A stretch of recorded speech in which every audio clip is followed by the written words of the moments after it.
All right, YouTube squad is up over there. We go unlist the last VOD.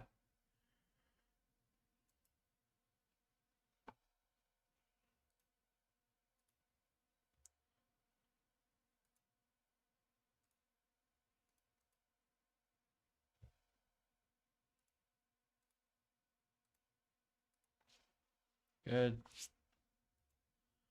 All right. If you played Borderlands 2, you ever play that one Borderlands? Oh my god, my audio used to be so poo poo. You guys get the Law and Order run tonight. Hey guys, just wanted to let. Hold on. All right, 1 second.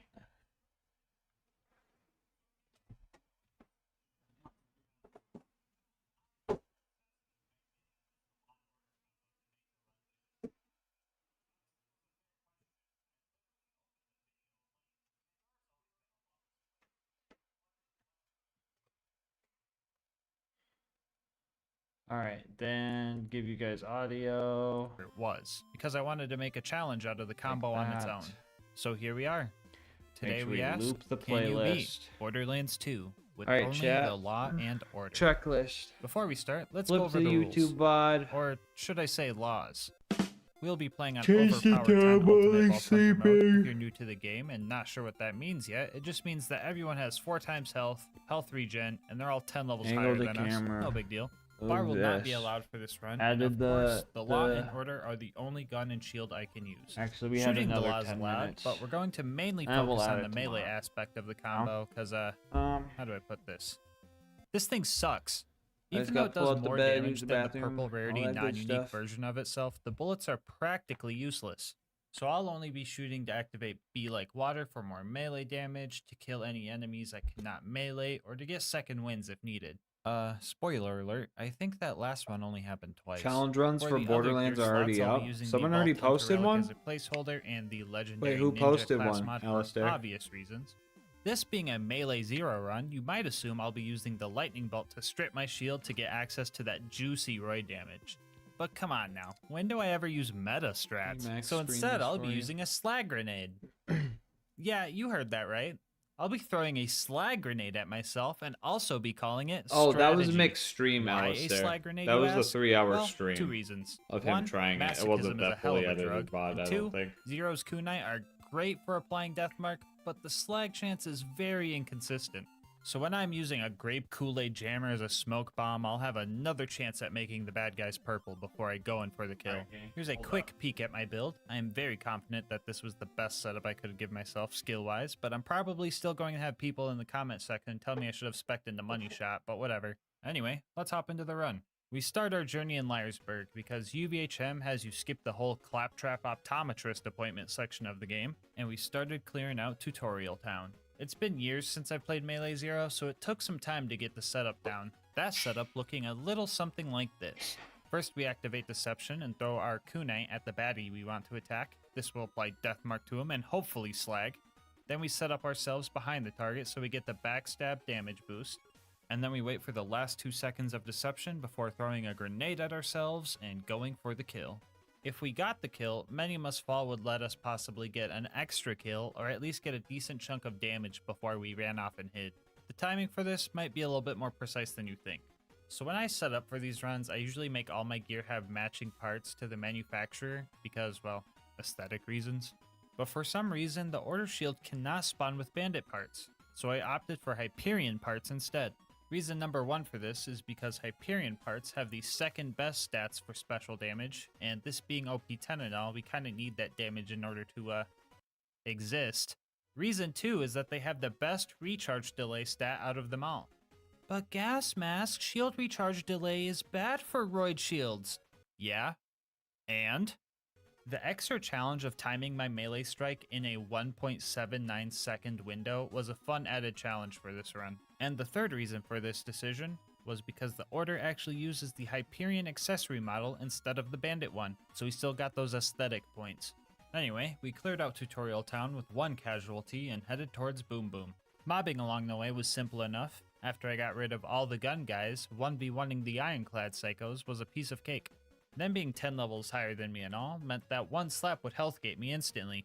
But the Law and Order combo heals us for all melee damage we deal.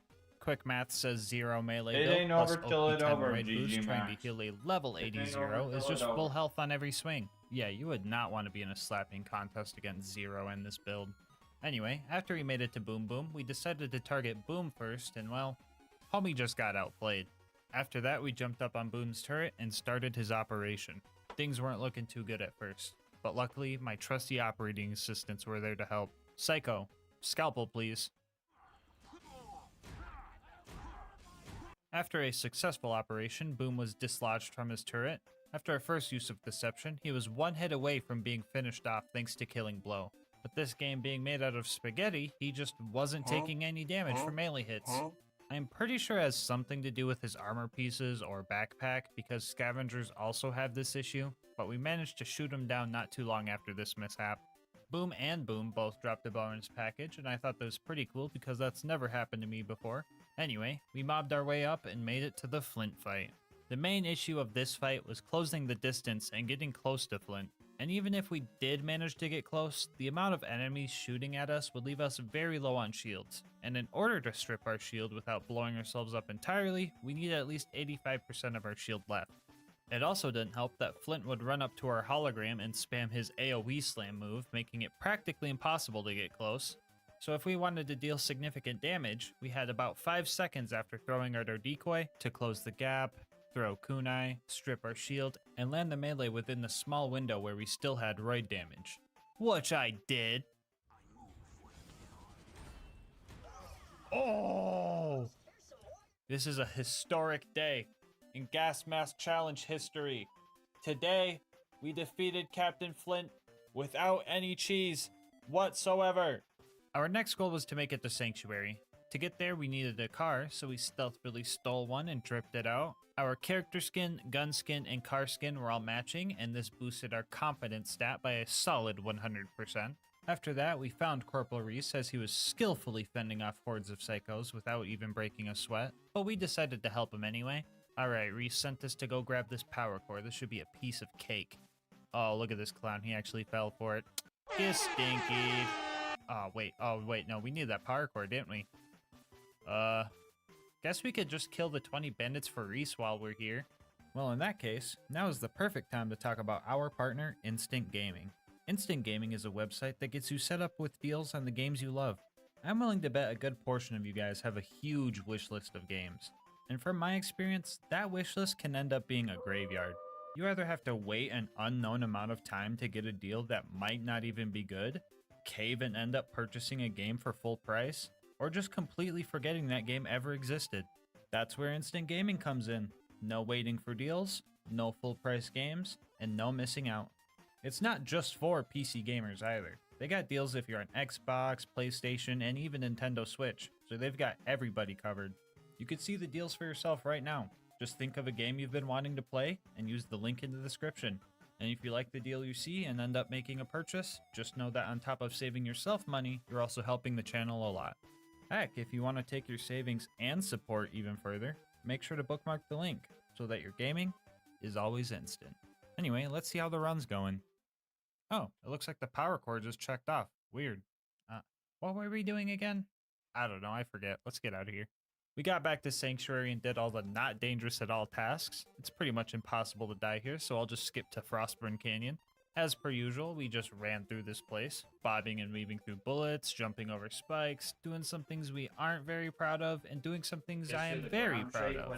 Oh yeah, I should have specified this earlier, but Zero's execute skill has the stinky property, aka knockback, which if you've watched this video, you would know is my favorite way to deal with bad guys, especially these tanky psychos. The rest of the mobbing was going great. As long as Lilith oh yeah, I didn't noticed say her that cringe too, Alistair. I one-liner, thought I was everything gonna tripping when I first noticed that. Okay, Lilith, I'm going to be extra nice Alright, guys, I'm one use the last bathroom, brush my time. teeth, all that good I'm stuff. going to let this slide since we're kinda doing a cowboy run. But this is the last time ever, okay? You got that? Thank you. Anyway, after all that, we had to go rescue one of the cool vault hunters. In order to get into the Bloodshot stronghold where Roland was being held, we needed to go to Ellie's and get a new bandit car to sneak in. While fighting the cars with cars is allowed for the run, I usually like fighting them without them, because these guys aren't balanced properly for Ultimate Vault Hunter mode, and I just like the power trip. I mean, just throwing my kunai at them would likely handle the situation on its own. We decked out our new whip and headed towards the Bloodshot Dam, where Bad Ma was already waiting for us. And well, we made pretty quick work of him, honestly. While I was kinda sad that we didn't get to put the Stinky on Bad Ma this time around, it was nice seeing the little homies rejoice in their freedom. The Stronghold was up next, and the main problem we ran into here was the non-stop onslaught of bullets coming from every angle.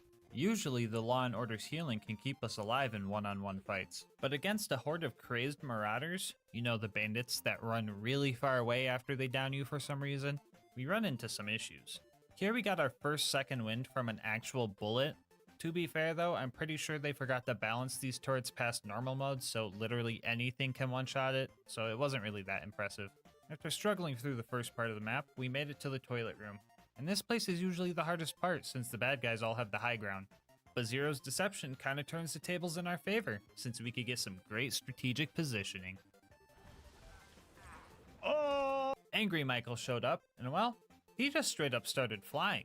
What the hell? It didn't take more than 2 seconds before my brain's prime directive kicked in and I seen my opportunity. Dub.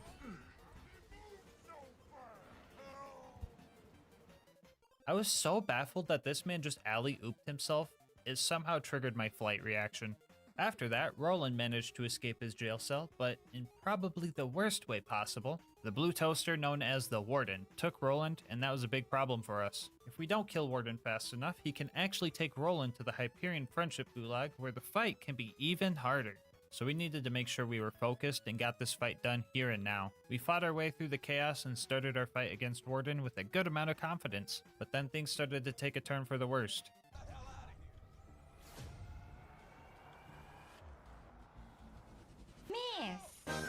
The Warden spawned in a super loader that would kill me before I even got to see him. The Warden also has an AoE slam that would launch me far enough to the point where I couldn't make it back and heal in time before my health gate ran out. And all these things just piled up. I died a bunch of times, and the drop barge showed up to take Roland away. But I wasn't gonna let this toaster run so easily.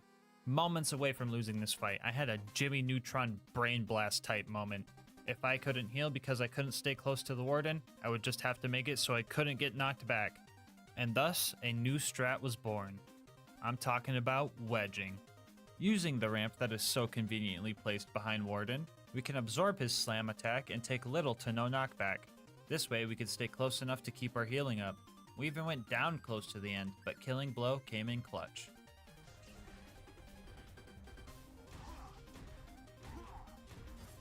Fuck you guys. Doubters in shambles. This had chat rioting because there was a prediction going on the outcome of this fight. People seen that the fight was going bad and dropped all their points into the Gulag side and had a major upset because of it. And honestly, it serves them right for doubting me. Let's go, baby. Up next was the train robbery mission, bringing back some more cowboy vibes. We met up with Mordo and Tina, who helped us secure some bombs to blow up said train, and everything went according to plan. And then it was time to fight Wilhelm, which, didn't go according to plan. This fight was actually pretty tough. Getting close to Wilhelm was a big issue because of his knockback spin attack. Gone were the days of sneaking up on a bad guy and pulling a silly little prank on them. On top of that, hitting Wilhelm with melee attacks feels incredibly buggy, almost like it's a 50-50 chance whether or not your melee just whiffs or not. My game plan was pretty much to wait until he started making more shield surveyors and then land a hit then. This was a slower process than I could have hoped for, especially since between hits he would just build up a chunk of his shield to buffer my next hit. A few deaths in, I noticed some conveniently placed health benders following me around in the arena. Utilizing those gave me a bit more wiggle room when it came to setting up for attacks, and I eventually got him down to Killing Blow range. And yeah, that skill is really good. After that, we got back to Sanctuary, and we found out that the siren that's been talking to us was actually working for Jack the whole time. Bro, I knew we shouldn't have trusted Lilith, man. Now she kidnapped the whole city. Anyway, after running through the fridge and probably contracting some sort of disease because I had to do a little lifesteal to get through, we made it to the other side and found ourselves a spaghetti monster. I died once here, but after the loader showed up, they distracted the thresher so I could line up my shots. Or stabs, I guess. We made it to Overlook, and I was not expecting good things to come out of this place. Mobbing is fine with this build, but it definitely takes some patience, which the beacon definitely doesn't have. I tried my best to hold off the loaders, but the beacon got busted 8 times and became invincible, which is fine and is helpful, but it's also just kind of embarrassing, especially because all of this happened in under 2 minutes. Anyway, yeah, I just kind of had to brute force through all the loaders and constructors until the fast travel landed and I could run away. Our next stop was the preserve. After wounding the loaders, we infiltrated the preserve and joined on the stalkers vs loaders chaos. Here I stuck to the shadows, waiting for my time to strike. But I obviously didn't know when that was because I was getting rolled. And oh boy, was I not ready for the boss at the end of this mobbing section. Like bro, I was genuinely surprised when I took him out first try.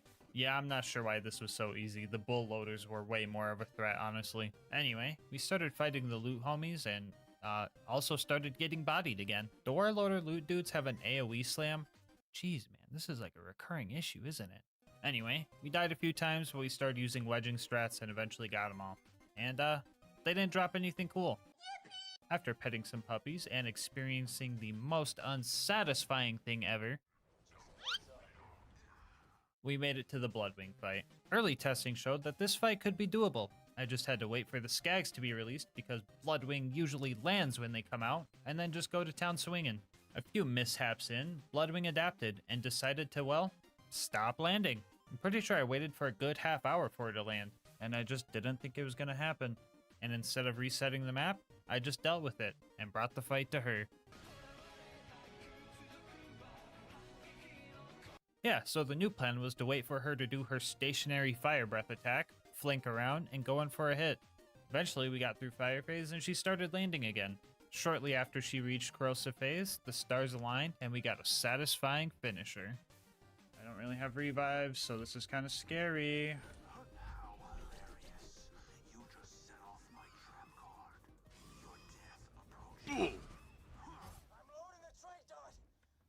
Scary? What was I even saying? This brought our rivalry score to 6-4. Let's go, we got a few buffer points, let's try and keep them. After bodying the bird, we had to go recruit our next homie, Brick. On the way there, we found Face McShooty, and sadly, we can't slice his face off and have it count for the mission, so we were gonna have to snipe him later. Anyway, we started Brick's initiation and died immediately, but that didn't stop this ninja cowboy from summoning a Godliath for some extra challenge. And that's all of them. Wait, why isn't the cutscene triggering? Oh wait, silly me, I really forgot about this guy. I really can't believe I almost forgot about Back McStabby, bro. What the heck is wrong with me? Anyway, we started clearing out loaders with our homie Brick, and after the first wave, we came back to deal with the sarcastic slab. Using the knockback property of Execute, we slowly but surely pushed him over to this cliff for hopefully obvious reasons. Since we're playing as Zero, I wrote a little haiku in honor of this moment. He was near a cliff. I put the stinky on him. R.I.P. bozo. Anyway, yeah, Brick and I were styling on these loaders. We even got the good luck Brick Stinky. We secured our final homie in the roster by finishing off the super loader, and there was one more task before the big bunker raid. That would be the Jack Doppelganger assassination job. A quick hit job here would be pretty cool, and since we're kinda built for this exact type of job, I thought it would be fun to see how fast we could get in and out of here. So I threw up the speedrun clock and started some attempts. After a few tries of dying before I even got to Jack, I managed to line up a clean stealthy kill and started rushing to the info kiosks. We made ourselves a pocket watch and made it out of there in just under 3 minutes. You know, I really needed some stealth combat gameplay in my life, and this run is hitting the spot. Never mind, I just realized the bunker was up next. The climb up to the bunker proved to have a few challenges. Problem number 1 was this death wall that I couldn't get past. Mainly because I'm a bozo and forgot to tell Claptrap to pull up to the function. After I got that situated, the real first challenge was this toaster. In order to get past this guy, I first ran up and threw my decoy to the left of it so it would face the door. And after that, I could use my runaway prankster strats to whittle down the health bar. After a few attempts, we got lucky and had a low level one, so we were able to finish it off even though we went down. Up next were the baby turrets. Now, I want to say Execute helped us destroy these guys by letting us dash up towards them, but in reality, I think infinite vertical melee was the real culprit.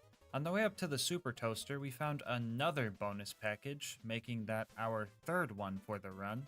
Is this a sign that we should do a bonus package only run? No, of course not. It's just pure coincidence. Don't be silly.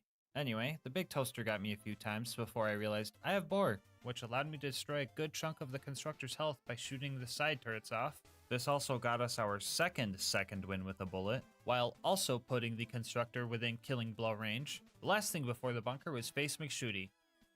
Ahem. Face McShooty? I said Face McShoot. Oh, here we go. Anyway, Zero, being the skilled assassin he is, also imbued with the true spirit of the West, took aim and easily got the headshot first try after 40 warm-up shots. At the bunker, we start taking out the turrets. Most of these guys were pretty simple to fight, but 5 of them were a bit tricky. First off, 2 of them required the infinite vertical melee that this game has in order to take them out, and another 2 just couldn't be meleeed. There's an invisible wall right here that prevents me from getting close enough to destroy these things. I even tried to grenade jump over it, and that didn't work either. So for the first time in this run, we actually had to shoot something for the kill, which is, yeah, kinda lame. But if we're being fair, it's a whole lot harder since this thing sucks for bullet damage. I'm pretty sure they would out-heal my DPS if I didn't have them slagged, so yeah, this was definitely harder than just smacking them a few times. The final turret could be meleeed though, but at a cost. Since this thing is straight up hanging over the void, I just had to make sure I could kill it before I hit the death barrier, which happened a few times. Execute is great, but sometimes you just slip right past your target and fly in some random unfortunate direction. Anyway, I think I was messing up because I kept missing the roid damage window, but ended up one-shotting it in the end. It was now time for the bunker fight.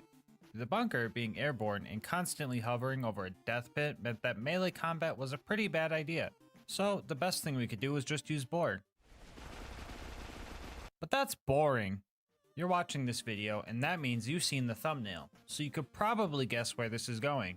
If you can't tell, this strat was incredibly risky. If I didn't miss the bunker and managed to actually land on top of him, I would be in a constant state of bouncing and would have to focus on micro movements in order to not fall off. We also rarely had roid damage up here, so the process was also very slow. After the bunker had enough, he would just kind of shake us off, and that was honestly the scariest part. I'm pretty sure this would stress anyone out, knowing that at any moment, this could happen. Goodbye.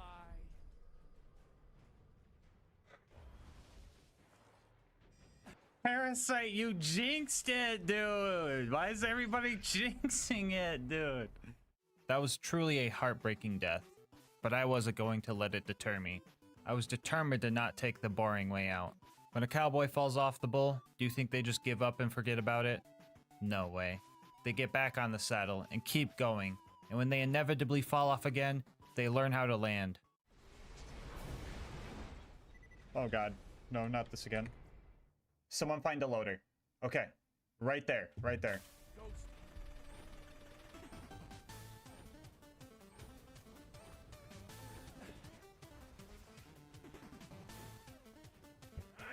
Yeah, that's right. The cowboy keeps going until the job is done. After over an hour of this cycle, the bunker reached killing blow range, and victory was in our sight. We set ourselves up under the bunker, and we castrated this raging mechanical bull. After partaking in some cowboy caviar, we started the fight down in Angel Core. Things were going relatively well down here. Loaders aren't exactly the best at running away from you. As long as I went down close enough to them, I could get a second win. To help ensure this, I started jumping at them. This way, if I did go down before I got to them, I would keep getting closer instead of just stopping in my tracks. After that adaptation, the rest of Angel Core went smooth. Howdy, boys. Lilith, you fucking piece of shit. I swear to God, I hope... Hey guys, sorry about that. My lawyer said I should not include that in the video, so I just had to take that out real quick. Anyway, Roland ended up dying. I tried to give him a new shield, but homie just didn't listen. After that, Jack kidnapped the giraffe, and Mordecai suspected he was taking her to the vault. I would have guessed the wildlife exploitation preserve, but we'll just go with Mordecai's plan, I guess. I'm just following orders. So we headed to Sawtooth Cauldron. The ambush commanders here reminded me a lot of Badma, which also reminded me of my regret, so I took it out on them appropriately. After that, we hit the conveyor skip using one of the Gravedigger's grenades, and that felt pretty cool. We blew up Boombringer and also murdered its pilot, and then made our way up to a tough Is part the of the run. playlist looped? You see, we had to destroy some Playlist buzzards up is here. looped. We are If at good. this point you're still not sure why this is an issue, let me ask you this. Have you ever tried to box a helicopter? If the answer is yes, are you okay? And if the answer is no, yeah, me neither, because it just wouldn't work. Zero is also way cooler than your average person, and he still had trouble fighting these things. So how did we deal with these things, you might ask? Well, each kill went a little something like this.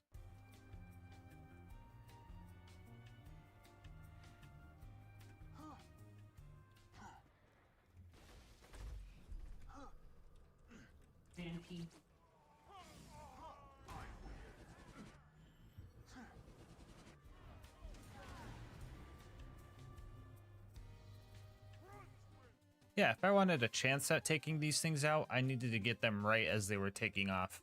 And descending the tower to get them to despawn and respawn was the best way of doing so. It took about an hour, but we managed to get all 5 buzzards and steal the bombs we needed to get to the boneyard. Everything here went as usual. We got away from the bad guys at the first pumping station, died to the sergeant loaders in the second one, almost had our car blown up at the third, and then rammed that same car into a pipe and end up in the Arid Nexus Badlands.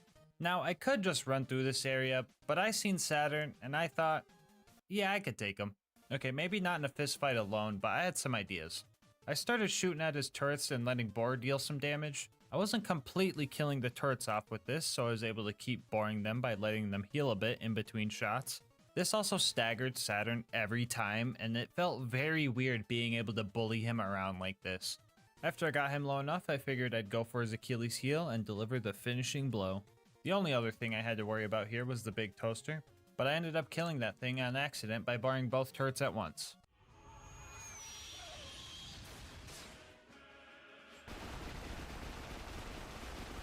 Anyway, we got our info and made our way to the claptrap door. The culmination of all the mobbing practice I've had throughout the run was going to be shown in this fight. Oh, never mind, I died to my own grenade on the first loader. Neat. Real talk though, the mobbing here is pretty simple. A little too simple if you ask me, because almost every surveyor decided to just start bugging out, making them super easy to kill. On the other hand, I kept blowing myself up by meleeing hot loaders. These things will always explode after they die, and when everything is blue thanks to deception, all the loaders start looking the same. And then it turns into a fun game of, am I attacking a robot or a propane tank covered in landmines? Guess we'll have to find out. I tried to use this to my advantage by targeting the hot loaders first, using their explosion to reset the 1.79 second delay on my shield, and go for a more consistent second kill, which felt pretty cool. After all those loaders were dealt with, we were able to sprint through Hero's Pass, avoiding all the unnecessary combat, and finally start our fight with Jack. I had some trouble with this fight at first. The entire run, I never realized that you only get healing from melee damage if you deal damage directly to the enemy's health bar, so Jack's shield was holding us back a bit. That issue is easily fixed compared to our next problem. You see, Jack has a number of advantages in this fight. First off, he has some very strong health regen, meaning our kill was going to need to be quick. This comboed with his ability to literally teleport away and spawn an invincibility shield drone makes it very hard to pull off a quick kill.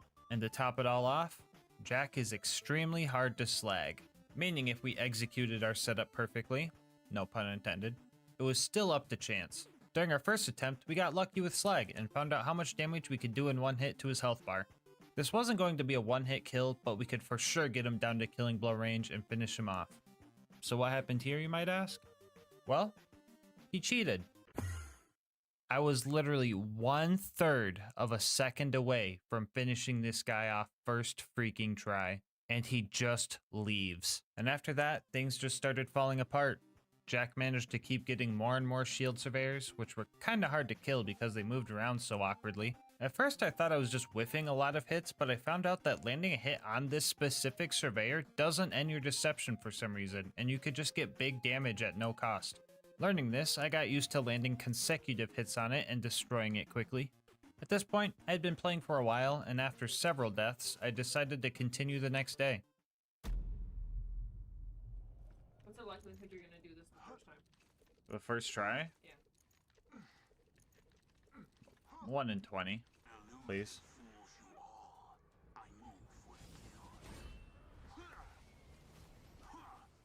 I'm gonna be surprised if this works, honestly.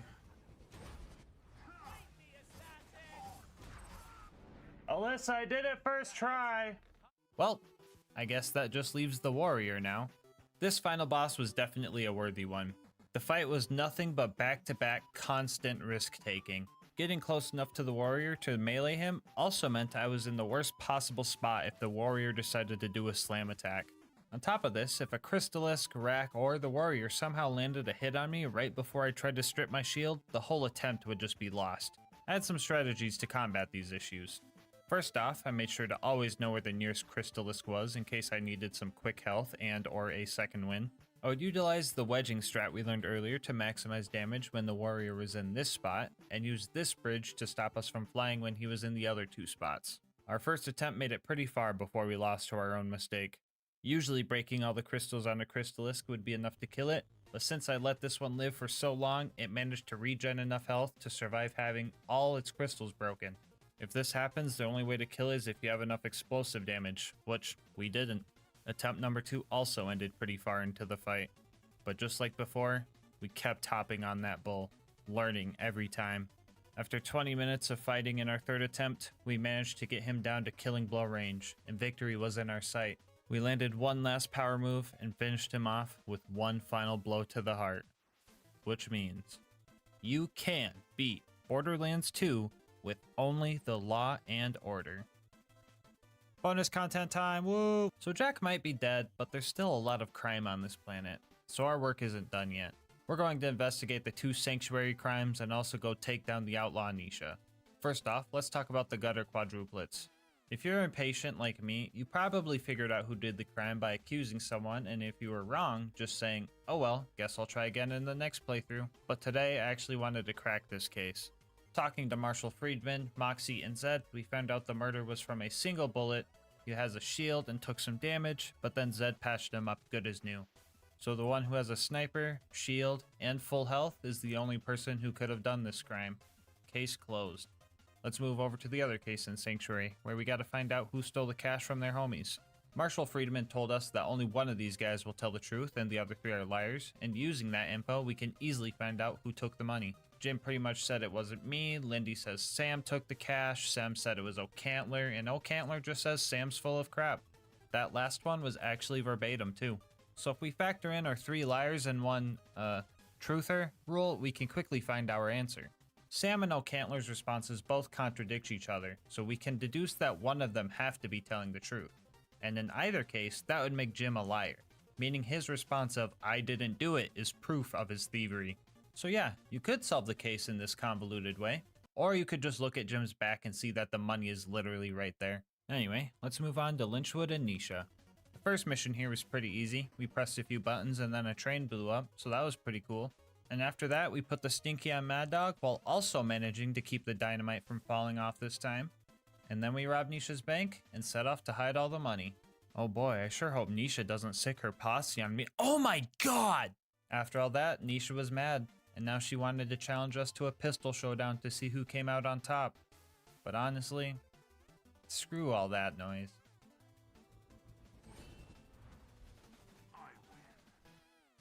Before you go, I just wanted to say thank you so much for making it this far into the video. If you want to support the channel, make sure to like, comment, and subscribe. Doing all that helps with the YouTube algorithm and helps the channel grow.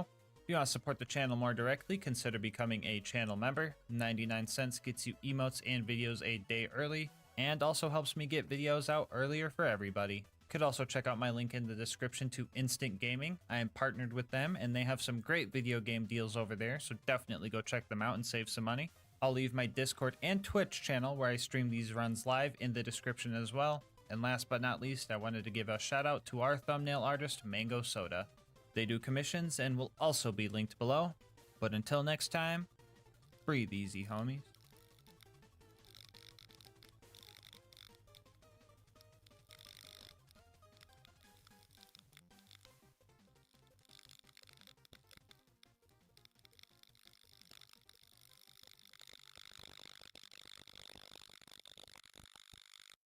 Today's video is sponsored by Instant Gaming. More on how you could save money on video games later in the video. So on my channel, I usually explore the viability of cursed, low tier, and just downright bad gear in endgame Borderlands. But today, we're going to explore the viability of one of my favorite skills of all time. Today we ask, can you beat Borderlands 2 with only Light the Fuse? I'll go over the rules real quick. First off, we will be playing on Ultimate Vault Hunter mode and starting out on OP10 and then lowering the OP level as we go if necessary. The goal is to beat the game at the highest OP level possible. Bar will not be allowed for this run, and last but not least, all damage dealt to enemies must be a result of Light the Fuse. So damage from things like Bloodsplosion or barrels is allowed as long as it's initiated by Light the Fuse and not some other source like melee damage. And before the run and valid 8-year-olds get to the comment section, jump damage will be allowed because it's so insignificant in UVHM that it wouldn't kill anything anyway. We are also allowing the use of pull a pin to drop a stock grenade when we end up dying. These also deal barely any damage, but I decided to allow it because it's kind of on theme with the run and the funny knockback property is just too hard to pass up.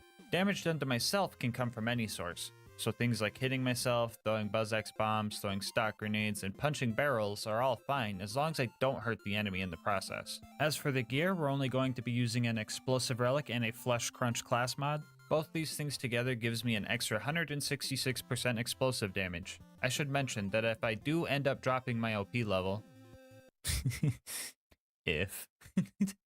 I will also drop my gears level accordingly, which doesn't matter much. The difference in damage boost is like 8% from OP0 to OP10, but I decided to keep the playing field level anyway. Here's a quick peek at the build. If you're wondering why I picked some of these skills, it's probably because I ran out of useful skill points. So I threw them in random spots so I didn't have to see the blinking in the corner of my screen. Alright, with that out of the way, let's hop into the run.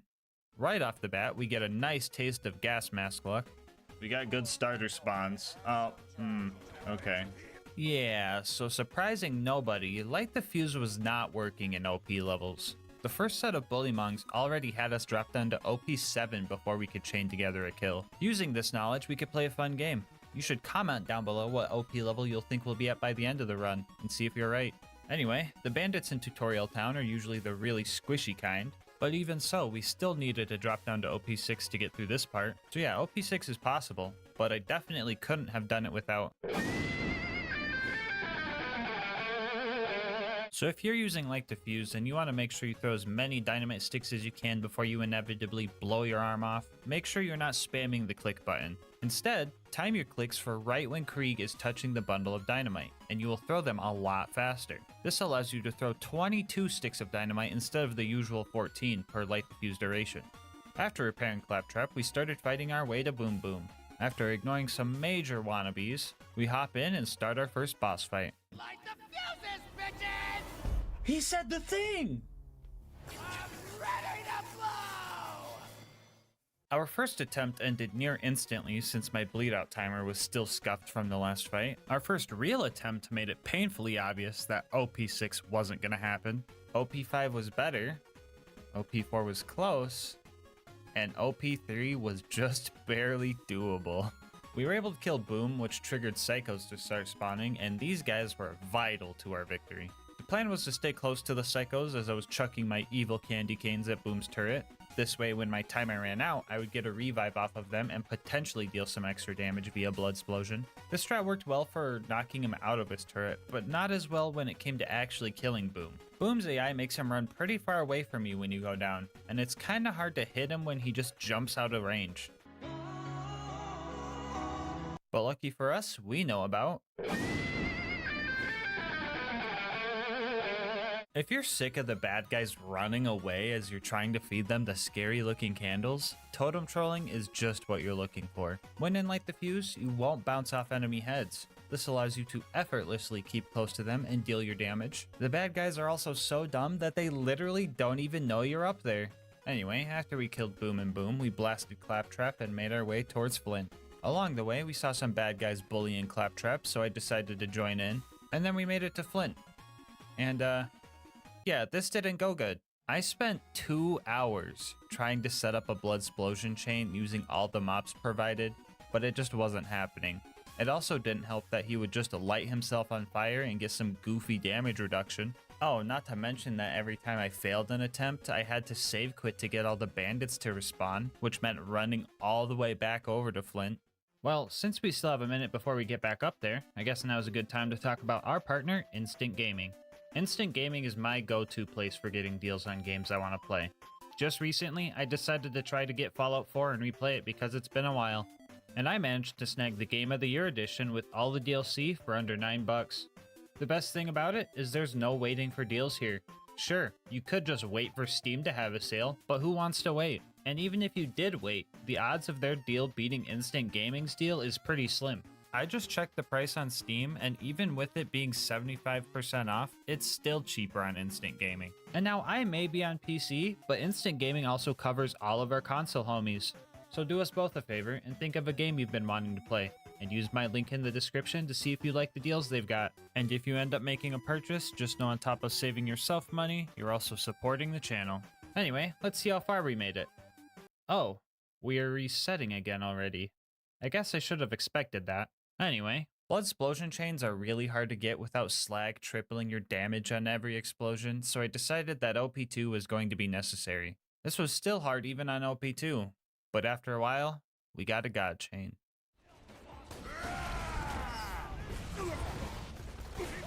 Let's go, dude! After that, we made it to Three Horns and stole ourselves a car, visited Door Guy, hit a sick quad feed, stole some guy's batteries, and let the blood explosion chain handle killing the 20 bandits for Reese, before finally making it to Sanctuary. Ah yes, home sweet home. We can kick back and relax. Come to Frostburn Canyon or people will die. Okay, we're off to Frostburn Canyon then. You know the drill. We usually speedrun through this map because all the mandatory fighting is at the end. Running through this time was especially fast because of a largely forgotten part of Light Diffuse is the speed boost awarded to the player after detonating the bundle early. If you get a kill like this, you get a speed boost for the remainder of time that you had left in Light Diffuse. And the best part about it is that speed boost can stack. That's what we call some high risk, high reward gameplay.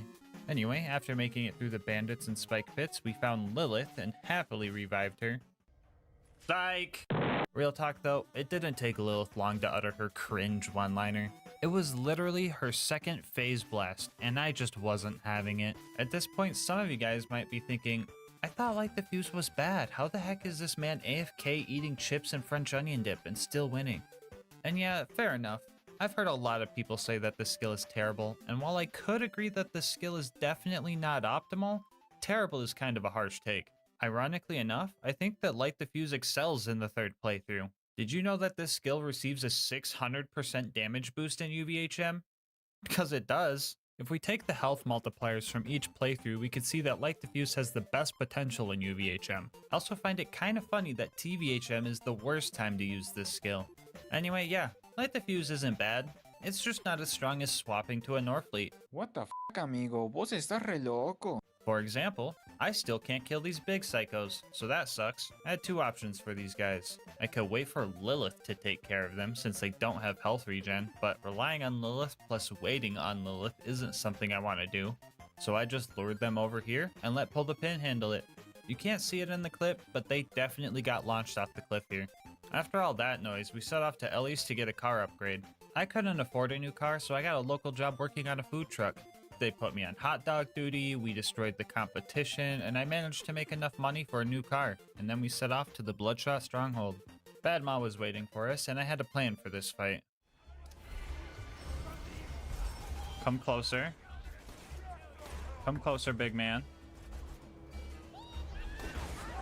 It was at this moment that he knew. He fucked up. There we go. Easy. It was now time to fight our way through the ramparts. They thought they were going to be able to stop me with their numbers and manpower, but they didn't know about my main goal. My main goal is to blow up. The close quarters combat here made it easy to set up blood explosion chains and corner enemies. After we made it to the toilet room, I managed to survive 7 back-to-back instant bleedouts. We even ended it on this cool stylish one. Hold that, wait. Hold on. Come down here. Truck it. Oh my god. Angry Michael showed up and he made the mistake of standing too close to the edge. And then we had a little family gathering. Oh, he's got a, that's a suit, that's one of me behind me. It's my own brethren behind me. We caught up to Roland and watched him get kidnapped by our next big problem, the Warden. Fun fact, constructors have a 90% damage reduction to grenade splash. Also, fun fact, Light the Fuse and Bloodsplosion are both considered grenade splash. Another fun fact, the Warden can take Roland to the Hyperion Friendship Gulag if you don't kill it fast enough. Fun fact, we're going to the Gulag. Yeah, I tried my best here, but we just did not have enough damage to take him out. Especially because our potential revives were all super loaders or angelic guards, so bye Roland. Anyway, usually the Gulag version of this fight can be harder because the Warden also has the ability to moonshot loaders in over there. But like, what's the worst that can happen? They down me? Yeah, the extra bad guys actually came in handy to set up for bigger Bloodsplosion chains here. Only thing we had to be careful of is our bleed out timer not getting too low. So how bleed out timers work in this game is that every time you go down, your bleed out timer will be reduced if you went down within 26 seconds of your last second wind. In order to reset this, you would not only need to wait longer than 26 seconds before your next down, you would also need to get a second wind with that already bad bleed out timer. If your next down is going to make you instantly bleed out, no amount of waiting alone can reset your timer. So you need to really set up for your next second wind to reset it back to normal. So after a few kills, I started counting out loud, making sure I hit that 26-second mark, and we patiently waited for Warden to keep spawning our revives. On the 14th activation of Light the Fuse, we finally managed to take this toaster down. After Roland and I finished off the rest of the loaders, we made it back to Sanctuary. Our next mission was to go steal the vault key, train robbery style. Right as we got to Tundra Express, we lost a fight with a snowman and took a shameful shower with the VAR kids because of it. After that, Mordo and Tina helped us blow up a train, and it was now time for the Wilhelm fight. This fight was honestly kind of a joke.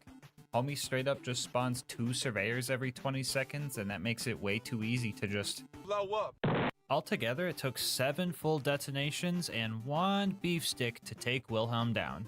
After that, we got back to Sanctuary. Lieutenant Davis wanted to try our build out, so I tried to show him the ropes, but I don't think he understood that well.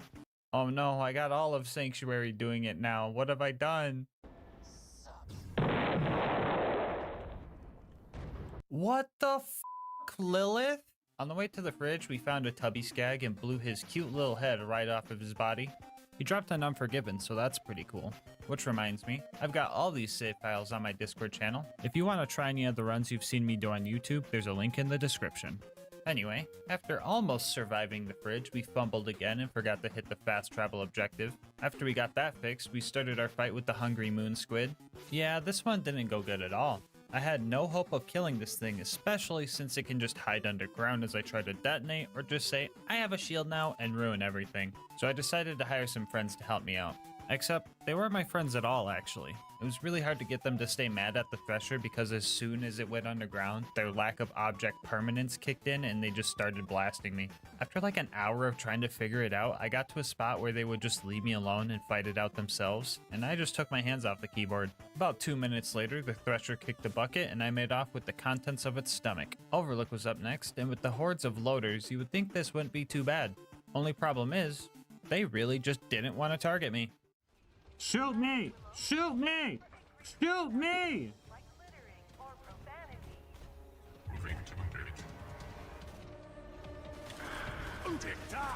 What the fuck? Yeah, they were just dead set on destroying that beacon, so it eventually became invincible and these guys were still shooting at it. I had to adapt, and this is probably the first time in human history that adapting was running up and trying to eat the bad guys' guns. But we gotta do what we gotta do. After what felt like the longest Overlook fight of my life, the fast travel landed and we made our shameful escape. We weren't at Sanctuary long before we were given another job to do while everybody else sat around. What is our job anyway? Oh, come on! Anyway, after wounding all the loaders by simply not getting a second wind, we ran through the preserve and started taking out all the required bad guys. I had to be a bit careful here because I knew an UBA was coming up.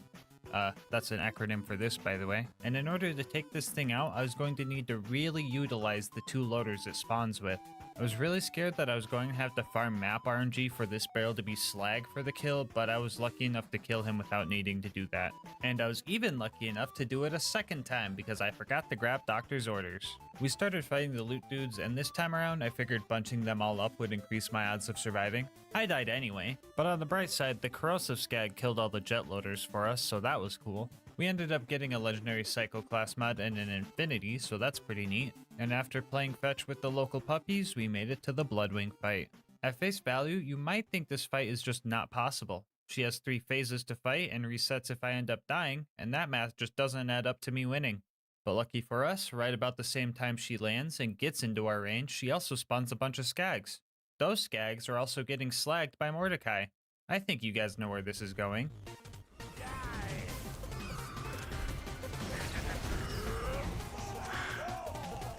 There you go, guys. Good job. GG. Let's go. First try, baby. The new rivalry score is now 7-4. I think we need to give Bloodwing a chance, so maybe comment the challenge that Bloodwing can score a point on. Anyway, we got the Claptrap upgrade and finally had a chance to high-five our homie. Our next goal was to recruit Brick and his buzzard support. He has a whole army of crazed bandits, so I thought I would fit in pretty well, but nope, I needed to do some dumb initiation. This guy is literally begging to get shot in the face, and he's still part of the gang. I'm running around with lit TNT and blowing my arm off every 4 seconds, and I can't join? What the heck is that logic? So I started the initiation and immediately went AFK to just go eat more snacks because I could. Anyway, after I killed all those guys, Brick agreed to help us out. We also got to tell Sarcastic Slab about our main goal. Blow up. After getting a loader to take out Face McShooty for us, we fought off all the loaders with Brick. I was having trouble doing our usual strats, but luckily Brick knows what he's doing. Brick! He did it! We seen it! The last thing we needed for the bunker raid was Jack's voice. We tried our totem trolling strat on the Jack double, but one light diffuse duration wasn't going to be enough. After that attempt, he started running away, as he does, but I bet he didn't know about. When you're in Fight for Your Life, enemies change up a little bit and try to move a bit further away from you than they usually would. Normally you can't use this to your advantage, but with Light Diffuse, we can run, jump, and herd all the bad guys right to where we want them. After using the fear of the engineers to our advantage, we were able to kill the Jack double and steal his voice, and now we were finally ready for the climb up to the bunker. Obstacle number 1 was another toaster. Believe it or not, this guy was way more of a hassle than Warden. You see, all the Warden does is just keep spawning bad guys. He can't shoot missiles or nukes or anything like that. On the other hand, these guys have a limit to how many loaders they can spawn. So if I didn't get enough damage done with the provided bad guys, I would have to reset the map. Which I did over, and over, and over, and over again. Yeah, some of the most random problems just decided to show up. To list a few, bad guys would die way earlier than I thought they would, and that would waste their blood explosion damage. A loot homie showed up and that ruined everything. Enemies wouldn't get close enough to the constructor. Surveyors would fly out of my range at the last moment. The toaster would nuke my revive last second. Random pieces of geometry would eat my detonation. What? Or, you know, I would just casually be held hostage by a jet loader. Yeah, just a bunch of generally annoying crap that you would totally expect when you're trying to kill a grenade splash resistant toaster with grenade splash. 1 hour, 6 resets, and 11 deaths later, we finally managed to take the thing down. Man, I sure hope the next fight isn't as bad as... Well, I guess this is the end of the run. Until next time, breathe easy, homies. Psych! Yeah, I'm not counting these guys, because what you're seeing here is 100% a glitch. These guys are super weird and just don't take a lot of splash damage for some reason, so since they're cheating, we're gonna do a little cheating too, while keeping to the run's theme.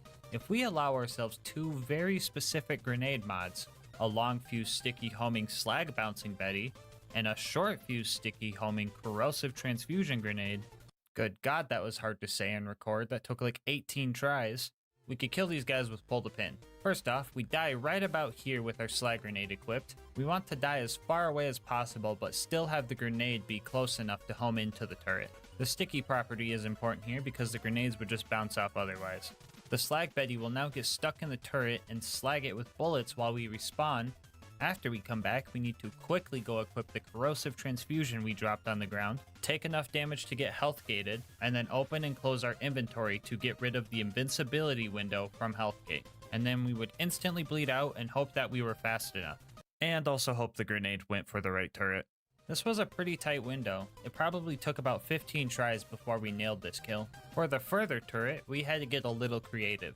Instead of bleeding out normally, we would have to jump into the death barrier in a level spot where our grenade would drop, bounce directly upward, notice the turret, and start homing in before we equipped our corrosive transfusion and tried to bleed out with that one. Surprisingly enough, we somehow got this one first try.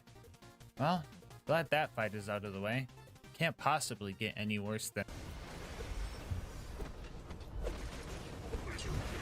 Yeah, I'm be honest guys, this was probably the worst super toaster fight I've ever had. I literally couldn't do anything to this thing, so I just had to wait for it to slowly nuke itself. This was unbearably slow, so I tried to manipulate it by baiting out slams every time it chose to shoot missiles instead of nukes. And honestly, I thought it was working, but I was actually just slowing him down. The optimal strat here was literally to wait pretty much AFK and just eat some hot fries. 2 fucking hours I waited there before I couldn't see his health bar anymore. He was practically dead, so I decided to finish him off the proper way. This is probably stupid, but oh well.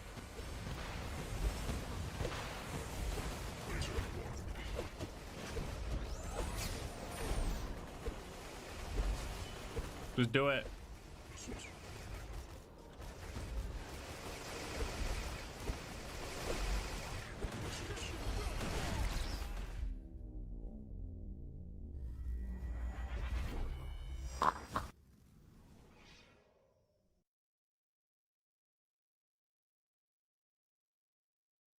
Would like to remind you that there is only one thing worse than respawning, and that is not respawning. After another hour and a half, we got it low again and actually took it out proper. Okay, now there really shouldn't be any other annoying thing we have to deal with on the way up to the... What the f even is this?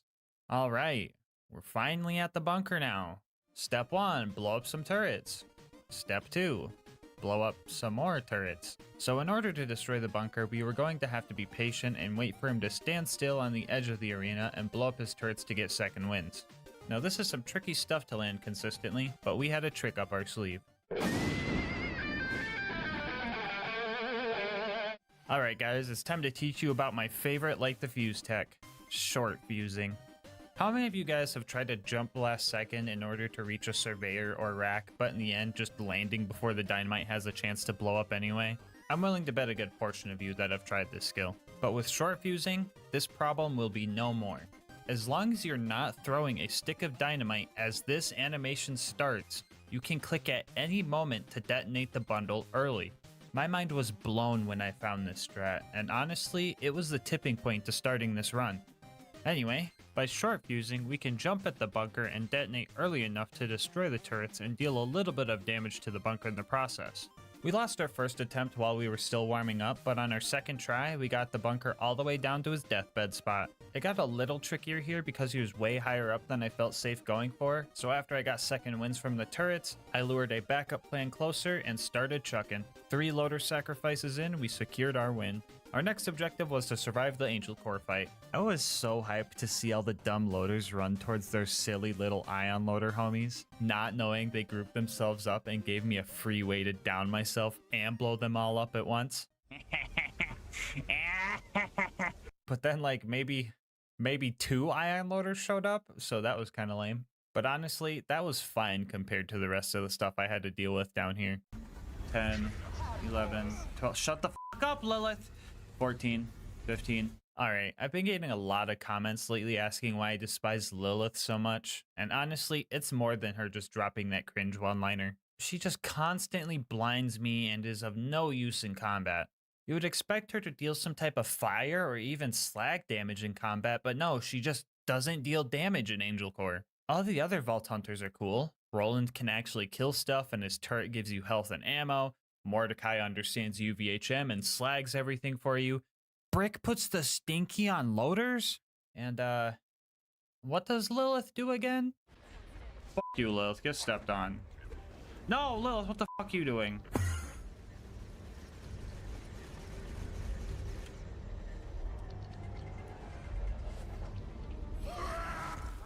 She takes me to the fucking back rooms? This game is cursed. Why does this always happen to me? I can't make this up. Anyway, so the last few loaders are all the super ones, and in order to kill those, we were going to need some fodder enemies. If we somehow messed this up and we're stuck in a 1v1 versus one of these things, we were going to have to restart Angel Core entirely. I was down to the loader and one turret, and needed that loader to be as close to the turret as possible. And of course, Lilith kept distracting it. Oh my god, bro. We eventually managed to take it out and did not need to redo the entirety of Angel Core, thank goodness. Anyway, Roland Gott died. That is literally what I wrote in the script, so I'm just going to go with it. And Jack kidnapped Lilith. Great, now I won't have to listen to her. She's in my brain now, come on! We made it to Sawtooth Cauldron and started taking out the ambush commanders. This place was pretty crowded with bandits, so herding them to the big guys was actually pretty simple. I may have had a few minor blunders, but they all died in the end, and that's what matters. After those guys, we bombed Boombringer and accidentally looked at the explosion, but it somehow still counted as me not seeing it, so I'm basically a cheater now. We found Mortar and decided to let him live. We totally didn't try to kill him and failed miserably. No, that would never happen. I needed him to damage me for this next fight. So, buzzards. Not exactly something I could just chase down, so for this fight, we're going to need to do some shenanigans. Man, do I just make the same funny edit as I did in the last video? Screw it, why not? Time's up.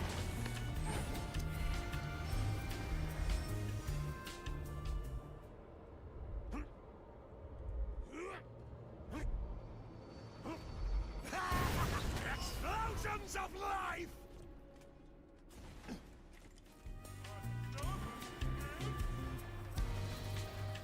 Anyway, yeah, we had to pretty much just get the buzzard as they spawned in order to get all these guys taken down. It took a while, but we got all 5 and stole a bunch of explosives. Wait, why are we even here? I've got tons of dynamite. Anyway, after the usual run through the boneyard, we made it to the Badlands and found Saturn. I humored the idea that killing Saturn was possible, so I made one attempt. Guess how much damage I did?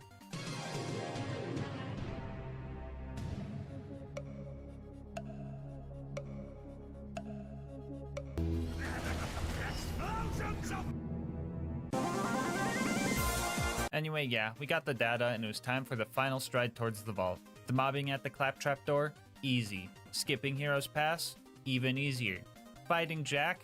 Pretty much impossible. I could go on for hours describing how everything in this fight adds up to us losing, but instead, I'm going to try to cover all the basic stuff really fast. Here we go. At first, the Jack fight seems easy because he spawns all these clones that die to one dynamite stick, but after his shield breaks, those clones don't show up anymore and your options for revives are loaders or turrets. This wouldn't be an issue if it wasn't for Jack's crazy health regen, the fact he has grenade splash resistance just like constructors, and an invincibility drone. So in order to kill Jack, you just need to get his shield really low and then pray you get a good enough chain using all the clones. But most of the time, you get the god chain when his shield is still full and just ruin the attempt. This is also very hard because the clone AI is incredibly unpredictable. Sometimes they chase you down, sometimes they try and gun you down, sometimes they just don't move.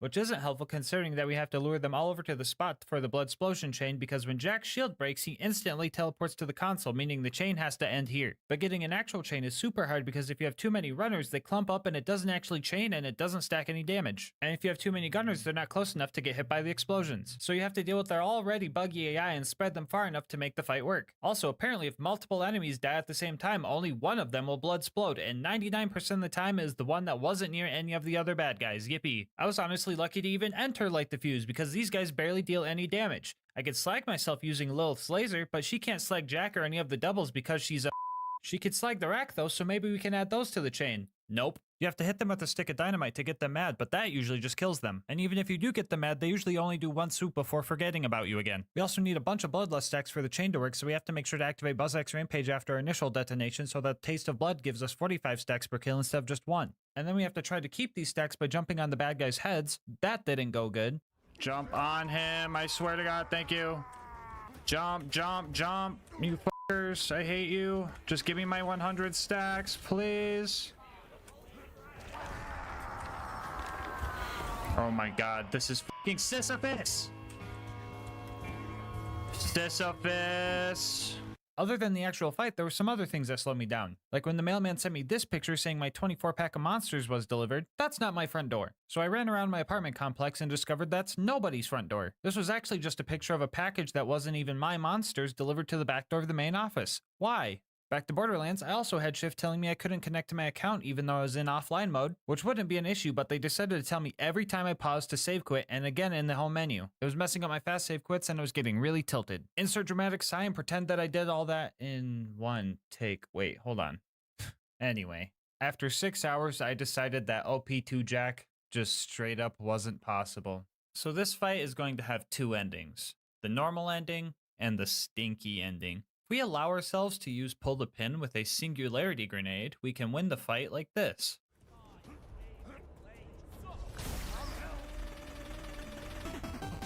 Let's go. Let's go. That looked really easy, didn't it? Well, it actually took 3 hours to figure out. Stock grenades don't launch Jack, otherwise I would have just used one of those, so the singularity was needed here. On top of that, the singularity needed to be in a high place. This would give him more airtime and he would get pulled further. It was also super annoying to make sure he stayed aggroed to you, and even harder to get him close enough to this corner to pull it off. I had to be at a specific distance where I'm out of his melee range, but still close enough to where he would try to run up and melee me instead of disappearing. I would then have to kite him to this corner because just standing here wouldn't get him close enough. After that, I just needed to spam jump and have him down me. If I didn't spam jump here, he would just run away and this wouldn't work. Also, the actual walkable area of this rock I had to climb was super slim. Too far to the right and I would be the one getting stinkied. Usually I would just be kinda mad that this fight was so convoluted and obscure, but like, we fucking put the stinky on Jack. This is fucking awesome. Anyway, for the normal ending, we were going to have to drop the OP level all the way down to 0. Hey guys, Future GASMASK here. So yeah, we managed to kill Jack at OP 0 after about 2 hours of attempts, but I was really mad that we had to drop out of OP levels after making it this far on OP 2. So we popped it back to OP 1 and did some testing, and within the first 10 minutes we had some promising attempts, and I instantly knew that this was possible. So I put my nose to the grindstone, letting my stubbornness completely overtake any urge to settle for the win at OP 0. I knew it was only a matter of time, but what I didn't know was that matter of time was 10 hours. Anyway, I just wanted to explain everything that happened. I'm pretty sure 50% of this challenge was this fight alone, so that's something. Also, this bit is 100% an excuse to show off the new merch. Queen Knight designed all of it, and I think she did an awesome job. If you want to cop some of this for yourself, find the link in the description or just go straight to GASMASK'Gang.com. Anyway, here's me killing Jack after I fought him for almost 20 hours.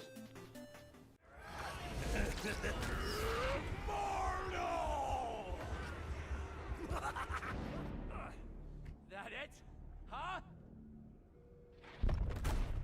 We're staying OP levels! We're gonna fucking do it! And that just leaves the warrior. The plan here was to lure the crystalisks over to where the warrior stands and use them for revives while damaging the warrior with our thrown sticks. This fight was honestly so much easier compared to the Jack fight, but we still ran into some issues. 19, 20, 21, 22. Mori! With all respect, shut the fuck up. You're gonna jinx it. I love you, but don't say that, okay? What's the rule? We know the rule. We don't celebrate till it's over. Okay? Okay? 2 seconds later. Quicker than I'd hoped.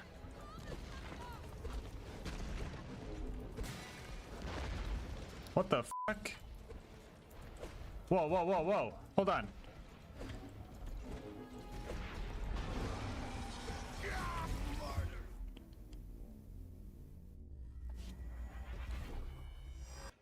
Alright, I'm not gonna get mad. But Mori. This is a direct example.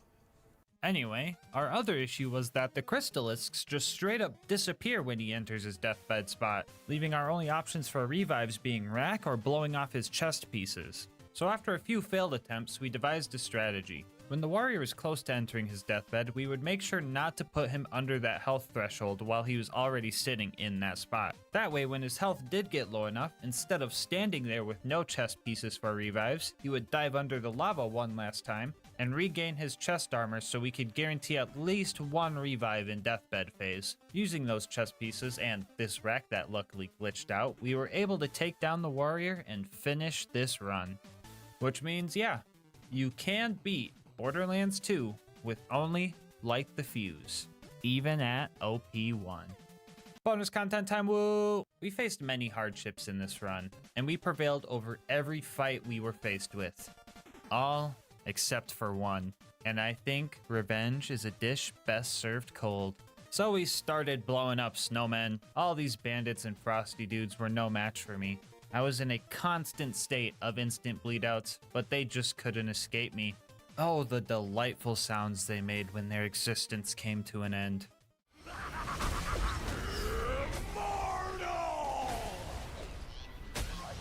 Those satisfying crunches drove me to keep going right up to the very end when we faced off against the abominable Mr. Tinder Snowflake. He threw every last one of his soldiers at me, but with my ballpark francs in hand, he suffered a cold, cold defeat. So in case anyone ever wondered this, you can beat how Marcus saved Mercenary Day with only Light the Fuse. Before you go, I just wanted to say thank you guys so much for making it this far into the video. If you want to support the channel, make sure to like, comment, and subscribe. Doing all that helps the channel a lot. I also read all my comments and love hearing your guys' ideas and kind words. If you want to support the channel more directly, consider becoming a channel member. 99 cents gets you emotes and videos a day early. You could also save yourself some money over at Instant Gaming using my link, or you could check out the new merch store. I will leave my Discord and Twitch channel where I stream these runs live in the description. And last but not least, shout out to Mango Soda who drew this video's thumbnail art. They do commissions and will also be linked down below. But until next time, breathe easy, homies.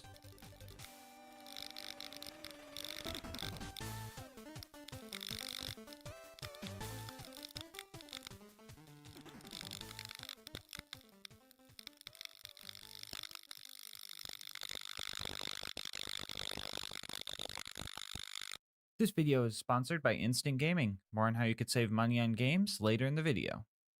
Borderlands 2 is full of Easter eggs and references, but the most memorable one for me has to be the Minecraft Easter egg in Caustic Caverns. So today, we're going to ask ourselves, can you beat Borderlands 2 with only the longbow? Here are the rules for this run. First off, this will be an Ultimate Vault Hunter mode Overpower 10 playthrough. For the Minecraft players that have never played this game, this just means enemies have 4 times health, health regen, and are all 10 levels higher than us. Bar will not be allowed for this run, and the longbow is the only gun I can use. The longbow being a sniper type weapon means that Zero is the character to pick for this run. To complement his skills, we will be using the legendary sniper class mod for a bunch of sniper buffs. This class mod also has us trade off 2/3 of our shield for some pretty intense crit damage bonuses, so we will be super squishy for the whole run. Melee attacks in Zero's kunai will be allowed for applying Deathmark and Slag to the bad guys, but I can't kill enemies with the melee damage. If any of the run invalid babies want to complain about this, I literally put it in the rules, so don't make a fool of yourself. As for the other gear, we have a basic shield and the Vault Hunter relic as a placeholder. Here's a quick peek at the build. Pretty basic sniper build stuff, so let's hop into the run. We start our journey in Tutorial Town, a village recently overrun by pillagers and their fearsome ravagers. And just like any Minecraft raid, I used my bow to start taking these guys out from afar. Lucky for us, every single longbow you find in this game comes with a flame enchantment, making combat with these fleshy bandits and creatures relatively easy. I used my time here to learn the arc of the arrow shot so I could hit crits more efficiently. The longbow being one of 3 snipers in the game with no scope and also shooting Minecraft arrows at an upward angle made it a little goofy to aim. The 10 out of 5 in velocity, tripling our bullet speed, also made this pretty chaotic to learn. I found we were really accurate when we used the top of our crosshair to aim instead of the middle. Anyway, we met with the town's only surviving villager. He helped us fix up our iron golem friend, and we made our way towards the first boss fight, Boom Boom. Here we learned a pretty valuable lesson for this run. No crits, no damage. This sniper is definitely a skill cannon, especially when it comes to armored fire-resistant enemies like Boom Boom. Even on basic enemies, body shots won't get you very far, but if you set it up and land the headshots, you get the results you need.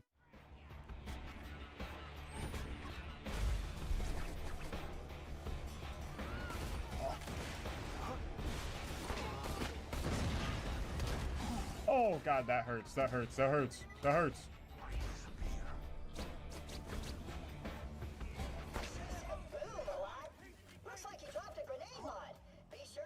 After we dealt with those guys, we fought our way up to Flint. And I actually took my time here because I somehow survived this long while being super squishy this whole time. In most of my runs, I'm around 20 deaths at this point, so I was super focused. We made it to Flint and totally expected that this run could end here. Flint being a fire resistant boss that has a phase where fire damage heals him was one thing, but also giving him a mask that blocks most of your crits made this fight pretty dumb. Before this run, I was under the assumption that you just couldn't kill Flint with fire weapons. Like, look at this clip of me spamming him with a fire Norfleet. That's not a great sign, eh? I knew this fight could be a roadblock before I even started the run. So I came up with a strat so cheesy, so goofy, and so impractical that I really didn't want to use it if I didn't have to. I'll be calling this strat Plan B. Plan A was to knock Flint out of his arena and bug out his AI, and then we would just feed him crits and hope that we could fight against his health regeneration. And at first it looked like my arrows weren't doing anything, but Zero had a trick up his sleeve. I'm talking about Critical Ascension. This skill gives Zero more crit and sniper damage for every crit he hits. These stacks of Critical Ascension will start decaying if you stop getting crits after a short period of time or swap to a non-sniper weapon. So now the question was, could I stack enough Critical Ascension to actually move his health bar? Slag, please. Please slag.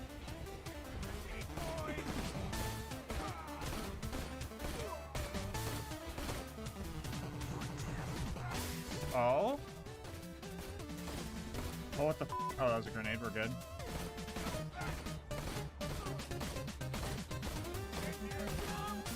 No way. We have enough ammo, dude? We don't need slag. We don't even need slag. Oh my god.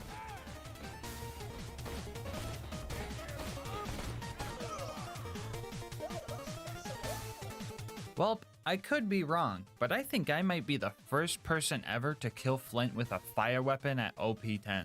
I was honestly really glad that that worked out. Looks like we're gonna have to save Plan B for another run. Anyway, we got Claptrap's boat back, made it to Three Horns, used my Bullymong whispering skills, stole a car, made it villager color, hit door guy, changed my mind about the vehicle color, met Corporal Reese, sniped the crap out of a guy that stole his battery, made a snow golem to avenge the 20 bandits for Reese, and finally made it to Sanctuary. Alright, so we're going to be waiting for Private Jessup to open this door for a while, so now is a great time to tell you about how instant gaming can save you money on your next video game purchase. Picture this. All your homies get a new game and you see them over there having a blast, so you decide to get the game for yourself, but uh-oh, it's going to set you back $70? Yikes! Yeah, video games are getting expensive nowadays, but that's where instant gaming comes in. They have deals on tons of games, and I'm willing to bet they've got deals on some of the games that have been rotting away in your wish lists. And the best part for me personally is that there's no waiting for deals here. That's why they call it instant gaming. And to the console homies watching, instant gaming has you guys covered too. So if you're on PlayStation, Xbox, or even Switch, they've got deals with your name on them. So how about this? You think of a game you've been wanting to play and use my link in the description to at least see what kind of deal they're offering on it. And just know if you do end up making a purchase, not only are you saving yourself money, but you're also supporting the channel. Anyway, let's get back to the run. What are we still doing here? Anyway, the Firehawk left us a pretty frightening message, so we set off to Frostburn Canyon. I usually run right through this place because all the mandatory combat is at the very end, but my haste got the best of me. I got greedy and died to a couple of fire-resistant nomads halfway through and took this run's first death. My first life in a run is usually the best, so this number is just going to start increasing fast now. Anyway, we made it to Lilith and died a couple more times, and honestly, I'm blaming Lilith for this one. For the Minecraft players, imagine Lilith as an annoying Enderman that is supposed to help you fight, but in reality just blinds you most of the time when it teleports, and you also have to constantly feed its drug habits. Oh yeah, and it also has a really dumb catchphrase. Anyway, some big boy Vindicators showed up, and I proved that they are killable with the longbow before dealing with the others in my signature style. Rebozo. Whoa. I put the stinky on him. After all that was dealt with, our next goal was to go save our boy Roland. He was captured and being held in the Bloodshot Woodland Mansion, and we were going to need a new car to sneak in. Now usually this is the part of the run where I get a break from the harsh, cruel combat and get to fight some cars that aren't balanced properly for endgame and feel like a god for 2 minutes. But like I said before, no crits, no damage. Even with Boar, fighting the cards was actually pretty scary stuff. This just goes to show how important hitting crits was during this run. After stealing enough parts to make ourselves a new minecart, we made it back to the Bloodshot Mansion and took on Badma. This fight was a bit rough. Homie had a shield and it was making it really hard to hit the crits we needed. It was sloppy, but we took him out and made our way inside. So we start fighting through all the mobs and things were going great, right up until the dreaded toilet room. Yeah, these bone crushers, they were turning me into bone meal. Anytime a bullet hit me, it would just break my shield and just take a chunk of my health in the process. Like, imagine getting shot, but all you have to block the bullet is a piece of cardboard. It's not gonna do much, but you're getting shot, so you're gonna take what you can get. The bad guys also had the high ground here. I wish I had some ender pearls to gain some height advantage, but all I had were these invisibility potions that only last 5 seconds. After a few deaths, I changed up my strategy a bit. I decided to leave some of the psychos alive and just keep them close by. This way, when I ended up getting shot twice, I had a totem of undying ready to get me back into the action. We eventually took out enough bad guys for the door to open and Mad Mike showed up. I don't know why, but he just decided to jump into the end portal without placing a bed first. Guess I wish him luck on fighting the ender. Oh, okay, that's unfortunate. Oh well. We found Roland and he was in big trouble. Homie set off a skulk sensor and the warden came and nabbed him up. We had to be quick here because if we didn't kill the warden in time, he would take Roland to the friendship gulag where the fight is a lot harder. On the run up to him, we fought our first loaders and honestly, that didn't go too well. These yellow health bar armored enemies are fire resistant and we end up doing about a quarter of the damage that we should be doing. So if fighting these basic armored enemies is rough, how is a giant armored enemy that spawns more armored enemies going to go? Well, extremely well considering that he has a giant crit spot and doesn't move at all. Yeah, I was able to get a good amount of critical ascension stacks using this Rainbow Six Siege type angle, and I managed to take out the warden before it could even spawn any bad guys. Anyway, we fought off the rest of the loaders with Roland and made it back to Sanctuary. Our next mission was to blow up a train and steal the vault key. For the first time in a while, we were able to light the 3 Vart kids on fire without needing a firemelon. And after that, Mordo and Tina helped us make some TNT to blow up that train, but not before it could take another victim.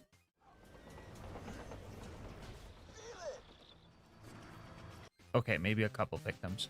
Anyway, we started our fight with Wilhelm and this fight was pretty rough. Between him spawning loaders and surveyors with no crit spots, he himself also hits pretty hard, so I had to initiate the gamer posture for this fight. Step 1 was to get the loaders dealt with. This would give me less to worry about and also help me build up some critical ascension stacks for Wilhelm himself. And after that, I would just target Wilhelm and try to fight against his shield being recharged. I tried to leave the surveyors alive in case I needed a second wind, but that wasn't a guarantee. No crits, no damage, so if I was going to kill one of these, I was going to have to hope they would line themselves up for a boar shot.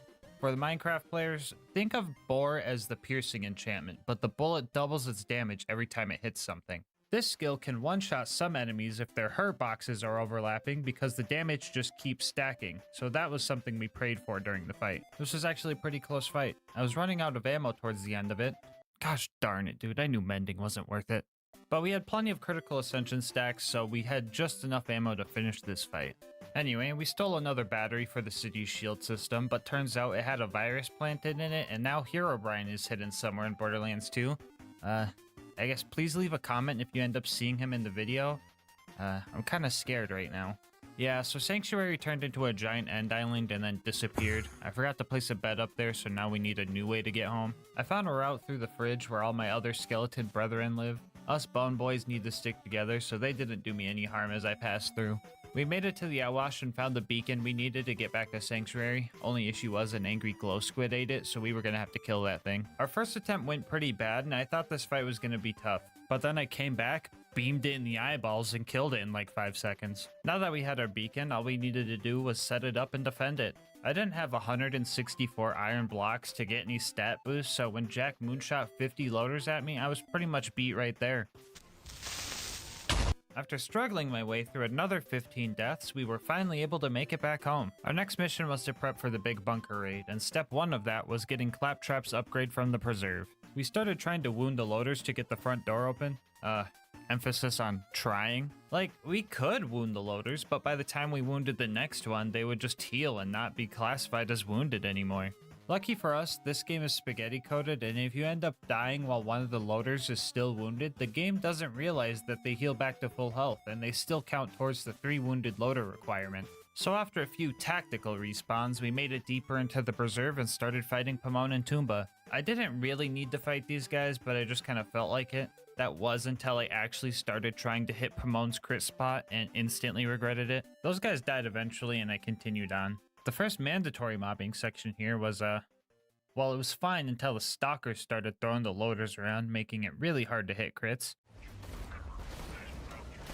Oh my god, dude, this goofy on fight, dude! We started prioritizing the stalkers to avoid this issue, and the Uba eventually showed up. This thing is big and slow, so hitting crits on it was pretty easy.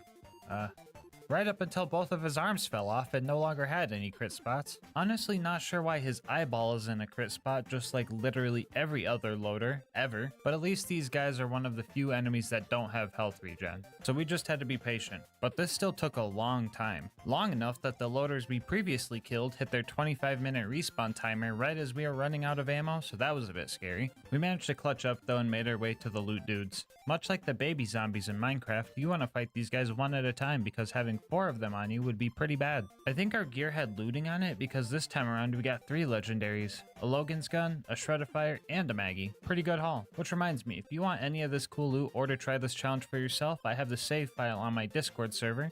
Link in the description if you want to join. After that, it was pretty much a straight shot to Bloodwing. Uh-oh. Wolves, my sworn enemy. Anyway, after losing a few ribs, we made it to Bloodwing. So this fight had the potential to be pretty tough, because it's a 3-phase fight where she goes through fire, shock, and corrosive phases. During my last run where I was tied to a gun lock to one element, this fight took a long time because that last corrosive phase had so much damage reduction. Lucky for us in this fight, we take on the fire phase first, so all the pressure isn't built up to the last phase. We could die during this fight and it wouldn't be a big deal since the first phase is the only one to worry about. But honestly, we're getting ahead of ourselves and worrying too much.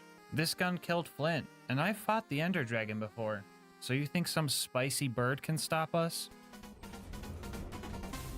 Thank you.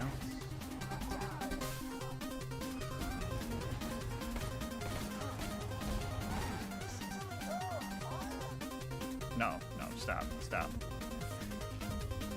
Please kill it, thank you.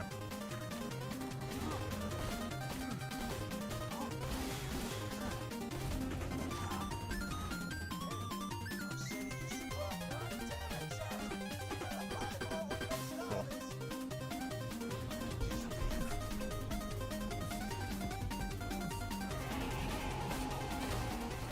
Let's go.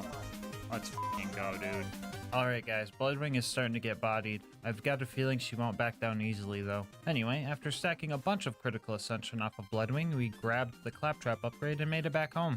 The next thing we needed for the bunker raid was Brick's air support, so we made our way to 1000 Cuts. And yeah, at this point the game just started falling apart. I think I tried to do that when I died. No.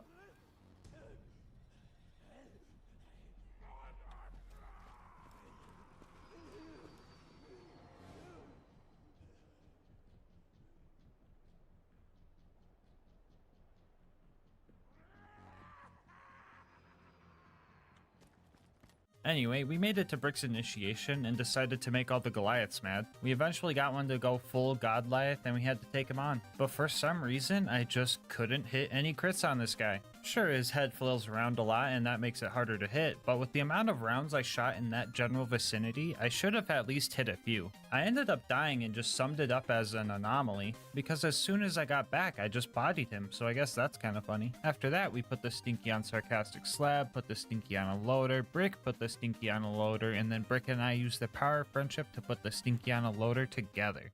Oh, set me up! Set me up! We now had Brick's air support backing us up, so all that was left was to go assassinate the Jack Double and steal his voice. We caught the faker by surprise and filled his face with arrows before he had a chance to run away. We stole his watch and pressed a few buttons and made our way out of there. With all the tools we needed, we made our way up to the bunker. Claptrap snuck us in, and our first door was guarded by this toaster right here. Usually we just use our constructor displacement strat to get him to look at this wall so all of his missiles just hit the door, but this time we tricked it into looking the other way. That way we could hit its crit spot from over here and take it out efficiently. Our next target wouldn't be this easy though. Long-time viewers know about the issues with these baby turrets. These guys are fire resistant, don't have crit spots, and are fueled by Regeneration 2 potions. And am I forgetting something? Oh yeah, they're just straight up immune to splash damage because of a glitch. The longbow doesn't deal splash damage, so that's not the problem. The issue comes from our kunai not being able to slag these turrets so that they would take triple damage. The kunai still apply death mark, but that wears off quickly and is only an 80% damage boost. So in order to kill these things, we needed to use some type of slag grenade to make these guys purple. Or do we? Right before I went to go find a slag grenade, I had an idea that might make this fight doable. Right before you get to these turrets, a couple of loaders spawn. My plan was to disarm one and slowly fire shots at them to stack critical ascension, giving us some more sniper damage to use on the turrets. And this process was pretty tedious. I had to make sure I waited in between each shot to let him regen as much health as possible, but also not wait too long so that I started losing my stacks. Two Fang, aka our multi-shot enchantment, would proc as well. This is not good for stacking because it deals extra damage to the loader but doesn't give us an extra stack of critical ascension. I also couldn't unspec into it because I needed Two Fang for that extra DPS on the turrets. Ammo was also an issue. In order to have enough ammo to continue stacking, I would have to jump off this cliff to get the free ammo from respawning. I would lose about 10 stacks in this process, and the whole thing was just a constant tug of war. Eventually I got 35 stacks and went after the first turret and just barely got away with the kill. And for the second one, I accidentally killed off my stacking loader, so that sucked. I didn't want to have to reset the map and fight both turrets again, but I noticed that this turret was level 89, which is the lowest possible level it could spawn at, so I tried to brute force it. For this to work, we were going to need Two Fang to proc more times than not. We were also going to have to utilize all 4 of our longbows. We could not waste any time reloading, so instead we decided to swap to our other 3 fully charged crossbows to have a chance at killing this cursed turret. And after like 10 attempts, we managed to pull it off. Oh my fucking god, dude. This game's stupid. Well, that only took 120 shots to handle. Let's see how many this giant toaster takes. Oh, like 15 maybe? That's cool and makes sense. And the last thing we need to do before the bunker fight was face McShooty. Oh! So we made it to the bunker and our objective was to blow up 11 giant turrets.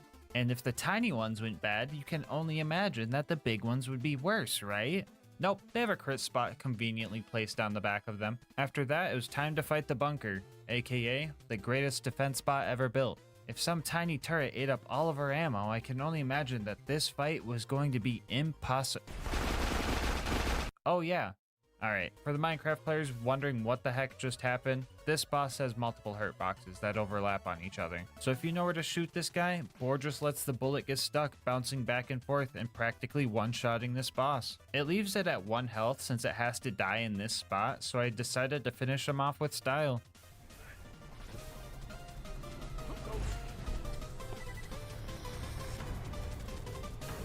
Let's go. It was now time to jump down into Angel Core and deal with multiple waves of loaders. This should be fine though, right guys? Sure, the laser turrets have aimbot and no crit spot, but there will be plenty of loaders to stack critical ascension on. Everything's gonna be fine. Howdy, boys. Ah, fuck, the Enderman is back. Hold on. Anyway, a fight that should take 5 minutes maybe took about half an hour. And then the last injector we had to destroy glitched out and just became invincible. Still not sure what causes this, but it has to be something to do with the other injectors respawning after 25 minutes or just taking too long in general. We got lucky and our kunai managed to take it out for some reason. I don't know, spaghetti code or something. I'm just glad we didn't have to redo this whole fight. Anyway, Roland died, the Enderman got kidnapped, and now we had to go to Sawtooth's Cauldron. Here we had to take out 4 more shielded nomad dudes, and honestly, I was just kind of getting farmed by these guys. I was just constantly surrounded, and if you mix that with how squishy I was, you get an experience similar to falling into a mob grinder. We eventually got enough sneaky headshots and destroyed Boombringer so that Mortar would come down and fight us. The last thing we needed to do was fight a few ghasts, but this blaster Goliath was causing chaos up here. I decided to knock his helmet off so he would enter rage mode, but then my guy just started trying to punch the buzzards and just fell off the tower. That didn't matter though, because homie just set his game mode to creative and flew his way back up here.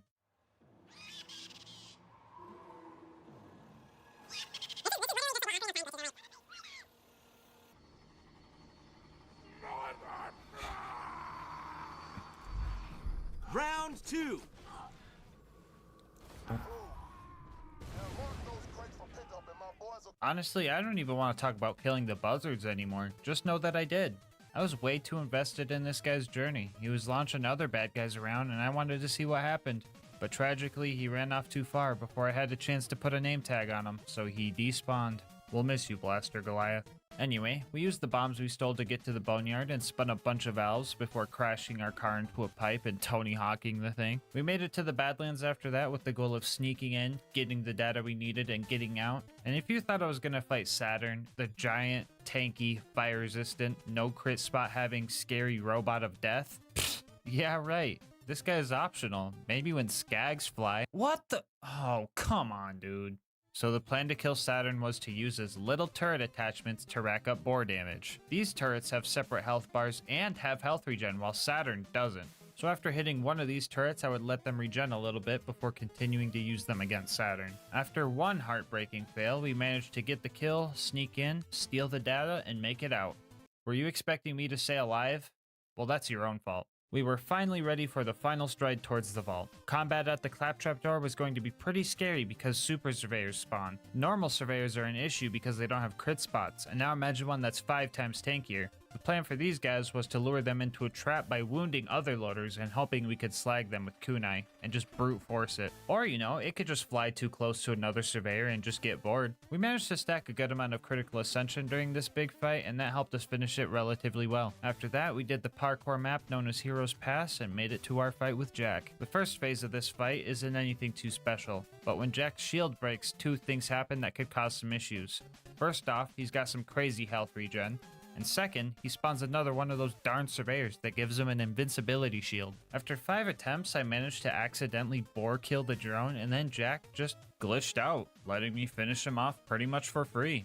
And just like that, it was now time for our final fight with the warrior. So this fight would be pretty tough if we did it the intended way. The warrior has multiple slam attacks that are pretty much undodgeable, and our only realistic revives were phantoms, and healing was out of the question because the slams were just way too frequent.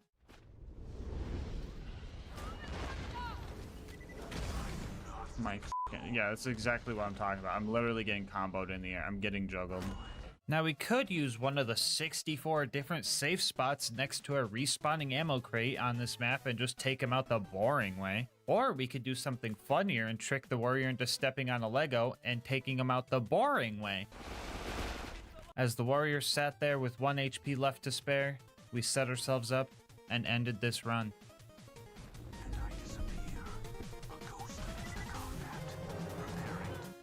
And just like that, now we know.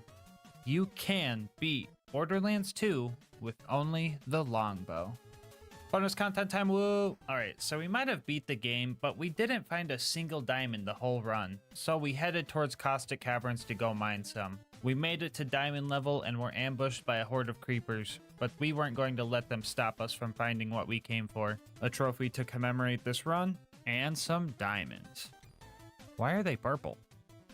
Before you go, I just wanted to say thank you so much for making it this far into the video. If you want to support the channel, make sure to like, comment, and subscribe. Doing all that helps with YouTube's algorithm a lot. I also read all my comments and love hearing your guys' kind words and ideas for new runs. If you want to support the channel more directly, consider becoming a channel member to get videos a day early, using my link and saving yourself money on instant gaming, or checking out the merch store. I will link my Discord and Twitch channel where I stream these runs live in the description. But until next time, breathe easy, homies.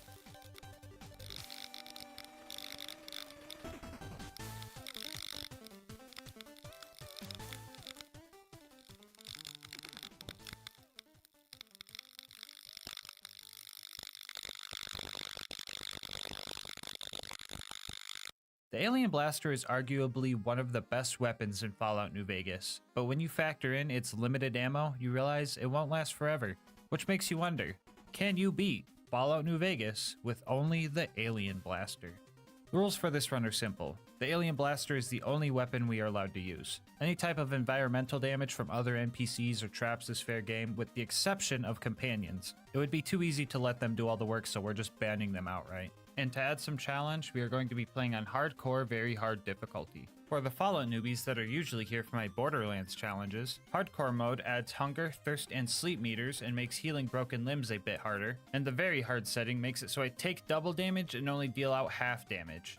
Since a big part of this challenge is trying to conserve the finite ammo we get with the alien blaster, I figured letting the game aim my shots for me using bats would be kinda weird, so I disallowed that too. Alright, with the rules out of the way, let's get into the run. Our journey starts as a handsome man leaves us for dead in a desolate wasteland, which felt oddly familiar, but to our luck, Doc Mitchell managed to save us. As we wake up, we can't help but feel anger and hatred towards the human race. I came in peace, and they brought violence, so they needed to be punished. The Doc will have my mercy, since he went out of his way to save my life, and made me the most handsome alien in the universe on top of it. A new me means a new name, so I chose the most appropriate one for the alien who will destroy the human race. I set up my stats like this. I don't need strength for anything. I made up a rule that I couldn't use speech to cheese my way through this challenge, and the alien blaster has a 100% critical hit chance, so luck wasn't that useful. For my tag skills, I chose medicine for the damage I'll be taking on very hard, energy weapons for obvious reasons, and science because I'm an alien. And for my starter traits, I chose trigger discipline to help with landing shots and conserving ammo, and wild wasteland because the alien blaster does not spawn without it. On our way out, we grabbed everything of use from the dock and sold everything not of use to Chet. We also stopped by the schoolhouse to grab some extra food and a stealth boy before plugging in the coordinates to the nearest alien ship, which was pretty much on the opposite side of the map. So while we try to sneak past these death claws, I'll tell you guys about our partner, Instant Gaming. Instant Gaming has been my go-to place for video game deals. Thanks to them, I got Fallout New Vegas for under $3. That's $7 I saved to buy myself a monster and get me through this challenge. And Instant Gaming has deals on all sorts of games, and their deals are hard to beat. No more full price games, no more waiting for deals, and no more games dying in your wish list. Are you a console player? Not a problem, because they've got you covered no matter if you're on PC, Xbox, PlayStation, or even Nintendo Switch. My favorite part about Instant Gaming is the whole instant part. Once your account is verified, getting a new game can literally take less than a minute. You get your code, plug it in, and I bet downloading it will be the longest part of the whole process. So stop waiting, make your gaming instant. How about this? Think of a game you've been wanting to play and use my link to just see what kind of deal they're offering on it. And if you end up liking that deal and making a purchase, just know that on top of saving yourself money, you're also supporting the channel. Anyway, let's get back to the run. Uh-oh, looks like we cut too soon. Skip ahead? Skip ahead! After a few scary creatures and a few close calls, we finally made it to the alien ship. It turns out that the ship belonged to a rival alien faction and they were immediately hostile towards me. I needed the captain dead in order to steal his blaster, and I was determined to not use any of the humans' disgusting combat contraptions, so I had to lure the captain into a trap. Some of the locals nearby were of the extremely violent variety, so they shot at anything they saw, including me. Oh, that's a fucking grenade launcher. I just had to make sure they fought each other as I dodged their lasers and grenade launcher rounds. Usually NPC versus NPC combat is pretty quick on other difficulties, but on very hard, the alien captain was an absolute tank that could easily annihilate all the Vipers in its vicinity. I even tried to lure the captain into a landmine that was laying on the ground, and he pretty much ignored it. If I wanted a proper blaster, I was going to have to separate the captain from his henchmen and have him focus his fire on me while the bandits focused their fire on him. I was getting annihilated by lasers, so I attempted to eat some of the human food I found at Doc Mitchell's. These so-called stim packs tasted horrible and were extremely painful to eat, but my survival was more important than my comfort, so I choked it down. But don't even get me started on the super stim packs. Ugh. I eventually got the captain surrounded and was able to watch as the humans turned his gray matter into red matter. We stood nearby hoping he had a lot of ammo to get us through this run. He could drop anywhere from 140 to 250 shots for the blaster, and as long as we get around average, we should be Okay, 165, that's actually terrible. Oh, curse this planet. Well, as long as we don't miss, we should be Anyway, now that we had our blaster, we could finally start hunting down the checkered man who tried to kill us. Before we were shot and left for dead, we were masquerading as a postman, and the human that attacked us was after something we were delivering, so we set off to the Mojave Express in Prim for clues. Discovering the location leveled us up, and I dropped all 15 points into energy weapons and chose the intense training perk to increase my luck, which increases all my other skills slightly. Some heathens took the place over, and their deputy was also taken captive. Usually I wouldn't get into human affairs, but this deputy beagle had some answers. Leave it to the humans to leave a dog in charge. I entered the building where the deputy was being held and started looking for his kennel. I also killed some guards and stole their hats to blend in with the other humans a bit better. I look almost undistinguishable. After lurking in the shadows and dealing with all the savages, I found the deputy, who was in fact not a floppy-eared dog. Humans are murderers and now they're liars too? Despicable. Either way, he would not give me answers unless I let him free, so I did so begrudgingly. He told us that the checkered man was heading to Novak through Nipton, so we made our way in the same direction. It's like looking in the mirror. Wah, wah, wah. It's like looking in the mirror. Wah, wah, wah. We made it to Nipton, and we only found one person by the name of Oliver. What sort of lottery did you win? What lottery? The lottery. That's what lottery. Are you stupid? There we go. Lottery ticket. It's mine now. I won the lottery. After that useless encounter, I started to head towards Novak. Along the way, I learned what a deathclaw felt like, put my 9 agility to the test, and experienced what I believe the humans call fear. Oh god. Oh. Oh! The trader at Novak offered to sell me a bunch of rocket ships for a really low price. I would have been excited to get off this planet, but the ships he was selling were much too small to fit my size. This human was absolutely delusional. Much like the one called Manny Vargas. He tried getting me to go to some far-off place and kill a bunch of irradiated humans in exchange for his info on my target. I told him I would not be doing that and decided to just steal the information from him. Don't get me wrong, I would usually just destroy anyone that got in my way, but under these circumstances, I needed to conserve ammo. If my pickpocket attempt failed and I was caught, I would have made him eat my blaster like a stim pack, but lucky for him, his senses are not up to par. We made our way to the next clue and found a couple factions at a standoff. A military group called the NCR had the Khans pinned down, but the Khans also had some NCR prisoners. As much as I would have loved to see both groups just take each other out, I needed info. So I talked to the Khans and paid the NCR to leave them alone. The Khans helped with my assassination attempt, so I badly wanted to end them all here. But I had to think about the long-term goal. So I put their death off for now and got enough experience from this little mission to level up twice. I dropped all 30 points into energy weapons and chose the perk Educated to get more skill points for future level ups. We now knew exactly where this Benny human was, and there was nothing else in our way. Submit to a credit check or present your passport before proceeding to the gate. Trespassers will be shot. Apparently a robot army guards New Vegas, and I was quite jealous.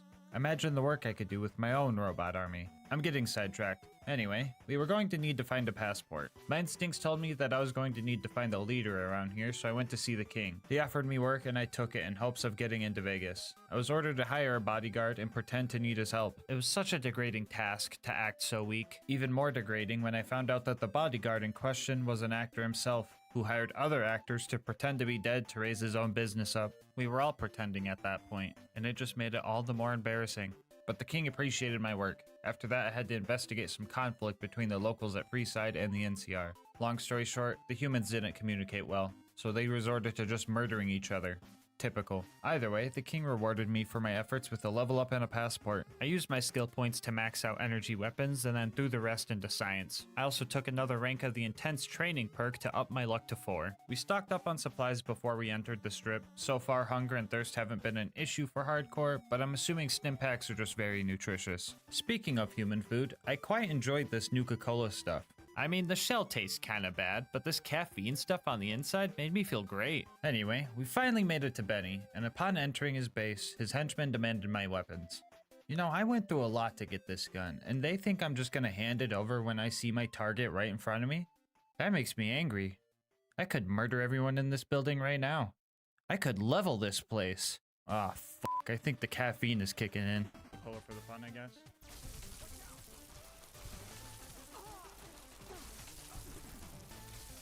Oh god. Good. Cool. Oh. Yeah. Stop. Good. Oh. Good.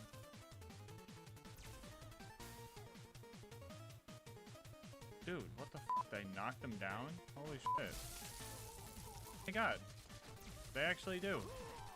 Holy Holy shit, why are they fighting me? Womp! Who's next? Womp! Anyone else? Okay. Note to self. Human food causes anger, mania, and blackouts. Anyway, after all that, I was pretty dehydrated, so I drank a bunch of water from one of the humans' dispensers. I also leveled up 2 more times and threw all the points into science. It will come in handy later, I promise. I also threw another intense training point into luck, bringing me up to 5. After that, I found a robot that wasn't a cringy cowboy or threatening to kill me. And honestly, I like this guy. He pretty much gave me the plans, blueprints, and ideas to take over the strip and build my own robot army. We had to find Mr. House, the head honcho of the New Vegas strip, and overthrow him. I was expecting another lie, much like the Deputy Beagle situation, but to my surprise, this Mr. House guy was kinda the entire building. But for being such a powerful leader, this guy was extremely dumb. He pretty much invites me over to his house, or I guess himself, shows me how to upgrade the robot army, lets me sell him a couple of useless snow globes for 4,000 caps, and left the password to the terminal that leads directly to his safe room so out in the open, I didn't even realize I picked it up. Sure, he's got a bunch of Securitrons guarding the door, but the stealth boy I got from the schoolhouse let me walk right in. The great Mr. House, bested by literal school supplies. Well, I'd say it's about time for a boss fight, eh?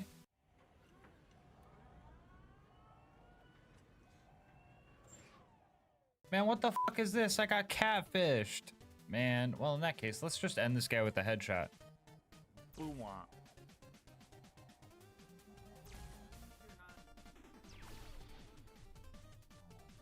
Okay, what about this kind of headshot? Balls. Anyway, after House was dealt with, I maxed out my science skill and plugged Yes Man into House's old system. Yes Man wanted us to go meet all the other factions and decide what we wanted to do with them all. I told him I wanted them all dead, but he really wanted me to go meet them all, so I humored him. Maybe not all humans are so bad. First on the list was the Brotherhood of Steel. I get there and they not only demanded my weapons, but my clothes too? I want you stripped down to your underwear. I didn't like that, so I started blasting. And so did they. Yeah, taking these guys on all at once was near impossible, so I decided to hide over behind some crates for cover and let the guy walk over to me to start the conversation. I killed him there and then killed off the 2 other door guards before getting out of there. So yeah, screw those guys. I got out of there and headed to finish off the other 2 aliens I totally forgot about until now. But I guess they realized their captain was weak and I was superior, so they joined my forces instead, meaning I had a ship to get off this planet when all was done. After that, I got lost at a Deathclaw construction site while trying to find Red Rock Canyon. I eventually found my way there and found their leader surprisingly easily. I asked them about their ways and they seemed like a clan just trying to defend themselves. But then I remembered these are the guys that left me in that ditch, so I murdered them all. Their leader was a coward anyway. The next faction to meet was the Boomers, and with my experience with human language, that could either mean they really like bombs or they're a bunch of old people. And when some guy bet me a bunch of caps that I couldn't make it to their base while dodging mortar strikes, I think I figured out which one it was. I took his bet, but I never got those caps back. Not because I didn't make it, but because I totally forgot to come back for my winnings afterwards. Anyway, I made it to the Boomers' front gate and gave them the good old "take me to your leader" line. They love that one. I guess they're old and like explosives. Okay then. Either way, they made the number in the top left corner of the screen go up multiple times, so I killed them too. After dealing with them, we leveled up again, dropping all of our points into medicine and grabbing the quick draw perk because it sounded cool. After that, we had a few factions in New Vegas to deal with, starting with the Omertas. No one but Omertas are allowed to carry guns into Gamora. Check your weapons with me.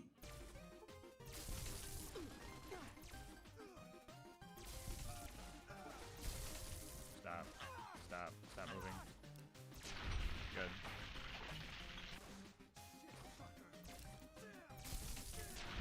Okay. Man, I am so sick of these humans demanding my weapons. Let's hope that the white gloves are a little more understanding. Beg your pardon, but could I trouble you to turn over your weapon?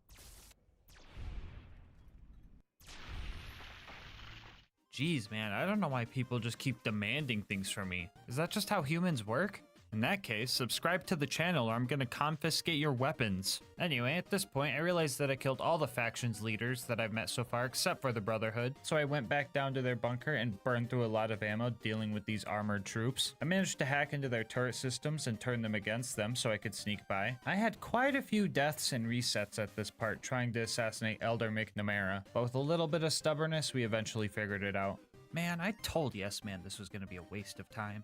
We were down to 33 shots, which sounds like just enough for the final fight at the Hoover Dam. But just to make sure, I decided to take Yes Man's optional mission to upgrade more Securitrons over at House's hidden bunker, which at first sounds like a quick button pushing mission, but it turned out to be quite the opposite. I didn't realize Caesar's Legion was built right on top of this bunker. I played this game a few times before, but I got so into the side missions that I never really did this part. Is anyone else like that with side missions? Comment below if you do the same. Anyway, I snuck into their camp and rode the boat to the bunker, and I was immediately given the default human greeting. For anyone not looking at the screen right now, that means they shot me. With me not knowing how far I would have to go, I decided to conserve ammo and just power through it. That was a bad idea because the next hour of my life was now devoted to dying, respawning, and eating super stim packs. By the time I suffered into the actual bunker, the entire Legion was behind me with power fists and combat shotguns. A 94 sham would have been great for this part of the run, but I'm at the wrong kind of bunker for that.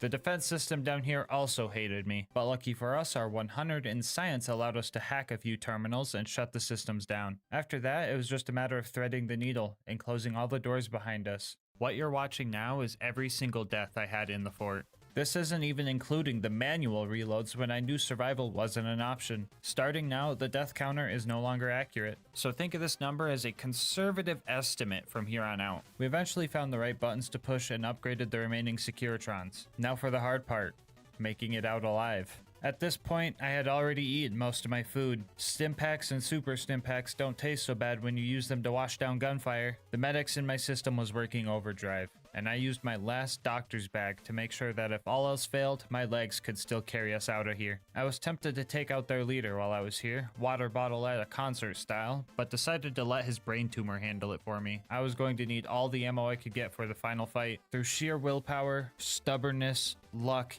and multiple chems, I made it back to the boat and swam to safety. At this point, I was starving, dehydrated, addicted to multiple chems, crippled everywhere from the waist up, and had absolutely no medical supplies to my name. So I went to the only human I could trust and had him patch me up. And after that, I went to all the vendors I could find and bought all the supplies I could for the final fight. The battle between the NCR and the Legion at the Hoover Dam will determine who takes control over New Vegas. And my plan was to swoop in with my upgraded robot army to take it all for myself. We let the humans do all the fighting amongst each other and made our way to the real target, Legate Lanius. With 33 shots in the alien blaster left, fighting some human with a sword should be a piece of cake. Yeah, emphasis on should? Yeah, I did not expect this guy to be so tanky. He's only the final boss of the game after all. We probably could have killed him here, but we wouldn't have enough ammo to deal with his henchmen. So we had to load back and make some more preparations. This whole next chapter of the run sucked.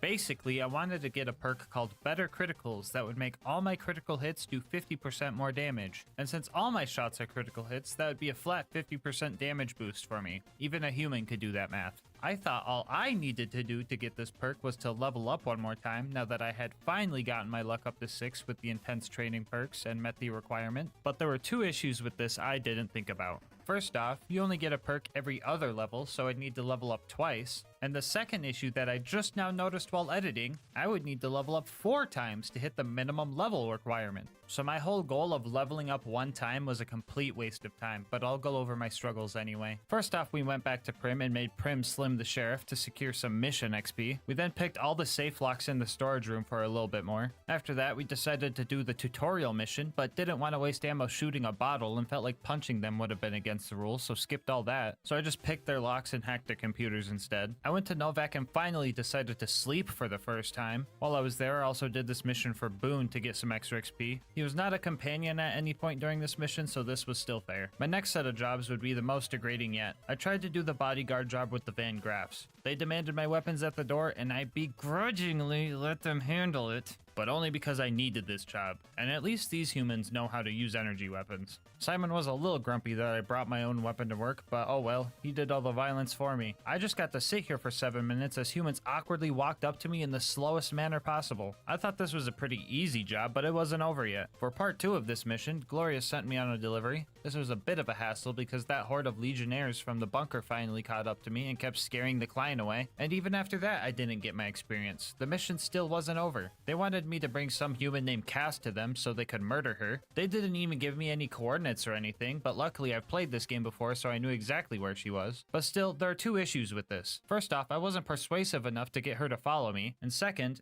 even if I was, she's a companion, and that just didn't feel right, even though she wouldn't be doing any combat. So this whole thing with the Van Graffs was just a total waste of time. If I had the ammo, I'd go back and slaughter them all. While I was here, I decided to talk to Ranger Ghost and do her mission where I check on Nipton. I thought I was going to have to go talk to some people there, but alas, Caesar's Legion still hates me. I thought this lottery ticket I stole from the annoying guy here earlier meant they would let me live.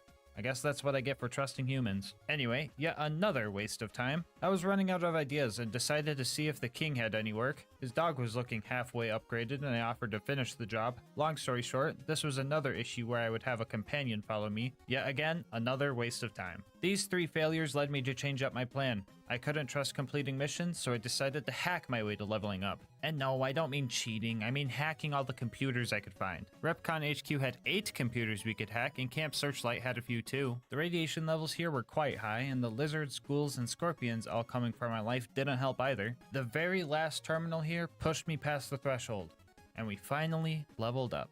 Make this next part easier.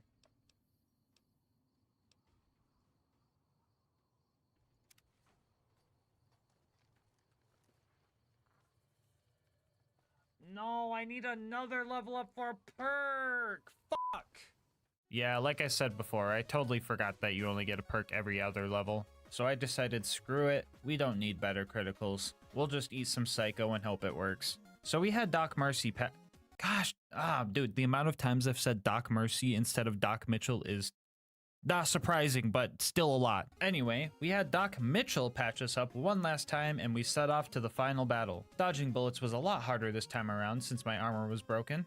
Luckily, I took that checkered suit from Benny's corpse. Still not sure how that works because he was cremated in it. I don't think it actually helped me that much, but I took what I could get. We made it to the Legate's camp and started taking the bad guys out. I was really abusing the quick saves here because every shot counted.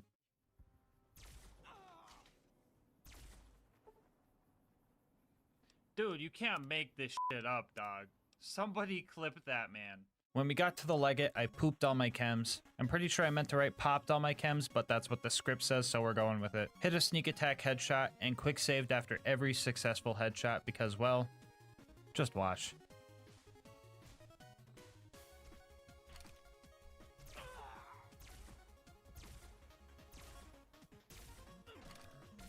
Oh, dude, everything in this game moves so goofy, and I hate how goofy everybody moves.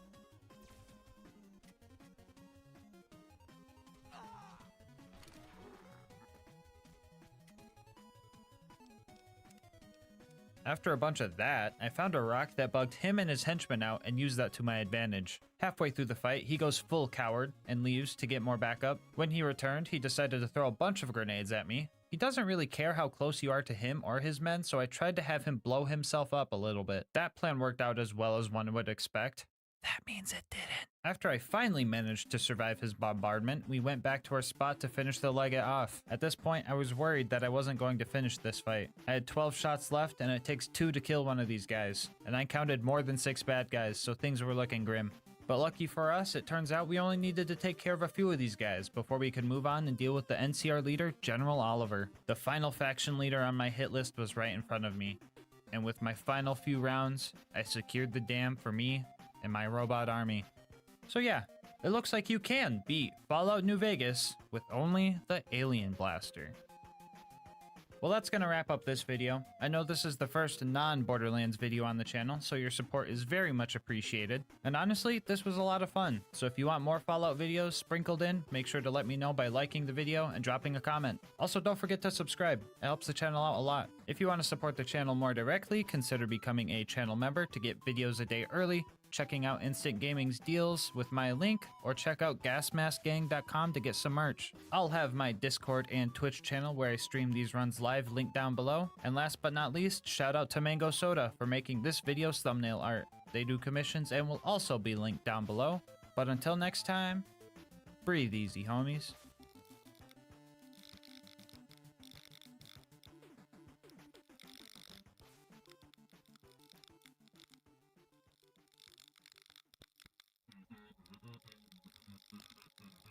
It's like looking in a mirror. Wah, wah, wah. It's like looking in a mirror. Wah, wah, wah. This video is sponsored by Instant Gaming. More on how you could save money on video games later in the video. Whether you like Borderlands 2 slag mechanics or not, I think we can all agree that when you are the one being slagged, it's not that fun. Well, maybe for you guys, but I'm a masochist, so today I ask, can you beat Borderlands 2 while perma-slag? As per my usual, this is going to be an Ultimate Vault Hunter mode Overpower 10 playthrough. For anyone new to the game, that just means enemies have 4 times health, health regen, and are all 10 levels higher than us. Bar will not be allowed for this run, and I must be slagged at all times. Now, usually to become perma-slagged, you need to get to the Arid Nexus Boneyard and get slagged while driving a car. Exiting the vehicle before the slag has time to wear off will leave you in a state of permanent slag until you save quit out of the game. The issue with this setup is that you don't get access to this map until the second to last mission of the game. But worry not, because there's a way to be slagged 24/7 without the need of a glitch. And all you need to do is use this. That's right, everybody. This video is also going to be, can you beat Borderlands 2 with only the wait, how the heck do you even say this word? Cuckoo lane. Cuckoo lane. Yeah, I'm gonna be in the cuckoo lane after this one. For real though, I'm 99% sure it's pronounced Cullen, but I'm 100% sure some people who call it the Chulane are going to convulse if I say it like that, so I've decided it's called the Chalupa now. That way, everybody's mad. Anyway, the other gear for this run is going to be a basic shield, Vault Hunter Relic to maybe get some funny drops, and the legendary Nurse class mod. Now, the legendary cat would have been the optimal decision with its crazy SMG damage buff, but I thought the nurse fighting against me getting one shot all the time would be funnier, more thematic, and more challenging. Here's a quick peek at the build. I'll answer any questions about it in the comment section, but I pretty much went for every type of indirect damage source that I could. Anyway, let's hop into the run. So, since I am perma-slagged, all damage that I take is going to be tripled. Therefore, my main game plan is to not get hit. However, that game plan came to a full stop when a bullymong forcefully threw me into Liarsburg where all the bandits were waiting to kill me. Just about any attack that hits me deals well over enough damage to just one-shot me, but BL2 has a mechanic known as Health Gate, which prevents you from getting insta-killed as long as you have over 50% of your health. This effect gives you 2 seconds to get your health back up to 50%. A good indicator of knowing if you hit that 50 is the animation of your health bar. If it's shaky, take a breaky, and if it's not, you're ready to get shot. Anyway, yeah, for a lot of this run, we're going to be playing like a cover shooter.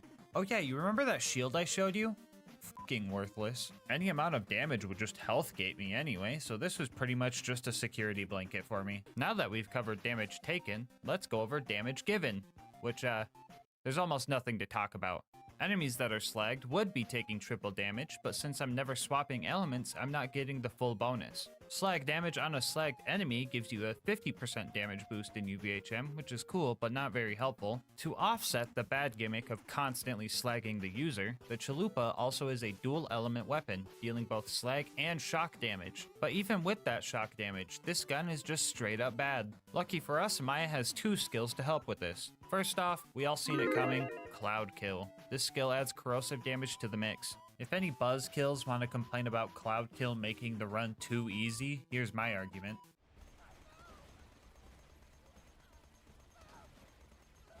Yeah, so it was Cloud Kill or the legendary cat class mod, and I chose the harder of the two. Anyway, the other helpful skill I was talking about was Immolate, which adds fire damage to our shots while we are in fight for your life. So when we're trying to get a second wind, we actually have all the elements at our disposal. Why do I feel so handsome saying that? Anyway, Tutorial Town was a bit rough because of a bully rat we had to deal with, but using Thought Lock, we had the bandits and bullymongs deal with each other. This was actually super helpful because the power wasn't even on to buy more ammo yet. I had like 1,500 rounds before that bully rat ate them all. I know I kind of forced this bullymong to be my friend, but he was actually pretty cool. Yo, you put the stinky on him! I almost feel bad killing you now. After we met Hammerlock and got Claptrap all fixed up, we made our way towards Boom Boom. Some of the local rack decided to help fight the bandits guarding the place, which was weird because I didn't thought lock them. But I did thought lock the lunatic bombers and got them to blow each other up. The same plan also kind of worked for Boom Boom. I almost died 0.2 seconds after the cutscene ended by nearly running in front of Boom's cannon. This thing ignores health gate, so I would have been dead for sure here. This time around, I decided to go for Boom first and kick him off of his cannon. After that, I tried to get the brothers to fight each other. This was pretty awkward because they would just jump around like crazy when they would start fighting each other. I would try to use Cloud Kill on one of them, but they would just jump out of it. My god, dude, what the f is going on? Why does he jump around so much?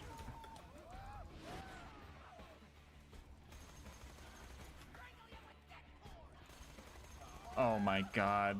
What the hell is he doing? What is he doing? Stop! Oh god, I'm so dead. I'm so dead here. After Boom died, I eventually distracted Boom with some psychos and put enough rounds into the back of his head to make me lose some frames. Oh yeah, he died too. I should tell you guys that. After that, we convinced most of the bandits we worked here before saving Claptrap and taking on Captain Flint. This fight was pretty tough. My initial plan was to just thought lock Flint to take his aggro off of me and unload into him the best I could. But I quickly ran into an issue, because I guess you can't activate Cloud Kill on enemies that you have thought locked? And we kind of need Cloud Kill for this kill, so we had to change up our strats. We would use Thought Lock on the other bad guys and hope he focused on them as we laid into him. I wasn't the only one adapting though. Flint's AoE slam seemed a lot bigger than before, and on top of being stronger, Flint also got a lot smarter. I think he's finally sick of getting cheesed.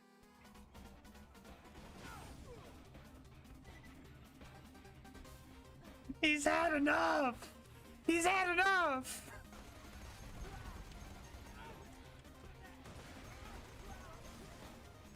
Oh my fucking god, dude! Fucking oh, I'm dead. I'm dead. I'm dead. I shouldn't have ran that way. This is staying on until Flint's dead. Huh? Huh?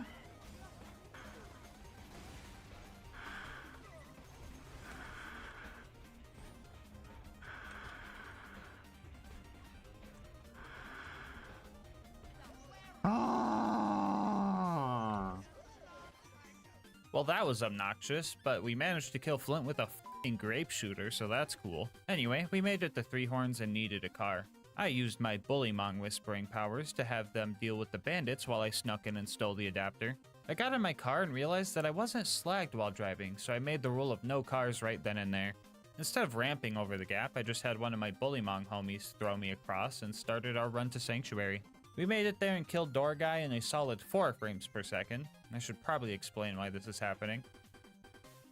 Anyway, we had to go save Corporal Reese. He would have been fine, but I accidentally slagged him, so he ended up dying. I grabbed the power core and almost forgot to kill the 20 bandits to avenge Reese, so I went back and thought locked the Nomad to get the 20 kills for me. After that, we made it to Sanctuary, and Private Dressup got stuck in a slag puddle. So while he tries to get out of that mess, I'm going to tell you guys about our partner, Instant Gaming. How fast do you think you could get a game on Instant Gaming? Take a guess right now. Once your account is verified, getting a new game can take less than a minute, and to prove that to you, I will now speedrun buying Fallout 3 Game of the Year Edition on Instant Gaming. Time starts as soon as I open Instant Gaming's website, and the time stops when I get the confirmation from Steam. Ready? Go! Instant Gaming's website, here we go, Fallout 3, bam, enter, Game of the Year Edition, buy now, there we go, go to payment, blur out all that personal stuff. Now this is the longest part of the speed run right here, guys. The loading screen. Once we find tech to skip this part, the speed runs for this are going to be crazy, dude. Any second now. And code. There we go. Reveal. Copy it. Go to Steam. I accidentally clicked on my OBS. That was a major time loss. But anyway, time. Sub 30. And bam. In less than 30 seconds, I got Fallout 3 Game of the Year Edition for $3. That's $7 going towards more Monster for me, baby. So stop waiting. Make your gaming instant. How about this? Think about a game you've been wanting to play and use my link in the description to just see what kind of deal they're offering on it. And if you like what you see and end up making a purchase, just know that on top of saving yourself money, you're supporting the channel. Anyway, let's see how Jessup's doing. Oh no, Jessup, be careful! Anyway, after getting all the hub world tutorial stuff out of the way, we headed towards Frostburn Canyon. Along the way, we found a tubby spider ant and killed it for its loot, so that was pretty cool. After that, we found a tubby spider ant and killed it for its loot, so that was pretty cool. Besides those guys, nothing crazy really happened. The siren went that way! Idiot. The spike jump this time around was way scarier than usual because I was slagged, but we still made it, so it was all okay. Never mind. I managed to photobomb the cutscene here, and geez bro, do I really look like that? Lilith felt left out, so I gave her a grape flintstone vitamin so she could be purple too. To clarify, this is not me being nice to her, this was just mandatory to progress. This was the first time in the run where I was able to play the support role. I would use my Chalupa and Maya's Scorn skill to make sure all the enemies were slagged, and Lilith would take them out with her phase walk ability. That was until she dropped the one-liner, and then I just started doing all the work myself again. I'm just asking for one run where she doesn't try to be a cowboy. Like, come on, please. Anyway, after some mobbing and watching some World Star type stuff, we got out of there. Our next goal was to save Roland, and in order to get into the Bloodshot Dam, we were going to need a car upgrade. So we went to Ellie's and started taking bandit cars out for parts. Not being able to drive there really sucked because the buzzards would just smell us from a mile away and hunt us down. Usually this part of the run is pretty easy because the cars aren't balanced properly for UVHM, so they only take a couple shots to kill. Don't get me wrong, they were still pretty easy to kill, but it just felt wrong having to shoot these things this many times. I thought Cloud Kill would have insta-killed these things, but unless they're perfectly still, they just drive out of the cloud before it has a chance to destroy it. We got all the parts we needed and walked back to the dam and punched our new car towards the front gate and quickly got in to honk the horn. I know I'm not allowed to be in the car, but I chose the Iridium Metal skin, so just pretend we're slagged for a second, okay? Badma showed up and started giving us a hard time. I wanted to use Converge on one of the basic mobs around here in hopes that it would yank Badma off the cliff for us, but they just weren't cooperating. So I stuck to the usual strat of hiding, distracting, and spamming rounds at my target. I eventually took him out and made it inside the Bloodshot Dam. For being this far into the run, 6 deaths isn't so bad. I sure hope that that number doesn't quadruple from one mission alone. Anyway, you guys have probably noticed something I haven't talked about yet, so I'll take time to address this purple haze effect that's been showing up on my screen. Does it bother me? No, not really. My brain is really good at drowning that type of stuff out. Like during the Bane only run, for example. I stopped hearing the screams by the time I hit Overlook, and life just felt normal. Anyway, something you shouldn't have noticed because the gameplay is muted was the slag whispers.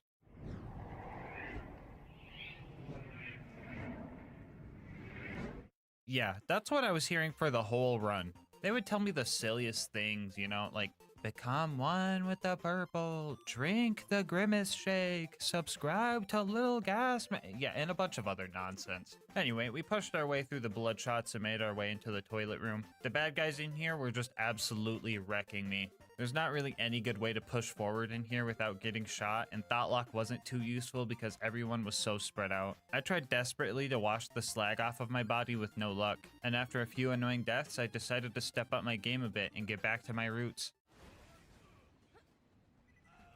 Yes! That's right, baby. I started getting some momentum and making some progress. It wouldn't be too long before... Aw, Alright, I got some explaining to do. So my game crashed because I have my physics settings set to high. That's also why you've been seeing slag puddles and low frame rate kills when I'm point blank on enemies. Slag particles is usually what makes the game crash with these settings, and Twitch chat redeemed their channel points to make me turn it on until the game crashed. Immediately after this crash, Lucas spent a bunch of points to re-redeem it, so yeah, don't use this setting unless you want to crash. After refighting our way through the dam, Mad Mike showed up. He almost put the Stinky on a Psycho, and that would have been pretty cool, but he failed pretty horribly, so I had to show him how it was done. Yes! Yes! Alright, bye. We found Roland and decided to keep our distance from him. We didn't want any of our slag rubbing off on him because he might get hurt if that happened. That plan backfired when the warden came and nabbed him up. As I was sneaking past all the bandits and loaders, I found a legendary Siren class mod. Doesn't help me at all, but if you want any of the cool gear I found in this video or to try the challenge out yourself, I'll have the save file in our Discord server. Link in the description. Anyway, we made it to the warden and started our fight. To the new viewers that know how to have fun without needing to impose restrictions and challenges to your run, you might not know that the warden can actually take Roland to the Hyperion Barbarian Friendship Gulag if you don't kill it fast enough. And with our damage output, that means we would only get 1 or 2 chances to take the Warden out. The Warden really gave me a run for my money during this fight. I think it spawned like 4 Angelic Guards, which are pretty tough even with Cloud Kill. Thought locking them proved to be helpful for distracting the bad guys and aggro relief, but I still had to make sure to keep one around at low health just in case I needed a revive. At one point, I thought locked an Exploder and it just took a chunk of the Warden's health, which felt pretty cool. Near the end, I was getting pinched from both sides of my cover bus. I had to put all of my trust into my ears and the minimap so I could lay into the Warden as much as possible. After a good long fight, I managed to take the Warden down right as Lilith was telling me that the drop bard showed up. That was definitely a first try or gulag situation. We fought the rest of the loaders off with Roland and made it back to Sanctuary, where he gave us our next mission to go steal the vault key. Nothing crazy happened at Tundra Express, just the usual. Burn the Varkids, meet Mordecai, meet Tina, grab some bombs, use your Dami Mommy mind control powers to get some guy to shoot his friend with a rocket launcher. Basic stuff. We made it to the end of the line and managed to die before I even had a chance to see any of the bad guys.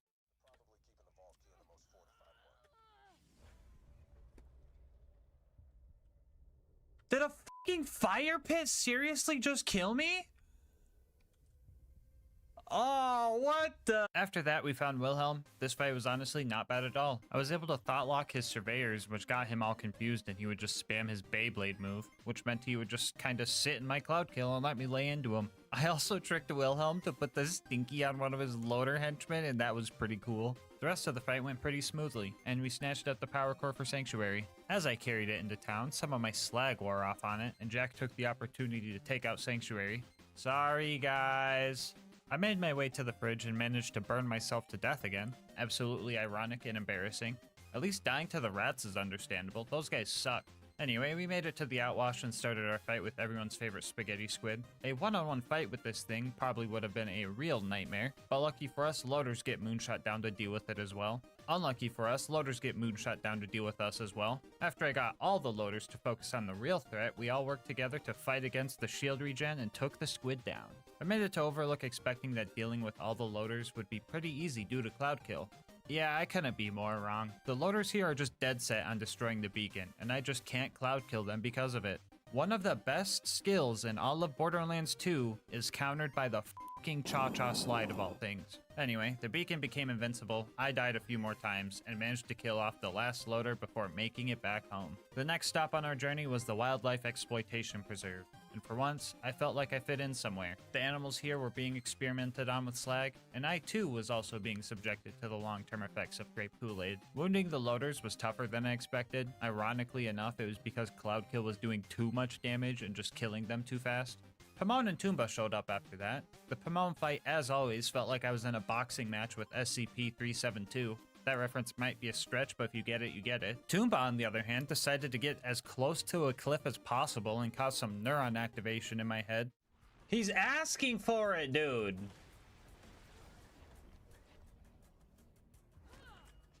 The ultimate loader up ahead was pretty easy because you can trick it into just standing in your cloud kill, but the loot dudes ended up being pretty annoying. I tried to fight them 2 at a time so I could get them to fight each other, but I kept getting jet loaders that would just glitch out of bounds, so that was lame. Anyway, we made it to Bloodwing and somehow the game didn't crash from physics and all the slag particles in this cutscene. Looks like hydro-cooling your PC with slag is a working solution for that. Anyway, the Bloodwing fight itself actually sucked. Each phase was just harder than the last. Fire phase was alright, shock phase she became resistant to most of my bullet damage, and then corrosive phase she was straight up ignoring cloud kill. Mordecai wasn't really helping as well as he usually does, because my existence just kinda means things are going to be purple already. His ammo and health vials were very helpful though, because surviving Bloodwing's elemental dot damage just wasn't possible. Come to think of it, surviving any dot damage wasn't possible. I was also burning through a lot of ammo trying to stay alive and dealing with these skags. Bloodwing would also power them up with elements, and that made second wind super sketchy. The third attempt at this fight was an absolute roller coaster. With so many close bleedouts, Bloodwing really made me work for this win. At one point, I had a fast bleedout and survived only because I got a lucky critical hit. And after 15 minutes of straight up dodging and getting second wins, the attempt ended like this. Get back, back, back, back, back, back, back, back, back, back, back. No, you fucker, Bloodwing. Don't fucking do this, Bloodwing. I swear to God, Bloodwing. This one was a tough call, but I think Bloodwing gets the point on this one. I feel like with those last 2-second wins, I got a little lucky. She also reminded me of my mortality by nearly killing me with her dying breath.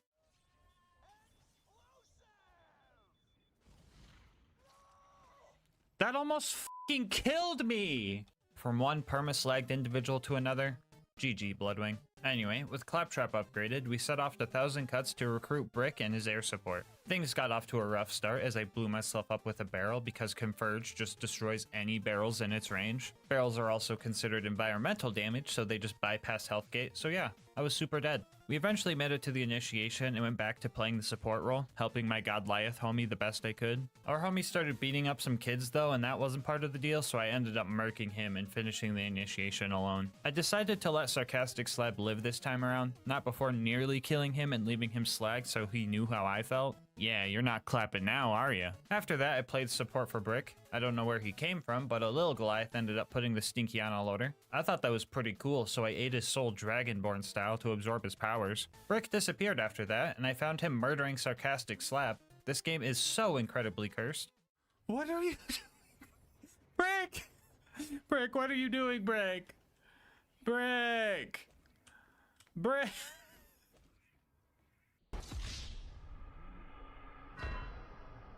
Anyway, after our usual loader launching shenanigans, we made it back home and set off to our next objective. We needed to steal Jack's voice from one of his body doubles.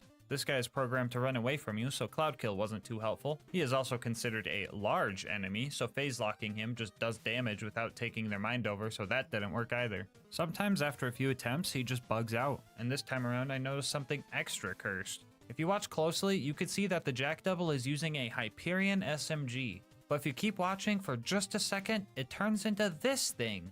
The fuck is that? Anyway, yeah, he stood still and just let me kill him. We now had all the tools necessary for the bunker raid, so we went to 1000 Cuts and started our climb. Obstacle 1 was this basic toaster. We were really close to first trying a max level one, but on our second attempt we got a lowest level one, and that went a lot easier. But that's where the easy ended, because up next were the baby turrets. Yeah, so this is obviously bad. For the new players watching, these turrets are glitched and are completely immune to grenade splash damage. And they also have insanely strong health regeneration. But GASMASK, you're not using grenades. While that is true, a lot of guns in this game deal grenade damage on top of their bullet damage, the Chalupa being one of them. The gun's bullets deal shock damage, and then the slag grenade splash is added to them, so when we shoot these turrets, we are only seeing the blue damage numbers. I should also point out that Cloud Kill is proccing, but I do not see the cloud and I do not see the green damage numbers, so we are going to have to pull through with only our shock damage. First thing we did was save quit out of the game. These turrets can range from level 89 to 91, so we wanted to make sure they were both at the minimum level. Lucky for us, we got this on our third try. Now for the hard part. We had to sit in this spot, use Scorn to slag the turret, and just try our absolute hardest to fight against the health regen. The Chalupa is also pretty inaccurate compared to its non-unique counterpart, and with the slag particles, it was hard to tell if I was even hitting it. I kid you not, the first turret took about 900 bullets to take out, which is like over half of my ammo pool. I had an idea for the second one that made it a little bit easier. There was an angelic guard nearby, so I lured it over and thought locked it. It helped shoot the turret with me and also gave me some extra fire rate for Maya's wreck skill, so this one only took about 700 bullets. Yay! Up next was the Super Toaster. This guy is super easy to cheese by just standing behind it, but even then I ended up dying multiple times. By this time in the run, I just seen all enemies completely differently. An RPG loader was just as dangerous as a gun loader because any amount of damage would just bring me to a sliver. A rabbit skag bites you, you're dead. You get hit by a stray bullet, you're dead. High five claptrap too hard, you're dead. The list goes on. Anyway, I got sick of dying so many times, so I locked in and found this cool spot right here that makes it so the constructor just starts bouncing, and that made the fight way easier. After that, all we had left was sniping Face McShooty, and honestly, this was probably the worst Face McShooty snipe on this channel, except for that one time I died 3 times trying. But that one doesn't count, we're just gonna pretend it never happened. Like I said before, the accuracy on this thing is terrible, and I ended up trying to do this for almost an hour. I gave up trying to tap fire to conserve accuracy because there was no accuracy to conserve in the first place. But after 30 non-headshots and 7,000 misses, we finally got him in the face. Thank God, dude, oh my goodness. Finally at the bunker, we started taking out the turrets. These guys aren't glitched like their tinier counterparts, so Cloudkill actually put some work in on these. After that, the bunker showed up and we started our fight. The game plan was to phase lock a loader, lane to the bunker, and have chain reaction help us out for this fight. Chain reaction, combined with bunker's overlapping hitboxes, lets our bullet hit multiple times, which gave us some extra DPS for this fight. We almost had this first try, but this loader decided to die like 1 frame after I bled out, so that sucked. After another 20 minutes, we managed to take the bunker down and bask in its blood. Angel Core was up next, and let me tell you, that place was just paradise. Everything was purple, there was giant slag feeding tubes, I befriended some ion loaders to protect me. Everything was great. Never mind, get me the fuck out of here. Anyway, Angel Core went decent, Roland showed up and I got to play support again while him and his turret distracted the loaders from my wet toilet paper squishy body. Alright Roland, let's get this vault key. Uh-oh, Roland, it looks like some of my slag wore off on you. Just make sure not to get shot until it wears off, and you should be— No! Anyway, Jack kidnapped the wrong siren. You would assume the one full of iridium runoff would be the one you want to charge the iridium-fueled key, but oh well, at least Lilith is gone now. Now the only voices in my head are my own and the slag whispers. No! Sawtooth Cauldron was our next destination, and my worst fear ended up happening. Some of you guys might remember the Death Cubby. You spawn here, and you're trapped. You try to leave, and the ambush commanders are there to ambush you. Who would have thought? My only hope was to make a break for it as all the bad guys were getting thrown around from Converge and make it to a safer spot, which was standing on the cliff of a volcano, so that was cool. Or warm, I don't know. I'm not allowed to make jokes about other elements right now. I was having trouble killing these guys until a heavy nomad showed up and I tricked him into shooting them with a rocket launcher. After that, we found another slag homie, blew up Boombringer, let Mortar get his revenge, and rode the elevator up to deal with the buzzards. Man, these guys had the audacity to not stand still in my cloud kill clouds, and I ended up dying multiple times because of it. Luckily enough, when you're as bad at this game as I am, you learn to send the elevator down so you don't have to wait for it when you inevitably die. I tried to yank some of the bad guys up here off the tower so I had some breathing room, but that didn't go too great. So close. A loot dude showed up as well, and he decided that he was unslaggable, so that was fun. We eventually managed to take out enough bandits to give us the chance to take out the buzzards and watch the sunset with one of our homies we met up there. We made it to the boneyard and we were finally able to do the permaslag glitch after pushing a car over to a slag puddle. Fun fact about this glitch is that you can stack it as many times as you want. One stack will be 3 times damage, 2 would be 5 times damage, 3 would be 7 times damage, etc. I thought that since any amount of damage would just health gate me anyway, what's the harm of just getting like 10 stacks? That way, Recompense would deal some crazy damage when the enemies attacked me. Yeah, that didn't work at all. Anyway, we cranked some valves, listened to the whispers, got another stack of permaslag, turned some more valves, listened to the whispers again, got another stack of permaslag, watched our car almost explode from bumping into a skag with all of our stacks of permaslag, got another stack of permaslag, watched my car explode from hitting a skag with all my stacks of permaslag, and made it to the Arid Nexus Badlands. 10 seconds after I got here, I forgot that whole list I just read to you guys and tried to grenade jump over this gate and just died because of it. No grenade jumps means no Saturn skip, so we started trying to take this overgrown loader down. Honestly, Cloudkill did most of the work here. I did not have enough ammo to just lay into him, so I played it patiently until I felt safe not playing patiently anymore. The big toaster after that made it pretty hard to get into the info stockade, but my patented try again and hope they miss this time strat prevailed as it always eventually does. It was now time for the final stride towards the vault. The mobbing at the claptrap door went relatively well. Loader combat was easier than bandit combat for this run, and I also kind of just got to play support for the turrets, so nothing much to note here. After that, I save quit the game so that I could do the hero's pass skip without dying and made it to our fight with Jack. I'll be real with you guys, this fight sucked. This fight always sucks, but some even goofier stuff happened this time around. You know that invincibility shield drone that Jack gets when his shield breaks that lets Jack just teleport and heal all his health back in like 2 seconds? Yeah, that thing can't get cloud killed. Like, it just doesn't activate when you shoot it. I mean, I can kill these things, it's just kinda hard. But even after that, it only takes Jack like 20 seconds to teleport away and spawn another one. Which, considering Jack's health regen, that's pretty frickin' quick if you ask me. I decided to try some Converge shenanigans and use a rack to yank him into a death hole, but that just wasn't working. So we had 2 options. Keep trying an impossible fight until Jack glitches out and stands still, or just use the good old block him at the terminal strat and skip all the pointless stuff. They both have the same result, but the latter gets the video out sooner. So here's my PowerPoint presentation on how to kill Jack.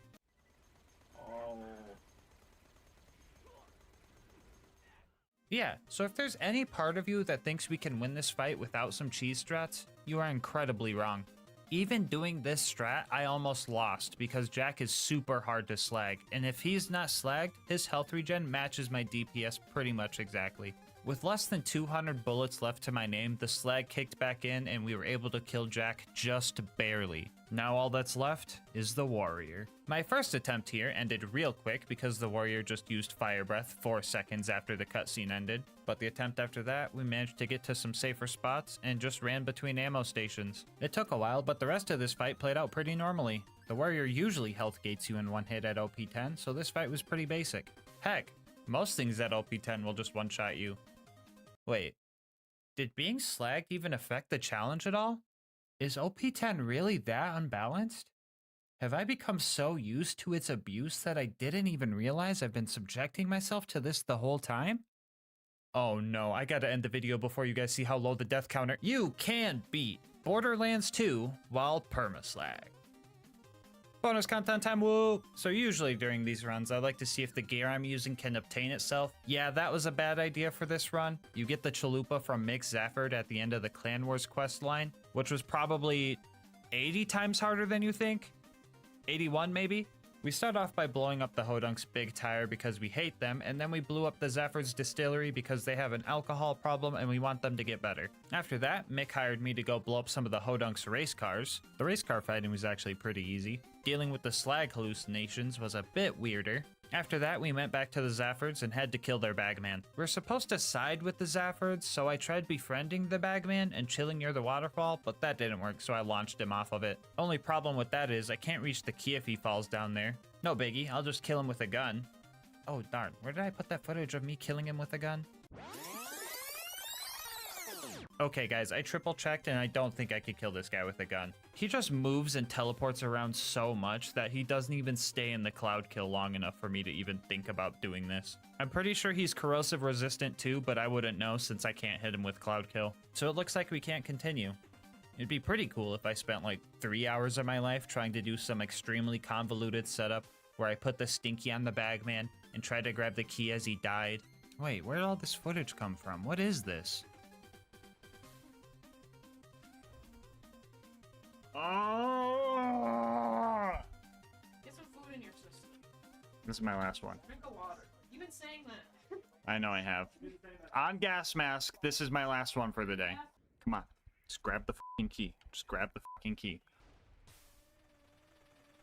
Yes! Yes! Yes! Yes! Yes! Yes! Yes! Yes! Fucking A! High five! That's odd. I don't remember any of that. Guess I must have blacked out or something. Anyway, that has to be the hardest part of this quest line, right? Oh, what the f— So yeah, we tried using Immolate's fire damage and that didn't work, so it looks like we can't continue. It would be pretty cool if I spent like 2 hours of my life trying to do some extremely convoluted setup where I farm the enemies at this house until I find a bandit with a fire weapon, and then go to the boneyard to permaslag myself so I'm allowed to drive cars and slowly ram that bandit to the Hodunk camp and have him shoot at me while I use the fire tanks as cover. Wait, what the fuck is this footage? Did I black out again? Bro, I need to lay off the slag. This stuff messes you up like lean. Wait a minute. Anyway, that made the Hodunks mad, so they told me to crash the Zafford's wake. So I got drunk at Moxie's to get in. Yay, more visual clutter. I got them Ice King wizard eyes, man. Anyway, we went to the wake, paid our respects, and left. This is not a lie for a comedic bit. The objective will check off even if you don't murder everyone inside. After that, it was finally time for the final fight. I started blasting the Hodunks and throwing my slag orb out, and played support one last time for my Zafford homies. Before you go, I just wanted to say thank you so much for making it this far into the video. If you want to support the channel, make sure to like, comment, and subscribe. Doing all that helps with the algorithm a lot, and I love reading all your guys' comments. If you want to support the channel more directly, consider becoming a channel member to get videos a day early, saving money over at Instant Gaming using my link, or go to GASMASK'Gang.com to snag some merch. I will leave my Discord and Twitch channel where I stream these runs live in the description. And last but not least, shout out to Mango Soda, who made this video's thumbnail art. They do commissions and will also be linked below. But until next time, breathe easy, homies.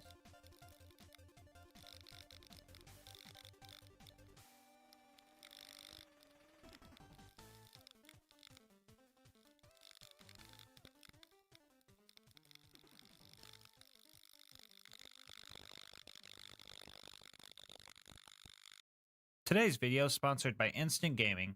More on how you can save money on the games you love later in the video. Borderlands and The Binding of Isaac are my two favorite games of all time. So when I found out there was an assault rifle that was a reference to The Binding of Isaac in the pre-sequel, I was pretty excited. Well, that wasn't until I found out that it kinda sucks. But to heck with that. Isaac Online is coming out soon, so what better way to celebrate than with a good old co-op challenge. So today we ask, can you beat Borderlands the pre-sequel as a bunch of crybabies? As for the rules, this is going to be a level 70 Ultimate Vault Hunter mode playthrough. Bar will not be allowed, and we will only be allowed to use the Crybaby Assault Rifle. If you don't know what this gun does, well, it kinda depends. Most unique weapons come with a special barrel that gives its unique properties, but the Crybaby can spawn with 2 different unique barrels, 2 unique elemental damage types, and 2 unique accessories, for a total of 8 unique combinations, and that's not even including all the variants when you get a normal element or accessory. Each variant shoots a different type of projectile, mimicking different types of tier effects you can get in The Binding of Isaac. To keep it simple, we will only be using the variants with the cool unique parts, minus the default shot barrel because wobbly bullets are more fun. Which leaves us 4 part combos, and each of us will use a different version. Speaking of each of us, let's meet our band of crybabies. Wait, who the heck are those guys?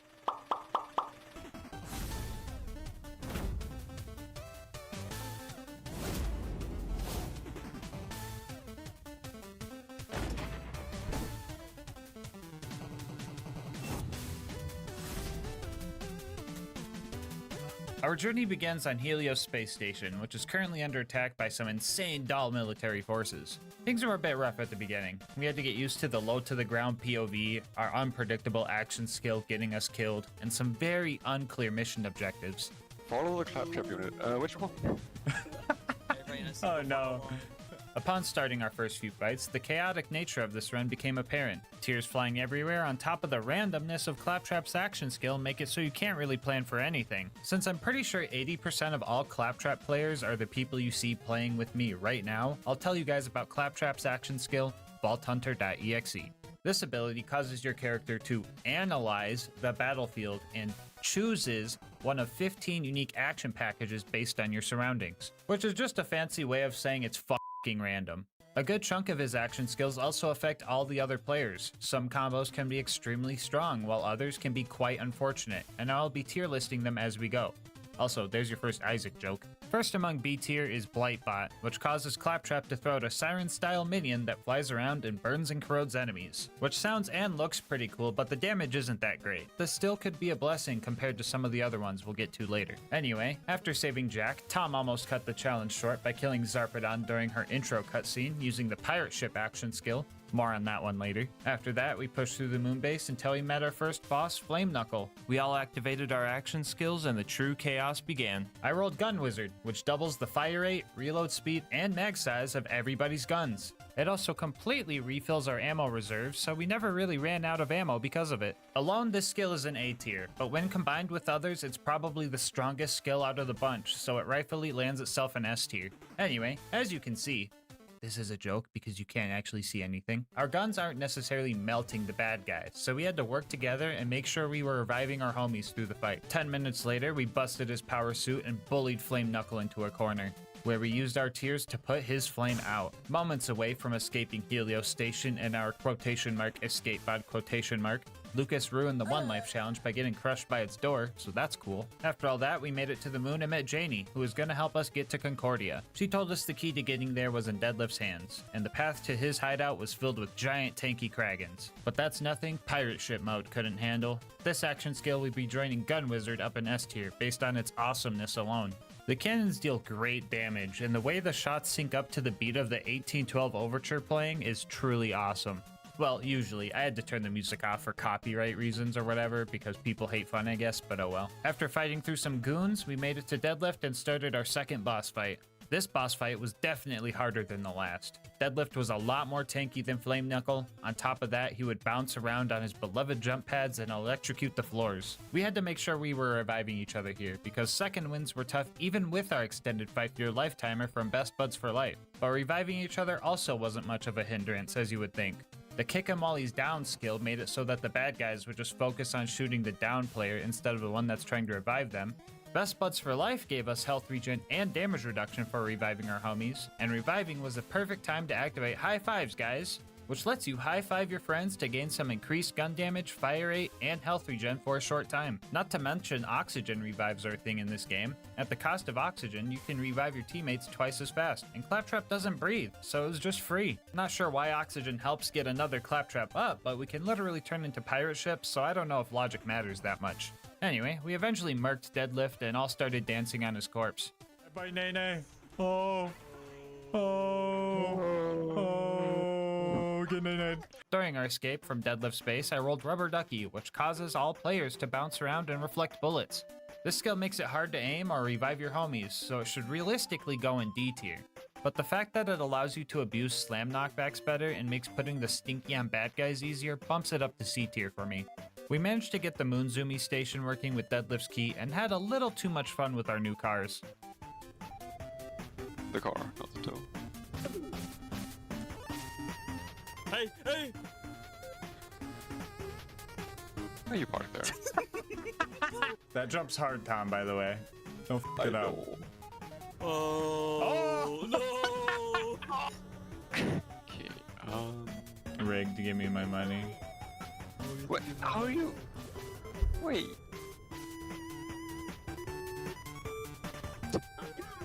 This is... Oh, no! Oh, no!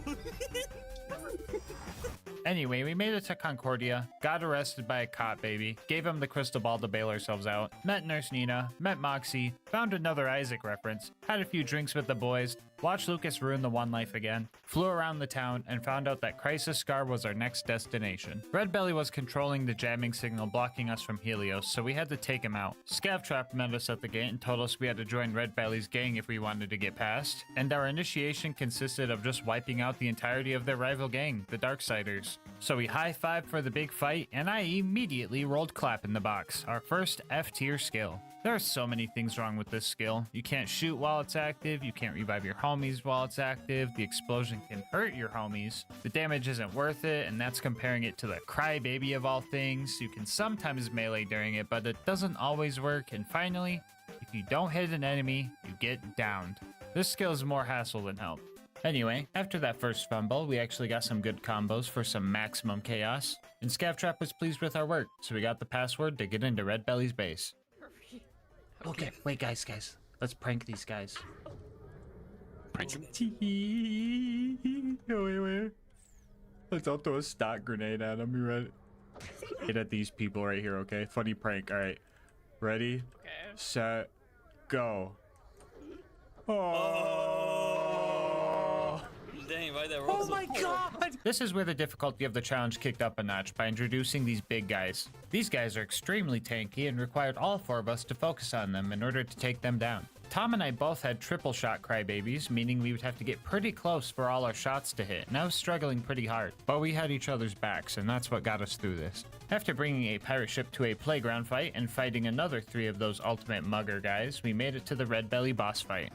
This fight pretty much went as expected, and by that I mean I couldn't see a thing. If this game didn't have health bars overlaid when you're looking at bad guys, they could have just snuck out of the brawl like some kind of old-timey cartoon gag and we wouldn't have known a thing. The amount of action skills we were able to pop out was insane. Our class mods gave us each 49% action skill cooldown rate, and Claptrap's through thick and thin skill gave us another 25 that could be transferred to your teammates when your action skill is active. This pretty much allowed us to have some kind of crazy going on at all times. Red Belly eventually split up and we focused on Belly first. After he died, the smaller flying guy got all angry and started glowing red. I feel like they stole that from somewhere. And we eventually threw enough tears down range to finish this fight. And the dude dropped the perfect fucking Shredifier. Which reminds me, if you want this save file with all the cool loot we found, or to try this challenge for yourself with some buddies, I'll have it on my Discord server, link in the description. After we took out the jamming signal, Jack was able to escape Helios, and now we just needed a plan to take it back. Jack decided to meet with the Mayor of Concordia to make a plan to do exactly that, so while the grown-ups are talking, I'll tell you about today's sponsor, Instant Gaming. Anytime I want to look for a new game to play with friends, I always check Instant Gaming first, because odds are they have a deal on what I'm looking for, and the deals that they offer are just hard to beat. One of my favorite things about Instant Gaming is how fast you can get your games. Once your account is verified, getting your activation code takes less than a minute. Even the console homies can save time and money on Instant Gaming because they've got deals for PlayStation, Xbox, and Switch games. I'm pretty sure the only time you're ever going to have to wait on Instant Gaming is if you pre-order a game. But even then, if the price ends up dropping even lower than when you made your order, they will refund the difference to you, making getting the best deal even more effortless. So stop waiting for deals. How about this? Think of a game you've been wanting to play for a while now, and just check to see what kind of deal they're offering on it. And if you like what you see and end up making a purchase, just know that on top of saving yourself money, you are also supporting the channel. Anyway, let's see if the grown-ups are all done talking. Whoa, whoa, whoa, what just happened? Anyway, Jack wanted to take back Helios Station and needed a robot army to do so, because just like in real life, we weren't enough. The first step was getting a combat AI, and Janie knew a guy that could help us out. She also gave us a password to get some new vehicles to help us get to them. The jump to get over this lava lake is like really dumb. It killed me once and killed Lucas twice. Man, it'd be cool to have individual death counters. Anyway, we met Pickle and made our way to the bosun's ship. There were a lot of big bad guys along the way, and we were reviving each other left and right to keep the fight going. But then, Funzerker threw a rock into that plan. Joining A tier, Funzerker causes the player who activated it to dual wield the gun they're holding and makes you fire your guns whether you want to or not. It also glues down the trigger of all your friends' guns too. I mean, I will say it's nice to rest our trigger fingers here and there, but when the action skill is up, we can't sprint or revive each other, making it extremely dangerous. We had some very close calls, but the big guys weren't the most deadly thing we had to deal with. After the clap, you run, okay? Okay. Oh, use your boost, use your boost! No, I can't make that. What the heck? Why not? Wait, no. It's like maybe my freshman year. What? You gotta make your moon first. You know that hole in the middle? Lucas, did you fall into the hole? I was gonna tell you to run over it, but you jumped in it on your own? No, Lucas died again? I couldn't see. Oh, no. Anyway, we finally made it to the bosun's ship, and a few steps, or rotations, I guess, through the front door, physics strikes again. Just turn that off, and there we go. I wonder if that will help with the visual pollution. Back in the bosun's, we started taking out the bad guys and dealing with a lot more of these big guys. Lucky for us, we were getting some good action skill combos, and it was right about here we found the God combo, which is Gun Wizard and Mecro Magician. Joining S tier, Mecro Magician does a few things. First off, you throw out Mini Trap, and he seeks out enemies and damages them. All of the familiars you could throw out as Claptrap are kinda much like another game I like to play. But the real magic, no pun intended, comes from the stat boosts you get. While active, you lose a third of your mag size and accuracy, but you do gain a 263% damage increase to your guns. So you can see why this would pair well with Gun Wizard. The cons aren't really that bad either. Our mag size was already big to begin with, and the accuracy never really existed in the first place. Anyway, yeah, when you get that combo going, it's actually possible to see the big guy's health bar move with the naked eye. Why Alyssa contemplating her sin right now? He's like, what does it mean to take a life? And stop, guys! The bosun was throwing a lot of goons at us, but lucky for us, the skipper, aka the bosun's AI girlfriend, had enough of that nerd and started helping us out instead. Pushing through to the engine room, I found out that you can revive your homies during Funzerk if you spam your weapon swap key, and I also got medbot a few times, which kinda helped. We were all pretty tanky with our health bars from Claptrap's All the Things Are Awesome skill, giving us a 55% bonus, and another 30 from his Pain Simulator's Painful skill, which added an extra 20% damage reduction cherry on top. So if you're wondering why my shield is so small, it's not. Our health bars are just huge. And now that you mention it, I feel like I've seen this blue health bar over the red health bar mechanic before. Anyway, yeah, the healing doesn't seem like a lot, but I guess it's better than nothing. Also, there's a cool glitch where you could drop the laser and re-pick it up to use it infinitely, so I started hoarding them in my inventory because it's funny. Anyway, I'm dropping this in D tier. Even with all of our healing and teamwork, we couldn't keep up, and here we took our first death that wasn't Lucas falling into some kind of pit. This time, he bled out. I don't have Lucas, I don't have Lucas! No! I died! It wasn't just that either. It was so much more sorrow. Oh my goodness, what am I? Oh, I had one bullet to barrel troll fucking Lucas and I fucked it up. No! No! I stinkied myself! No, shit! You know what? No. We're not gonna let this stop us. We're not gonna let this bring us down. We will become numb to the sight of Lucas plummeting to his death. We will beat this game. And if you think we're gonna curl up into a ball and cry about it, you're goddarn right we are. Lucas, Tom, and I may have died, but our rock, Queen Knight, is still rocking her first life. So let's take the bosun down. I always clicked the wrong one. Oh, what the heck was going on? Oh, no. No, this is not how we're supposed to start the fight. Alyssa died! Alyssa died! Alyssa died? Underneath the elevator, yeah. Oh boy, Torg Fiesta. Yet another liability roll. This one causes everybody to throw one grenade and gives us all free grenades for the duration of its effect. The person who rolled it will also start lobbing out contact grenades at random angles in front of them that can also damage teammates. Mix that with a rickety old cramped elevator and you get what you just watched. Anyway, once we actually made it into the fight, everything got chaotic. Big surprise, I know. Tom and I used our triple shot guns on the bosun himself, while Alyssa and Lucas used their more accurate version on the little shield turrets. Halfway through, I started getting really up close and personal to the bosun, and I ended up using the same strat that Master Chief used on Regret and Halo 2 to deal a bunch of damage. Right at the end of the fight, the stars aligned and we got the God combo while I had the high 5 boost and finished this fight strong. I will say though, I am very disappointed that I burned the whole Ice King Wizard Eyes joke on the last video because good god, look at all this visual clutter. After that, we stole his girlfriend, which was the military AI we came for in the first place, and made our way to the nearest robot factory. Speaking of combat robots, we finally rolled Minion Trap while waiting for the train to show up, which causes Mini Trap to turn into a rocket turret, which sounds pretty cool, but this one's going into B tier because it's kinda eh. The damage isn't that good and you just kinda throw it wherever you're looking, and since you had no idea that you were throwing this thing out, it usually ends up somewhere useless. It's not dangerous like some of the other action skill rolls, but it's just kind of a boring dud, just like the character it's based off of.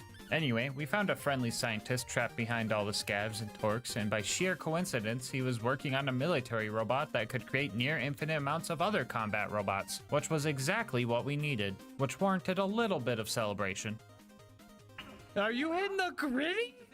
What the We made it into the factory, and I knew this part was going to be a doozy from past playthroughs. So we decided to spend some of the moonstones we found throughout our journey to get some moxtails for the fight. I got the one that boosted fire rate and reload speed for 30 minutes, which gave me just enough time to kill one of these big mugger guys. Too bad there were 3 of them. Yeah, this trio messed us up bad. One of them had a cryo rocket launcher, and that was making it really hard to revive each other. Cryo? More like made me cry, yo. Oh, brother, this guy stinks! We were all downed and crawling towards a hopeless kill, and one by one, we all fell. First me, then Lucas, then Queen Knight, and then Lucas again. This defeat hurt more than all of them so far, but we couldn't stop here. We had to tough it out and keep going. After we finally managed to take that guy out, we started taking steps toward building our constructor. You know, steal some robot eyes, put them in a toaster, find the main body of the constructor, feed Queen Knight to it. Michael, don't leave me here. Watch as we lose half of our Moxtail duration waiting for the turrets to calibrate themselves. Feel embarrassed that they're still doing more damage than us. Have Felicity steal the legs from another robot. Wipe Felicity's memories against her will. Have her get angry about it and try and kill us. And then start crying about it until she dies. Dang, between this and the Marath, I kind of feel like we're working for the bad guys here. No, just me? Okay. Anyway, this fight was a little scarier than the rest because Felicity can spawn this repair drone that turns the whole thing into a tug of war. Usually repair drones aren't that scary, but our damage output was relatively poo-poo. Like, you know it's bad when Lucas says, "Oh, that's good damage, that's good damage."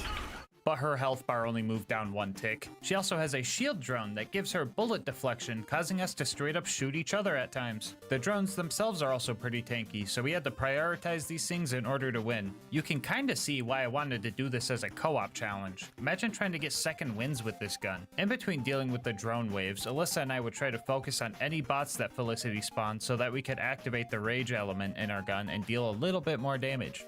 Not really sure how well the rage element was working, but I'd be lying if I said I wasn't high on placebo. But just like real life, all your problems can be solved with a little teamwork, high fives, caffeine, and a whole lot of crying. We eventually took her down and did a little bit more celebrating. Everybody start hitting the gritty around her. Oh. Oh. Oh. Oh. Oh. We now had the robot army we needed to take the moon base back, and there wasn't anything that could stop us. So we all topped off our moxtails and fast traveled up to the moon base to start our assault. Oh, Lucas! Lucas, why'd you die, dude? You killed me too! That would have been fine if you didn't do that. So we got up to Helios, but the weird thing is that I didn't see any of the robots we spent 3 missions trying to make, so that was weird.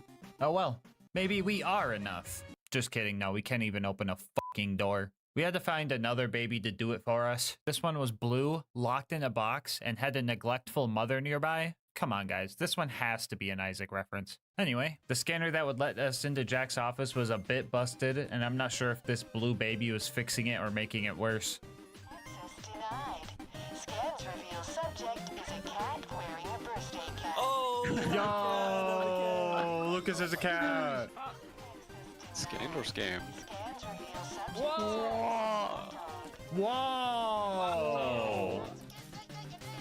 We made it to Jack's office and secured our base of operation. The next job was to go to the R&D section to rescue all the scientists there. Nothing out of the usual here, you know, turning into pirate ships, questioning if my shots are actually hitting even though I'm at point blank range dual-wielding assault rifles, watching Lucas lose to gravity and getting rejected by Queenite. Just your basic Borderlands meta. Anyway, we saved all the scientists and they disabled the force field blocking us from Helios's giant eye laser. And then Jack airlocked all of them because they were acting a little sus. Oh, come on, dude. Is that my boss again? Hello? Come on, dude. Are you really squeezing in another Among Us joke into this part just like last time? Yeah, what's wrong with that? It's funny and it's relevant to... What? No, what? Relevant? Among Us is a dead fucking game, and it definitely doesn't help that you're playing the pre-sequel. What do you think you are, some kind of comedic necromancer? Yikes, dude. That's harsh. You know what? Just chill out, okay? I'll change the joke. No need to get hostile. Good. Now get back to work. Jeez, I hate that guy. But he's the boss, so, I guess those guys didn't meet the profit quota.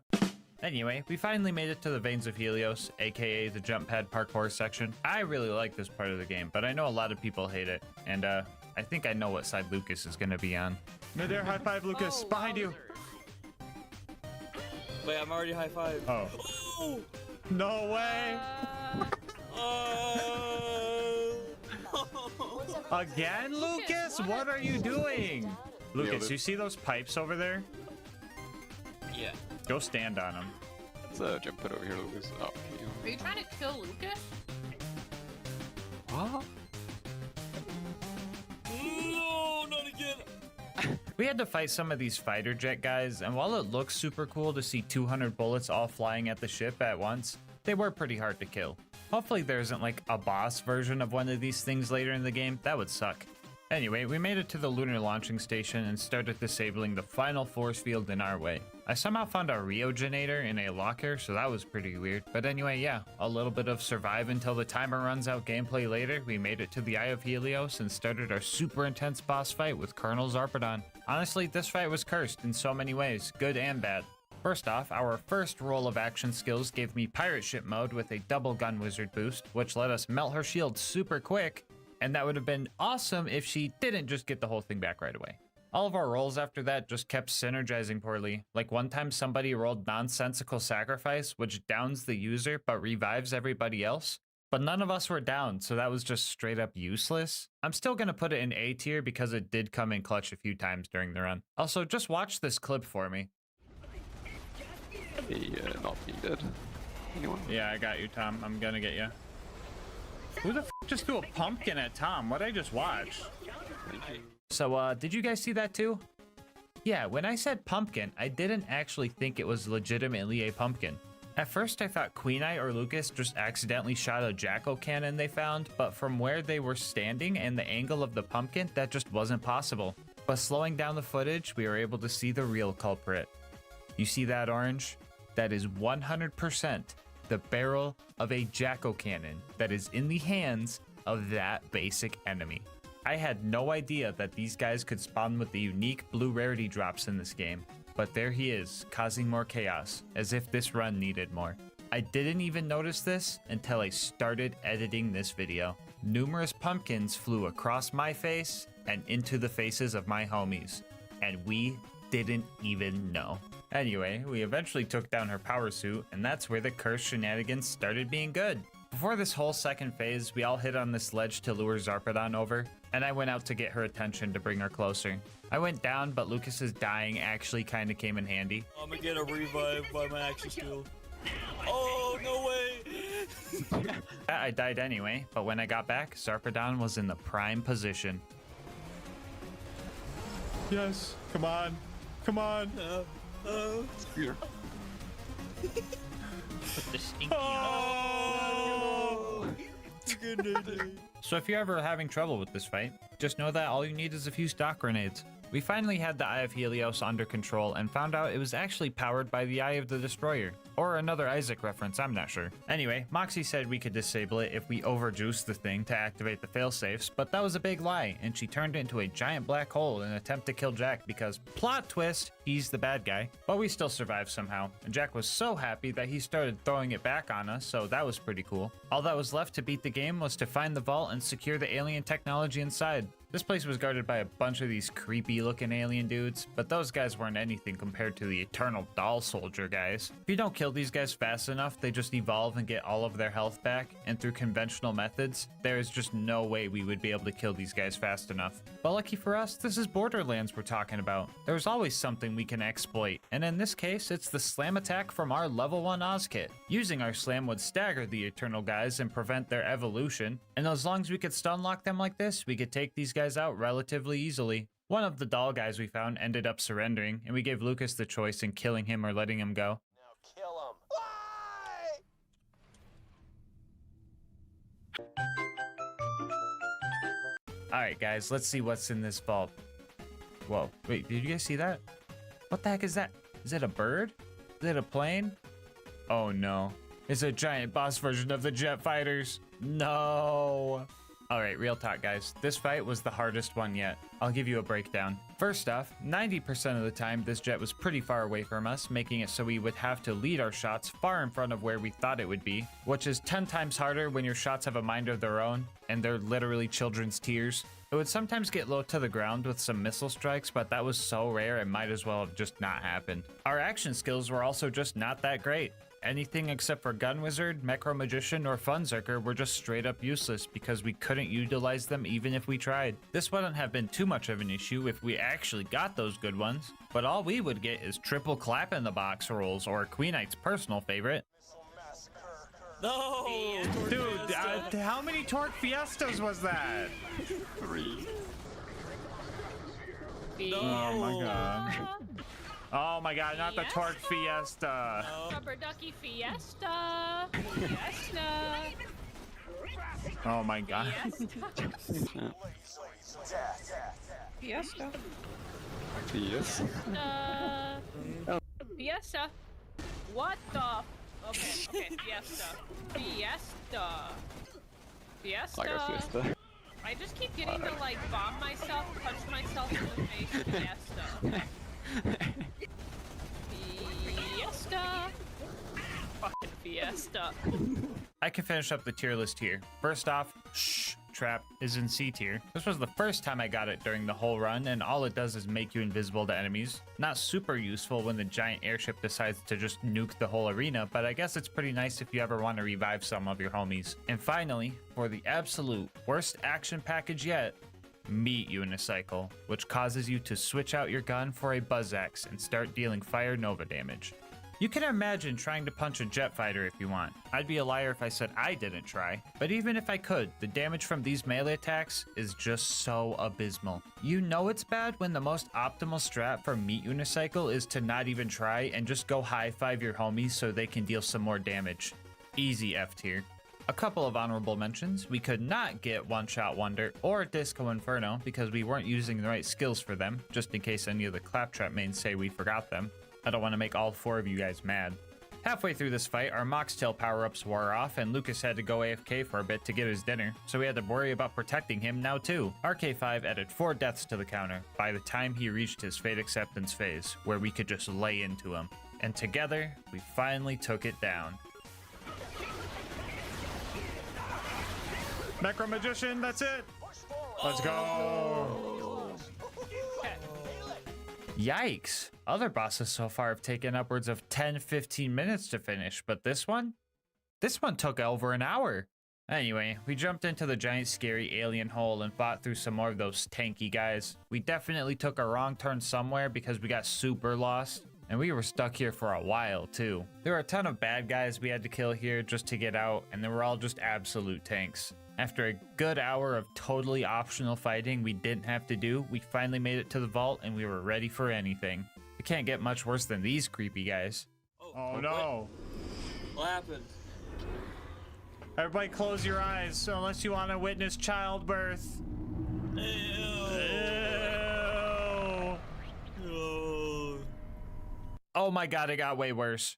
Jeez, these things just keep getting tankier and tankier. What if we just like... Yeah, there we go, much better. Anyway, we eventually entered the vault and started our last boss fight of the run. Let's do this. Oh god, no, not the bullet deflection on Gunzerker. Okay, resting. Well, that was a rough start. I really rolled Funzerker right as it entered bullet reflection mode, so that was cool. And everything after that went downhill.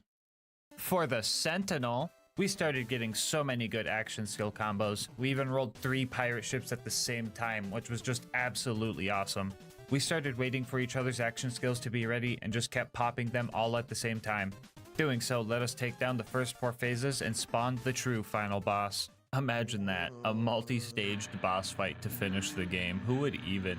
This is where us triple shot homies really started to shine. For the first time in the run, we could have all 3 projectiles of our shot hit a bad guy's critical spot at the same time. We got the God combo and managed to finish off the first mask. After that, Tom popped a nonsensical sacrifice so we could secure phase 2, and thus began the final and hardest phase. Claptrap being made of metal means that he takes increased corrosive damage, so when he started vomiting acid and causing big eruptions of it from the floor, we had to play a bit differently. You ever play the floor's acid?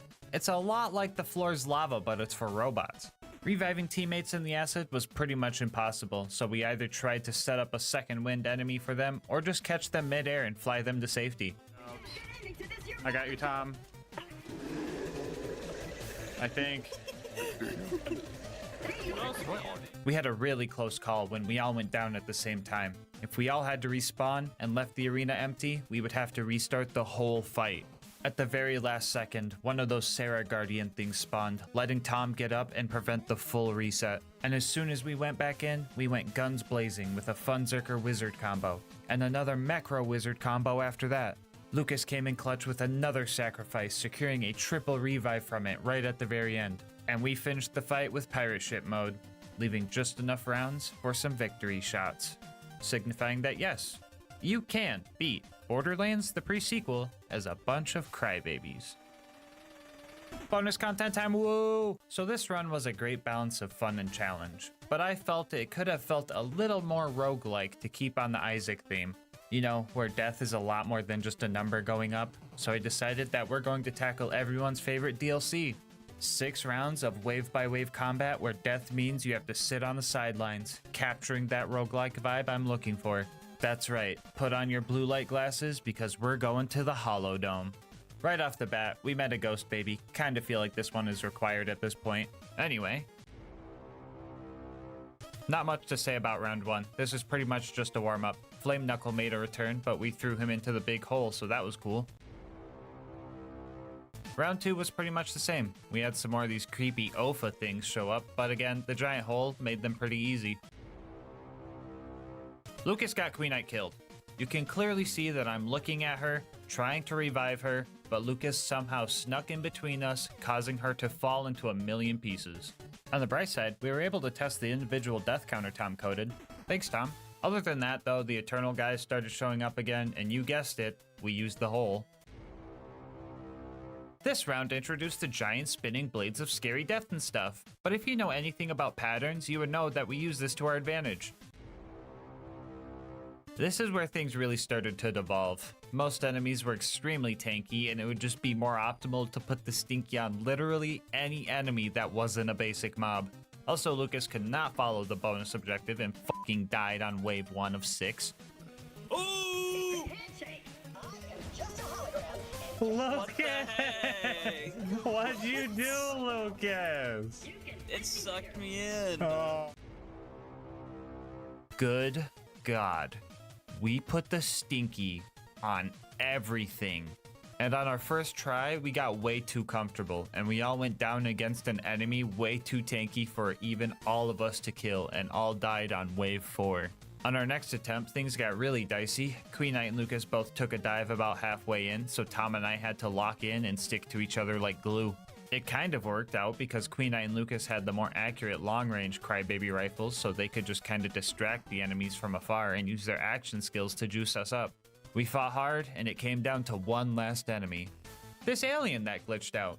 So if anyone's wondering, yes, you can beat the Hollow Dome Onslaught as a bunch of crybabies. Before you go, I just wanted to say thank you so much for making it this far into the video. If you want to support the channel, make sure to like, comment, and subscribe. Doing all that helps with the YouTube algorithm, and I love reading all your guys' nice words and ideas for new runs. If you want to support the channel more directly, consider becoming a channel member to get videos a day early, saving some money with instant gaming using my link, or going to GASMASK'S.com to get some merch. I'll leave my Discord and Twitch channel where I stream these runs in the description below. And last but not least, shout out to Mango Soda, who made this video's thumbnail art. They do commissions and will also be linked below. But until next time, breathe easy, homies.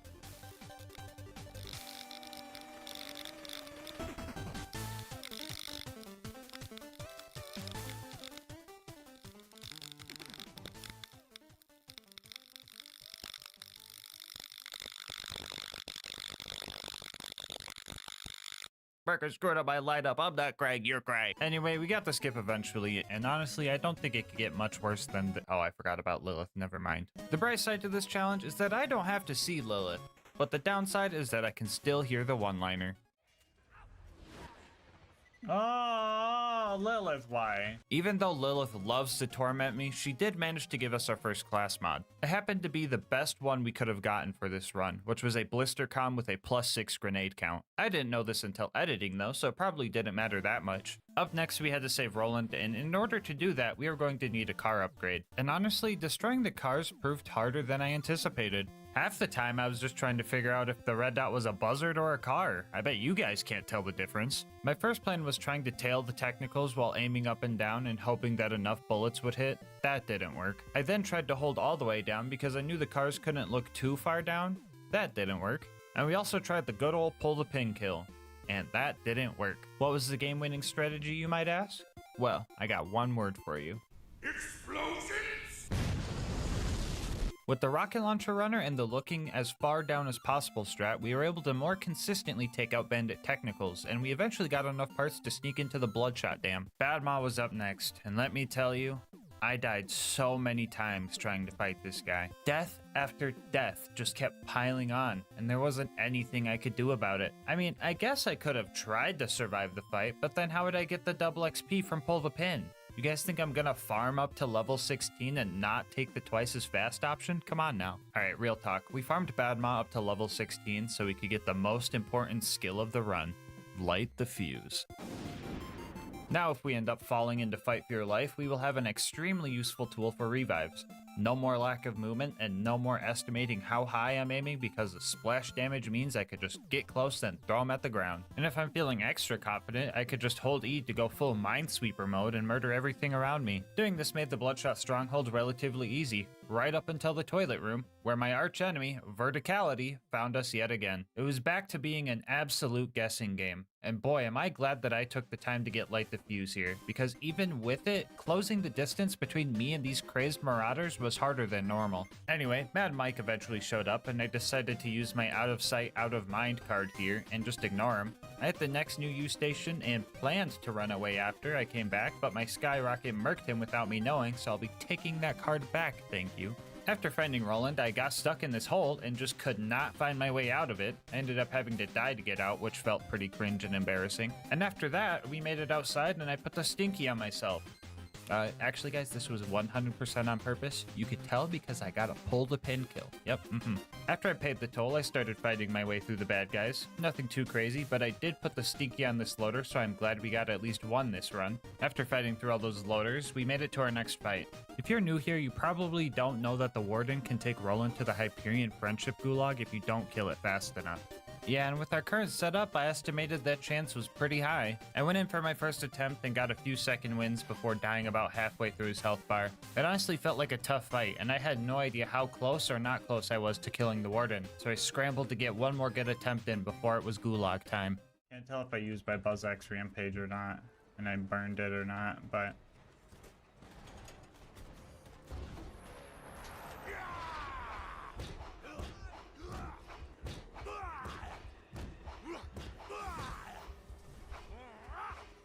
Okay.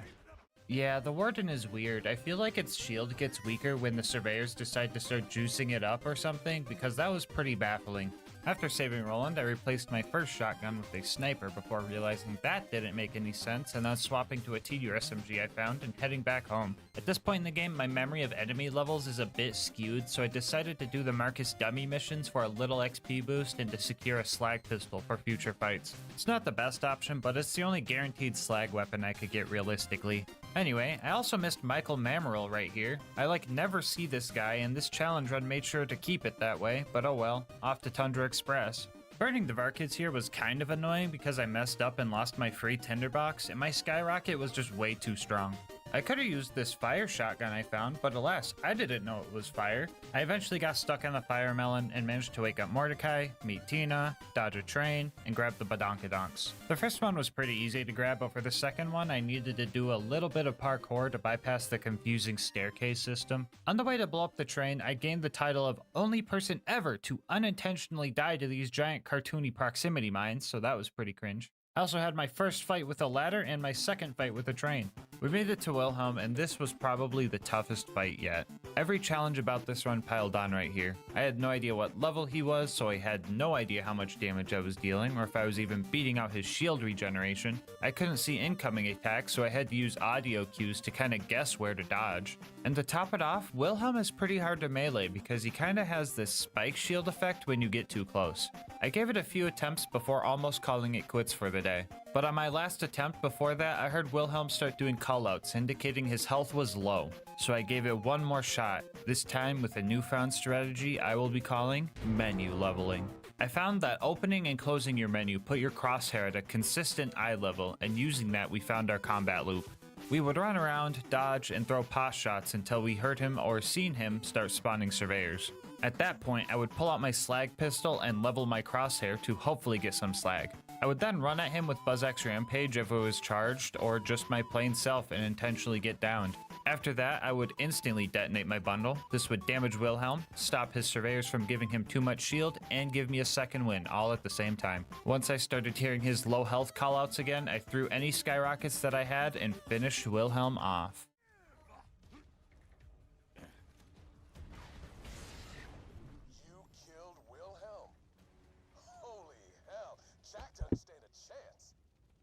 When we got back to Sanctuary, I got rid of my Valtunta relic because I knew Lieutenant Davis was going to give me a new relic, and the one we got was probably the most useless thing I could have gotten. Honestly, I didn't know what it was, but I liked it anyway. It was way better than Lilith's gift of literally taking my home and my minimap. Like, bro, what am I supposed to do now? I ended up running towards the cliff to spawn next to the door, which was unnecessary because an objective marker did show up. But if you watched my vids before, you know that I'm all about the high road. And if you haven't watched before, consider subscribing. It helps the channel a lot, and if you've made it this far into the vid, there's a good chance you'll want to watch more. Anyway, we made it to the fridge and had a surprisingly easy time finding the levers to open the doors. Getting across the Hyperion Bridge went well too. I was a little worried about using the gondola to get across because I wouldn't be able to see it, but the thing is super loud, so I knew exactly when it stopped right in front of me. We made it to Mr. Noodle, and I was pretty scared of what this fight could entail. But then, the kill almost looked like it was ripped straight out of a casual playthrough. If you haven't spammed skyrockets at this guy before, have you even really played Borderlands? Anyway, so that was 3 wins in a row. Overlook, though. That was an L. Things started strong, but quickly took a turn when the toaster showed up. Yeah, I didn't think I was going to be able to kill this thing, at least not fast enough to make it worth my time. My favorite part about this whole section is when I got to watch myself try to repair the beacon while I was in Light the Fuse because I had no idea I was even down. Yeah, that was just really funny to me for some reason. Anyway, the beacon actually didn't go invincible this time around. I thought it did, but I guess it didn't. I still had to shamefully fast travel away from the evil toaster that was shoving nuclear bombs into my soft spot, so that sucked, but progress is progress. We made it back home and went for our next vital piece of gear, the law. Getting it was easy. I just had to empty a weapon slot, correctly identify a killer, accidentally desecrate a corpse, and bam, double melee damage for the rest of the run. The preserve was our next destination, and finding the place was way harder than it should have been. I got stuck in a cave somewhere, and for the first time in the run, I had to save quit because I just couldn't find a way out. Second try took a while, but I made it to the dreaded preserve. Wounding the loaders here went, just kinda got lucky with Light the Fuse and the door opened. But I did start feeling a bit under-leveled here, so I made sure to kill every tiny dot I seen. Anyway, I pushed through all the mobbing and realized that I still get red dots for stalkers even though they're invisible. Didn't make them any less hard though because they just love running away from me. Also, a very weird thing to do if you're literally called a stalker. Anyway, the ultimate loader showed up and worried me a little bit. The game plan was to slag it and just hope that a Buzzax rampage duration was enough. I forgot to mention this during the Wilhelm fight, but enemies do have callouts for when they get an element applied to them. In the case for slag, they say something like unknown substance or unit slagged. So I was able to tell when they turned purple and knew exactly when to strike. So I was gonna do a bit here where I said I murdered all the loot dudes super easy while swinging at nothing because I didn't take doctor's orders, but I got lucky and one of them showed up anyway. I checked for a drop and ended up with quite the surprise. Okay, we got like something, I guess.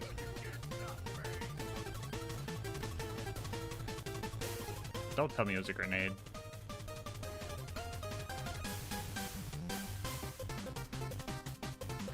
Dude, is that a nasty surprise, dude? 3, 2, 3, 4. That's my shield, that's my grenade mod.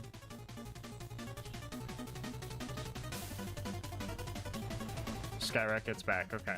After a little bit more mobbing, we made it to Bloodwing. This was going to be our first real fight with a flying enemy, so I wasn't sure how it was going to go. But I've been practicing for this fight the whole run, so let's do this.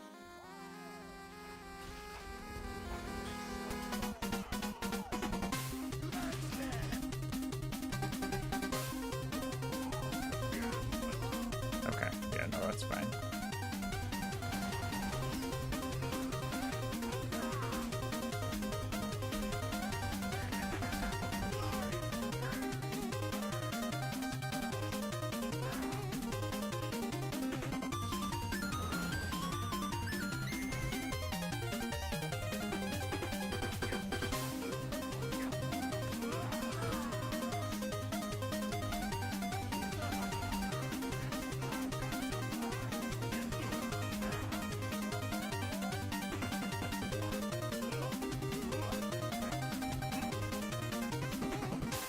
Okay.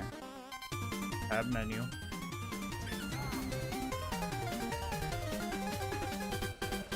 Okay.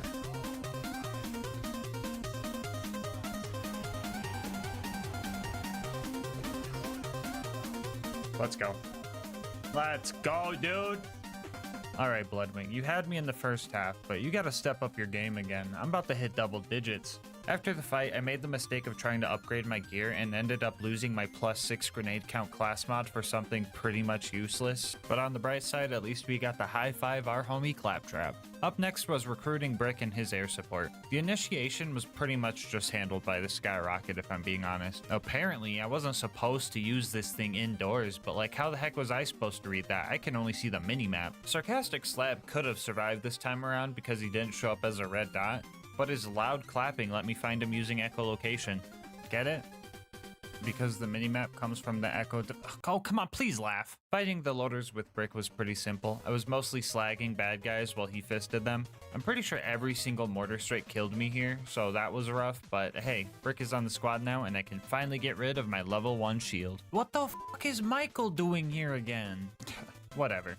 Anyway, Roland will always give you a rocket launcher or a roid shield for turning in this quest, so not only do we have a usable shield now, we also get a melee boost when it's broken. Hopefully I don't have to explain why that's useful. Up next was Opportunity, and oh boy, I had to have jammed my shin on every crate, statue, bush, and railing in this map. It took me 10 minutes to find the Jack double as per the usual 10 seconds. Killing him felt about the same, but good golly, finding the info kiosks was horrid. I could get close, but actually finding the little buttons was harder than most objectives. I also had to find it while loaders and toasters were bombarding me with everything they had. It took a bit, but I managed to get them all. But that wasn't the biggest issue. I still had to upload the voice data, and to do that, you had to find this little cave, find the right door to get into, and place the watch. I think you guys know where this is going. The minimap only shows the top layer of the map, so this was just complete guesswork on top of tripping over every step along the way. I was going at this for a while, and I was getting very frustrated,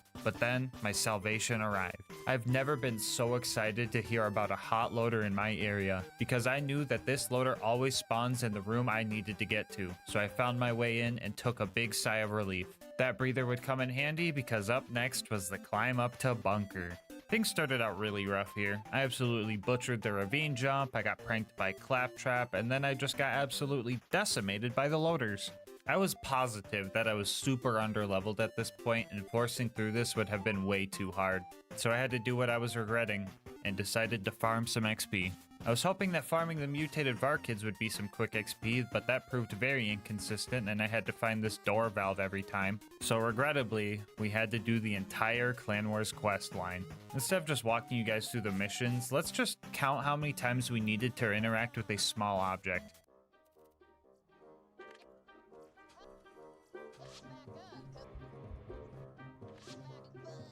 Nice.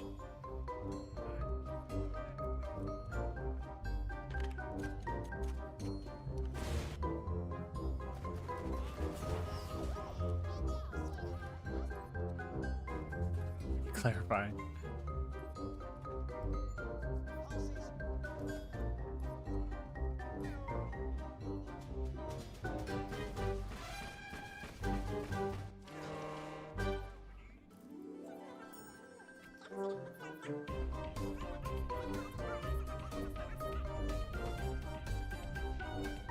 Ah.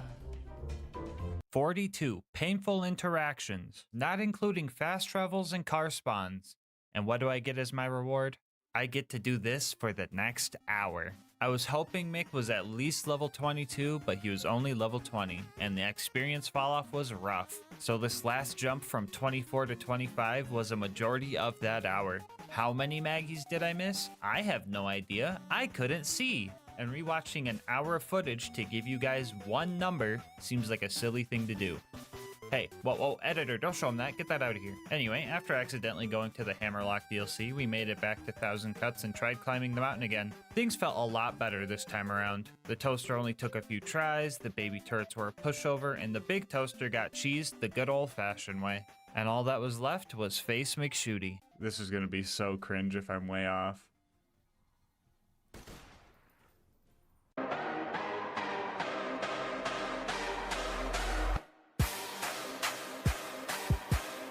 Alright, so, the bunker. Screw the turrets, those guys were whatever. The bunker was genuinely scary. It flies out of melee range, and unless I'm throwing buzz axes, I have no indication if my shots are actually hitting it. It is also classified as an armored enemy, so the fire resistance made me think skyrockets were not gonna help that much. My game plan was to wait for the bunker to do what I call the flex pose, which is the one where he's just stationary floating in the air. When I noticed the bunker stopped moving, I would try to slag it before entering Buzz Axe Rampage and throwing axes until I hear the axe hit marker and just holding that angle. There were a few spots where I could melee hit it from the bottom, but I didn't know how great that was. This is Can You Beat Borderlands 2 with only the mini-map, not Can You Beat Borderlands 2 with only health bars. I found a spot down here where I heard the melee hit marker sound, but I guess I was just hitting a dead turret hurt box or something. It's super complicated. This game's made of spaghetti. I shouldn't have known this, but someone in chat gave me a hint, which they weren't supposed to do, so I had 3 options. Use the hint and stop doing this strat because it wasn't actually dealing any damage, which felt cringe. Keep using the strat, consciously throwing to replicate what I would have done without the hint, which felt cringe. Or spec into silence the voices and just tell myself that throwing axes was safer because I didn't want to hit myself, which felt less cringe. No hints! I'm about to start strangling people who give me hints.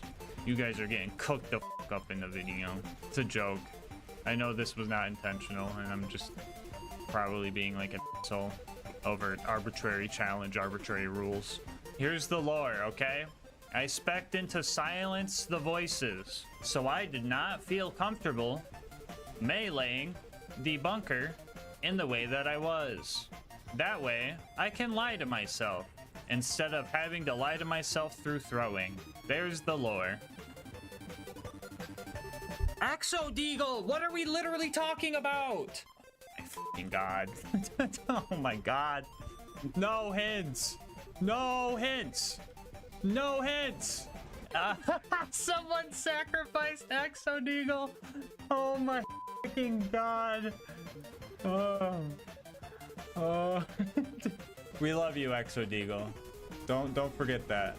If anything else, Exodeagle, that's going in the video, and you get to hear me scream your name in the video. Anyway, this fight was tough, but I knew it was possible because the bunker started bringing out its big slag cannon, which meant it was at 50% health, which meant I was doing damage. But this also meant that standing still trying to throw axes wasn't gonna work anymore. So preying on the good old skyrocket was the way to go. Instead of going into BuzzX Rampage, I would try to slag the bunker and throw any skyrockets I had. If I was out, I would patrol the outer ring for Brick's air support drops, and then just hide up here until the bunker was in a good spot. It also probably would have helped if I didn't accidentally sell my class mod and lose my burn damage, but oh well, who needs a class mod anyway? My stubbornness was really put to the test here. 1 hour in, I had this heartbreaking death. Another hour later, history repeated itself, and after 3 hours and 1 extremely close clutch moment, the bunker entered its deathbed spot. Jump, jump. Land right on him. Oh! Oh! Okay, here we go. Let's play this right.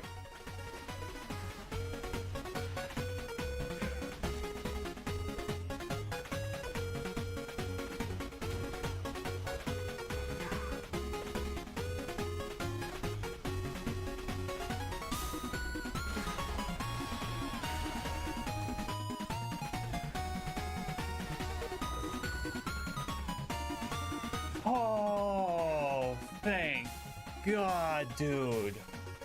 After finding the bitch that the bunker dropped, I descended down to Angel Core, where the only challenge was pressing this button every time I died and trying not to cringe at Lilith.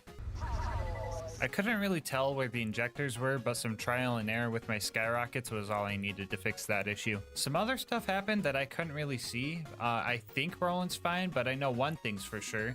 Lilith stole my friggin' minimap again. Anyway, after making it out of Marcus's closet, we got the Order Shield to combo with our Law Pistol and made it to the Iridium Blight. We took a few side missions here because I thought they would be easy. Yeah, I was totally wrong. I tried to visit Jack's grandma and it took me 10 minutes just to find the door to get in. The other mission was actually pretty easy. Jack just gave me a bunch of Iridium to jump off a cliff, but I've been doing that the whole run, so that was pretty easy. After those 2 side missions, we made it to Sawtooth Cauldron. Yeah, do I really have to tell you guys why this place sucked? Oh, I do? Okay, well, cave. I've been over it before, so this time I'm just gonna show you what I went through. Nope, this is being generous. You're gonna get exactly what I went through.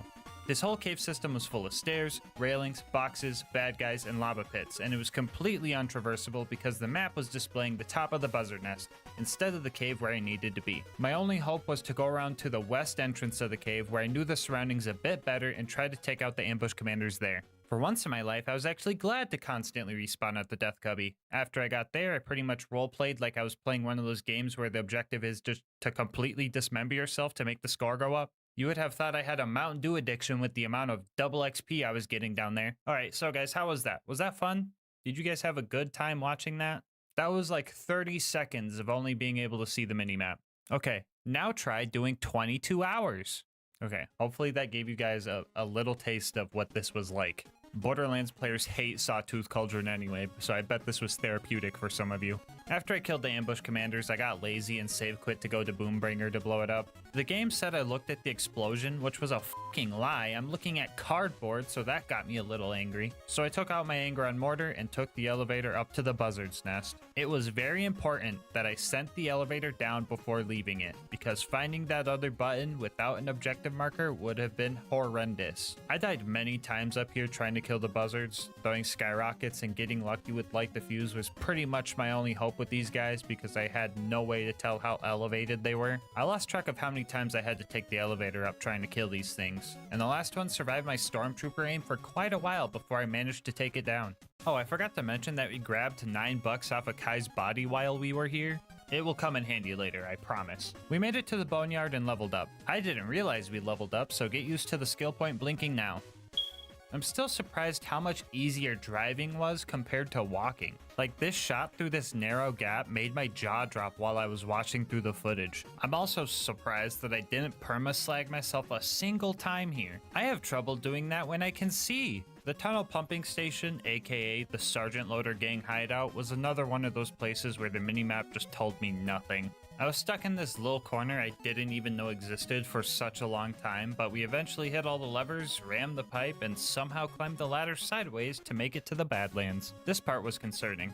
Killing Saturn was just off the table, but I still had my out of sight, out of mind card that I stole back from Mad Mike. Running past Saturn was still pretty tough. Like, I had to scramble to get on this elevator fast enough, and then I had to deal with loaders, giant evil toasters, frickin' stairs. A few resets in, my muscle memory guided me all the way to the top floor before the exploders got to me again. I wasn't mad at all though. I knew how to get to where I needed to be, and it was just a matter of staying alive.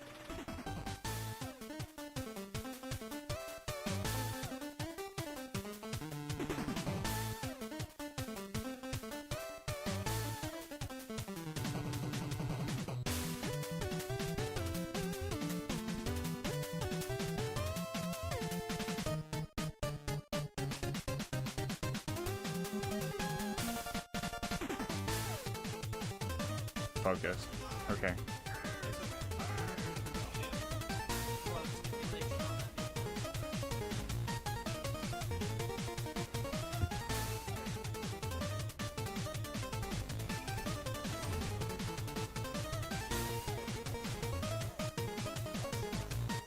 Come on. Come on, no. Oh, that fucking constructor stole my kill. Oh, no shot. Hold on. Okay. Run, run, run, run. Okay, I'm not in. I don't think I'm in. And then I go to the right.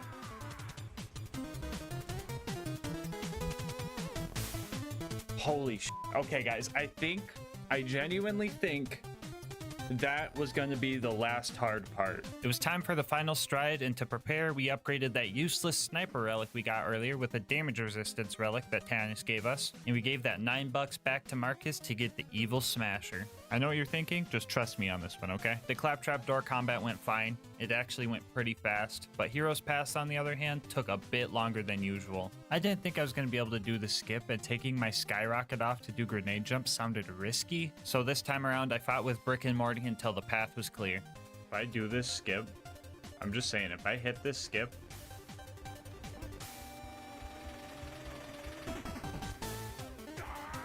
I am pogging so hard right now. The final battle was upon us, and Jack was gonna put up a fight. Never mind, he just got swept. Like, absolutely rolled and smoked. The real final boss was a bit harder. The lava got me a few times because I just couldn't see it when it was rising.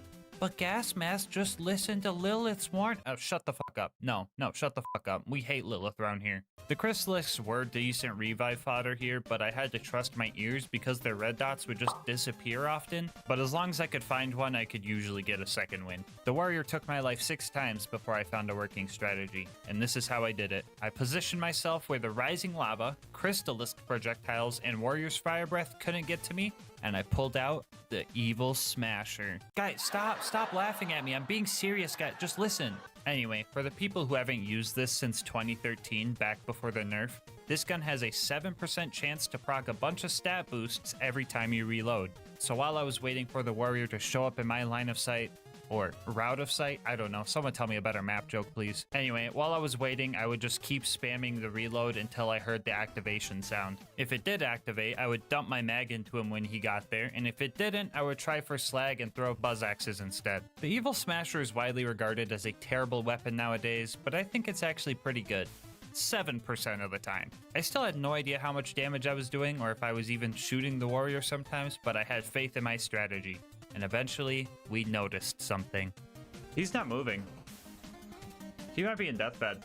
I'm gonna give it a second just to make sure. Oh, you know what? Super obscure Borderlands knowledge coming in handy. That Crystalisk is gone. That Crystalisk is gone because Warrior is in fact in deathbed phase. Come on, let me smash some evil. Let me smash some evil. Let me smash some evil. I want to end this run. Let me smash that evil. I'm gonna drink that fun. Let me smash that evil. The evil needs to be smashed. We smash that evil. Evil needs to be smashed. Everybody with me now. Let me smash that evil. That evil needs to be smashed. Let me smash that evil. That evil needs to be smashed. Don't let that 7% get you down, cause you know when it procs it will flip your frown. Come on. Evil smasher. I hardly know her. I ain't the sharpest smasher in the shed, but 7% of the time, that evil do be dead. Okay.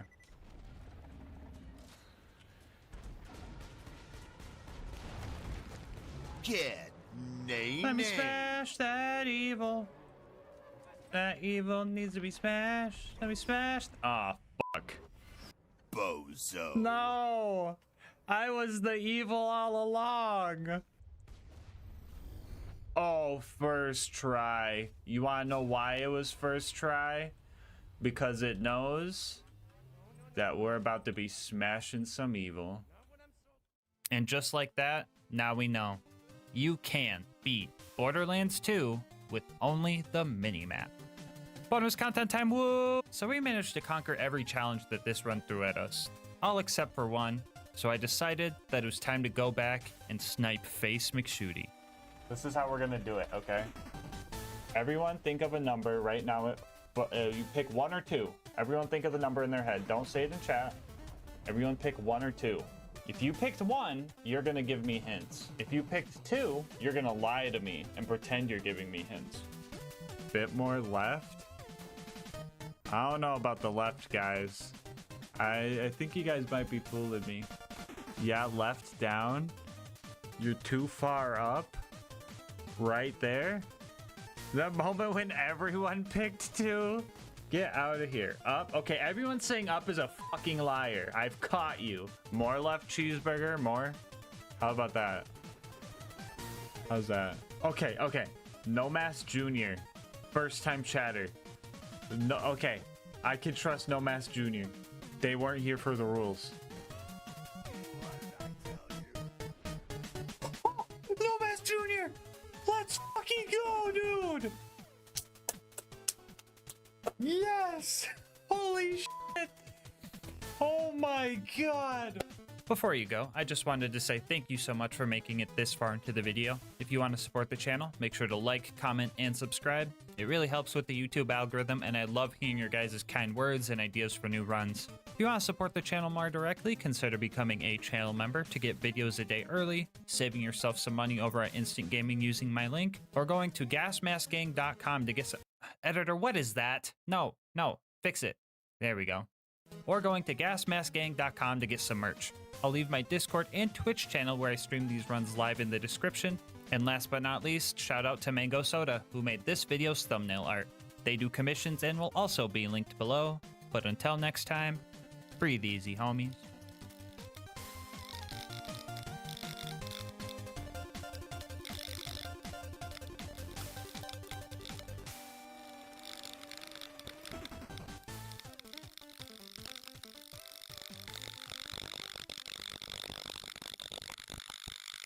Today's video is sponsored by Instant Gaming.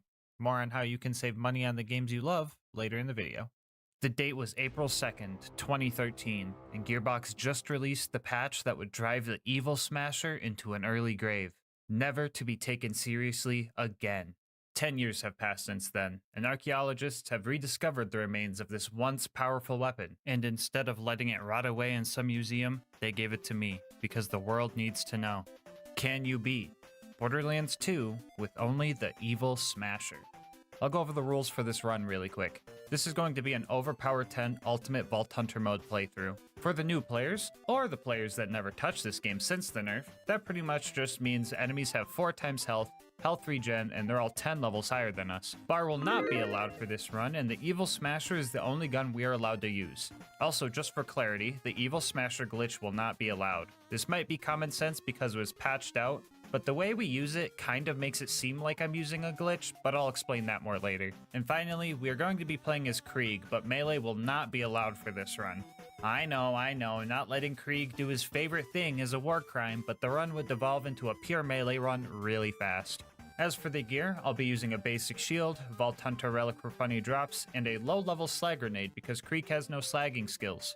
But if you're one of those people and want to see the slagless version of this run, I'll have a link to that down in the description. As for the class mod, we'll be using the Legendary Reaper, mainly for Bloodbath and the extra kill skill duration. And here's a quick peek at the build. Feel free to ask questions about it in the comment section, and I'll answer them when I can. With all of that out of the way, let's hop into the run. Right off the bat, we can't really fight anything, because the Evil Smasher is garbage. Instead, we have to start farming to activate its effect. Every time you attempt to reload this gun, you have a 7% chance to get a bunch of stat boosts that last for the duration of the mag. For simplicity, I'll refer to these powered up mags as Smasher mags. So yeah, you kinda see what I mean when I say this looks like I'm doing a glitch. All I'm doing is canceling a reload animation by swapping weapons and then trying again. Anyway, after we see this explosion in front of us or hearing the activation sound, we have 26 rounds to fight with, which lets us kill about 2 bad guys, assuming they're slagged, before we have to run off and try to get the 7% again. This is where Krieg's skills come into play. If we can keep our Bloodlust stacks high as we get our next activation, blood-filled guns can increase the mag size of our next Smasher mag. And if we get more stacks, the next mag can be even bigger. These are the basics of our momentum-based combat loop that we're going to be using throughout the run. We managed to clear out Tutorial Town with no deaths because of some good Evil Smasher luck and good planning. In between fights, you might expect me to farm Smasher mags on all 4 of my guns, so I had 4 guns to use right off the bat, which would be a good idea if Smasher mags weren't so fragile. You swap weapons, it's gone. You enter BuzzX Rampage, it's gone. You buy ammo, it's gone. You turn in a mission, it's gone. You open your menu, it's gone.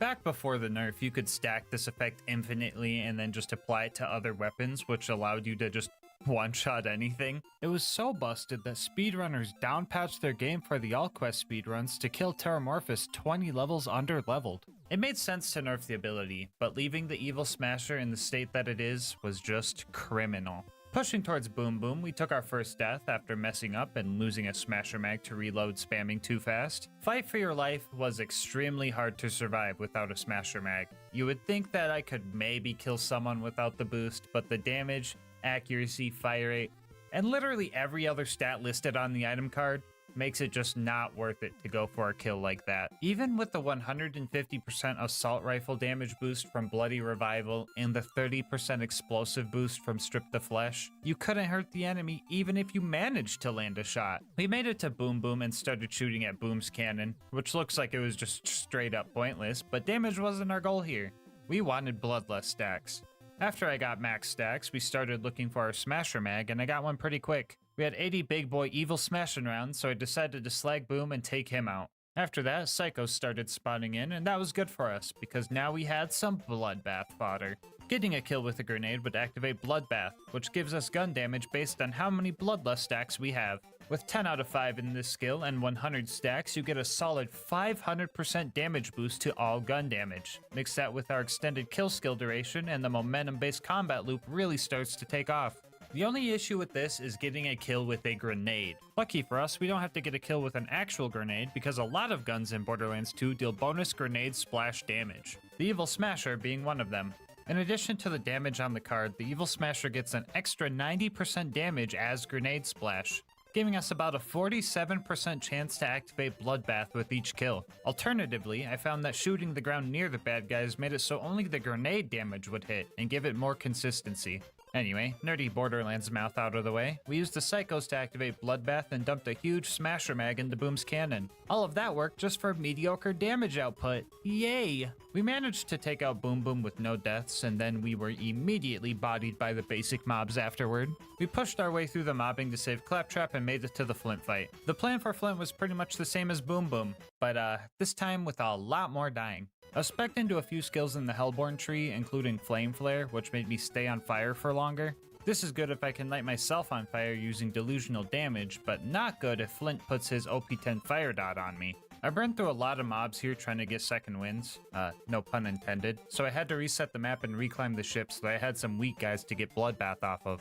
That took a while, and so did getting another Smasher Mag to restart the fight. Jeez man, if the Evil Smasher has a 7% chance to proc, but Silenced Voices has a 12% chance, why do they feel so far apart? Alright, watch this. We're gonna see how long it takes to get a Smasher Mag. And while we wait for that Smasher Mag, I'm gonna put this up in the corner and tell you about our partner, Instant Gaming. I've been using Instant Gaming for a while now because it's a great place to find deals on games I want to play. Thanks to them, I managed to snag Fallout 3, Fallout 4, and Fallout New Vegas, all with great deals on them. I also love using Instant Gaming if I'm looking to get games for friends or games to play with friends. My favorite part about Instant Gaming is that once your account is verified, it's super quick and easy to get your games. They give you the code to plug into whatever platform you're on, you plug it in, and most of the time, downloading the game is the longest part of the process. Even if you're on console, they have deals for everybody. I'm talking PC, PlayStation, Xbox, and even Nintendo Switch. So stop waiting for deals. Make your gaming instant. How about this? Think of a game you've been wanting to play and use my link in the description to just see what kind of deal they have on it. And if you do end up making a purchase, just know that on top of saving yourself money, you're also supporting the channel. Anyway, guess who still hasn't gotten a Smasher Mag? One eternity later, I found some creative cover and managed to build up enough damage to finally take Flint down. We made it to 3 Horns and started our Sanctuary initiation. You know the usual, ramming door guy, saving Reese, and retrieving the power core. We're playing Hitman now.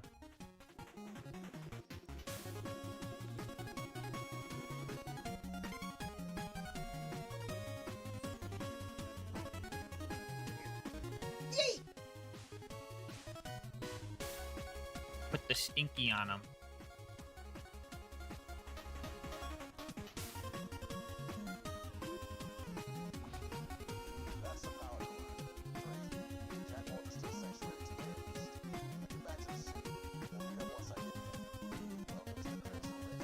It's patience, guys. You gotta be patient. You gotta know when to strike. All right. So based off that math, about 1 stock grenade is 2 kills. So if I have 4 grenades left out of 10, subtract the 6 over the 18. 18 divided by 6 equals 3. These grenades should kill the 20 bandit. One more for just in case. Okay, those should get the 20 bandits for Reese. After we made it to Sanctuary and did all of our non-evil smashing chores, we made our way to Frostburn Canyon. We decided to just run through the place like we always do, skipping all the non-mandatory combat. I almost died to this big psycho, but clutched up, and the spike jump skip after that was easy as always. Never miss this jump. Totally unrelated, but please do not go watch my last video after you're done watching this one. Thank you. Anyway, we made it to the Safari Zone and started taking out the psychos. I managed to build up my momentum pretty quick, and mobbing honestly felt pretty good. Bloodbath was proccing and things were dying. I thought grenade ammo was going to be a problem for this run, but then I remembered Bloodbath gives enemies a higher chance to drop grenade ammo. And by higher, I really just mean guaranteed. Speaking of grenades, I gave our grenade mod a super long fuse time to add a little bit more challenge to the run, but then I remembered that the longer fuse time could be used as a good get off me tool for when I'm trying to find my next Smasher Mag. Anyway, my evil Smasher started giving me a lot of Smasher Mags shortly after Lilith said her one-liner. It's almost like the evil Smasher sensed the evil. Up next, we needed to go save Roland, so we met Ellie and started destroying bandit technicals to get a car upgrade. The cars here aren't properly balanced for endgame, so I kind of expected to be able to kill them without smasher mags, but even these guys were too much for this gun. I managed to stop the caravan and was going to use it as a ride back home, but the last technical I needed to kill force-fed me its bumper, so I ended up having to walk all the way back. That means I just save quit. With our new car, we managed to sneak into the Bloodshot stronghold and start our fight with Badma. Honestly, this guy was kind of wrecking me. Circle strats on this guy have always been really tough, and getting smacked with his door makes a second helping of car bumper sound appealing. I was even failing at cheesing this guy because 2 loose shots would just leave me dead. All of my healing came from Thrill of the Kill, which makes 140% of my overkill damage come back to heal me. And since all of my guns are basically level 90, using that overkill damage to heal my level 80 health bars like Zenyatta popping all on a baby. Doesn't feel good? Let's hope that they don't rework that game again, so this joke makes sense for at least a month. Anyway, my point is, I had no way of healing if this was going to be a one-on-one fight. So after dying like 8 times, I save quit and used all his goons to build up momentum. As long as I could get kills fast enough, I could keep healing, and I managed to finally take Badma down. Inside the dam, we started experiencing a little bit of a smasher mag drought. It was bad enough that I resorted to trying to kill a few of these guys without smasher mags, and to my surprise, it was kinda working. Oh, never mind, that was just bloodbath. Yeah, this skill's really good, guys. I also had some help along the way. Little dude, go get him! Oh, little dude grew up. We made it to the dreaded toilet room and started having some real trouble. Ooh, call me constipated because I be stuck in the toilet room. Note to self, delete that last recording. Okay, there we go. Anyway, we managed to take out most of the baddies here, but the last few crazed marauders had some pretty crazy aim, and I just could not get close enough to these guys to kill them. I had nearly 20 deaths in just this room before Mad Mike showed up and added 10 more. It took some work, but we managed to deal with Mad Mike the way we always do. Mad Mike, get over here. Jump over here, dude. Do it. Let's go! Bye, Mike. Anyway, we managed to find Roland and started chasing after the toaster that kidnapped him. That wasn't the only robot giving me trouble, though. Oh my god, really? Every surveyor in the fucking world came to fucking power this dude up. Alright, I'll be real with you guys. I was 100% ready to go to the gulag. Constructors have a huge 90% damage resistance to grenade splash, which was pretty much half of our damage we dealt. Not to mention that this thing can't be slagged. Nonetheless, I decided to give it my all. I used a loader nearby to pre-stack and start the fight strong. And I played like I could win. Because I could win.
We had so much momentum going. We actually had a chance. And we were so close. I had an entire bleed out timer to get one more smasher mag. But the fragility of this build finally came into play. This sliver of health bar led us all the way to the Hyperion Friendship Gulag, where we had to fight the Warden for another hour. And the fight gets harder here, because there are just bad guys everywhere, and now the Warden can just call in moonshot reinforcements that I can't do anything about. My only real hope for this fight was to kill off any of the moonshot loaders and then start taking the arms off the gun loaders that the Warden specifically spawned. From my experience, toasters have a limit to how many bots they can have on the field at once, so having all 3 of them unable to attack me gave me a chance to fight the warden semi one-on-one. I really shouldn't have been here for an hour, but the warden just would not stop spawning angelic guards, big loaders, and oh my goodness, so many exploders. That's fun. Okay. Okay, they're all exploders.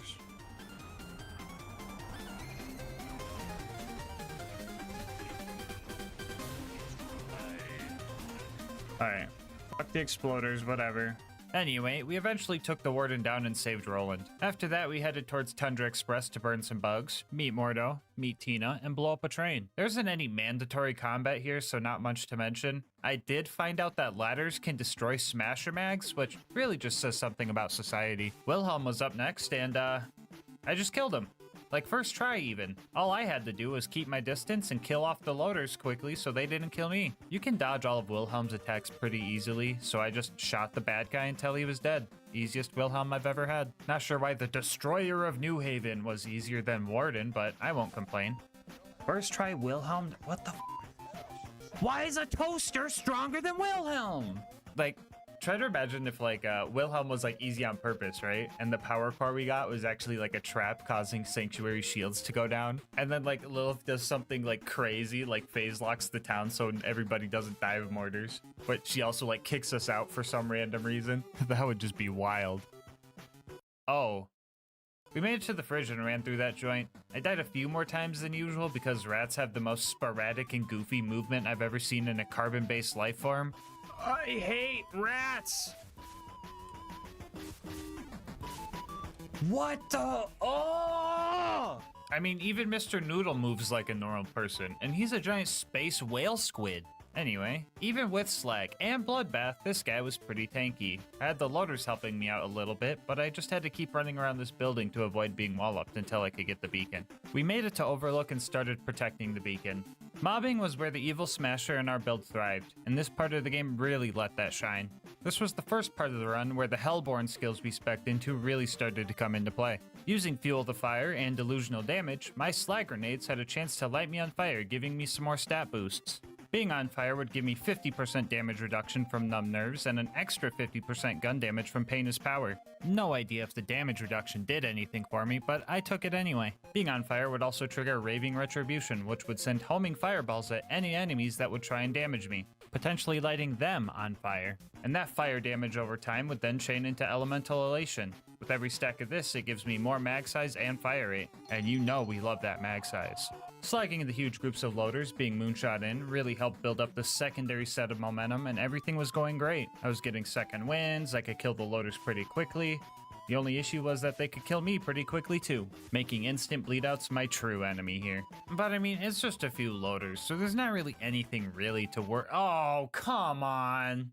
Yeah, Jack really threw a toaster into my bloodbath, if you know what I'm saying. And you know what? I'm just really sick of getting bodied by household objects. For example, this clip of me dying because of a fucking stair.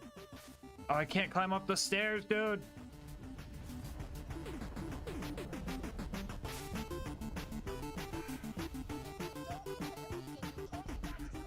Oh! Yeah, after that, I just let the beacon become invincible, and I just started messing around, honestly.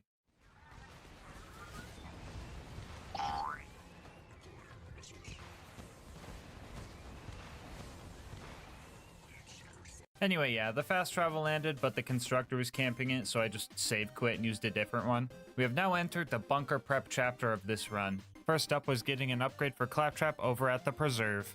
Wounding the loaders here was pretty simple, and the mobbing after that was pretty similar to what I just faced at Overlook, so I was already warmed up. I got through most of the mobbing section and only started dying when the big loader came out to play. This guy wasn't really an issue though. The loot dudes were a lot more annoying to deal with. Apparently if they don't want to be slagged anymore, they can just jump and they are no longer perped up, so I couldn't really keep my distance and I ended up dying a few times. They didn't even drop anything cool, so this was just kind of a waste of time. Which is kind of awkward, because this is usually the part where I tell you guys that I have this save file on my Discord server with all the cool loot I found. But that didn't happen. And you guys definitely don't need 4 evil smashers, but I have them anyway for the masochists watching. Anyway, we gunned down a few pup skags without remorse. My gun said they were evil, so we shouldn't feel bad for this. And then we made it to Bloodwing. That fucking bird that I hate. I actually learned a very valuable piece of information during this fight, and that is, Bloodwing is just straight up evil. Which is a good thing for us because of the whole evil smasher thing. Yeah, you know what's going on. So yeah, this fight went extremely well. Mordecai was slagging the skags for me, which meant free revives and bloodbath, assuming I had a smasher mag. Bloodwing's AI this time around was also just kind of goofy.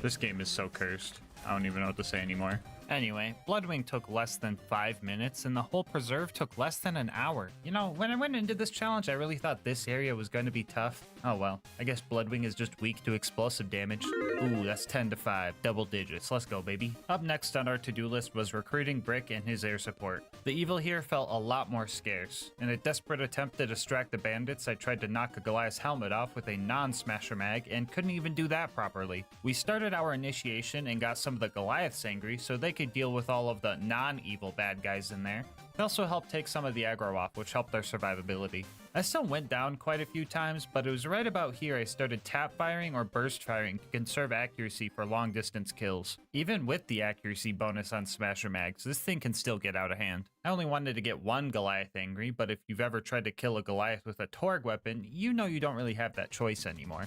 Anyway, we passed the initiation and it was Sarcastic Slab's turn to be tested. Evil Smasher, Evil Smasher. Is Sarcastic Slab evil? He's not evil. Otherwise we were a proc and would have smashed the evil. Sarcastic Slabs, it's good to go. Good job, Slab. Anyway, we started taking out the loaders with Brick and things got a little goofy. How was a gun loader all the way over here, bro? Is he gonna run backwards on the bridge now? And then we're gonna run across the bridge again?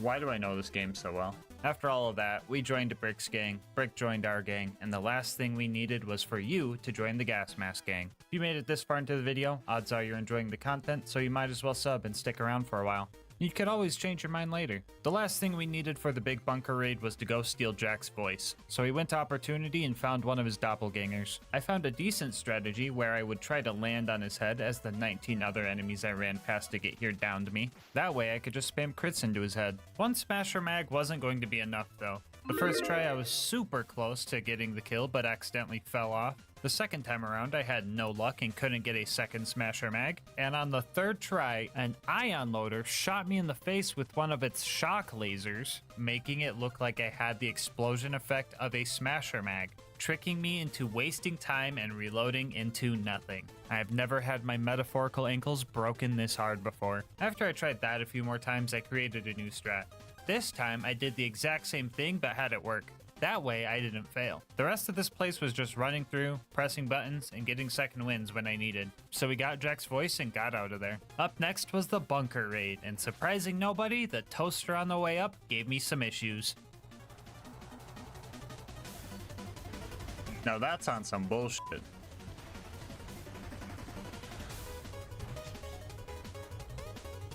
Anyway, the baby turrets went surprisingly well considering they are glitched and are just straight up immune to any type of splash damage. I can still get the actual bullet damage to hit, so we're still keeping around 53% of our damage as long as we hit them directly, but I thought this was going to be a lot more of a hassle. And that's a win I'll just take, because after that, we had to fight the big toaster. This guy is usually cheesable by just standing behind it, but even then I ended up dying a few times due to some major blunders on my end. I managed to figure myself out, and my gun finally decided that all toasters were evil, and I moved forward onto sniping Face McShooty. Yeah, this took a while. Full auto fire without smasher mags was just straight up bad, and full auto with a smasher mag wasn't much better. So I started farming up smasher mags and just tap fired for the next 40 minutes. Honestly, the monotony was kinda getting to me, so I played some motivational stuff to give me a dopamine boost. We want to thank you for all your hard work.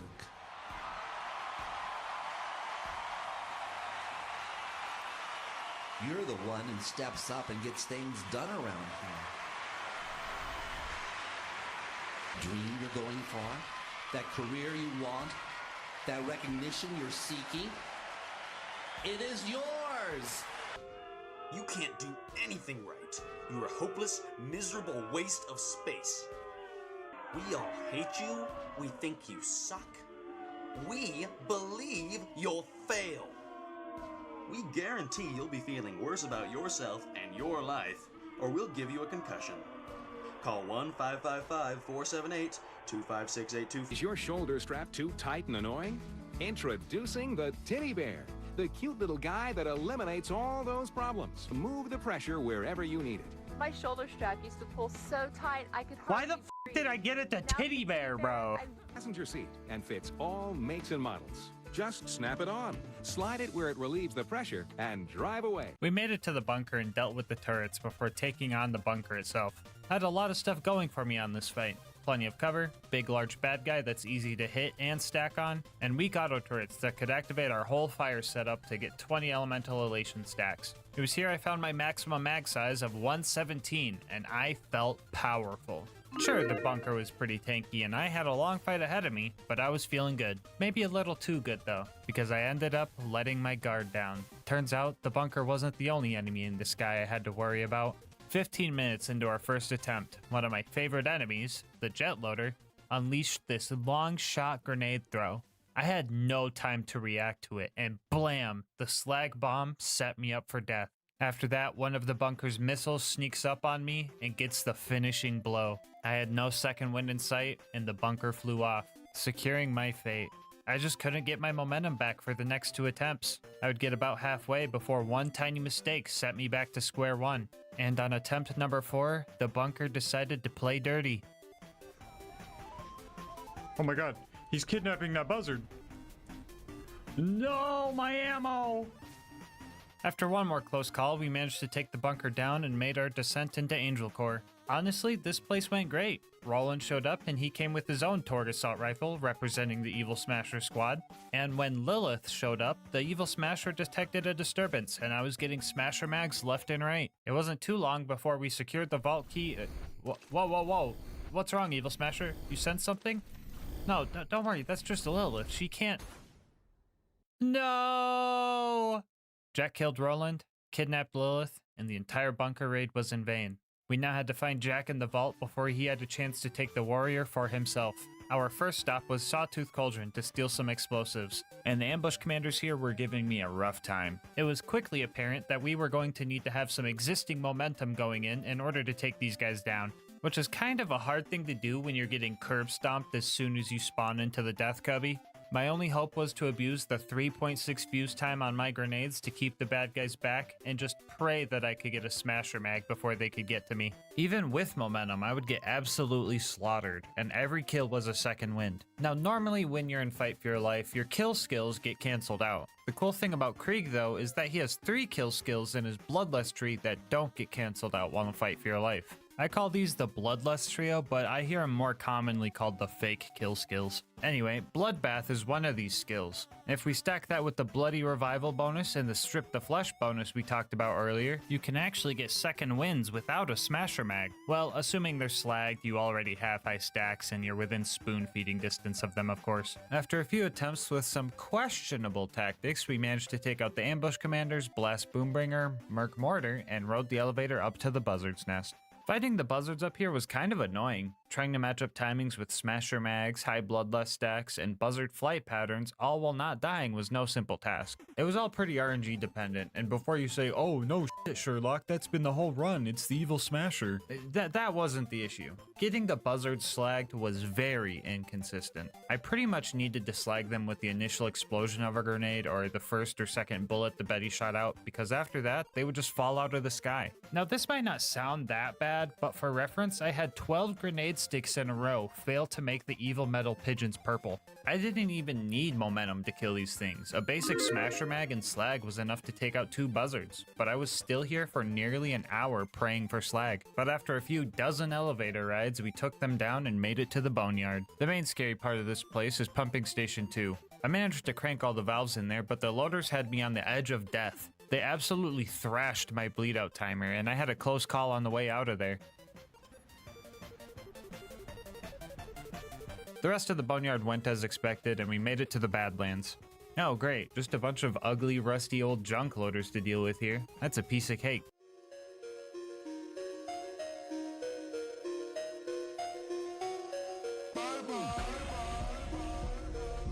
Oh yeah, that guy. I hate this guy. I thought I would be able to kill Saturn as long as I used up all my ammo with smasher mags, but I only dealt like 2/3 of his health bar. I went back to buy some ammo to finish the job, but he just disappeared. If you take too long fighting Saturn and try to buy ammo, the junk loaders respawn and that messes with the spawn cap and then Saturn just disappears. So I had to redo the whole 30-minute kill. If max ammo equaled 2/3 of his health bar, I figured that if I just used half my max ammo to deal 1/3 of his health, and then go top off ammo before the junk loaders came back, I would have enough ammo to handle the other 2/3. And guess what? It looks like I'm good at math because that plan worked perfectly. Now it should be a breeze to get into the info stuff. Yeah, nah, f that. I've had enough toaster trouble this run. I ran past that thing. Anyway, we grabbed the data from the info stockade, fought off all the loaders at the claptrap door, speed ran through Heroes Pass, and then found Jack. And let me tell you, this fight was the worst one yet. Okay, editor, you might be overdoing the looks maxing jokes. It's time to get serious. Go look for the dramatic black bars. Jack took his vitamins, and as a result, he has as much grenade splash resistance as the toasters do. Tanky bosses usually aren't an issue if you just don't die, but Jack also has health regeneration. Strong health regeneration, making this one of the most RNG dependent fights I've ever had. I pretty much had one chance to kill Jack after I broke his shield, because he would just teleport away and keep making invincibility shield surveyors. After a few test runs, I developed a strategy, and it went something like this. First, I would lure Jack over to fight him one-on-one while I was getting my stacks up and trying to get his shield as low as possible without breaking it. I would then need to roll a smasher mag and break Jack's shield, causing him to teleport to the main console. From here on out, I need to act quickly and precisely. The first thing I would do here is preemptively throw a slag grenade at the console to try to slag Jack and his surveyor. Usually Jack is like a 1 in 10 per grenade because he's just hard to slag, but he somehow seems easier to slag when he's invincible. Spaghetti game, I don't know. Anyway, it was also very important that the surveyor was slagged, but that was super hard because I would just need to get lucky and have it fly low enough to get hit by the Betty. While that was going on, I would try to kill one of the clones to proc Bloodbath, and if I didn't get Bloodbath, I was screwed. After I got Bloodbath, I would then try to kill the surveyor with as few shots as possible because I was going to need every shot I could spare for Jack. I pretty much needed to reproc Bloodbath on this kill too for this to even maybe work. And then finally, I would just try to lay into Jack as best I could without dying, throwing an extra grenade for a chance at reslagging and praying that I could get a smasher mag directly after my first one. I needed a perfect run to even hope for a kill here. I contemplated using the block 'em at the terminal strat, but I got so close so many times that I knew that I didn't need it. I just needed the Evil Smasher to cooperate with me. I think Jack's ambiguous motives led the Evil Smasher to hesitate. Yeah, Jack was an asshole, sure, but he also wanted to rid the planet of all the bandits plaguing it, which makes you think, does anyone truly believe they're evil? Or do we all think ourselves the hero from our own point of view? Is true evil even real? Or were we just smashing through everything we perceived as bad?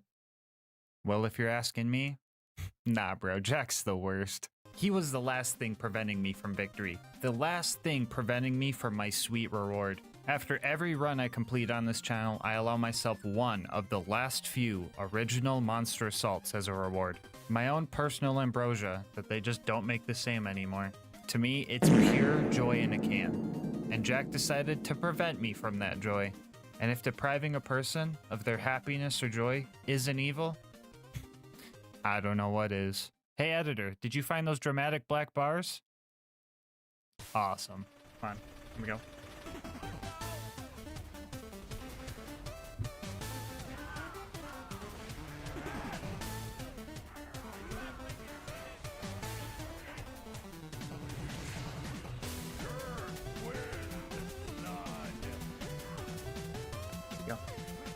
Where'd he go? Where'd he go? He's over there. Okay. Good.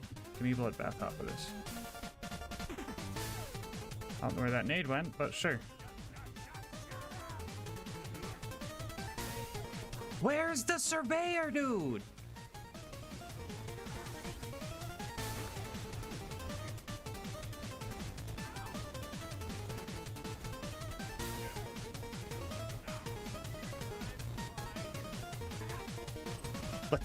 fucking get. Fuck you. Put the sneaky on. Put the sneaky on. Oh, let's fucking go. After 3.5 hours, Jack was finally defeated and the warrior was summoned. This guy's pretty easy to avoid and therefore just took some time to kill. Honestly, Jack was the true final boss of this run, and the warrior was more of just a victory lap. So I spent our final moments of this run chanting our theme. I think this is the final mag. Let me smash that evil. Evil needs to be smashed. Let me smash that evil. Don't go shoot the rack. Let me smash that evil. Evil needs to be smashed. Let me smash that evil. Evil needs to be smashed. Not today. Not today. You know, maybe Jack wasn't so bad after all. I wonder if this monster would have tasted as good if the fight was easier. Maybe he intentionally put me through that hardship to make my victory all the more greater. What do you think, Evil Smasher?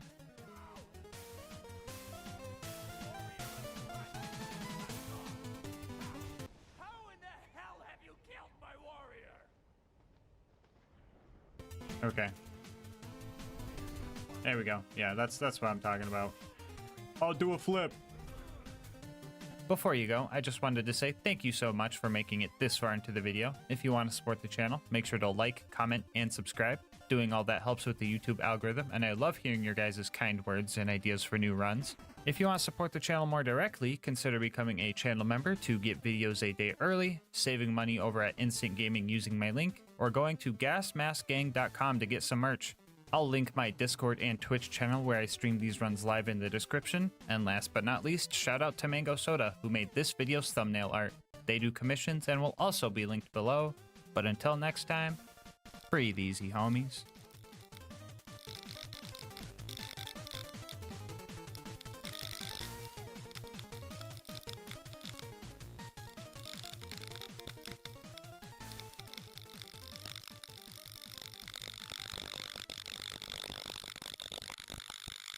Every single day, for an entire year, Derber commented on the latest video on a quest to get a chopper-only run, even going as far to account for it being a leap year. And I told him if he could keep it up for a year, he would have a deal. So here we are with today's video. Can you beat Borderlands 2 with only the chopper?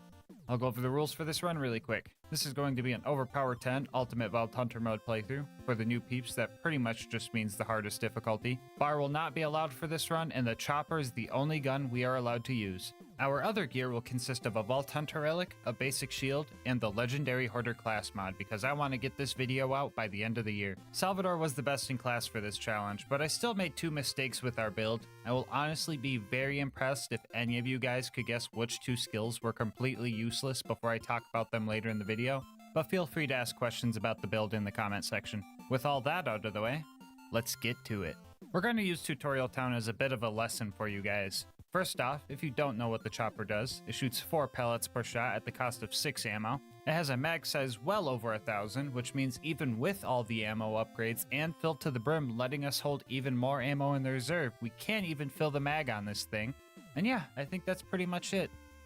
Actually, wait, am I forgetting? Oh yeah, I forgot that pressing the trigger even just once dumps all 1,638 rounds in like 9 seconds. Yeah, that's probably pretty important. I should remember that. If it wasn't obvious, ammo consumption was going to be our biggest issue here, and I learned a few strats along the way to keep a steady supply. The first and probably the worst way of getting ammo was just waiting. We had ammo regen on our Hoarder class mod, and Gunzerkin gave us some extra ammo too, but this was slow. Riveting gameplay, am I right? I know the scene hasn't changed in a while and your dopamine receptors are probably screaming right now, but I think you need a taste of what I was experiencing.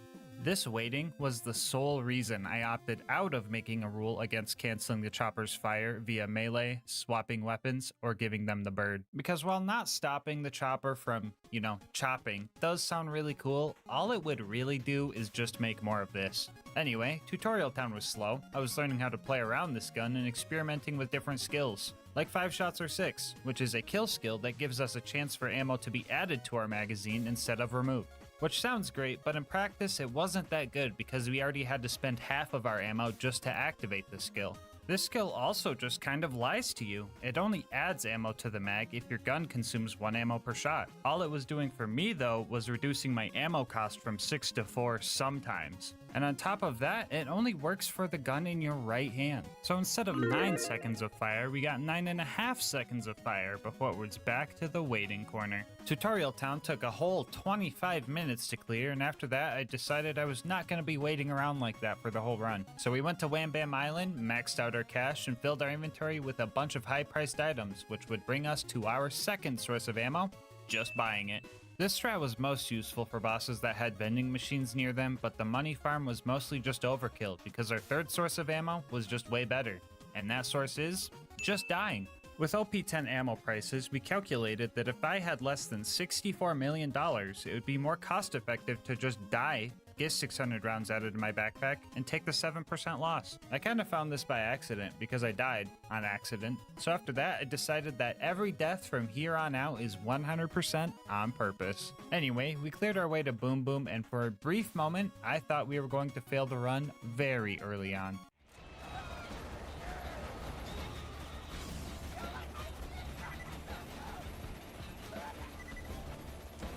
Yeah, so a slagged armored enemy literally getting lobotomized by 2 corrosive choppers only loses like a quarter of his health and then just starts regenerating faster than I could keep up with my ammo regeneration.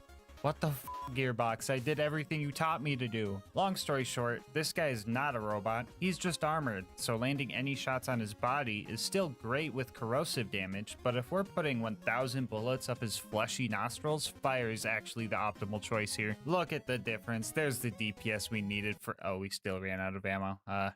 What do I do now? Well, first, we take out our anger on Boom by killing him in the back alley, and then we let the psychos that spawn after he dies hit us down to low health, so we could utilize Inconceivable, which gives us up to a 50% chance to not consume ammo based on how low our health is. This skill procs for half a second, and the whole time we just don't consume any ammo. There were a couple things about this strat that were hard to play around. First off, I couldn't gun zerk because then I would just regenerate health and lose all the free shot chance. And second, I was effectively playing with 1 health and risked getting one shot by pretty much anything. I managed to pop Boom out of his turret, but that doesn't give you a second win, so I ended up dying. Remember, these are all on purpose. And when I got back to re-kick him out, I guess he got perma-slagged somehow. It's probably some glitchy stuff with him getting in or out of his turret while slagged. I don't know, spaghetti code game. But it made kicking him out again and finishing him off pretty easy. After that, I used the mobs to farm up some ammo for the climb up Flint ship. It was a bit of a grind climbing up here. My main strat was to use Fistful of Hurt to stagger an enemy and get up close and land as many shots into their forehead as I could. This was pretty much a mandatory strategy because the accuracy only barely exists on this thing. Fun fact about the chopper, it is essentially just coded like a burst fire gun with a very long burst count, which means 2 things. First off, if we enter Fight for Your Life while firing the chopper, we burn a quarter of our ammo during the animation, which is just kind of silly to me, especially if you can manage to get a second win like this. And second, Salvador's keep firing skill was doing literally nothing here. This skill doesn't work with any type of burst fire weapons, even if you do hold the trigger down. So just remind me to respec when I get to Sanctuary or something. Just like scream at your TV or phone or whatever you're watching this on, I'll hear it. Anyway, we made it to Flint and started our fight. If you've watched some of my past videos, you might know that getting close to Flint just really isn't an option. And since we don't really have the DPS to fight anything unless we can smell their breath, this was going to be an issue. So we were going to need some cheese to get this fight in the bag. By launching Flint out of his arena, you can bug out his AI and he just becomes completely passive. Using this, we let some of his other goons hit us down to a sliver of health and then just blended his face with a shock chopper. If anyone is mad about how cheesy this strat is, just look at the DPS and imagine trying to do this while he's moving and launching you with AoE slams. Footage from the Gub run for reference. Also, I bet only 1% of you guys that watched this video actually noticed this silly little edit I did down here. Anyway, Flint died, we made it to 3 Horns, and I guess we needed a car to jump over a gap. Not sure why, because I have choppers. I could have just like...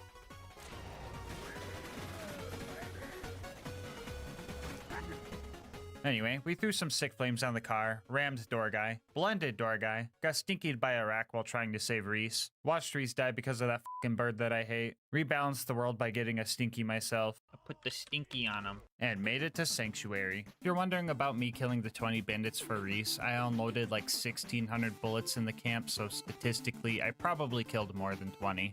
Anyway, the Sanctuary chores we have to do here are pretty boring, so to drown out the monotony and the sudden influx of screaming I'm now hearing for some reason, I'm gonna tell you guys about our partner, GASMASK'S. Alright, I know what you guys are thinking, but GasMask, aren't you a monster guy?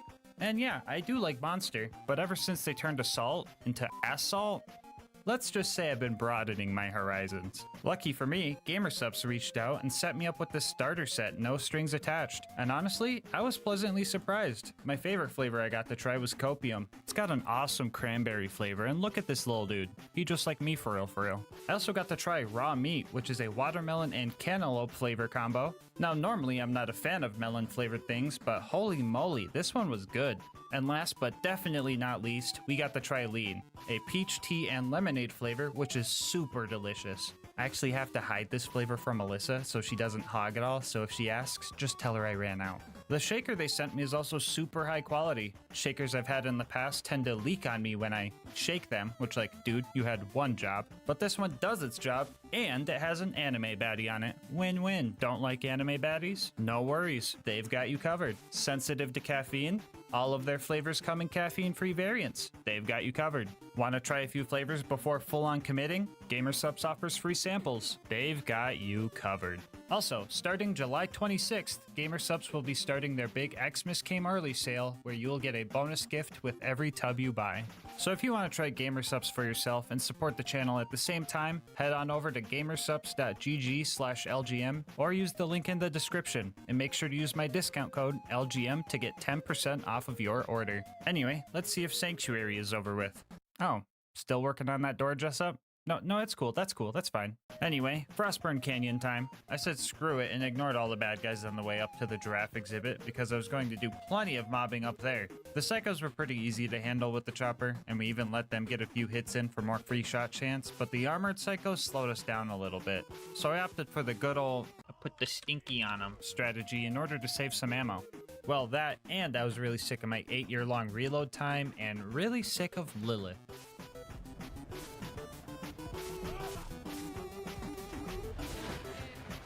Where are my guns? Ah, why'd you say the thing? I'm done. I'm out. Bye. Bye, you got it, Lilith. I'm out. Bag. Okay, Lilith! Bag. Bag. Lilith! Stop me! Freaking hell! Anyway, a few more stinkies later, we got out of there and headed to go save Roland. The Bloodshots weren't going to let us in unless we snuck in with one of their bandit trucks, so we met with Ellie and started blowing up their cars for parts. I blew up all kinds of cars here. Normal ones, flying ones, protective ones, and well, ones that shouldn't be killable in the first place. I put the stinky on them. After that, we snuck into the Bloodshot camp and started our fight with Badma, and that did not go well. His shield would just block all of my shots, and even with the speed from Bust that can't slow down and Insight, I still couldn't circle strap this guy. So after buying some ammo from a cliff, I developed a new strategy that I would use for the rest of the run, and we're going to be calling it head crabbing. Much like the totem trolling strat I've showcased on Krieg in the past, head crabbing requires us to jump onto our target's head as we enter Fight for Your Life. Not only does this let us land consistent hits on Badma, it also lets us gunzerk while at 0 health, meaning Inconceivable will proc on both guns, letting us deal enough damage to take Badma out. And like, yeah, I probably could have just punched him off of a cliff, but I didn't want to subvert the challenge too much, and it really took a lot of willpower not to. The little dudes though, those guys aren't required, so they got stinkied without remorse. Inside the Bloodshot Dam, things got pretty tough. I died a bunch of times because I just kept burning through ammo, and this place is just loaded with enemies that don't like to be that close. So I did a little bit more head crabbing here and eventually got Mad Mike to show up.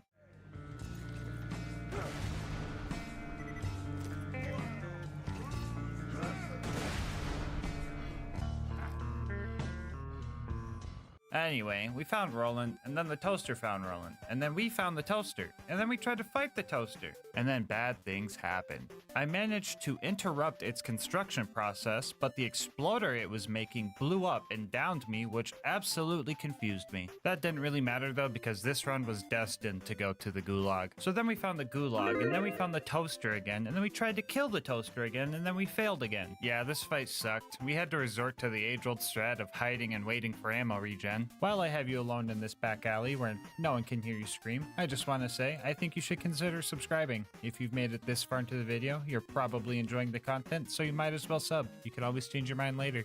Anyway, I noticed something odd during this fight. When shooting the chopper, the reticle doesn't get larger like most guns do when firing them. It just kind of has a static set accuracy to it, which also made me notice that steady as she goes wasn't improving our accuracy either. Which also reminds me, you guys definitely did not yell loud enough when I went to Sanctuary last time because I forgot to respec my skills, but I'll forgive you, just remind me next time. I eventually started utilizing Get Some to get some cooldown for gunzerking. That way I could regen ammo faster, but I wasn't sure if the 6 ammo per shot to get 3 seconds of faster cooldown actually sped things up, especially if enemies just regenerated that health, but I figured if it was a boss like Warden that didn't have health regen, it would be beneficial anyway. After 45 minutes of edge of your seat gameplay, I managed to take the Warden down in style. Roland ended up taking nearly 50 deaths to save from the dust to here, so I hope it was worth it. We got our next mission to go steal the vault key from a train. Usually this part of the game goes super quick because all I have to do is meet Mordo and Tina, then just run and grab everything I need to blow up the train.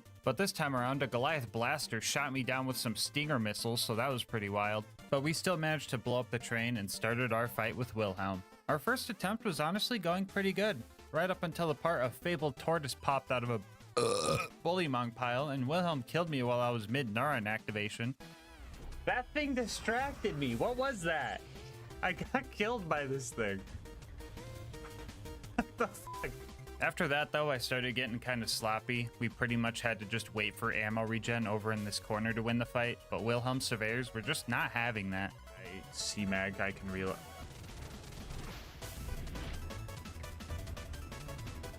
Dude, why'd they come up here and bully me like that? It's like a school playground. They come up here and just be like, loser, loser, loser. I'm gonna give you a swirly. Why are they fronting on me like that, bro? I eventually remembered that I could just run back to the beginning of the map to buy more ammo, so I tried that. That idea blew up in my face.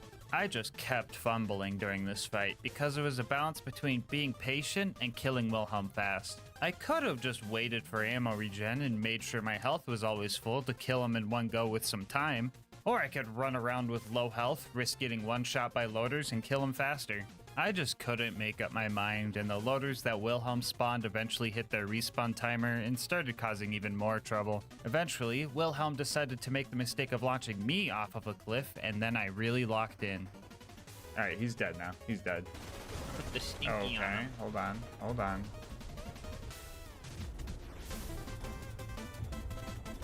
Come on, dude.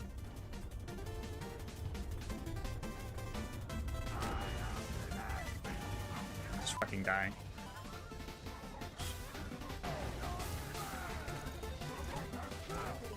Why did I have to reload these?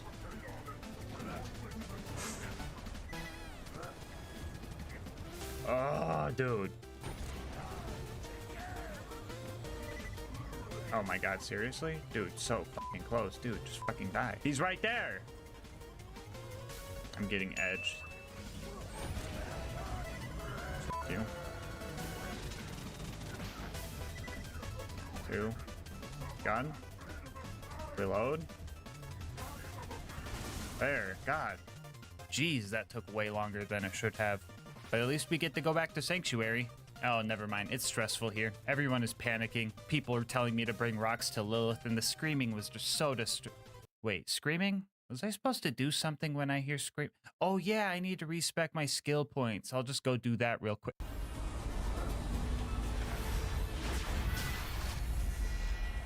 Sorry, kid.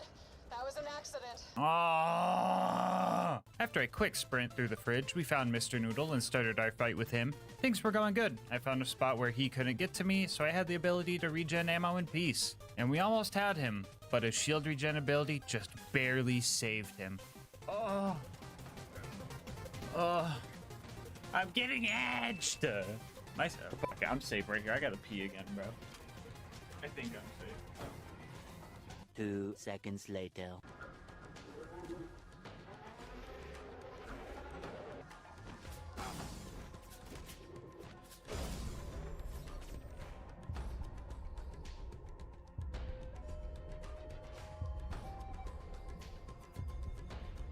Somebody clip it. What the fuck happened?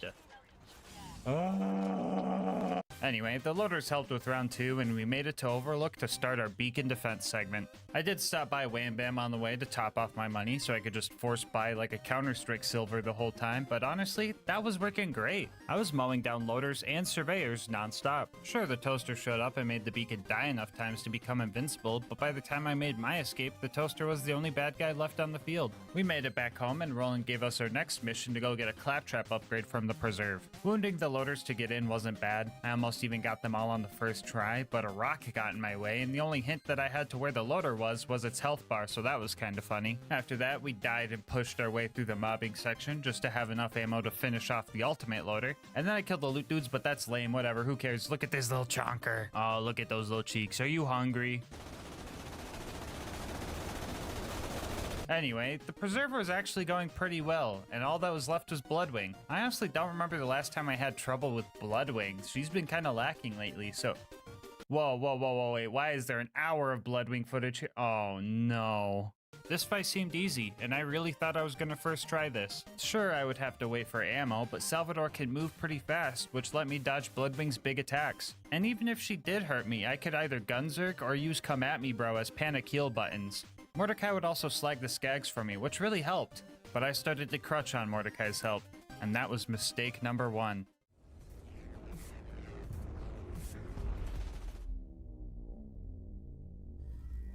After that death, Borderlands Spaghetti Code threw me a curveball, and I got a glitch where Bloodwing kept her fire resistance through changing elements. A fire chopper on her shock and corrosive phases should have melted Bloodwing, but that just wasn't the case. I knew of this glitch's existence prior to this run, so mistake number 2 was underestimating Bloodwing. This made the fight way harder, and instead of being able to use a neutral element for 1 phase and an effective element for 2 of them, we had to use a neutral element for 2 phases and an ineffective element for 1, which leads to mistake number 3, not bringing a non-elemental chopper with me. Now I could have went to go grab one, but that would have required me to mob through the whole preserve again, and then Mordecai would bug out and stop helping, so I decided to mask up, lock in, and just brute force this fight. Bloodwing also stopped landing as frequently, so I had to swap the chopper to anti-air mode. So anyway, the winning fight took like 20 minutes, and I ain't got much else to say except GG Bloodwing, glad to see you on the comeback. Our next mission was to go to 1000 Cuts and recruit Brick and his buzzard support, which is okay. I just guess 1 chopper wasn't enough. Anyway, we started our initiation, and since running back to buy ammo wasn't an option here, we just opted to make a Goliath and started slagging bad guys for him. Big Guy was throwing everybody around, including me, but in the end he fell and I had to go on alone. About a dozen deaths later, we got initiated and had to deal with Sarcastic Slab. Put the stinky on him. Fending off the loaders with Brick pretty much went the same way, and it didn't take long for us to clear the place out. Our next objective was to go steal Jack's voice, so we found one of his body doubles and did the good ol' strat to take him down. A few button presses later, we had the final piece we needed for the bunker raid. Okay, just gotta grab Claptrap, and I think that's it. Am I forgetting anything? Do you guys hear screaming? Oh well, back to 1000 Cuts. We tricked the first toaster to look the wrong way and dropped half of its health before running out of ammo. After that, I hid in my Harry Potter bedroom looking spot. 5 minutes later, we got our letter to Hogwarts and finished that toaster off. The baby turrets up ahead were a bit tricky. They were slightly outside of my combat range, so a majority of my shots were missing. Oh my god. Look at all the bullet holes around the turret, dude. Ugh. The strat for these guys was to let them down me before I activated Gunzerk. That way, I could have both guns get the full extra shot chance, and that managed to do the trick. Happy late 4th of July, by the way. After those two, we started the most boring fight of the run.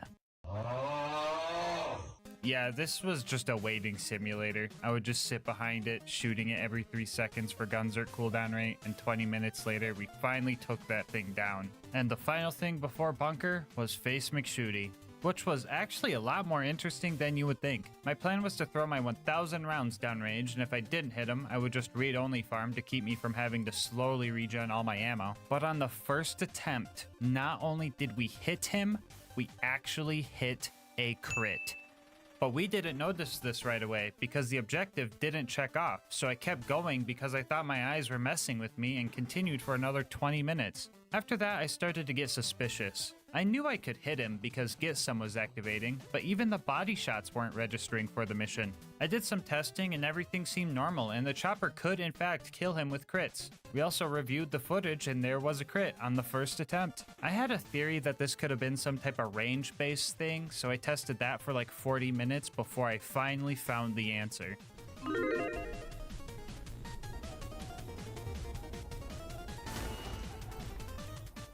Okay, there's proof right there. There's proof right there that I'm not smoking crack. Okay, somebody clip that one.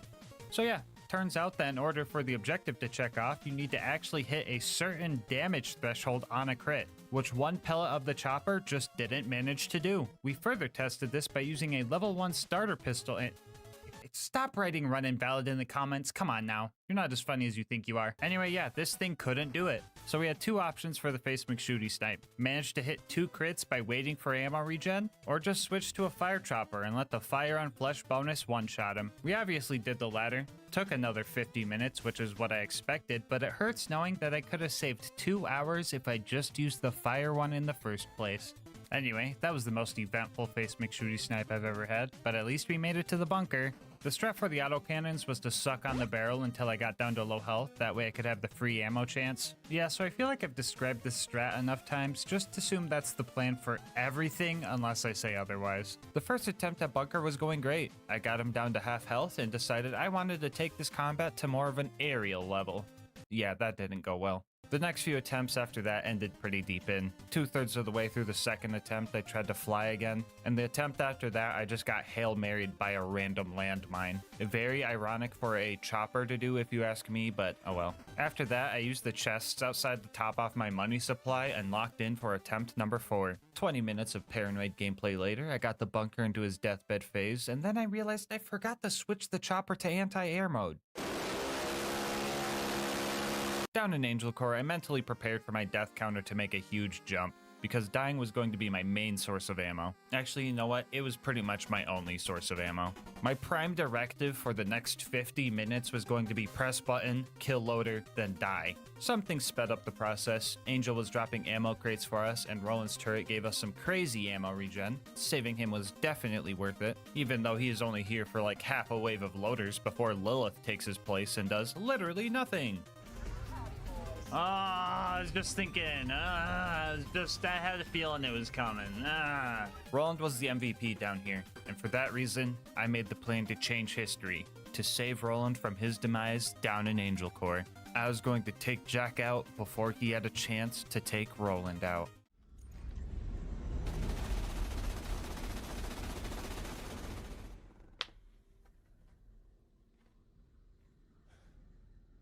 She's dead. Jack just lost his only way to awaken the warrior. I'll get him. We got the vault key. I'll get him. This isn't over yet. We gotta find Jack. I'll get him. No. No, Roland. Watch out. No.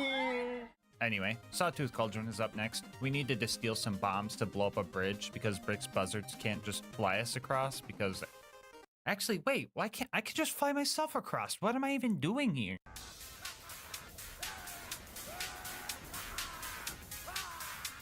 The ambush commanders went surprisingly well. I just cornered each one of them and just shoved my choppers through their shields. Spawning in the death cubby even proved useful this time around because I wasn't locked in there with them. They were locked in there with me. After that, we killed our cousin Boombringer and spent precious moments of human life trying to put the Stinky on mortar.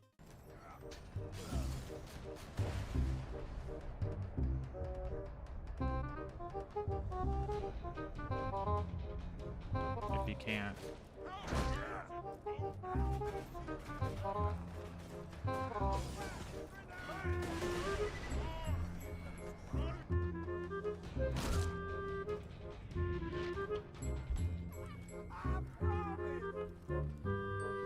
Look at this. We made it up to the buzzard's nest where we claimed our territory as King of Choppers. Hey, you guys want to hear that AA gun bit again?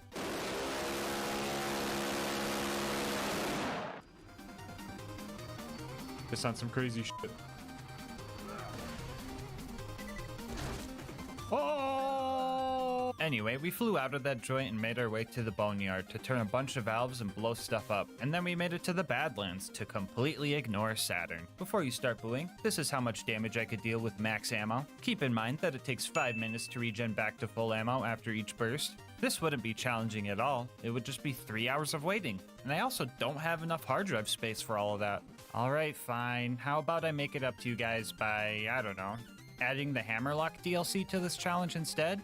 Speedrunners beat that thing in like 7 minutes. I should be fine. Anyway, we ran past everything before I even realized we were there and got the info that we needed. The final stride towards the vault starts out with the Claptrap door, where we completed our last mobbing section of the run. After that, we ran through Heroes Pass, and then ran through Heroes Pass again because we forgot to wait for Claptrap to stop yapping, and then we found Jack. So, real talk, killing Jack in the conventional way was just not going to happen. He's got some crazy health regen, which is most definitely faster than my ammo regeneration, so a little bit of cheese was necessary here. Option 1 was the good old block him at the terminal strat. Once we got this set up, we just had to get him slagged while having low health, and then fed him a fire chopper to finish him off.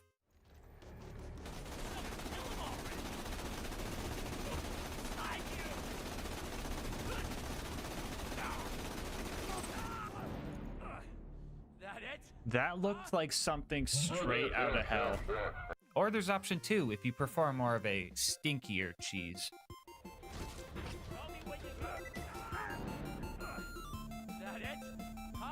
Either way, Jack dies and the warrior shows up. Our final test of patience before we finish the main part of the challenge. 1.5 hours to reflect back on the run before finally taking the final boss down and tasting victory. So yeah, you can beat Borderlands 2 with only the chopper. Bonus content time, whoa! As I said before, we are also going to be taking on the Hammerlock DLC. Everybody's favorite, I know. This DLC immediately starts it off with the action. You spawn in and have to walk all the way over to Hammerlock, and it's just so riveting. After that, we gunned down some squatters that were taking up room in our cabin. They didn't like us kicking, or I guess in this case, punching them out of our property, and they got all demonic. And fun fact about these guys, they just don't take fire damage. Like, damage numbers don't even show up, and I didn't know that, so I thought my sanity was finally slipping away from me. After we dealt with way too many of those guys, Hammerlock got us a boat and sent us to go fight Thermitage, which seemed undoable, until Twitch chat pointed out that its health bar is a lie and it's an armored enemy. That's twice in one run now, jeez. Oh well, it got melted as soon as I started throwing acid at it, so what's next? Oh yeah, more of these guys. Jeez man, I really hate the combat in this DLC. I guess it's kind of funny that the chopper can stagger lock these guys, but I will never not be mad that wooden masks and shields can block bullets full stop. Another 20 minutes of mobbing later, we had a new job of destroying all of Jack's DNA samples. I guess this Nakikiyama guy wanted to ruin our fun hunting trip. Oh well, just a few little safes to bust open and one boss to deal with. Should be pretty easy. Well, yeah, this should be easy. Okay, this should be... What the fuck is killing me? Oh, I see. Wound Spike has bullet reflection because, well, actually, I don't really know why. I honestly thought it was over for me here. There was just no way I could be accurate enough to take this guy down without murking myself in the process. So after a few tries, I just accepted my fate, murked myself in the process, and just let it rip while standing right up next to him. Yay, fight for your life meta. After that, there wasn't much left to do. We had to run through candle racks, but the elite savages here aren't even mandatory, even though there's an objective to kill them. But I felt like stinkying them all anyway. I put the stinky on them. And then it was time to fight Jackenstein. Let's do this. Oh, what the f***, man? Who thought bullet reflection was a good idea? It would be one thing if the bullets would just fly in random directions and you'd get hit from time to time, but they literally programmed it so they always fly towards the nearest player. Why the fuck did they give these guys the perfect deflect red brick, bro? I would rather every enemy in Borderlands 2 have those stupid wooden masks than any enemy at all to have this stupid mechanic. Fucking stupid mechanic. Yeah, this fight, guys, not happening normal. Belt sanding my face every time I try to shoot this guy, mixed with him being nearly undodgeable when he lunges at you or tries to throw giant tubes of acid at you, just makes this impossible without cheese. Good thing I know about this spot. Strat was just to peek out, spray, and hope to land some crits until I tasted my own bullets. After that, I would just flip him off for full health and then wait for my Gunzerk to cool down. Sounds tedious, but I should take him down in like 30 minutes tops. Oops, I misread that. 3 hours tops. Yeah, his health bar, it's just a fucking lie. You kill this guy by blowing up 2 back generators and then dealing enough damage to his chest piece, all while dancing with death every time you try. The first generator took 10 minutes. Another 15 minutes later, I managed to get a second wind off the second one. 50 minutes after that, I blew the guards off of his chest piece, and for the next 2 hours, I rinsed and repeated this strat, not knowing when the torture would end. Every time I sprayed Jackenstein down, I was hoping the fight would just be over. But that's not quite how it went. You said you were gonna stream for 4 hours. I remember. How's it going? I've been fighting this one guy for like 2 hours. And it's like, not like I keep dying or anything, because I've been alive for 2 hours. It's just really slow. Yeah. So I don't know how close I am. It could be one shot away right now. 2 seconds later.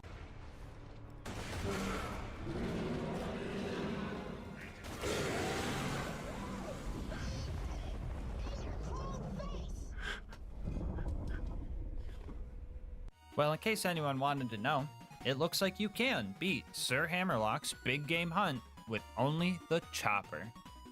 Mega bonus content time, baby! If you've been watching the channel for a while, you know that I usually try to see if the item I'm using for the run can be used to acquire itself.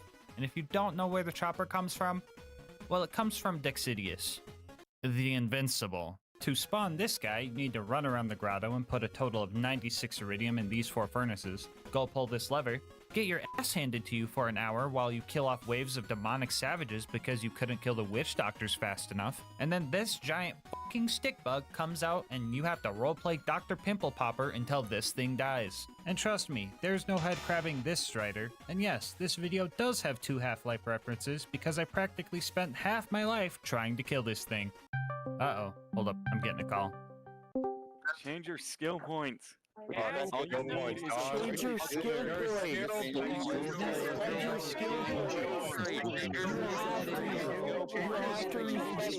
Oh yeah, I was supposed to respec, wasn't I? Oh, thanks for reminding me, guys. You should have said something earlier. Here's the new build for the raid. I got rid of all the kill skills because I didn't think I would be needing them. I also spec'd in to keep it piping hot for the boosting grenade damage.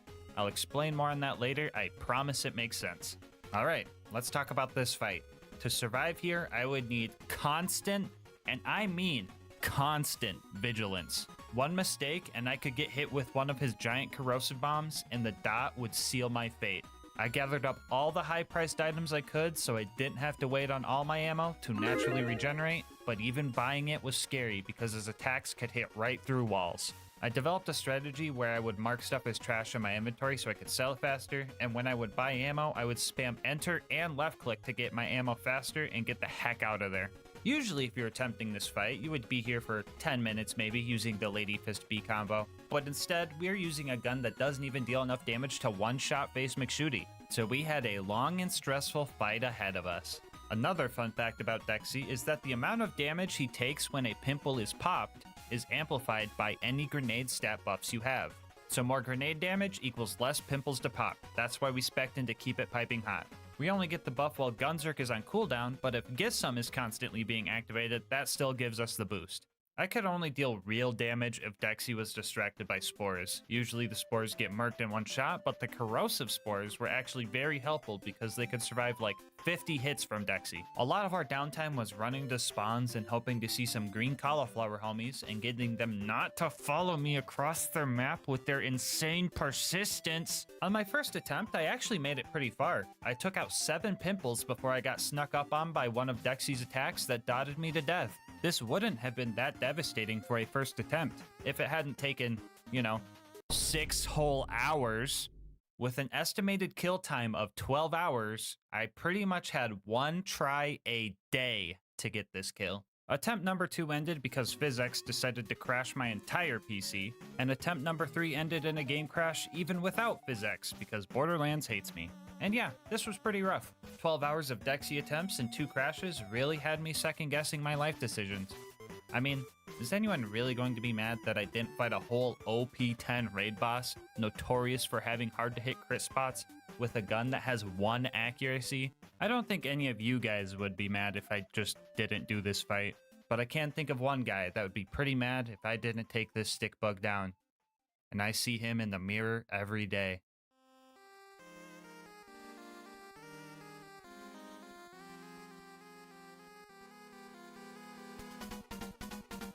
I wasn't about to let some stick bug get the best of me. I don't care how invincible it was. So I went to the lab and tested how many pimples I would need to pop in normal mode. And I found out that we were going to need to pop at least 16 to get the job done. With my newfound knowledge, I put some more attempts in and failed a few more times too. Dying to letting my guard down, trying to fend off a triple O I accidentally spawned, and finding out that Dexy has bullet reflection if you're too close, which could cause me to put a fire dot on myself, killing the attempt, were all a few things I had to deal with.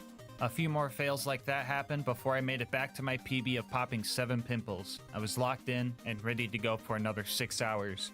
But Borderlands had a different plan for me.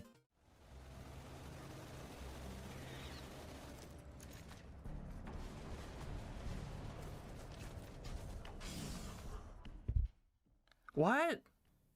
Okay, so you're probably like, what just happened?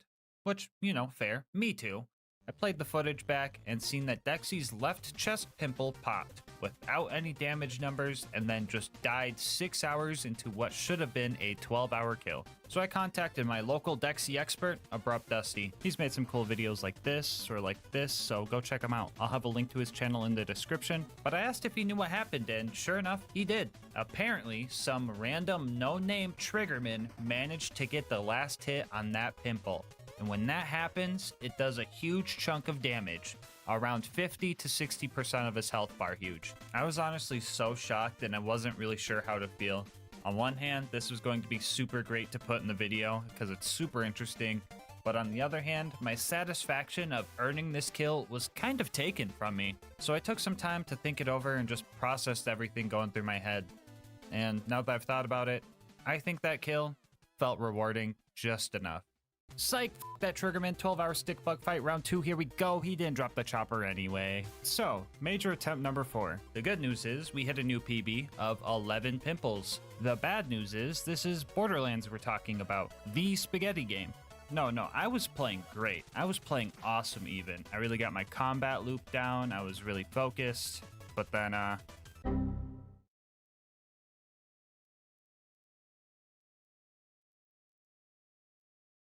yeah, so I wasn't too beat up about this. I kind of expected this to happen, honestly. Have you taken any breaks yet? I have not, because I'm afraid the game will crash. I'm still kind of surprised how well I took it. This was 9.5 hours into an attempt I was just doing great in. This was in no way my fault. It was entirely just Borderlands being made out of spaghetti. I realized that if the fight was going to be this long, I was going to have to do a couple of things. First off, I downloaded DXVK, which is pretty much just a mod that helps prevent BL2's notorious game crashes. Honestly, not sure how exactly it works or if it would even work, but I'll take anything at this point. I also duplicated this Bearcat I found during the run 39 times to make sure I had enough money to keep buying ammo and not have to wait on ammo regen. I did not like that I had to do this, but if unintended game mechanics were going to take a 9.5 hour attempt away from me, I felt fine using unintended game mechanics to manually dupe 39 Bearcats. I also sacrificed Lucas for good luck. Put the stinky on him. 1 week later, I prepared for what I hoped would be the final fight.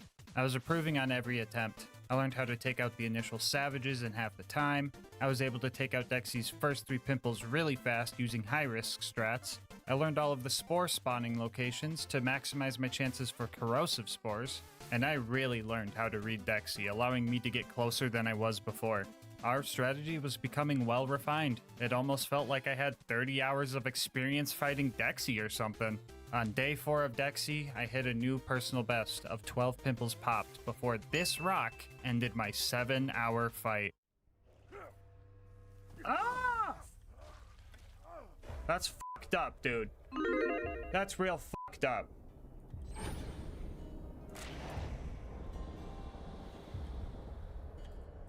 That's real fucked up. That's real fucked up. Don't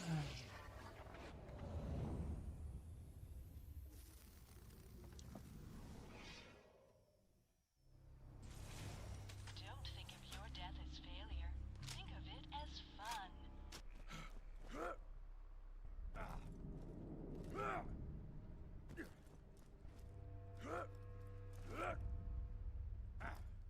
Lesson learned, I guess. I just kept trucking through the hardship and came back strong for day 5. I started using a 25-minute timer on my phone so I knew when those darn savages would respawn so I could plan for them. But even then, it was hard to get rid of them because Dexy loves standing right on top of their camp. And just like that, history repeats itself, losing us another 7 hours. Day 5 of Dexy washed down the drain. But look at that smile. You might think it's a facade, and it's just there to hide the pain, but you would be wrong. I mean, you are witnessing pain. You are witnessing frustration, and you are witnessing anger. But that smile is still one of genuine enjoyment. I knew that every failure and every setback would make the victory all the more great. Joy and struggle don't have to be mutually exclusive. And heck, 6 is my favorite number anyway. I play a little bit risky at the beginning, but that's fine.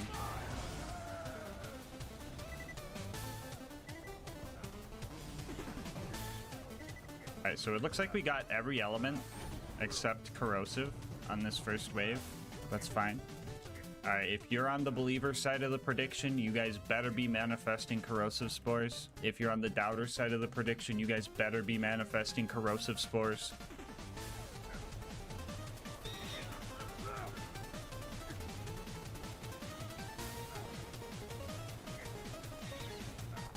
There's 3.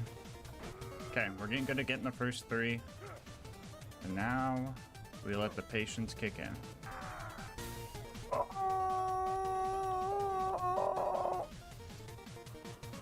There we go. Level 90 corrosive spore. God, the fucking 2-legged drifters fucking murk my homies, bro. There we go. There's 4. I gotta be jumping though. Oh, I killed him. Ah!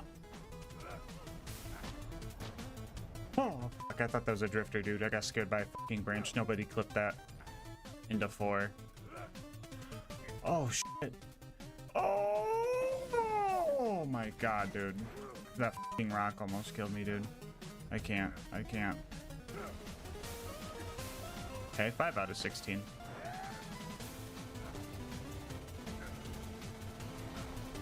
Okay, 10 more.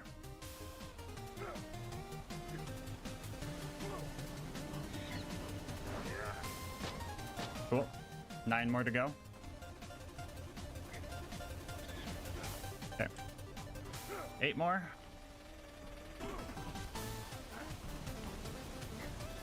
There we go. 7 more.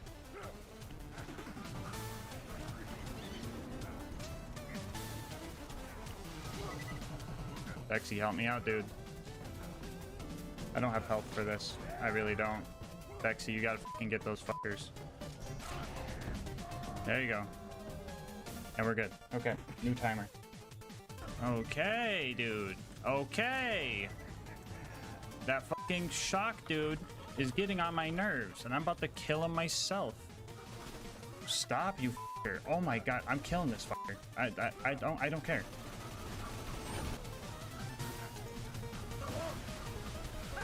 Jesus. What the fuck even was that? There we go. 6 more, 6 more. That was the back of the head. Okay. 5 more.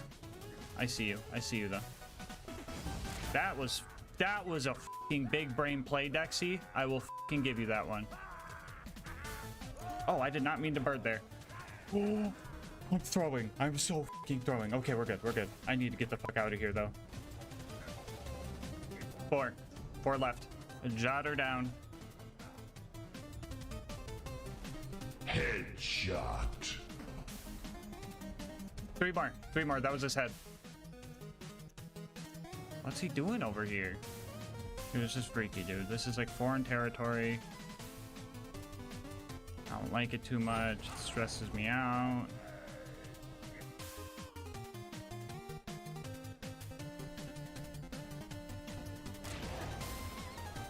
There it is. There it is.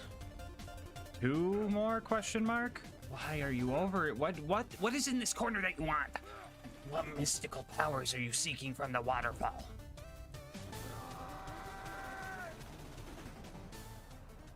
One more? That was his back. I feel like that's gonna be 2 more though. Alright, here we fucking go. Come on.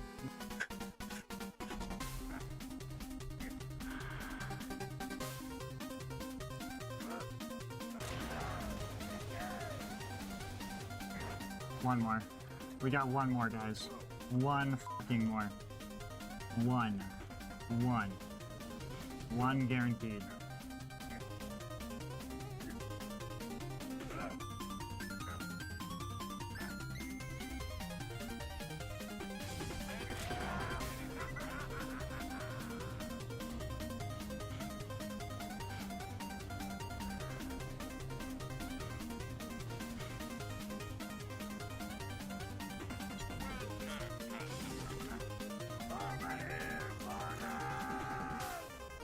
Never again. Never again.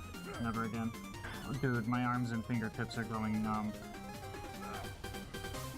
Breathe, breathe, breathe, breathe, breathe. Alright, dude, I'm afraid the game's gonna crash. There is no time for breaks, sadly. Are you okay? Yeah, I'm fucking great. I'm stressed and excited and happy and scared and paranoid and fucking wired, dude.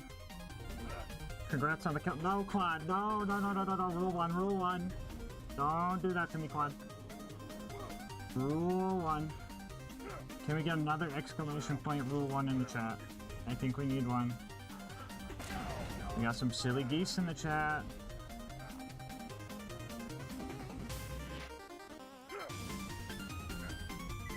Oh my god.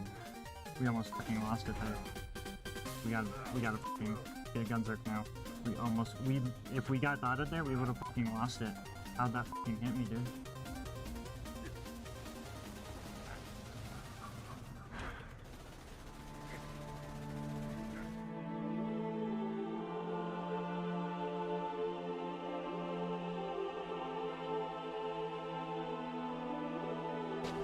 Fuck you, Dexy! Ooh.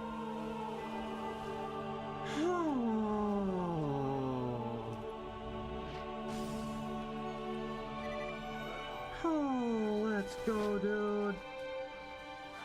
R.I.P. Bozo. Put the stinky on him. 9 hours and 15 minutes. Get nay. Oh. Holy shit, dude. That's fucking crazy. Put the stinky on him. After 48 hours of Dexy attempts, we finally took him down, and my thirst for a challenge was quenched. I woke up the next day, and I had received the most wild email I have ever gotten, and I just want to show you guys this thing. Yeah. No idea how my heart rate monitor knew I was playing Borderlands 2, let alone streaming it, but geez, man, I was on edge. I doubt the 6,000 calories part is right, but I definitely did smell like a gamer after all of that stress sweat. But it was all worth it, you know? Getting that kill was one of the best things I've ever felt playing a game, and I don't regret a single second of that 48 hours. But I felt like something was still missing. I felt like the chopper wasn't used as chaotically as it was intended. I mean, yeah, raid bosses are designed to be fought with 4 players, so it's not like I could just lay into them and expect to win. I had to focus and use tapfire strats for cooldown and just be locked in the whole time. And also, I didn't get a chopper to drop on this kill. So let's do it one more time, the right way. Alright, remember guys, if it bleeds, we can kill it.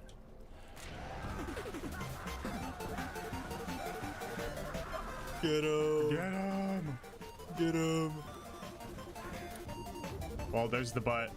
Oh, there's another one. Oh, that's 3. There we go. We got one. Green Knight, go! Go! Get back in the fight! Go! Go! There, Go! really. Get out there, soldier! Go! Go! Go! Okay, I don't know how we got his armpit and not his shoulder, but let's go, baby! We got 5! Oh, money shot, money shot. I feel like someone did that with like... Oh, back of the head, let's go, that's 8. Oh. Wow. Get the high ground. Oh, there's another one, that's 9. Yo. Usually the barrel. Sometimes it's another thing. Oh, did we get one? Oh. Did it? No. There's no gunners here. There's no gunner. Oh, There's okay. a gunner here. Wait, is there? Did this guy kill him? No shot. No shot. This guy killed him. Okay. Bandit is shooting him. You guys see this right here? Oh. Bandit is shooting him. Can you edge me, Tom? Yeah. What? Yeah. Let's do this. Oh no! Oh We no, lost are we one. stuck between them? Oh. We lost Tom. When you ride in the back of a truck. When you do that, yeah. I do that all the time. Oh my god. Wait, what? Huh? There's 2. Oh dang.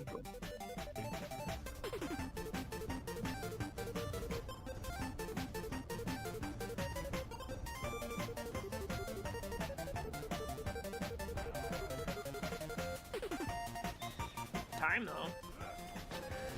Oh! That works, I guess. Oh. What happened? Oh. I don't know. Oh, we got him. Oh, he died, he died, he died. Oh. There we go. Oh no. Oh no. Work as hero. Yep. Oh. Oh. Roach. Silly woman's extras. Oh, there's Oh, 5. These are missing. Oh, okay, there's 6. Oh. That's interesting. Oh, there goes. Stop. Oh, there goes. Oh, there. Oh. Oh, there goes. Oh. Oh, we popped another? Oh, we got him. He died? Let's go. I don't think I see it, guys. Yeah, I don't think we got it.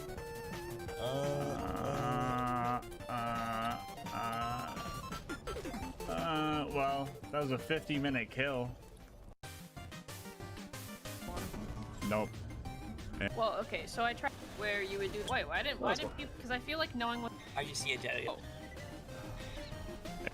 All right. Nope. The wiki. Can't. I didn't even process. R.I.P. What? Bozo. That was 52 on the dot. That was 52 on the dot. That is crazy. Oh, wait, we got. Oh, wait, never mind. We got a legendary. Why would you do that? Why would you do that? Hands forever. He exploded. He always likes. Slightly different. There it is. 4004. Oh, what the? is that, dude? Doll spinny gun? What? No. What is it? Oh my god, oh my god. Okay, we got Can someone revive me? And Like no. Milk. It's just Literally. Oh. Actually, Lucas is a. yeah. I'm like, what the? Yeah, wait. 37.55. 37.55. Come on. 47. Really Oh. Lucas, stop. It actually worked this time. We got it. Purdy chopper. Let's Oh, go. actually We actually got it. We know what we have to do. Alyssa does not know what we have to do. We gotta let it rip.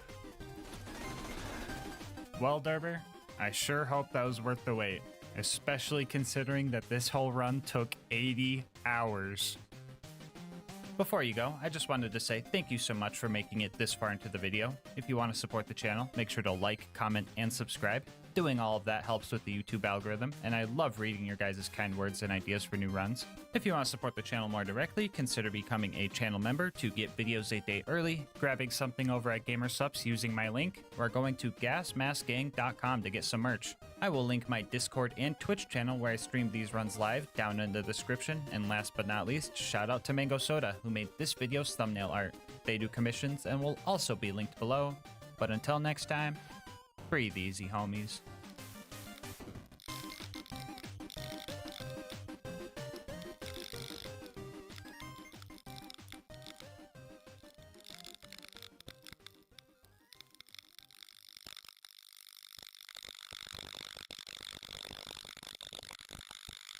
The original Borderlands was said to have taken a lot of inspiration from the Mad Max series, so it only makes sense that the car combat in Borderlands is super cool, right?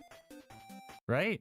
In any case, today we're going to try and answer a question that everyone has never thought about. Can you beat Borderlands 2 with only cars? Before we hit the road, I'll go over the rules. This is going to be an Overpower 10 Ultimate Vault Hunter mode playthrough, and all damage I deal to enemies must be from vehicles or because of vehicles. We will be playing as Krieg for this run, and I'll explain a bit more on that later. For our gear, we will be using a basic shield, legendary sickle class mod, and the afterburner relic. Yeah, to the guy that commented saying I should try to beat the game with only the car relic, you might have been joking, but I wasn't. Here's a quick peek at the build. Most of this isn't important, but Fuel the Blood, Fuel the Rampage, and Fuel the Fire are all vital to this run. With all of that out of the way, let's strap in and kick this run into gear. Oh, wait, we might have an issue here. I'm totally forgetting something. So normally we don't have access to cars until after we fight Flint, so normally, no, you can't beat Borderlands 2 with only cars. But you didn't come here for that lame answer, you came here for a challenge. So today's question is actually, can you beat Borderlands 2 with only cars? If you also use a mod to allow cars to enter maps they usually aren't allowed in. Using a couple mods, we can allow vehicles to enter maps that usually kick you out of the vehicle, and we are also able to change this door to take us to the Torg DLC, where we can grab a car and take one back to Tutorial Town. Quick little shout out to Pyrex for making that very obscure mod for me. Anyway, in true Cursed Run fashion, we got a couple of bully routes to spawn, and since cars are considered armored, corrosive damage was going to be something we would need to worry about. It's also not like we could dispatch of these guys quickly either, because our damage is, well, I guess it exists. So right off the bat, things seem really bad. Enemies can kill us really fast, and we can kill enemies very slow. But one advantage we do have is stun locking. Even slightly nudging most basic enemies causes them to ragdoll for a few seconds, and as long as we keep doing this, they won't be able to blow our car up. Wobbling might be banned in Melee, but you know I'm capitalizing on it here in Borderlands. The Bullymongs proved to be far easier than the bandits. Unlike wild animals I could just drive away from, bandits had guns that could continue to damage me from afar. If I started taking too much damage, I would have to drive somewhere safe and wait for the car to start regenerating its health. I thought I'd be safe in this cozy little cave, but I guess not. Oh, what the f***? No, you are not jumping down here. Nice try, bucko. After some confusing interactions with the wall and clearing out Liarsburg, we met Hammerlock, he changed a tire for us, and we started our way towards Boom Boom. Average F-150 driver. While clearing out the last batch of bandits, I discovered that Torg shotguns really freaking hurt, and we took our first death of the run. Oh, by the way, the counter will be counting car deaths, just to clarify, which leads me to one of the worst parts of this run. Losing a car means I have to go all the way back to the Torg DLC and get a new one. I decided to allow a flight mod to go back to vehicle stations since this run was modded anyway. We aren't really doing anything challenging by walking back there, so to save time, hard drive space, and to get this video out earlier, we would just fly back to get a car. Anyway, after clearing out the bandits and accidentally learning how to parallel park, we finally made it to Boom Boom, and this fight was tough.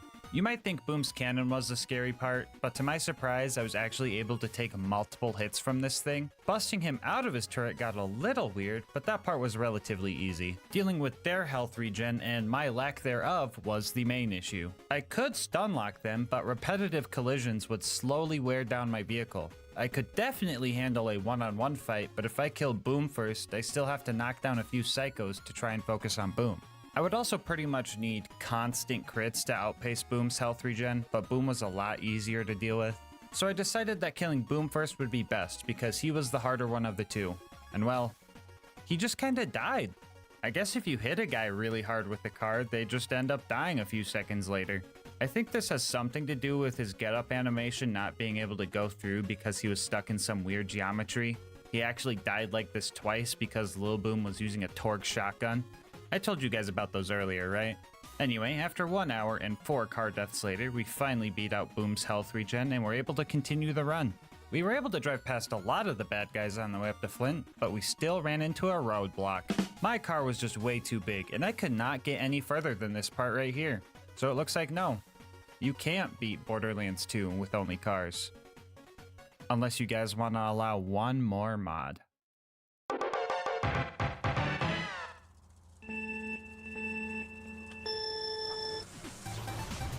Looks like them few boys are in a pack of trouble.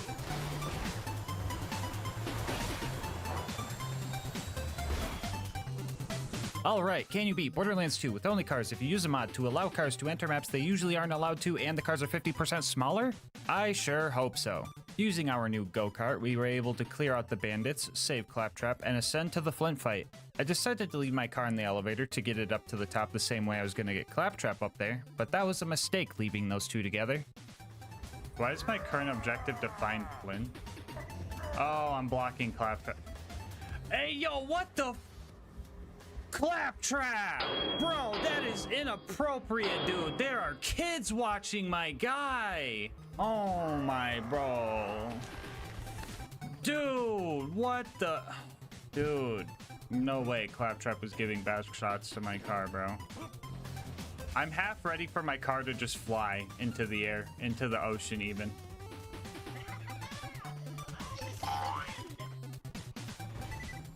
Okay. Now for the Flint fight, I probably could have done this super easily. Vehicles are resistant to fire damage, and Flint just kind of rolls up like an armadillo if you hit him with a car. But for some reason, I was bent on just ramming him off the edge of his boat. And because of this, I lost many cars and had to keep driving all the way from the beginning. I also didn't have the elevator option anymore, and some of those stairs and tight turns were pretty tricky to maneuver.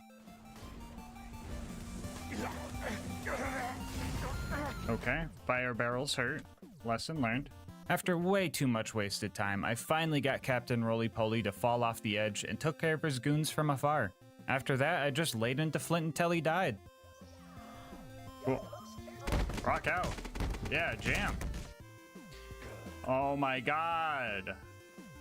It's Lilith. After dealing with Claptrap's sex drive, Claptrap, stop getting freaky with the car! We made it to Three Horns. Here I snuck into the DMV and stole a license so I can drive legally and warmed up my Bullymong whispering skills.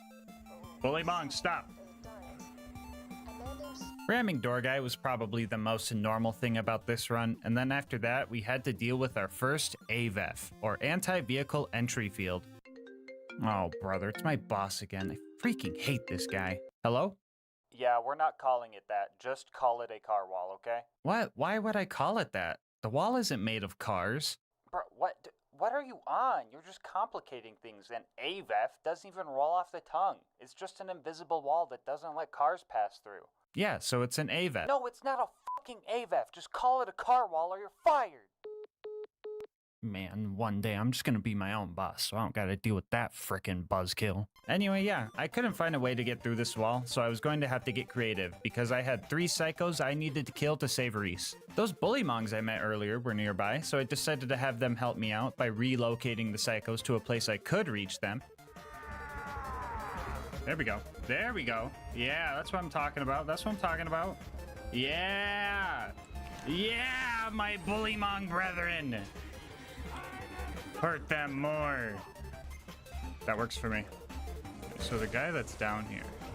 Oh my god, they're all down here. Let's go. Perfect. The stinky prevails.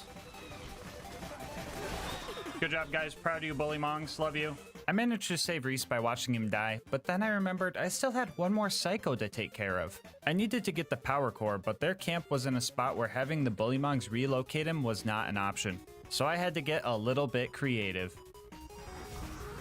How do we get a car in here? Here, let's look around the map. No shot this works, just saying. If this works first try, I'm gonna be amazed.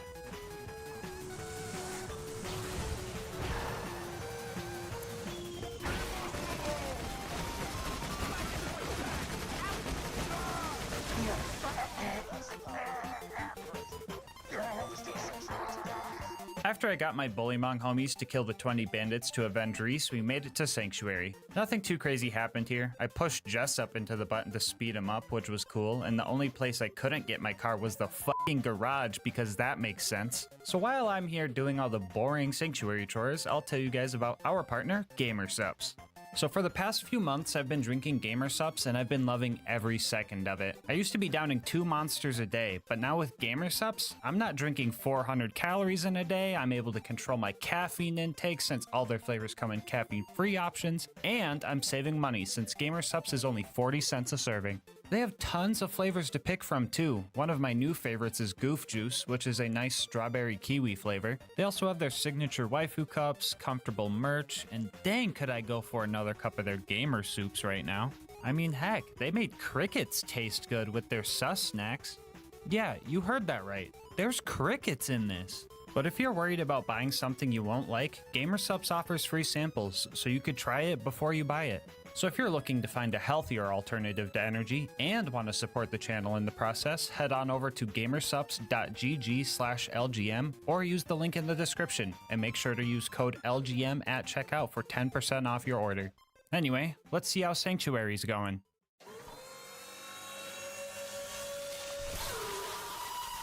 Our next destination was Frostburn Canyon, but well, let's just say we ran into another roadblock. So these invisible car walls tend to be pretty tall, but they eventually do end and you can get over them. For the purposes of testing how high these walls were, I decided to pull out a special vehicle I'm gonna call the Meat Bicycle.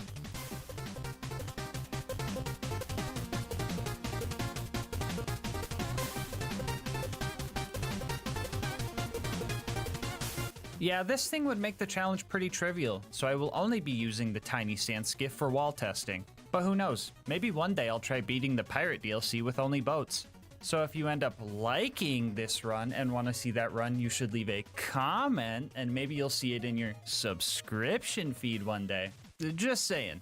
Anyway, this wall tall.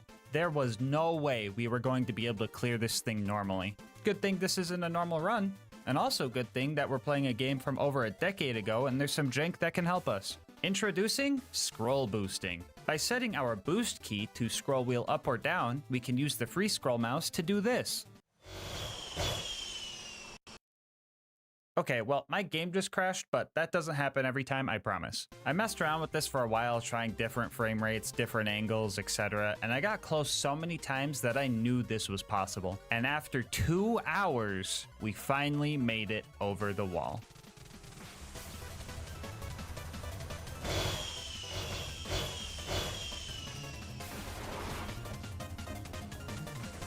Anyway, thanks for the raid, Jolts. You came just in time.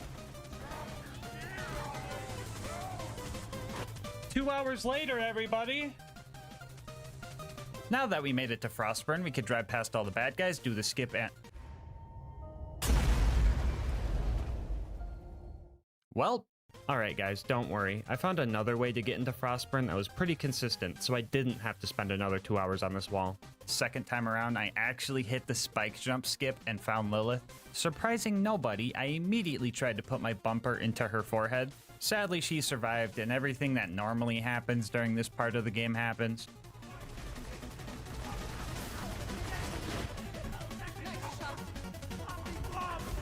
Okay, Lilith, okay. I'll give you that one, okay? That was kind of cool. There she goes. She ruined it. She ruined it. She ruined it. Anyway, we had some close calls with some slag and corrosive guns, but we made it to the end, and I seen what I thought was my only chance I would probably ever get to do something I've been wanting to do for a long, long time.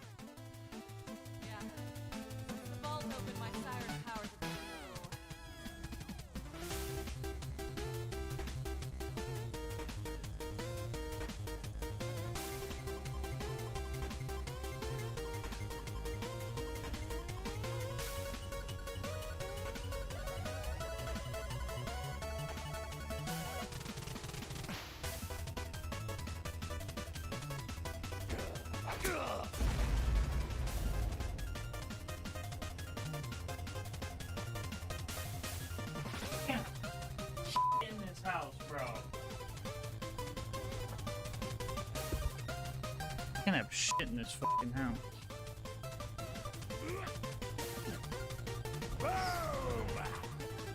For anyone wondering, this is what happens when Lilith teleports you while you're in a car.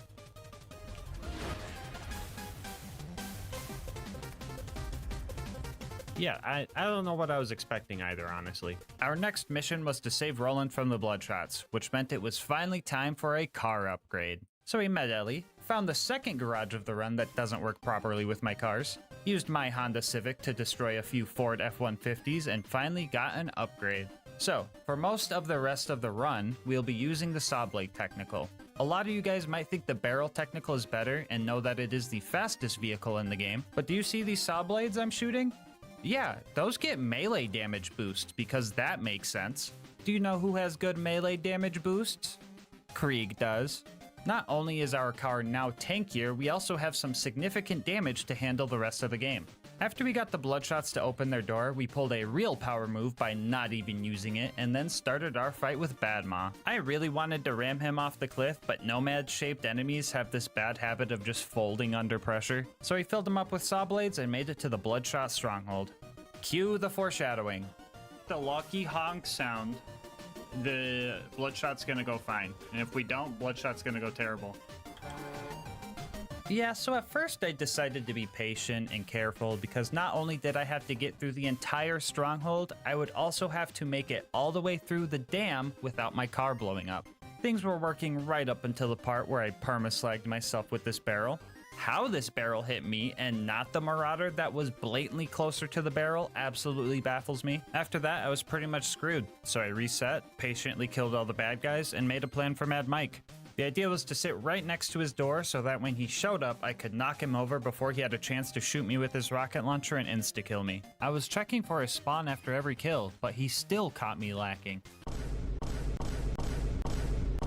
After that, I started getting impatient, trying to drive past all the bad guys, dying because of it, getting frustrated with the amount of corrosive weapons I was dealing with, and I was here for a while. But after 2 hours and losing several cars, I snuck through Mad Mike and re-locked in. By this time, I had developed a strategy where if my car was taking too much damage and there wasn't much room for escape, I would ditch the car and lure the bullets away from my more important half. For a second, I thought they put another car wall in the middle of a map that usually can't have cars, but I managed to just smack my car through it, thankfully. After that, we found Roland and quickly drove to the dam. But not before getting torqued on by the Warden. Bro, why is this game so cursed? First, we have to deal with Freak Trap, and now this? I paid the toll so I could get my car through here, but they didn't even raise the gate for me, so that was just a scam. They also made me do this scary jump that would have made me cry if I missed it. I was being extremely careful, slowly taking out every loader and bandit until we made it to the Warden. I was only going to have one chance at saving Roland, and if my car blew up, I was guaranteed to go to the Gulag, and the fight there sounds atrocious. So I locked in, and oh my god, it died in like 12 seconds. Well, I definitely overstressed for that fight. Also, yeah, this meme you're seeing on the screen right now, yeah, it's pretty much canonical.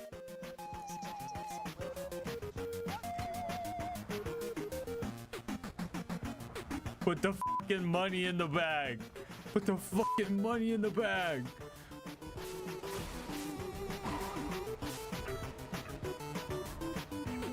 Jack can't kill Roland if we kill Roland.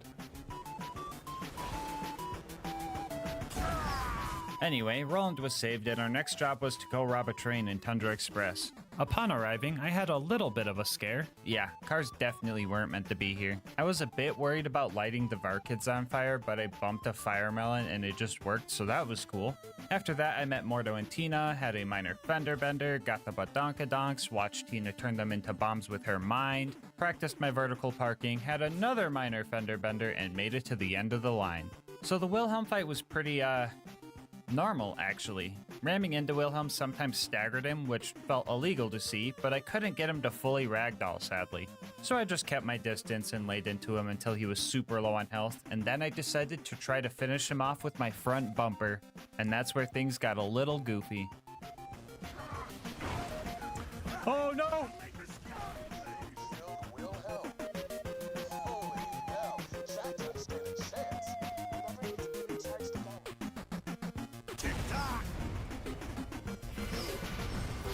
Yeah, that fight was way too easy, so I did it again and actually rammed him to death. Didn't look as cool as the first one, but oh well. We made it back to Sanctuary with our catalytic converter we stole from Wilhelm, but things started getting scary. Lilith stole my car, so I rage quit. She said that if she can't have it, I'm not allowed to ride the cool flying city, so I tried to scroll boost back over this bridge and everything just fell apart.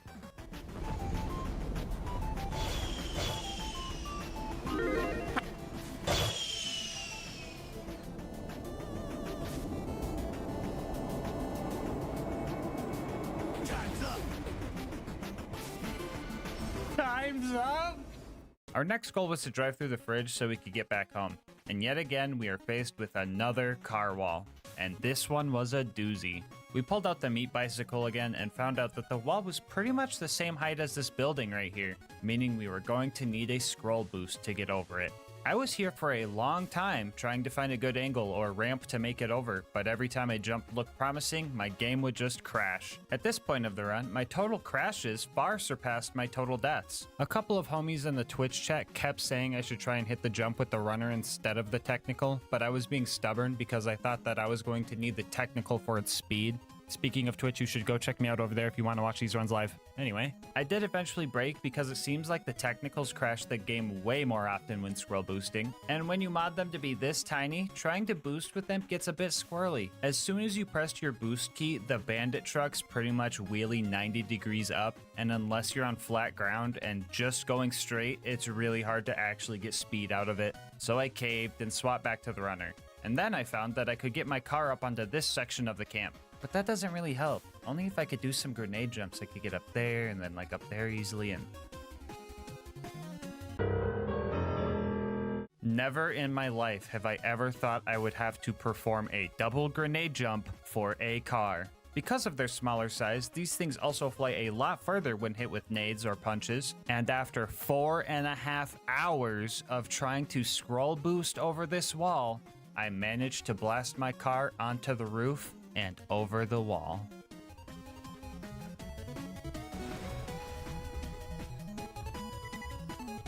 Guys, wait, everybody hold, everybody hold. Everybody hold. We might be good, we might be good. Okay. I'm gonna get out of my car real quick. So now, I believe we could just drop in right here. I think, I hope.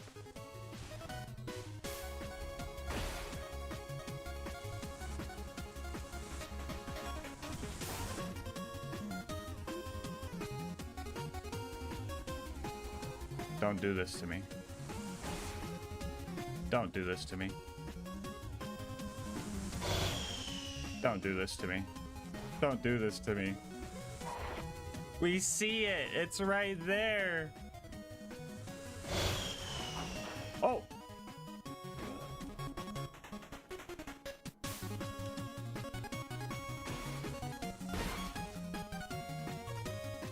Well, that fucking sucks. So basically, I think the car was still hitting the invisible ice that Angel melts for you here or something.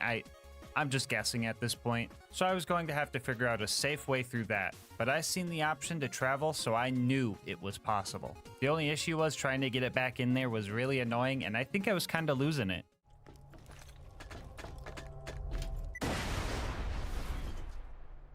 Somebody clip that. Did anyone else hear the Mario theme there?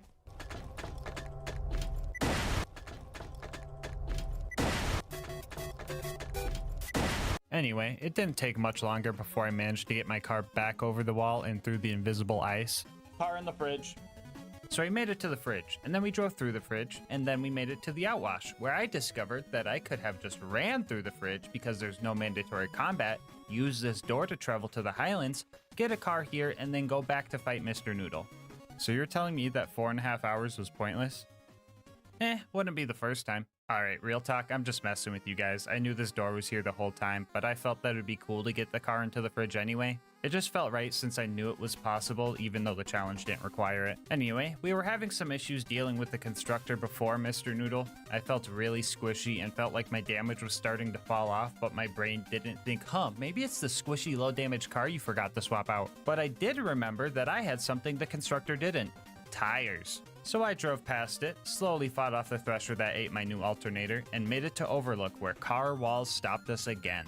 Geez, why do they even put these here? Are cars really that strong to prevent entry to a basic map? Oh, you could just drive around it. That's pretty cool. So I knew that the beacon defense section was not going to have very many breaks, and finding time for my car to heal was going to be tough. So I decided to sneak 2 cars into town and have one hidden way back here.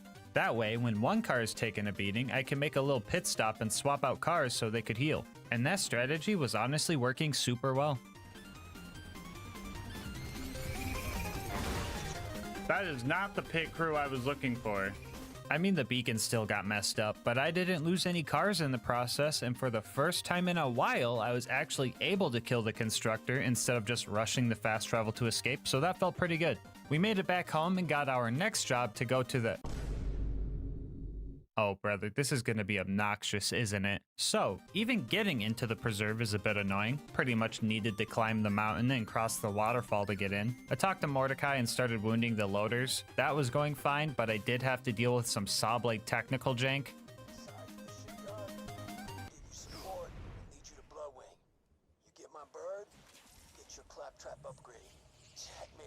Confused? Yeah, I would be too. Long story short, the saw blade technical has some kind of huge bubble or box around it that causes some weird stuff. Some of you might know this car specifically can trigger the pipe explosion in the boneyard by simply driving near it. But in our case, the car's hurt box or whatever it's called clips through the floor and hits a death barrier. This game is truly cursed. Luckily, I was able to get around it and mow down any loaders in my way. Our next obstacle was trying to get through this small building. I was getting really frustrated trying to get through this building, but I eventually got over it. We drove ourselves up to the first mobbing section and carefully took out all the loaders before the big one showed up. His arm cannons deal fire damage, so we were pretty resistant to anything he could throw at us, but I still took my time because I did not need any setbacks here. After he died, Man, what did I just say? Yeah, so this door just wouldn't let my car through, and that was very scary. I started desperately searching around for some type of way to get out of bounds and found a possible route to sneak in. I would first have to jump up to these rocks and position my vehicle here. I would then have to time a grenade and a melee at the same time to launch my car over to this gap. Timing this was a bit annoying. On top of that, it just wouldn't work 12% of the time. Even the times I did time it well, I had to make sure that the car wasn't going too far back because there's an APEF, or anti-person entry field, that wouldn't let me through. Yeah, I'm not answering that. Anyway, after I pulled that off, I would have to shimmy my way up and over this rock. If this thing was 1 degree steeper, I think I would have failed the run right here. After that, I would pretty much have to Hail Mary and hope to land in the animal enclosure, where I would have to die outside of my car to go grab the feather that opens the cages, and then get back into my car and continue on. Dude, I can't believe getting through a wide open garage door took like an hour and a half to lab up and land. This game's busted. Next, I drove past the stalkers, killed off the skags, and prayed that this door wouldn't have the same issue. I swear to God. Oh, thank goodness. We were getting close to the end, I was pretty on edge, and my heart rate spiked when my car started bugging out. Luckily, I managed to unbug it out and started trying to figure out what I was gonna do about these stairs. The answer was trial and error, but how the f did I manage this? Not sure if I can park there. After clearing out the last few bad guys, we made it to the Bloodwing fight, and I was f***ing white-knuckling it. I knew that one corrosive dive bomb or some type of AoE attack from Bloodwing could have me going through all of that trauma all over again. Yeah, guys, I was definitely overreacting right there.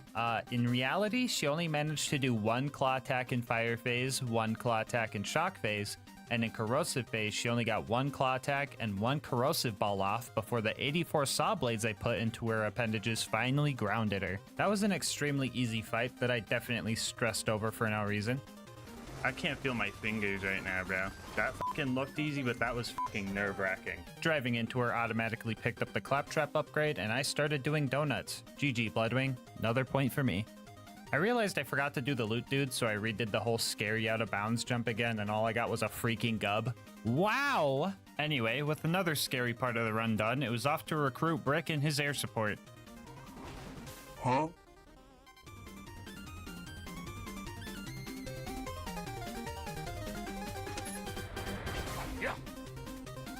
Oh my fucking god, dude. Why'd that scare me so much? Why was that so terrifying? Oh my god. I thought getting to my initiation was going to be simple until I did the car equivalent of stepping on a Lego. Actually, what would that even be? A cactus? A nail? A police spike strip? Luckily, we had an alternate route that was less scary, but still janky. It looks like I'm gonna clear this jump, right? I am being robbed. After I cleared the jump properly, I tried to put the stinky on Face McShooty. That didn't work. I finally made it to my initiation, and ooh-wee, this was actually tough. The amount of bandits I had to deal with was the main issue, especially when there's no escaping the building to recover health, and making the Goliaths mad as a distraction didn't seem possible. These guys were also way too smart. They came prepared with corrosive Nova shields that would straight up delete my car, and some of these guys didn't even care about the rules. Don't do it, car. You got this. You got this, car. No shot, you just shot my car when I'm not even in it. Look at this fucking dude right here. Look at this fucking goofball.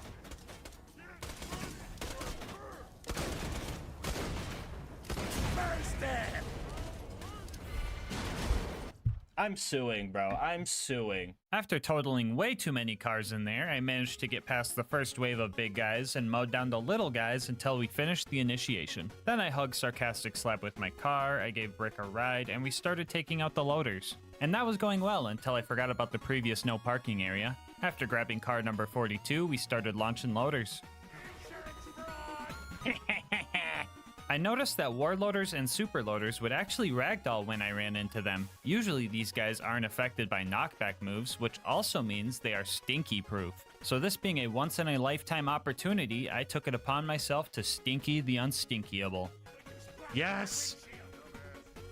First ever warloader stinky. Oh. Rick? Rick? Well, he said over here. Up next was the Jack double assassination job. You could tell this one was a fake Jack because when I shattered his shins with my car bumper, none of the loaders really cared. After he died, I grabbed his pocket watch from a pile of saw blades, found out I could throw my car at people by punching it, debated whether or not it was allowed for the challenge, thought that if someone threw a car at me and I fucking died, it would be safe to say they killed me with a car, decided that it was allowed cause funny, hit some info kiosks, did some stealth car shenanigans, and acquired Jack's voice. We now had everything we needed for the bunker raid, and let me tell you, this was an uphill battle. Breaking the ankles on the first constructor went fine, and the baby turrets were only mildly annoying to hit. And yeah, we actually had a pretty sizable lead on all the enemies spawning because they were just really slow. But you know how it goes being in first place.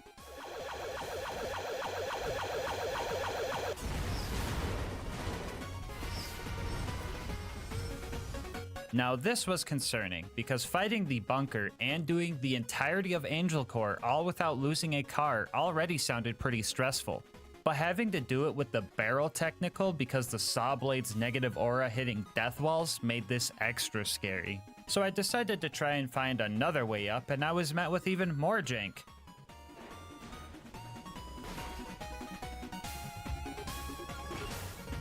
Yeah, so dying here and having to retrieve another car makes it so car walls just show up, but only sometimes?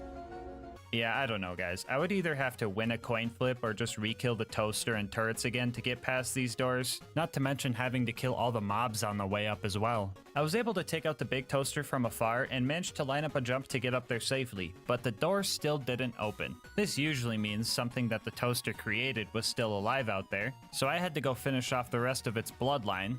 Oh wait, oil line? Power line? Screw it, let's just cut all their brake lines. Anyway, hunted down every loader in the vicinity and had a little lapse in judgment. Fuck, I forgot about that. God damn it, dude. Why'd I do that? Other than that, I hit one more goofy death spot I drove over 50 other times just fine, before I finally managed to kill all the necessary household appliances to make it to the bunker. So I got here and started taking out the autocannons, which wasn't bad, they weren't too tanky. I was mostly worried about the laser countermeasures you were supposed to jump over. I really hope I don't have to explain why I can't do that. I don't know if it was the high up third person perspective, but I never noticed that the light railings turn red when lasers were coming. I also never noticed they would start on one end and work their way around the ring. Yeah, some pretty trippy stuff, but the lasers didn't do much damage, so that was cool. The bunker showed up, and for the first half of the fight, it was pretty simple. I just held both triggers down and ignored his autocannons because they don't really deal damage. But at the half health mark, I locked in and started playing safe because I knew that the slag cannon could deal some serious damage and possibly slag me. But even that was kind of easy. I don't know why, but the bunker would straight up overshoot and just miss every time. I tested this a bit later and this thing just straight up whiffs consistently. I know this guy wasn't programmed to fight a car, and maybe he's just aiming at my third-person POV or something. I don't know. I just thought it was kind of funny. So after finding that out, the second half of this fight pretty much played out the same as the first half. And it turns out, the slag lasers didn't even do that much damage. Dude, what am I so scared of? I really thought I was gonna be squishy this whole run. Hey guys, Future Gas Mask here. So during this run, I was under the impression that my car was matching my level of 80 and I would be decimated by things like Boom's Cannon or Bunker's Slag Laser. But it turns out, cars scale to your OP level, so my health bar was actually able to take some of these hits. I still got the dumb under-level damage debuff from being level 80, so OP10 was still harder than non-OP levels, but hopefully this explains why my car seems to be way more tankier than it should be. Anyway, another scary part of the run was going to be Angel Core. I needed to get through all of it without losing my car or it will restart from the beginning when I leave. And the worst part about this whole thing? I couldn't even reach the beginning because my car was still too big for this door. I was getting pretty desperate and frustrated, especially since Silence the Voices still managed to kill me in a fucking car-only run. Afraid that this might be the end of the run, I attempted to do the elevator skip speedrun strat with my car, and that went about as well as you could imagine. With no Lakitu bro able to save me from falling off the map, I resorted to my next idea, which was to see if the normal runner would fit. It would suck to lose the damage and extra health, but the runner felt like it healed faster, and that might have been important for Angel Core. But this one also didn't fit. Out of ideas, I planned on resorting to something I really didn't feel good about. The plan was to have my bro Lucas, join the game and go press the travel button while I'm still in the car. That way I could get it into Angel Core. And right as he joined in, a small glimmer of hope showed up. I somehow managed to get my car sideways and it was now halfway through the threshold. Talk about twisted metal, am I right? I was practically prairie dogging this thing, and after a few more good pushes... We're in. Oh my god. The run's alive, baby! No player 2 needed! Get the fuck out of here, Luigi! Now we just need to make sure not to lose our car in Angel Core, and we are home for... Oh my god, did it just vanish into thin air? Oh, thank God it came back after the cutscene. Ooh, that was a close one. All right, so my initial plan for Angel Core was to play it safe. I would press the button to open the door, peek out with my car to deal some damage, and then retreat before the doors closed. But my car had enough prairie dogging for one day. Well, I'm in it now. Locked in, I started fighting the loaders the best I could, making sure to knock them down and making sure not to get cornered by them. If an ion loader showed up, I would let them be. That way all the loaders would group up and I could heal on the other side of Angel's bubble. The laser turrets were a bit scary here, not because they dealt damage, but because they can stop me from healing, so these guys were priority 1. And as funny as it would be, I tried my best to not run Roland over, so I could avoid any potential soft locks. I was yet again gripping the wheel tightly, as this was a pretty stressful fight. I could have probably picked up my chair with how hard I clenched when this angelic guard slagged me and almost killed me. And that wasn't the only time I had a close call either. There were a few times I decided that abandoning ship was just the best option to draw fire away from our car. 2 injectors in, and I was looking for anything to calm my nerves and help me finish this fight. But all I got was Lilith. Howdy, boys. Ah, why every time, dude? You just got here. Alright, for real though, the last wave of war and super loaders isn't too bad. Their fire cannons are kinda useless against me, so I managed to take them out and make it through Angel Core first fucking try. Well, the bunker raid went well. Now I just need to use my car to block Jack and save Roland. Oh my god, did it just disappear into thin air? No. Oh, never mind, I still have it. Wait, if I still have my car, that means it never disappeared. And Lilith just moved it?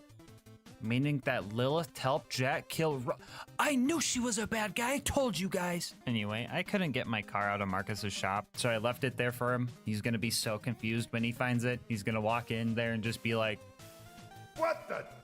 Marcus Kincaid, you are now the proud new owner of a miniature saw blade technical. Our next objective was to go to the Hyperion Info Stockade, and usually at this part of the game, the bridge gets raised, causing us to have to go to Sawtooth Cauldron to get some bombs to blow it back down. But as usual, I did not feel like doing all of that. They said I needed a bridge. I say, just fly.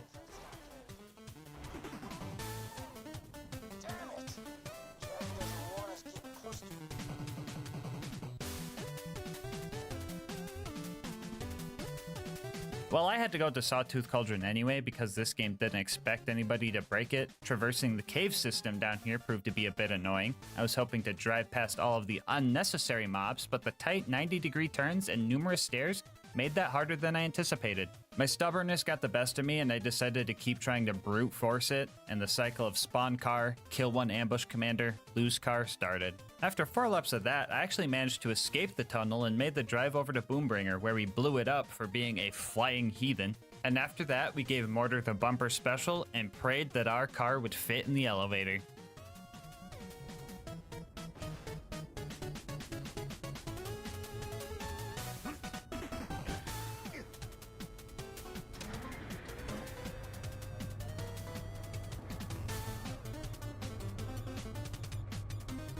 Yeah, so my car would just phase through every part of the elevator except the floor. If I would have also phased through the bottom, this run would be dead. So the fact that the game was cursed just enough and in a good way to get me to the top was absolutely crazy to me. I know I always complain about this game being spaghetti coated, but tonight, I think we should all have spaghetti for dinner. What do you guys say? I was on top of the world up here, and I was taking out buzzards with no issue. I felt invincible, and there was nothing that could... Oh, hello, Goliath Blaster. Right at 4 out of 5 buzzards, too. Anyway, we rode back up, killed the last buzzard, secured the bombs, and drove off the buzzard's nest. Woohoo! Can I park my bicycle here? After that, we made it to the boneyard, where we did all of our usual valve cranking and pipe bursting, but then we ran into another car wall. If we managed to get our car into the pipe, we're stopped by a car wall. If we managed to ramp up the rocks, we're stopped by a car wall. And if we spend an hour trying to land on this pipe, jank myself over this wall, and boost wheelie jump onto this platform, we are still stopped by a car wall. We brought out the good old meat bicycle and found out that even with scroll boosting, there is just no way we are going to be able to clear this wall. So it looks like the run ends here. Or does it? To progress the story, we need to make it to the Hyperion Info Stockade, infiltrate it, and grab the info. And at no point is there any mandatory combat. And as per the rules, the car is not required here. Yeah, I know, guys. It kind of sucks that I can't get a car into the Badlands and fight Saturn. This is a lie. I don't want to fucking do that. But sneaking in might be tough when we don't really blend in and can't fight back at all. But for now, I'm gonna have to say goodbye, car. Until I see you again. Alright, so sneaking past all of the guards is going to be pretty tough. With enough persistence, we could grenade jump up to the front door and tank enough bullets to make it inside and grab the goods. But grenade jumping as Krieg is tough because the developers made him extra heavy so that he wouldn't get tossed around during melee combat. Which makes me realize, Krieg is canonically heavier than a car? Yeah, that makes sense. After about 30 attempts, we managed to sneak in and get the goods, and with the location of the vault now known, it was time for our final drive towards Jack and the Warrior. So, the run up to this point was going surprisingly well, considering that I could only use cars. But you guys want to see my death counter double? So first off, in order to get to the fight at the claptrap door, we need to do some super jank to get past this car wall. First, we need to boost jump off this part of the map and get enough distance to bypass the death triggers. We would then have to drive towards the claptrap door where we would just... Yeah, bro, I'm not even going to try to figure out how this one works, but anytime we lost a car from here on out, we would have to do that. The claptrap door went well, and right before I made it to Heroes Pass, I realized I forgot to snipe face McShooty, so I drove a runner up to the bunker's entrance and tried to snipe him. Emphasis on tried, because I just wasn't hitting him at all. I had Luigi come back again to see if the bullets could even reach him, and they weren't even close. But you guys remember when I said I couldn't put the stinky on face McShooty? Looks like I was wrong. I'm gonna sing a song. Shoot me at the end of it. Da da da da da da. Thank you. We made it back to the claptrap door and headed towards Heroes Pass. And fun fact, this little platform here, cars just fall right through it. I wish I knew why, and it's kind of scary to know that just at any point in the run, I could have just fallen through any floor, but it was only this one specifically? What? This wasn't a real issue since I could just get enough speed going up the stairs to jump over the gap and press the button before I fell through, so we made it to Heroes Pass. Usually I do a couple of speedrun skips to bypass all of the combat in Heroes Pass, but that wasn't an option for this run, so I had to wait for Brick and Mordecai to open the way, which wasn't so bad, especially because Brick would distract the RPG loaders for me, or at least most of the time. Every run through here would also require us to do a wheelie jump over this bridge gap, but with little room to gain speed for the boost and our backboard being made out of trampoline, this jump ended up causing the most deaths out of anything during this run. I would also have to full-on save quit after every death because Brick would turn into a literal brick if I left and re-entered this map, soft locking us. So we made no progress if we lost a car and would have to restart all of the mobbing all over again. Also, the claptrap door was another one of those coin flip doors that would only stop me sometimes. Still not sure what decides this, but oh well. It only takes me 2 minutes to figure out if it's gonna take me another 2 minutes to figure out if it's gonna take me another 2 minutes. The final door I needed to wait for was pretty tough to get by. A lot of loaders were thrown at us here, and the sheer number of them could kill me quick. It wasn't always those guys getting me though. The amount of corrosive and slag guns that the Hyperion guys had was absolutely crazy. It felt like every attempt that I got past the claptrap door, I had to deal with at least one of those elements. The numerous barrels scattered in this map also messed me up a few times, and that dumb guy behind the steering wheel? Don't even get me started with him. And after nearly an hour, I finally managed to get the last door open and had a straight shot towards the vault. On the bright side, I don't have to wait for Brick and Mordecai anymore since they opened both the doors. But on the downside, dark side? Passenger side? I don't even know. All I know is that RPG loaders suck. And with no Brick there to distract them, I was going to have to make this jump while dealing with an RPG loader every single attempt. If he spawned on the lower section, I pretty much just had to hit him directly midair, and if he spawned on the upper section, my only hope was to break his ankles as he rounded this corner. But 90% of the time, he would just shoot me with the rocket launcher, and I would turn into the little psycho from the intro cutscene of this game. After finally making it to the vault, I was ready to fight Jack, fight the warrior, and end the— oh, bro, really? Oh, brother, dude, why is there a car wall here? Cars aren't even supposed to be in this map. Why? Ah, dude, whatever. I guess what are my other options? Great. Yeah, so on top of doing the goofy jump to get into Heroes Pass and hitting this jump without getting blown up, I also have to hit this jump right here. And guess who did it first try? Yeah, not me. Second try though, we got it, and we were able to start our fight with Jack. I was a bit worried here. I couldn't make Jack ragdoll, and the Saw Blade Technical's goofy hurtbox made it so I was touching lava and taking damage even when I wasn't even in it. For this reason, finding cover to heal was a bit scary, but there were some safe spots. After I broke Jack's shield and his shield drone, I ended up breaking his AI, and he just kind of let me have it.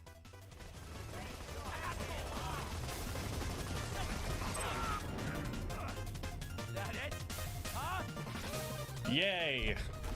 The warrior was only slightly scarier than Jack. As you can see, I wasn't really scared of any fire damage. I was kind of vibing in it, honestly. I was mostly afraid of him launching my car into a death pit or something. But as long as I kept my distance and got the occasional crystallisk to ragdoll, oh my god, that looks so weird, I would be fine. And I was fine, because 5 minutes later, the warrior entered its deathbed phase, and we finished this run. Which means, yeah, you can beat Borderlands 2. Oh wait, hold on. We still gotta kill Jack, don't we? Actually, yeah, let's do something funny. Let's just boost into him or something.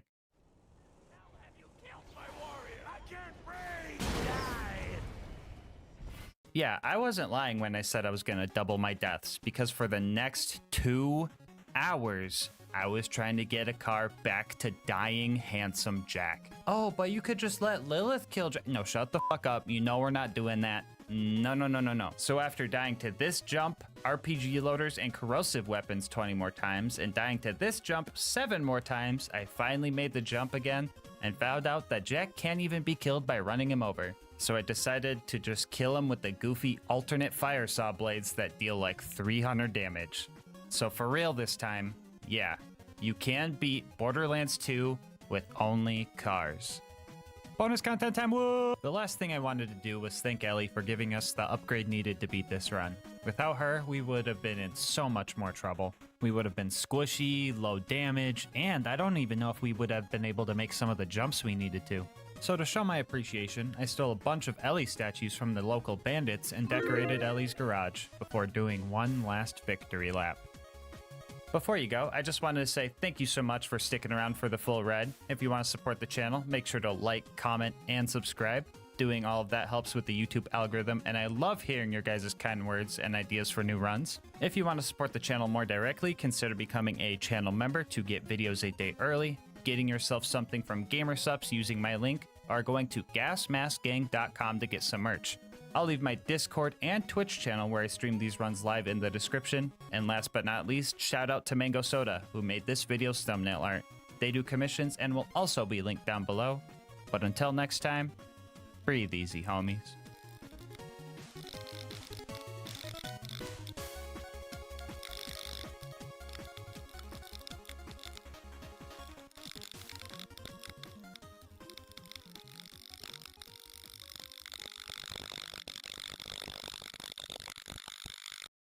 $100,000 subscribers. 100,000 of you guys banded together, and we reached this incredible milestone. First and foremost, I want to say thank you guys for making a dream come true. I love you guys, and I literally couldn't have done it without you. And I'm just kind of at a loss for words. So thank you guys. Thank you. Secondly, though, I just gotta say, I freaking hate you guys. Alright, can you beat Borderlands 2 with only the Wanderlust? I desperately wish I could say, I don't know, maybe, and call it a day, but a promise is a promise. So let's get this over with. As for the rules, this is going to be an Overpower 10 Ultimate Vault Hunter mode playthrough. For the newbies watching, that means all the bad guys have 4 times health, health regen, and they're all 10 levels higher than us. Bar will not be allowed for this run, and the Wanderlust is the only gun I'm allowed to use. Gulp? I know that sounds bad, but here's the bad news. We kinda have to play Gauge for this run. That being said, if you're a Gauge main, don't like sensor beeps, or are sensitive to flashing lights, viewer discretion is advised. Here's a peek at the build. For anyone wondering, Death Trap will only be used for very specific circumstances. I also won't be speccing into any upgrade skills for him, so even if his dumb AI would let him, he won't be able to kill anything at this difficulty. For our other gear, I will be using a basic shield, Vault Hunter Relic, low-level Slagging Grenade, and the legendary Anarchist class mod. With all of that out of the way, let's get started. Right off the bat, I am faced with one of the hardest parts of this run. Mustering up the willpower to click continue. Now, if you aren't familiar with the Wanderlust, first off, I'm jealous. Second, you might be wondering what this thing's gimmick even is. Well, it's a Maliwan E-Tech homing dart, but with 0 accuracy. Yes, that's its gimmick. You heard that right. So if anyone asks, I'll be gaming with this eye for the entire run. It might look like it's accurate right now, but that's because it's so inaccurate that the reticle doesn't even know what's going on. I am fairly certain that my bullets travel through the 4th dimension before reaching my enemy sometimes. And when using this thing, the only way to choose who you want to shoot at is being closest to that specific enemy. But the problem with that is, if the bad guys keep moving, they take turns healing, and you never really get anywhere. Sure, the baby mobs like Monglets and Brats can be taken out with relative ease, assuming they're alone. But you can say that for any unattended baby. And once you get to the tougher mobs like Bully Rots, you start to realize that the weapon you are holding was never once tested by the game devs. Why is this working? Huh? Can you guys spell today? Can you guys spell? Why is this working? That's the biggest typo I've ever seen. So, our short-term solution to dealing with this Bully Rot was to just stop shooting. It was literally dying faster by just watching it from afar than if we tried to shoot at it, because this thing might as well deal negative damage. The bandits taking up Tutorial Town were a bit easier to kill. 1, because they're squishy and not giant heaps of just pure raw muscle mass. And 2, because I've been passively stacking Anarchy this whole time. If you're unfamiliar with Anarchy, double jealous. You can build up these stacks by damaging or killing enemies, and these stacks give you bonus gun damage, but also start taking away your accuracy. So over time, our damage will slowly increase, and if we can get our stacks high enough, we could take this weapon from unusable trash to barely usable trash. And big emphasis on if, because trying to get second wins with this thing feels like going all in on green on the roulette table. You know it's bad when you die multiple times in Tutorial Town, and you know you're doomed when you have to purposefully die to get more ammo in Tutorial Town. It took us like 20 minutes to kill the 6 bandits guarding the place, and after that we pushed through a few more mobbing sections before our first boss fight. At least I got cover. At least I got cover. I'm so glad they're ignoring the slagged dude. I'm so glad they're ignoring the slagged dude. Anyway, we made it to Boom Boom. Now, if we can barely tickle the health bars on basic mobs, how do you expect the Wanderlust will do against a boss with health regen? A, straight up annihilate them, or B, so little damage that you legitimately cannot see their health bar move. If you chose B, good job. And if you chose A, restart the video until you choose B. So a lot of you guys seen this coming, but if we can't kill Boom Boom, that only means one thing. What? No, editor, no, we're not giving up. What? No, what are you doing? We gotta do something much worse than that.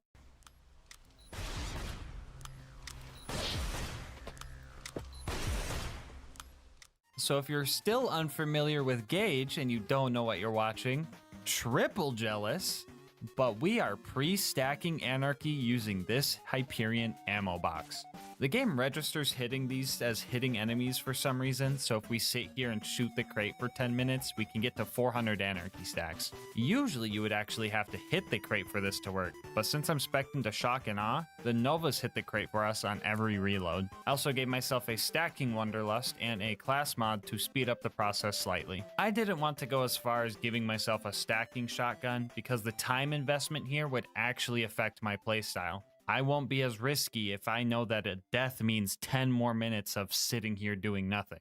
So, to save your eyes from 10 minutes of normal Gauge gameplay, I'm going to tell you guys about our partner, GASMASK'S.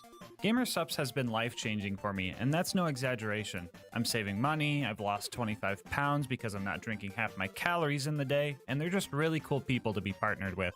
I've pretty much dropped conventional energy drinks because they are just so hard to beat with their variety of flavors, caffeine-free options, and them being the only sugar-free drink in the world that doesn't taste like TV static. I've tried so many of their flavors and I've only made a dent in the list. Now, I know what some of you guys are thinking, but GasMask, I'm afraid of women. And that's okay, it'd be like that sometimes, but don't worry, they've got you guys covered too. If you're still unsure, they literally have free samples, so go there right now, get your free samples, and see if you like it. They are also super cool with all of their creator collabs. Queso's Atomic Bombsicle is one of the high tier flavors for me because it's so good, and it gives me the energy to get through the day after accidentally falling asleep to his videos. So if you're looking for a healthier energy option and want to support the channel in the process, head on over to gamersups.gg/LGM or use the link in the description, and make sure to use code LGM for 10% off your order. Anyway, let's see how the stacking is going. Oh, cool, we're finally done stacking. Now let's get in there and take down Boom Boom.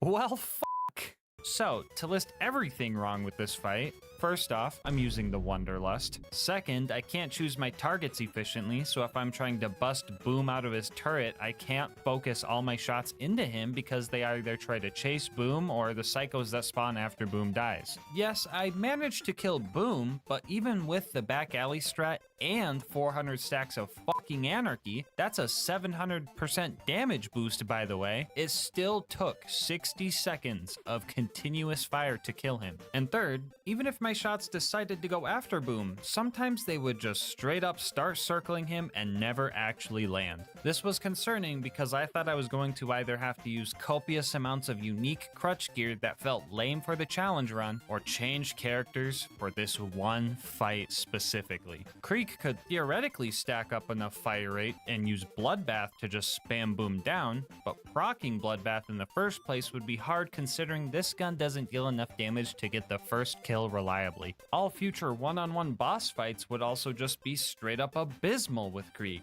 so I really didn't want to do that. So for the next 5 hours, I tested strategies using more crutch gear, and the attempts were still terrible. Now usually I only allow myself a good class mod that complements the run, because slapping a B shield on everything and calling it a challenge just doesn't sit right with me, so I really don't like having to use more unique gear to get through a run. But we had to do what we had to do. At first, I tested using a Slayer of Terramorphous class mod so I can get an extra 200 stacks of Anarchy, along with a Sheriff's Badge relic for more pistol damage and fire rate. Using these two pieces of crutch gear, I managed to break Boom out of his turret after several failures and stacking sessions. And then I thought to myself, you know, maybe I don't need the Sheriff's Badge. And I felt like using one crutch item instead of two would feel less bad. So I did it again, this time with only the Slayer of Terramorphous comm, and it worked. And then I thought to myself, you know, I probably don't need the Slayer of Terramorphous class mod, and felt that using 0 pieces of crutch gear wouldn't only feel less bad,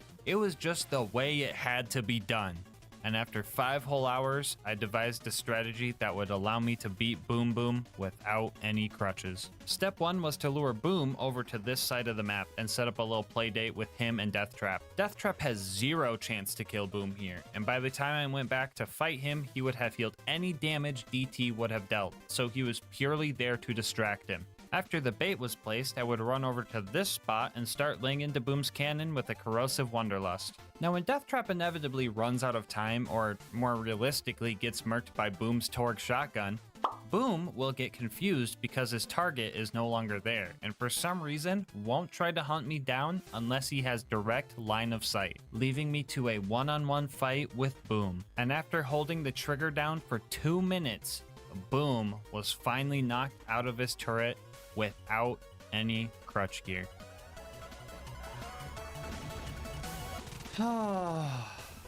Okay. That was the culmination of the past 4 hours of attempts led to me just holding the trigger in one spot. However, the fight isn't done yet. We still gotta kill Boom Boom, and that's where another really goofy strategy comes into play. So you see these guys right here? Yeah, they're armored enemies, so corrosive weapons deal more damage and fire deals less. Except for when you hit them in their fleshy crit spots, then it's the opposite. But the Wanderlust can't hit crits because the code treats the splash damage from E-Tech pistols as a launcher splash for some reason.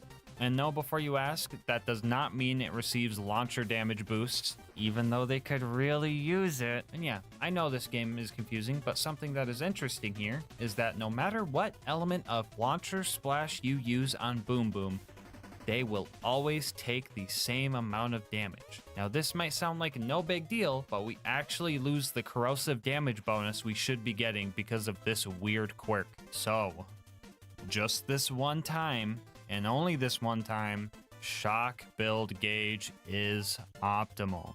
Now, any other time, I would say shock gauge is just a terrible waste of skill points because even when fully spec'd into shock damage, you still deal more damage by just matching elements to your enemy's health bar with fire and corrosive's natural 75% damage boost. But in our case, the whopping 15% damage boost you get from 5 whole skill points into Wires Don't Talk actually made using shock the best option for killing Boom Boom.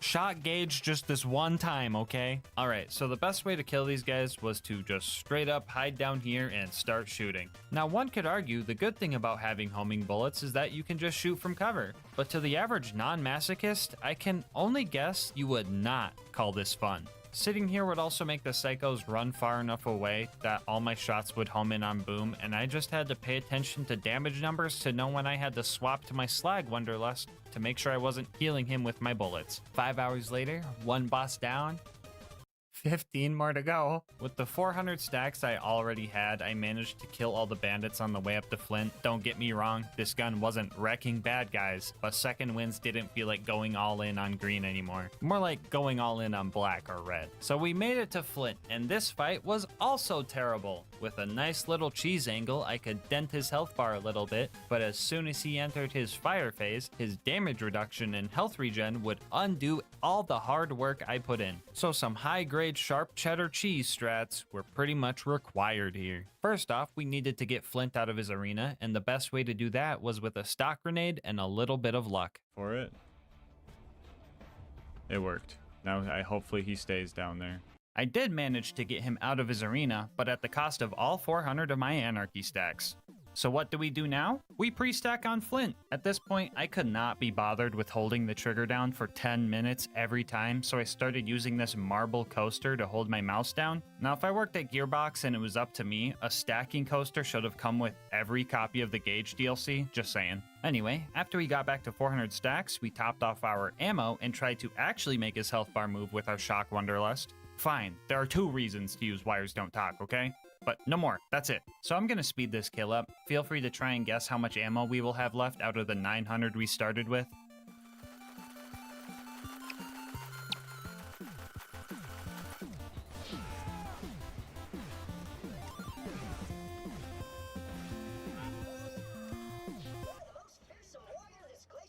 Dude, if this doesn't showcase the weapon, I don't know what will. I'm straight up octupling the damage of one of the rarest items in the game, and it still took 800 rounds. It also took 2.5 minutes of just holding the trigger down to get this kill. Dude, I don't even know.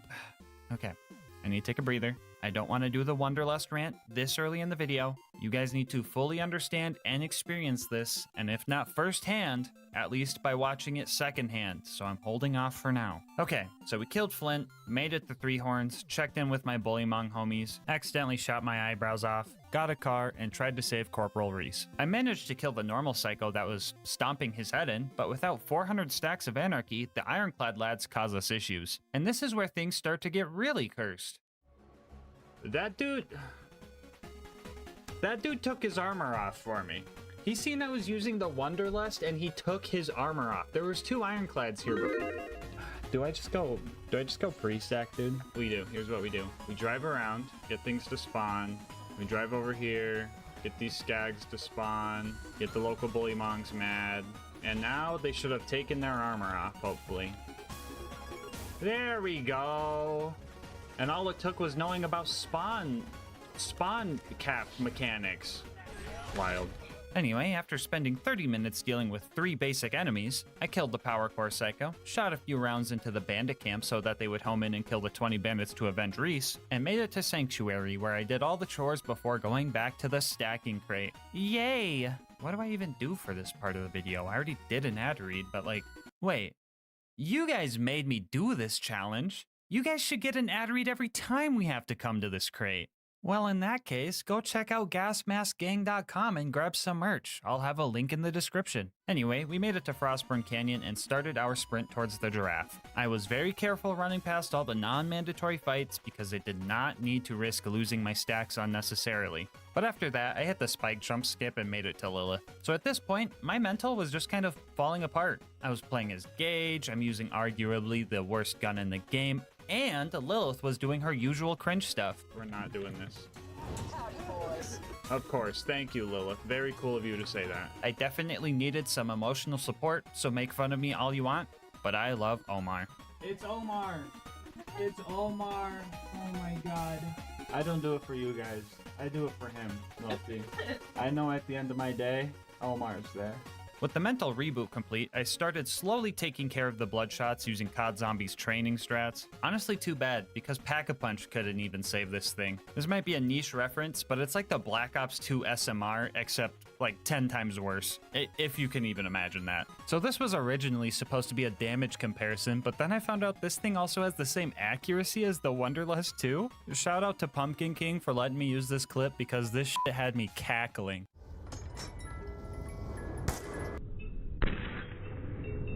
What the hell?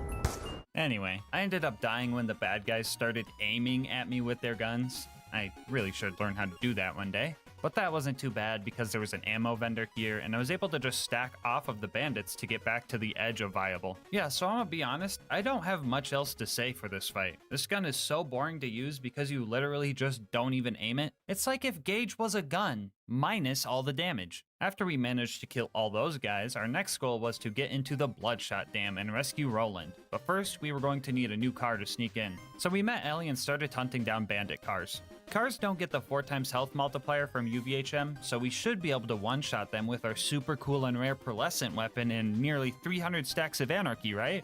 Yeah, you fucking wish. This gun is so dumb. I absolutely refuse to believe that they tested this thing at all. I'm getting sidetracked. Let's not start the rant yet. We still got a ways to go before that. The cars weren't that bad. Just gotta keep breathing easy. Everything's gonna be fine. Oh, what the fuck? My stacks, dude. No. Now I gotta do another ad read. I don't want to do another one. You know what? Just take this mid-roll. Anyway, we snuck into the Bloodshot camp and started our fight with Badma. I know you can't see him right now during this fight, but we are killing him, I think. Yeah, honestly, I was trying really hard to play into the strike of this god. Sorry, I just threw up in my mouth a little bit. Yeah, but honestly, I feel like the whole firing from cover thing and killing bad guys slowly is just way more dangerous than just dealing enough damage to kill things fast. And if you disagree, tell that to the 2.5 hours of stacking I've done so far for this run. After we heard Badma die, we started carefully fighting our way through the stronghold. It was very important that I had 400 stacks for the Warden, otherwise I would have no chance of getting Roland out before the Warden takes him to the Hyperion Friendship Gulag. We were actually doing pretty well here. I got through all of the mandatory combat and even managed to kill Angry Michael without getting blasted by his launcher. But that's where I got impatient. I tried sneaking past the rest of the bandits and just like that, rip stacks. I decided to just run past the rest of the mobs and at least make it to the dam and hopefully find a way to pre-stack there. The bandits and loaders here were so preoccupied with each other that I was actually able to get 400 stacks from afar, but then my game started acting up. Yeah, the Wonderlust would only start homing in on loaders, completely ignoring all the bloodshots. And I was really confused and it looked like my game was just falling apart, but it turns out it was.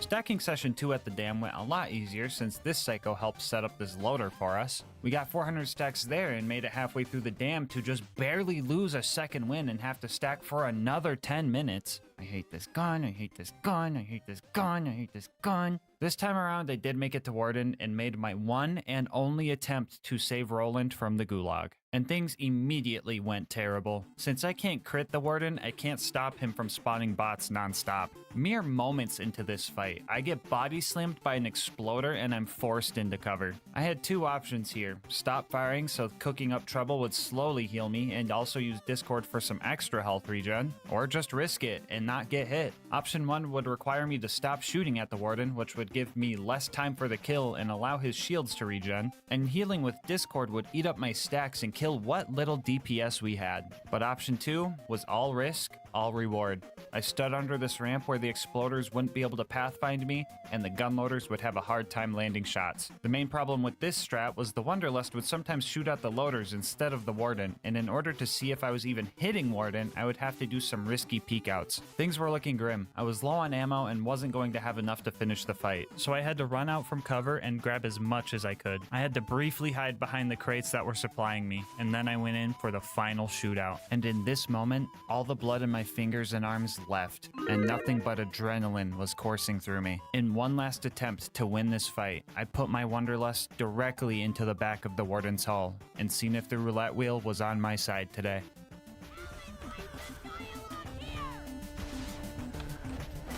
Oh, my fingertips are numb as hell. Holy fuck.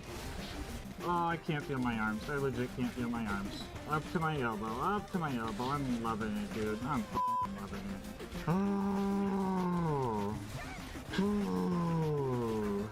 No gulag on a fucking Wanderlust only run is absolutely wild. I was not joking when I said I couldn't feel my arms. That fight was nerve-wracking, and I loved it. Anyway, you might be thinking, oh, the Wanderlust can't be that bad if you did Warden first try, but come on, if a fight was this close with 400 Anarchy stacks, there's no defending this weapon. After putting the Doubters in shambles, our next goal was to go rob a train. So we made it to Tundra Express, still full of confidence from the Warden kill, and then we were immediately brought back down to earth when the snowman killed me with my own Wanderlust. After that, we managed to light the Barkids on fire with our Fire Wanderlust. This worked extremely well because I just lost all my stacks so I wasn't accidentally killing them.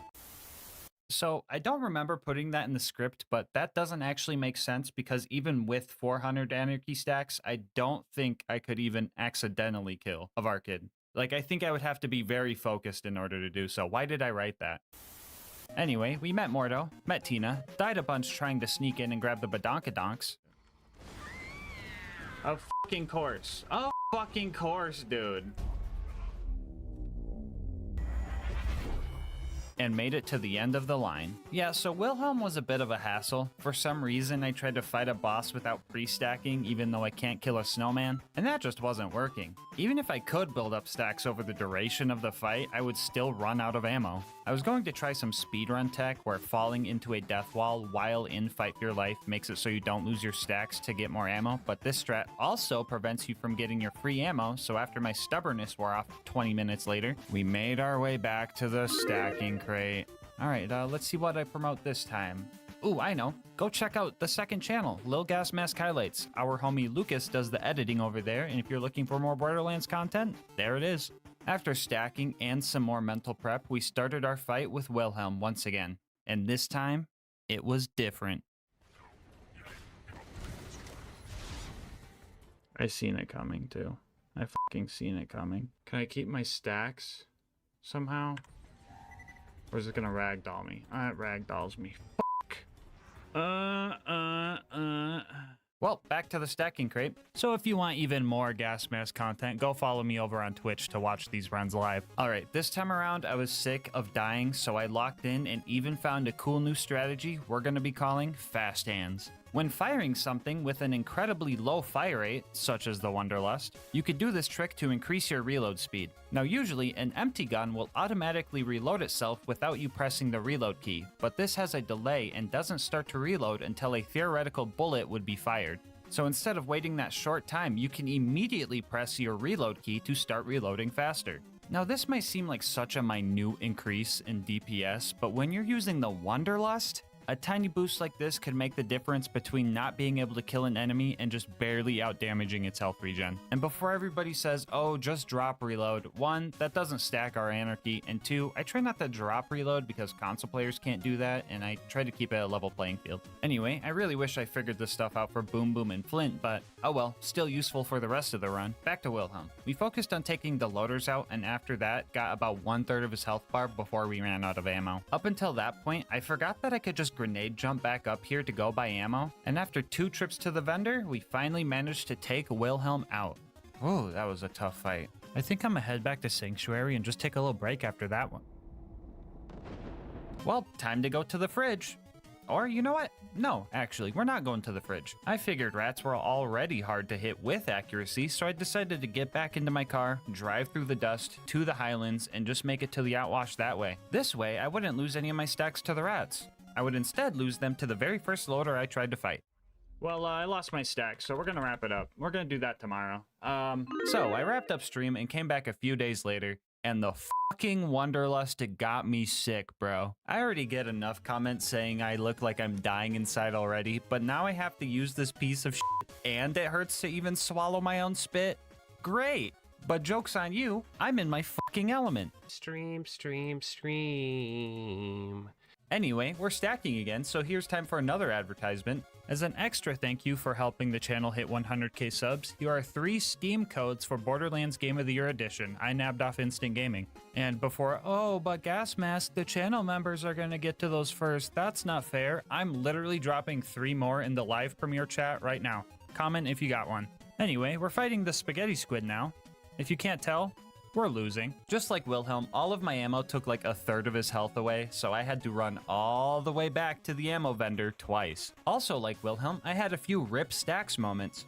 On top of all of the anarchy stacking, it should be mentioned that I had to do a lot of money farming to afford all the stacking, so that took up a long time as well, and I was just not happy about that. Alright, Lucas, roll the legendary prediction, bro. Just roll the legendary prediction, go. We gotta go farm money, dude. Oh, how's ammo management been? Gun eats all my fucking ammo when I'm not looking, dude. Just fucking eats it all, dude. As soon as I look away from my ammo bar, he eats it, dude. The Wanderlust just fucking eats it. He'll like, see this bullet, guys? Gas isn't looking. Throws it behind me, bro. Yeah, so I was getting pretty frustrated, but honestly, the Wanderlust wasn't making me mad. It was Gage that was a real drag. Her whole mechanic of needing to stack stuff up in order to do anything just makes me loathe this character. I can't even kill a loader with 400 anarchy. Oh my god, I just pulled my shoulder, dude. There's a reason this is the first challenge I used her on the channel. Because she's just so uninteresting and brainless to play. So if you see me choose Gage in a future run, just know it's because I had to. Anyway, after hours spent dealing with this guy, I finally locked in and got the beacon and made it to Overlook. So you want to know how the beacon defense went? Well, we got invaded. We went from this to this in like 15 seconds. The beacon became invincible super quick because I was just spam repairing it, and after that, I was just trying to kill everything. I ended up dying because I have the only gun in video game history to not damage the guy you're pointing it at, and after that, I knew that I wasn't going to be able to kill the loaders without my stacks, so the only thing I could do was just leave. I need a drink, bro. The fast travel has landed. Give me a second while I calibrate it to Sanctuary. Oh, cool. Yeah, so basically, if the beacon gets repaired 8 times and becomes invincible, you could just leave the map and just complete Overlook. Speedrunners do this on purpose to just, you know, speedrun, but I usually don't do this because it kind of doesn't feel like a challenge at that point, so this felt super cringe. But like, what else was I gonna do? I can't go back to stack at the crate because it would complete the objective anyway, and trying to stack off these loaders won't work because they're camping the beacon and the ammo vendor, so for the first time ever, I just did the speedrun strat because I was practically soft-locked by the Wanderlust. Oh, brother, do we do the rant now? No, just a little bit longer. Just hold back, guys. You got this. You aren't even in the worst of it yet. As soon as I got here, I lost all my stacks trying to wound the loaders. At least the Wanderlust is good at wounding loaders. No, it's not, because it didn't wound the loaders. It's not good at wounding the loaders. Yeah, so wounding these guys was annoying because they would just heal before I had a chance to wound another, so I had to do a trick where dying while they are wounded tricks the game into thinking they're still hurt. Had to swim with the fish a few times to get past this point, but after that, I could stack up for the rest of the preserve. Hey, you guys want another mid-roll? Too bad.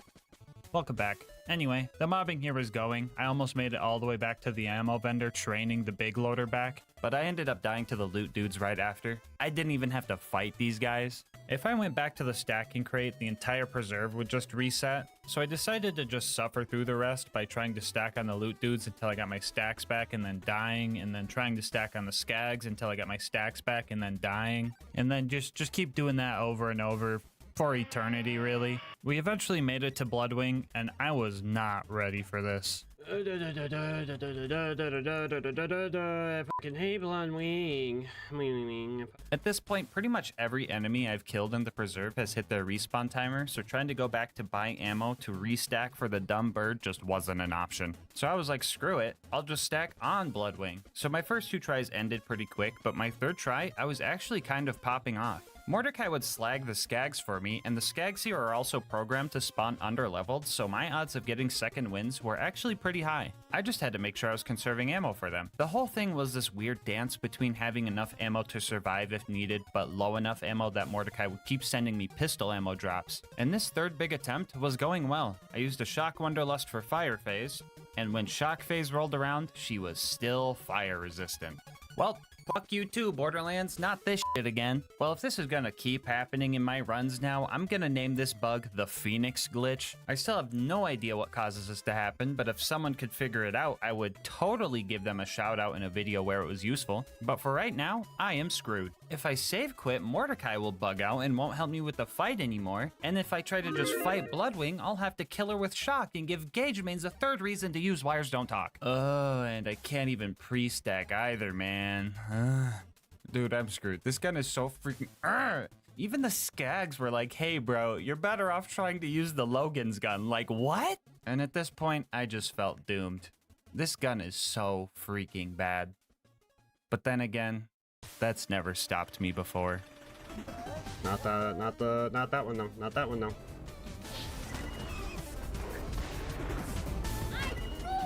Mordecai, please, the purple.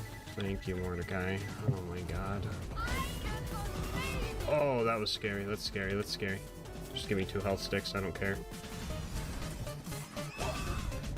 It's fine.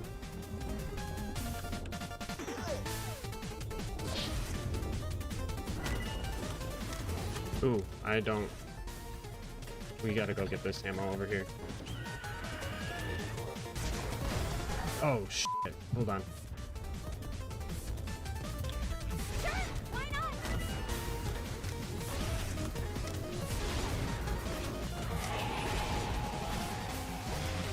Easy peasy.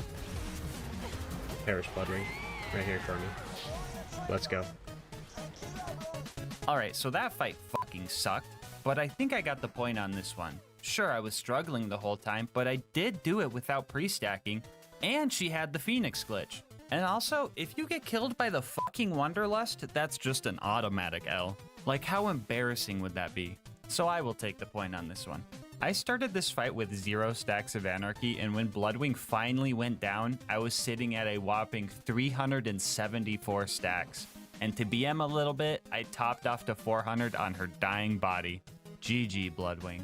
Lost even though you were cheating. On the way out, I had Mordecai destroy all the loaders for me. I always save this Stalker sack in particular because it can spawn a loot dude, and this time we got lucky.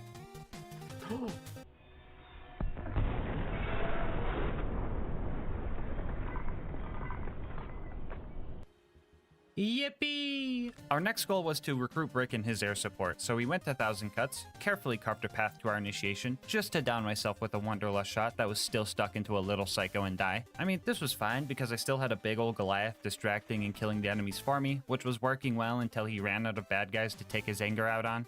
I eventually got through the initiation, milked as many stacks as I could out of the Sarcastic Slab, and started playing support for Brick. It was pretty obvious he was the DPS character of us two, so I was just sitting back and making sure he just punched purple dudes the whole time. But most of the time, it honestly didn't even matter if they were purple. Back up. There we go. That's what I like to see, Brick. Is he coming? I guess he's coming with. Oh, no, dude. No. Brick. Brick, help me out. Chat, what do I do? Chat. Fuck, I have to. I'm sorry. 1 second.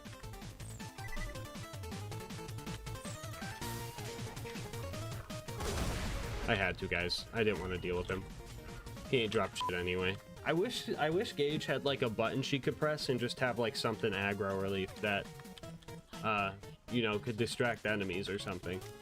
Oh, besides Death Trap, because he's stupid. After we took care of the beacons and the loaders, it was back to pre-stacking for our next objective. Man, I don't even know what else to promote now.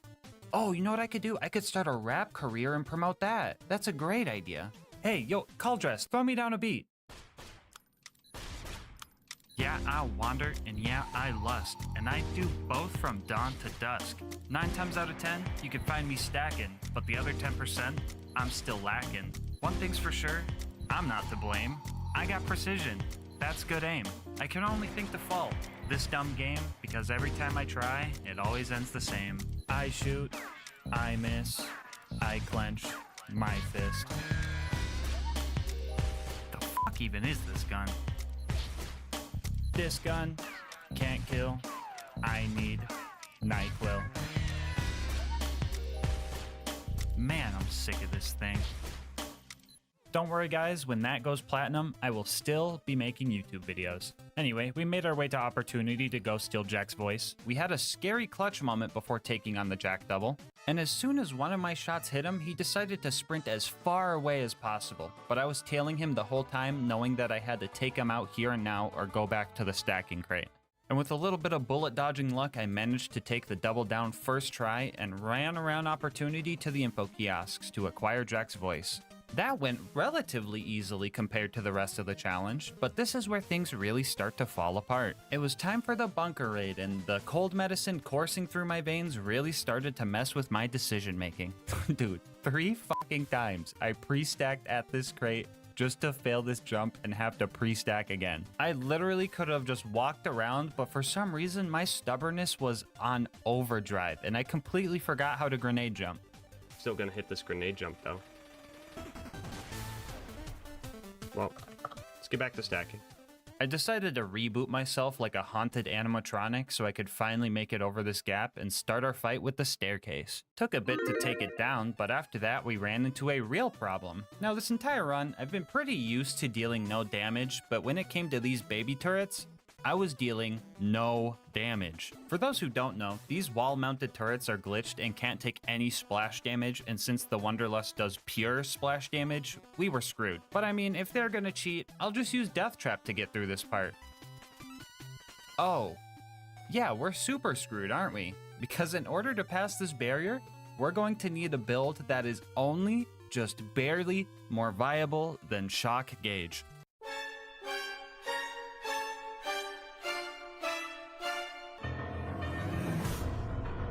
Okay, so melee gauge is one of those things you do as a joke. I mean, with claws is such a crap skill that calling it a capstone is honestly wild. Come to think of it, all of Gage's skills are backwards. Why do the skills get worse as you go down the skill tree? Riddle me that. Anyway, after a quick respec, we made a plan to kill the turrets with a bladed wonder.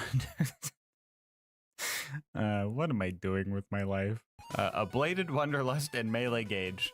Step 1 of the plan was to pre-stack on an ammo crate near the turrets. After that, we would look for level 89 turrets because these guys can range from 89 to 91, and the difference between the two can really feel like night and day. If we didn't get level 89 turrets, we would have to run back through the scary red circle field so that they would despawn and respawn with a different level. We would then set up our distraction by spawning Death Trap and baiting the turrets to fight him. DT would sit there pretending to help while I would slag the turrets using Betty bullets and start swinging with my Wonderlust. Well, I know it looks like I'm using some crazy claws, but the blade on the Wonderlust is boosting my damage, I promise. And just in case there's some extra new people here, this game has a little quirk called Infinite Vertical Melee, which lets you melee anything directly below or above you from any distance, so I know it looks like I'm killing this thing with my mind, but that's just how the game works. After dealing with both of those turrets, we could not push forward because I had to go back to the normal build and restack again.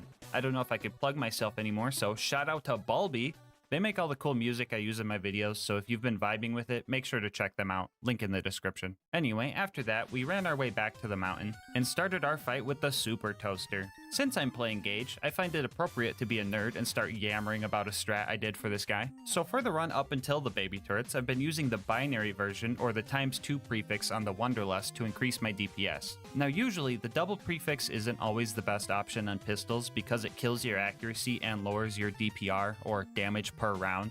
But this gun is so bad that I think it's the only gun that makes the DPS boost from the binary prefix make it so you actually use less ammo because the enemy has less time to regen. This gun is so cursed.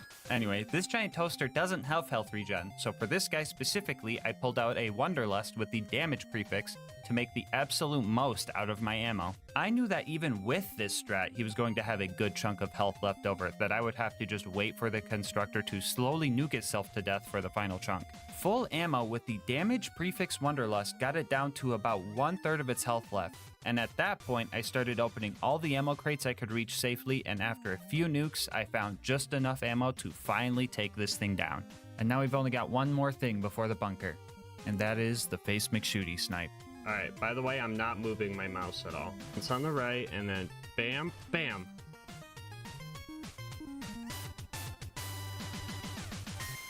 Yeah, I probably shouldn't have tried that with 400 anarchy stacks. You know what, I'll come back when I have some accuracy. Alright, so the bunker fight was coming up, and taking out the turrets beforehand was pretty annoying. The ones within melee range were fine, but the ones that were far off were hard to hit because my shots would decide to home into the loaders that were rushing me down instead of the turrets. I ended up dying a few times and had to restack while fighting, but we were making progress, right up until the last turret that couldn't get slagged. Usually this means you slagged it while it was still spawning in, but I would never do that, at least on purpose. My theory is when I was trying to kill something else, one of my mischievous shots decided to seek this guy down and ruin my day. Our solution to this problem was some cheese spot on the lower part of the map and stacking off it until it died. Who else just got deja vu? And then it was time for the bunker, and this was gonna be horrible. Lee easy.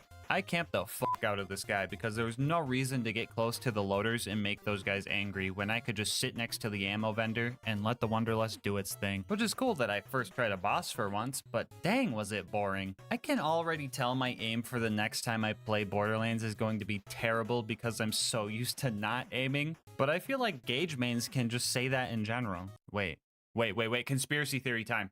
Gage mains are made when someone takes a Gage playthrough too far. And when they start playing another character, their aim is so bad that they can't do anything, but instead of blaming their own skill, they just say, oh, I'll just play Gage again. And then the slippery slope starts creating a cycle. Angel Core was up next, and this is where things went to shit. I know this is the third time I've said something along those lines in the video, but it just keeps getting worse. Shooting the injectors was entirely luck-based because our shots would not home into them, so that's kind of funny. But after that, it was just constant stress. If I lost my stacks here, I would have no way to get them back reasonably because leaving Angel Core to go pre-stack would reset the whole section. Things were going okay at first. Roland showed up with a green rarity Torg assault rifle, so I was able to play support for a bit, but I still ended up dying because I wasn't able to shoot the ion loader that was in melee range. I tried desperately to stack off the enemies using Angel's ammo to fuel us, but after Roland left, a wave of 3 laser turrets and 4 loaders put us in a very rough spot. And after we died again, we were soft blocked. You know, usually when someone says they're soft blocked, it means a glitch is preventing them from progressing, so they have to save quit out of the game and reset. But there was no glitch happening here. We were soft locked by our lack of DPS and our inability to get ammo to stack because of the horde waiting for us on the other side of this door. And trust me, I tried the most convoluted stacking strats in here just to end up wasting an hour of my life. With no other options, we rode the elevator back up and started stacking. And 20 minutes later, we died to the exact same wave. That would just completely overwhelm us. And once again, we rode the elevator of defeat because we were soft locked. Third time's the charm though, right? Yeah, not in a gas mask run. This time we got glitch soft locked. Angel and Roland kept telling me the injectors were unshielded, but they weren't. And the Tesla towers were really starting to... What the fuck do I even call this? These motherfuckers are playing Skyblock. This game is so fucking cursed. Gage is so fucking cursed. And the fucking Wonderlust is so fucking cursed. You know what? I'm even willing to say it. The Wanderlust is just fucking cursed. I refuse to believe that anybody even play tested this weapon, and honestly, I don't think a lot of you guys play tested this weapon either. Recently, our homie Mick made a video ranking all the pistols in BL2. You should watch that if you haven't.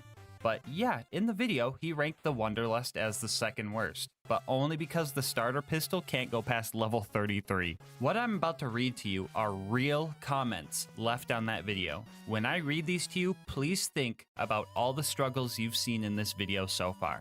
Here we go.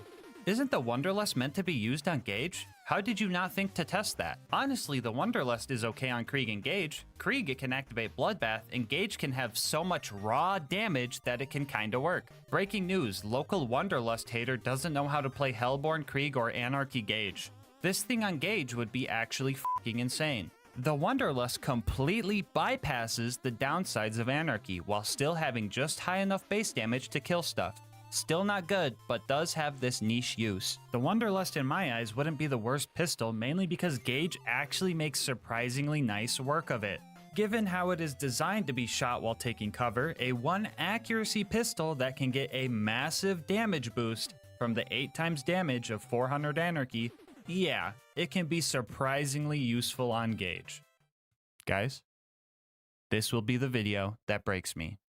It's rant time. First off, the Wanderlust does not bypass the negative effects of Anarchy. It just gives you the negative effects without the benefit. Something like the Hot Mama Sniper would bypass the negative effects of Anarchy because it always has 100% accuracy while aiming down sights, but the Wanderlust doesn't do this. This comment also says that it has high enough base damage to kill stuff.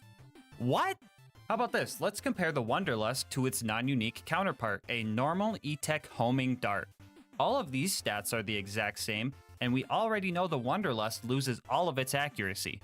Now, which of these two stats do you think got increased to balance out the Wanderlust and make it worth using? Well, the Wanderlust does get a whopping 3% status effect chance boost, which is pretty much useless. But what about the damage? A measly 10% buff? Maybe a 20% buff? Yeah, how about a near 30% nerf? Yes, the pearlescent version that you can only get at level 62 or higher and only found from Tubbies loses 30% of its damage and all of its accuracy just to get a 3% boost to dot chance.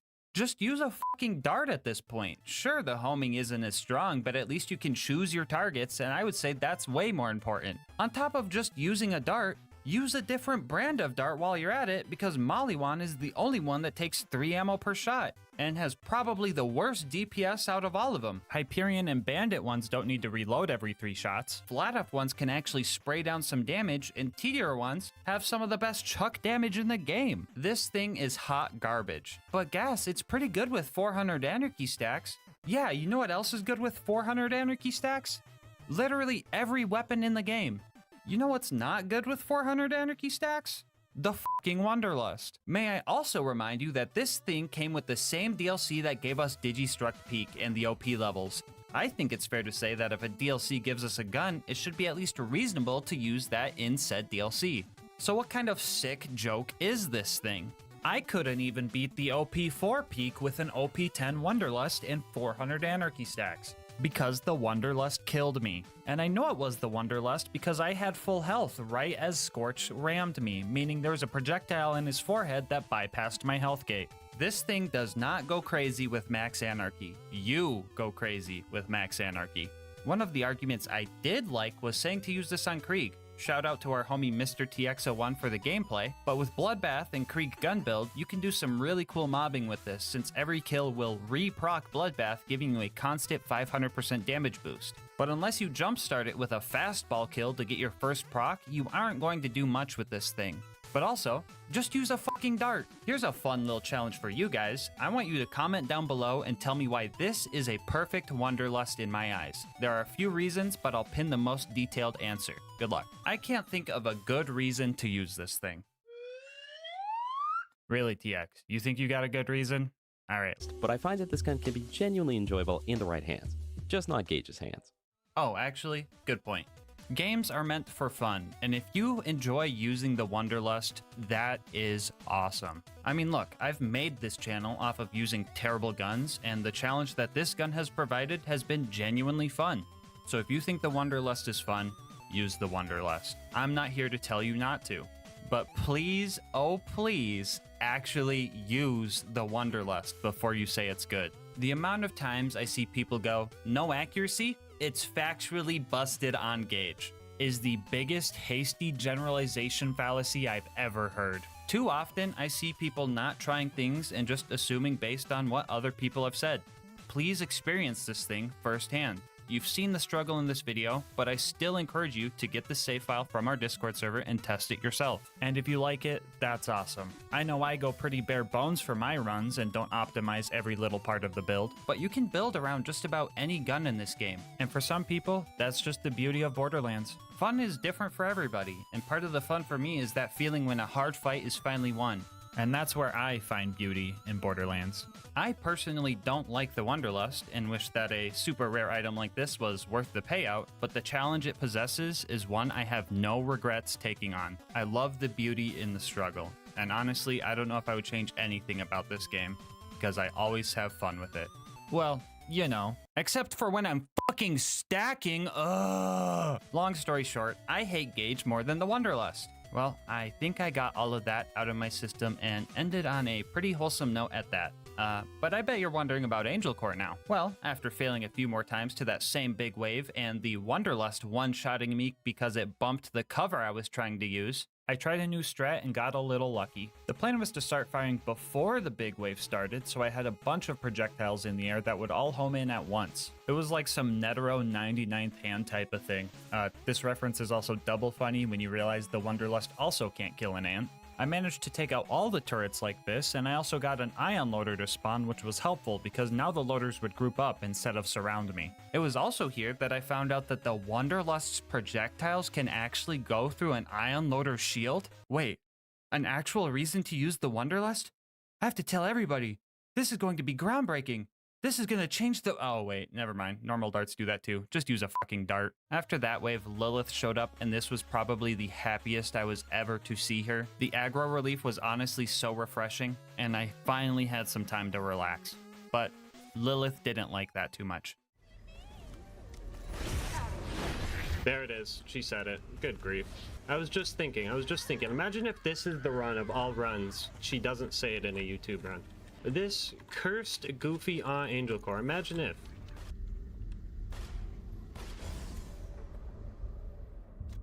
What the fuck? What the fuck, dude? What is this gun? What'd I hit? Did I hit Lilith? My Wanderlust targeted Lilith, bro, and it killed me. And now I have to pre-stack again.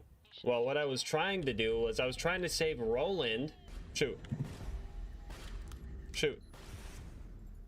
Alright. Alright, those are gonna home in and kill Jack. We got this. We got this. Nah, I think they despawned. Yeah, they despawned. I fucking hate this gun. Anyway, we made it back to Sanctuary and made our way to the Blight. We finally had the better stacking crate, and I was so happy about that. Well, until I remembered I was using the Wanderlust. No, not the bully. I can't stack here, guys. The fucking Wanderlust shoots the bully mongs. No, bully mongs. I'm sorry. I didn't mean it, dude. Hey, hey, hey. Hey now. Hey. Calm down. Hey, listen. The gun didn't hurt. You're fine. Okay? It didn't do that much damage. Okay? We're cool. I know your homie's over in Three Horns, okay? I know him. Yeah, I know him. I also know Anger. I know him too. Yeah, see? We're cool. We're cool. It was an accident, okay? Thank you. Thank you for understanding. Dude, your spine looking dope, by the way. You gotta send me your glute exercises, bro. Send them my way. Thanks. Up next was Sawtooth Cauldron. I got here and was immediately cornered by the ambush commanders and their horde of goons. The issue of not being able to choose my targets became extremely prevalent here, and they were also just completely surrounding my only ammo vendor. It wasn't long before a stray grenade sent me plummeting down into the lava below, and at first glance this seems like a Rip Stacks moment, but I had a plan. Hold on. I have a big brain play. Good. Good.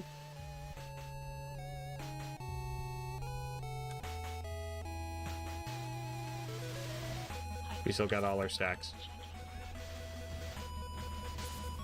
15 minutes of normal gauge gameplay later, we finally took out the ambush commanders and made our way towards Boombringer. I wanted to fight as little enemies as possible, so I decided to try and sneak past them. But this isn't a stealth game, so that didn't work. Now stackless, I realized that my current objective didn't really require stacks, so I decided to just keep trying and hoping the bandits had the same accuracy as me. I also did some grenade jump strats to bypass most of them. Making it to Boombringer took more deaths than time, really. I had no faith that my Wonderlust would home in on Mortar's buzzards, so I decided to just point blank it because I had nothing else to lose. Mortar and the buzzards were up next, so I decided to get more money to stack and then go back to the crate, just in time for one last mid-roll. Welcome back. I've decided to let Mortar live, but I did break his ankles to teach him a lesson, and rode the elevator up to start fighting the buzzards. If you're wondering, yes, they do fly away faster than my bullets can home into them, and yes, that's fucking annoying. In order to hit these things, we first had to hide in the soup can until we cleared out the bandits. Luckily, we had some help. Oh, fucking stinky him, dude. Yes! Oh, do it again, do it again. Yes! And after that, we just had to time our shots so they were pretty much jousting the buzzards instead of trying to chase them. I managed to get 3 of them before this scavenger ruined everything, and I didn't want to go back to the crate, so I decided to just stack off the guy with broken ankles before making our way back up. You guys see that Wonderlust shot not knowing to go over the fence?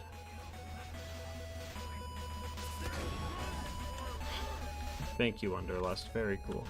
Also, don't worry, he didn't survive. And neither did the buzzards when I got back up there with max stacks. We secured the goods and made our way to the boneyard. We immediately lost our stacks here trying to kill a tubby skag, so I found a cheese spot to stack on the guy. He survived all the way up until I made it to 235, and he did not drop a Wonderlust, which sucks for later. Still not sure why I decided to stack up here. I knew I was just gonna rush the pumping stations, so I speed ran through all of that and stacked up for the Saturn fight. Oh, you wanted to see Saturn himself. Yeah, no, I don't have any footage of that. This is the best you're gonna get. Yeah, so I stood here for a bit, ended up taking 2.5 full ammo backpacks to take the scary red dot down. After that, I immediately lost all my precious stacks to an RPG loader, so it was back to sneaking past all the bad guys to grab the info and get out of there. Alright, we're on the final stride. One last farming session at the crate to get us through the rest of the game. Instead of throwing another ad meme here, I just want to tell you guys how many times I had to pre-stack in this run. What you are watching now is pre-stacking session number 50. And with an average stacking time of 10 minutes, that maths up to 8 hours and 40 minutes of anarchy stacking. And I'm just saying, if that isn't worth your sub, I don't know what is. We met with Claptrap and started our last mobbing section. We played carefully and got pushed all the way back to the entrance of the area and held our triggers down until the door was open. We then ran through Heroes Pass, dodging all the non-necessary fights, and made it to the fight with Jack. And I was truly dreading this fight. A lot of you guys might know that Jack has some extremely strong health regen at OP10 that has given us issues with far stronger weapons. Match this with the fact that he could just teleport away and get shield surveyors we have to deal with, and you can see that this fight could be hard. And if you also remember that the Wonderlust does splash damage, so we can't block him at the terminal to cheese his AI without blowing ourselves up in the process, you see that this fight has to be hard. And our only real hope for this fight was for Jack's AI to break, which could take an indefinite amount of time. And you know how long it took for Jack's pathfinding to finally break? 0 seconds. He was bugged practically fresh out the womb. His shield broke, and for the first time I have ever seen, he just did not make himself a shield surveyor and just started pacing back and forth. I was ready to be here for 6+ hours, hands together praying, but to my surprise, I was already blessed. Yeah, bro, I have never seen Jack go this freaking broken right off the bat. Like, he was still moving, but it was like you gave your 4-year-old little brother the controller. I don't know. Maybe Jack was like, "Eee, yikes, he has to play Gauge and use the Wonderlust for this run? I'll just let him have it." But, like, thanks? There has to be a god. Yeah. There has to be. I don't even know what else to say. I was just baffled and had to fight the warrior now. This was going to be a long fight, and for one last time, we used the Shock Wonderlust to fight the warrior. Shock Gauge isn't real! One of the biggest issues with this fight was just making the rack angry, and my Wonderlust loved doing that. Don't get me wrong, the Wonderlust was clutching up when I needed it to, which was an extremely weird feeling to just be like, ah, rip stacks, and then get a second win so many times. But this was a patience game.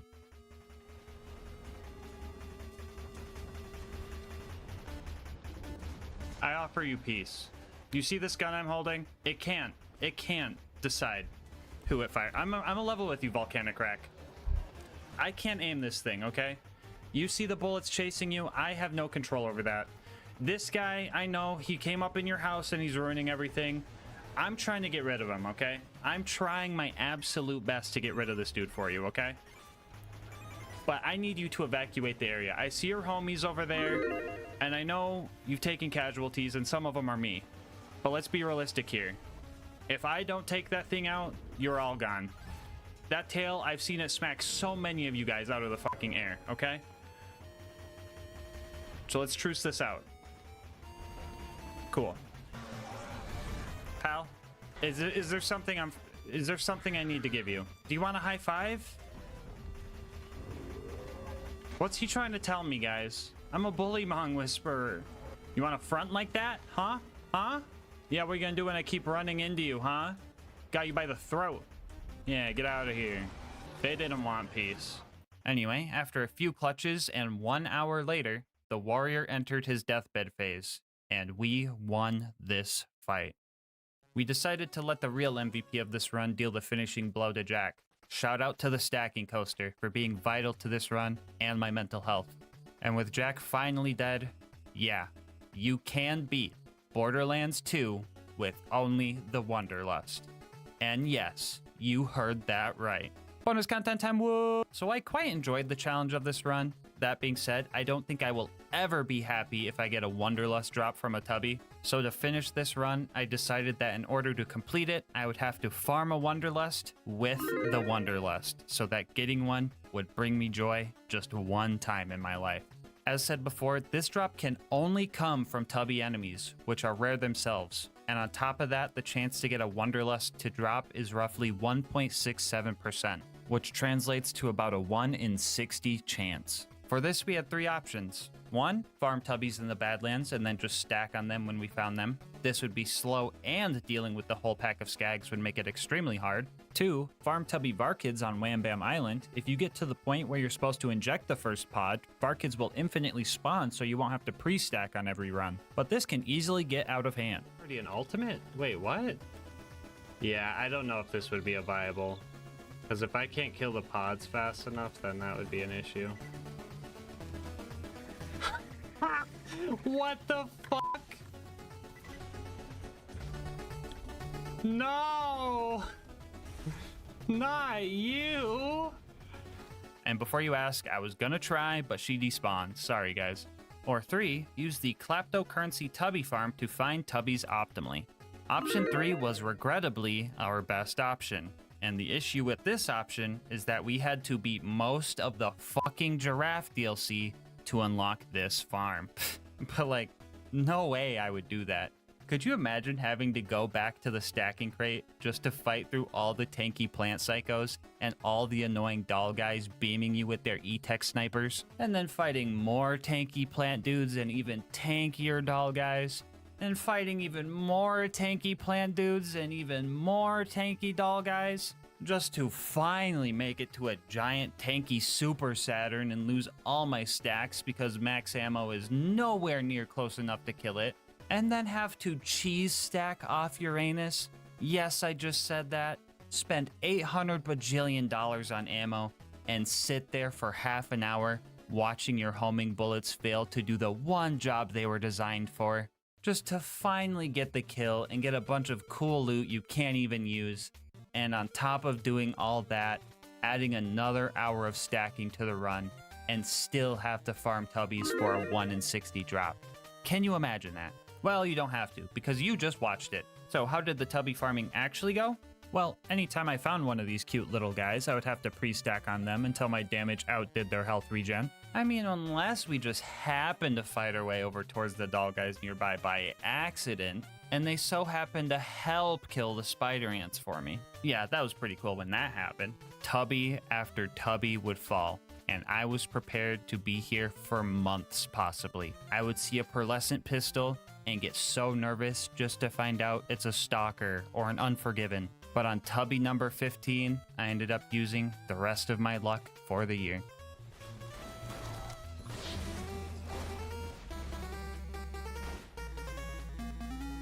Don't forget to look away. I mean, the prediction's up.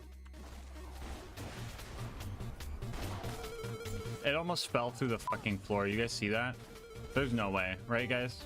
There's no way it's happening. There's no way Quad Blades win this, right? Quad Blades isn't gonna win this. Quad Blades isn't winning this, right guys? That's just not gonna happen.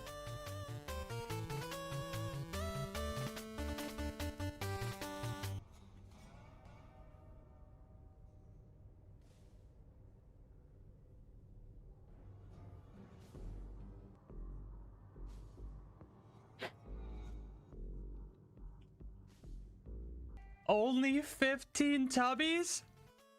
That only took 3 hours. Oh my god. Oh, we got it. Oh my god. I can't believe we got that on day 1. It's OP10 with doll grip. So it's kind of but so has every Wonderlust. I don't even care.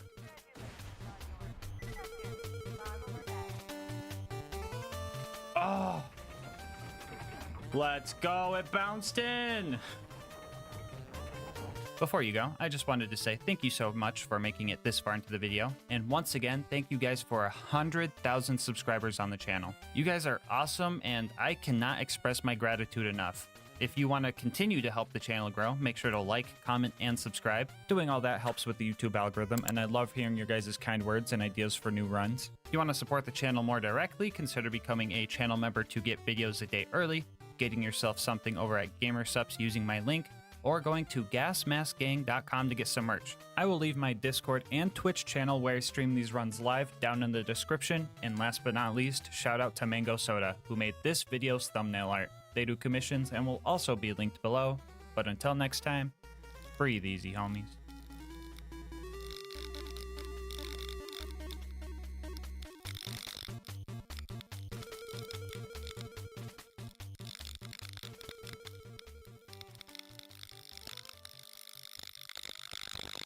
Man, I fucking hate the Wonderlust. So a while back, I posted a video of me trying to beat Borderlands 2 with only Terramorphous gear, and that was probably the hardest challenge overall out of all the ones I've done on this channel. It was also the video with the most comments telling me that I chose the wrong character. So this time around, we're going to answer, can Zero beat Borderlands 2 as Terramorphous? The rules for this will be the same as last time. This is going to be an Overpower 10 Ultimate Vault Hunter mode playthrough. Bar will not be allowed, and I must have the Teeth, Breath, Blood, Hide, and Slayer of Terramorphous items equipped at all times. If you don't remember what these items do, well, the Teeth bite, the Breath breathes, the Blood takes up a relic slot, and the Hide makes me hit harder, painful to touch, and sometimes I just explode. The class mod does a whole lot of nothing, really. But to keep it thematic, I have to full spec into every skill boosted by the Slayer of Terramorphous class mod. Here's a quick peek at the build. I'll dive into the important stuff as we go, but with that out of the way, let's get started. So, Tutorial Town in the last Terror run was quite a struggle, because Krieg doesn't have any slagging skills. But this time around, we don't only have slag from Zero's kunai throwing skill, but we also have Deathmark. And if we manage to line up both Deathmark and Slag, we can put out some real damage. These two multipliers are multiplicative with each other, so instead of Slag's usual triple damage, we were getting nearly hexaple damage with Deathmark included. So instead of me dying to each enemy once like last time, each enemy died to me once. I was kind of surprised how much damage the Teeth of Terror was doing. I was prepared for a melee to just outperform the Teeth in all situations, but I was absolutely wrong about that. I was also guessing that the bonus splash damage you get when the full bite animation completes would do more damage, but straight up point blanking enemies was murdering these guys. Oh my god, okay, this thing point blank kinda goes crazy. We're on OP10, right? So I actually cleared this place out without dying and met up with Hammerlock. I threatened to rip his other arm off if he didn't fix Claptrap for me, so bro got to work pretty quick. Claptrap and I made our way towards Boom Boom, and then I remembered I had the Breath of Terra grenade, so I started testing that thing out. And I mean, it worked, but in a throw all 10 of them to kill a tight group of bandits kind of worked, you know? But honestly, I was just using it because it made the bandits sound terrified. After that, we made it to Boom Boom. Now, this fight might sound a little scary because armored enemies resist fire, and that's all we do, really. But their crit spots are made of flesh, and Zero loves crits, especially when you have to spec 9 points into headshot. Well, that and 1 point into bore, so, prepare your ears, guys. Alright, so if you're new to Boar, it does some goofy stuff with overlapping hitboxes. My bullets are hitting his body and his turret multiple times per shot, and that loud chunking sound you're hearing is the Boar sound effect being spammed. And this is a tame example of this Boar sound. There's some bosses that just straight up get murked by this skill alone. Very sorry, but this is going to take a minute. I would try to slag Boom here, but I recently found out that slagging him in his turret doesn't actually make him take more damage, he just turns purple. And surprising nobody, the same applies to Deathmark here, because this game is more spaghetti than the Thrasher Arms section of the Terramorphous fight. I'm honestly kind of baffled that I never noticed this in my 4,000 hours of playing, but oh well. Jeez, thank goodness that's over, dude. I feel like my ears are ringing. Anyway, after knocking Boom out of his cannon, I retreated to the shadows and planned to assassinate them both. Absolutely huffing the copium, I was assuming I was going to need melee for the rest of this boss fight, but to my surprise, that just was not working. To be fair, my Roid Shield was still up, and in order to get the damage boost, it needs to be broken. Breaking it myself is kind of hard. I could use the Breath of Terra, but that would easily eat my health bar, and I could throw some kunai, but the randomness of the elemental damage would also mean I would just likely mark myself. And even if I could break my shield, I nerfed myself a little bit by giving myself the worst possible parts on the Hide of Terra because I thought having too much Roid damage would trivialize the run. So I figured that I might have been focusing too much into Zero's playstyle, you know, backstabs, assassinations, and I needed to play more into Terramorphous' playstyle, just biting their fucking heads off. I'm gonna munch. I'm gonna crunch. Was that the bite of 87? Oh, holy shit, Teeth of Terra. Oh my god, Zero's crazy.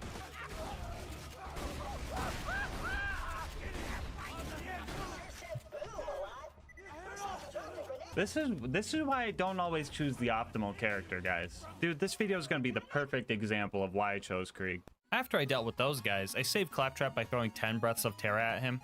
Don't worry, he's fire resistant. And after burning the rest of the bandits on our way, we made it to our first scary fight. So, scary fire guy Captain Flint with the fire gun and the fire attacks was going to be a tough fight, and I hope you can guess why. The absolute only way our Teeth of Terra was going to deal any damage to this guy is if we pulled out a bladed one. I faced the fact that this fight might be a little bit more challenging since we had to go for a melee kill, but I really thought I would hit for more than this. Seeing this, I decided a little bit of cheese was oh no.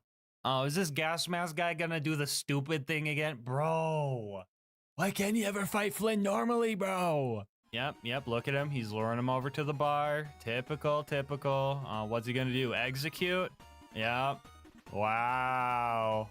Yep, and there he goes. Flint's just completely passive now. Crazy. But what else are you gonna do when you're trying to kill fire with fire? Well, this should just be a piece of cake at this point. Ain't no way he just died cheesing Flint, bro. Ain't no way. Anyway, yeah, in my mischievous play, karma got the best of me, and the bandits up above managed to take me out to protect their captain.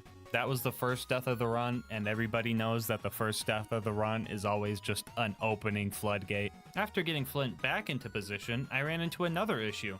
Even with him completely passive, I just didn't deal enough melee damage to beat out his health regen. And if my shield wasn't broken giving me that Roid damage, my Thresher tentacle arms just turned to wet noodles. And like, I could find ways to break my shield, but it wouldn't stay broken long enough to get the kill. And if melee wasn't the answer, what was?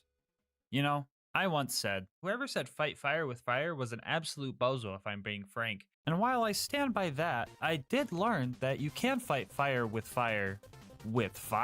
Now, if you guys are lactose intolerant watching, you may want to look away from the screen for like the next 2 minutes, because what you're about to see is some of the most calcium-rich, lactose-packed cheese you will ever see. Because we took Flint to the curdler. We can throw kunai at Flint, eat 1 or 2 of them to strip our shield, and then get roid off of that. But the fire barrel...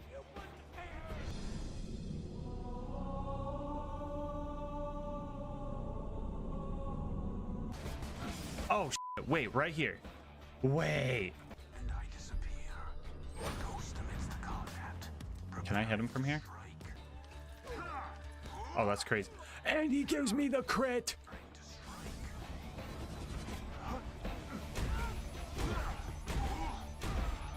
This is huge. This is crazy, actually. Hold on. Just to finish him off proper.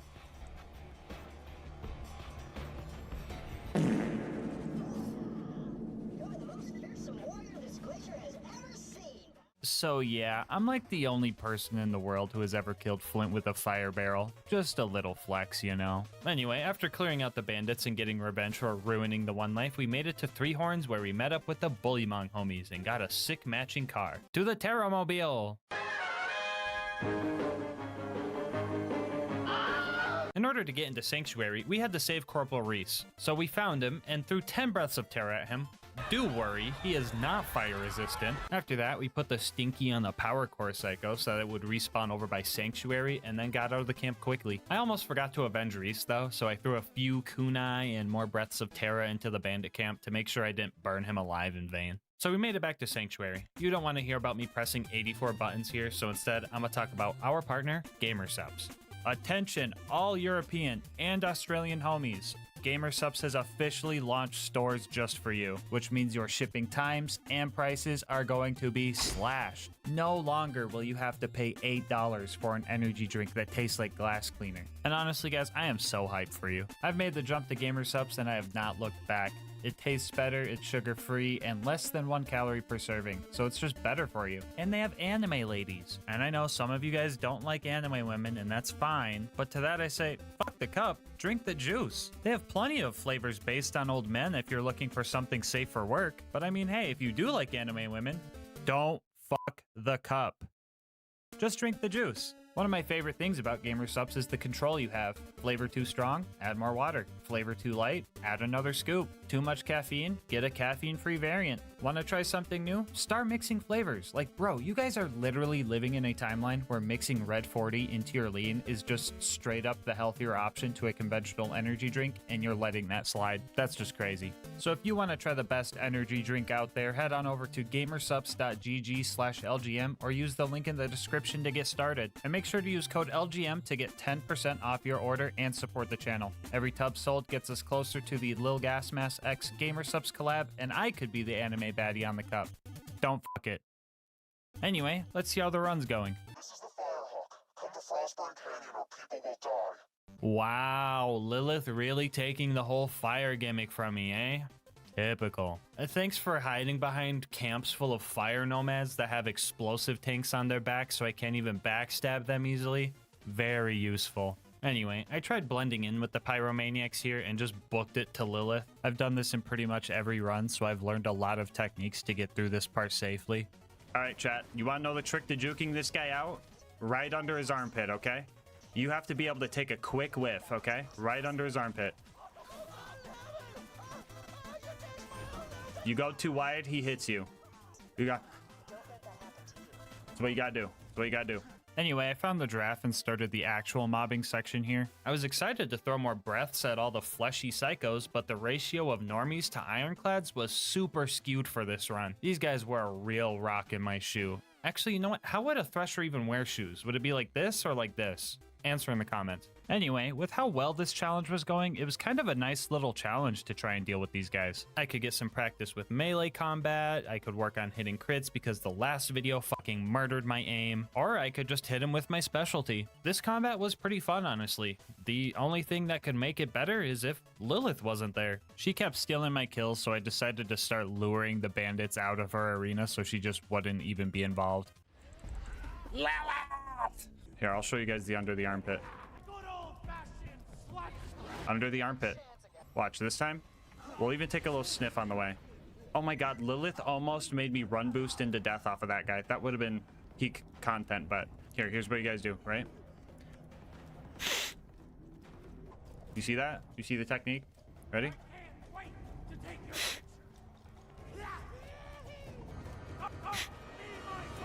It's that easy. It's that easy. Right under the armpit.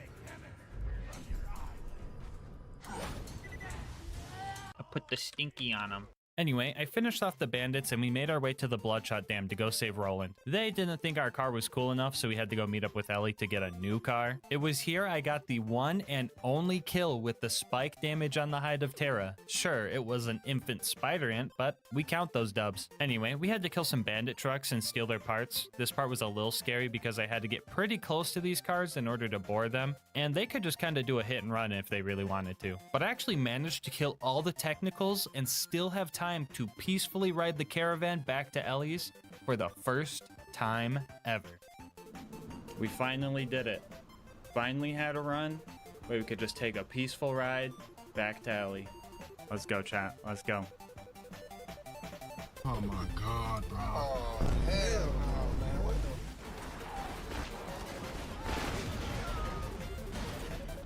the... Come on! After we got our new truck, the Bloodshots liked it enough to let us in, and we started our fight with Badma. I kind of fumbled my first attempt, but on the rematch, I managed to get a few second wins by boring the little dudes tied to his shield, and Killing Blow managed to finish him off. This skill is absolutely god tier, and it's only a tier 1. Speaking of tier 1 skills, did you know for the 4 base game Vault Hunters, the Slayer of Terramorphous class mod only boosts 5 of the tier 1 skills?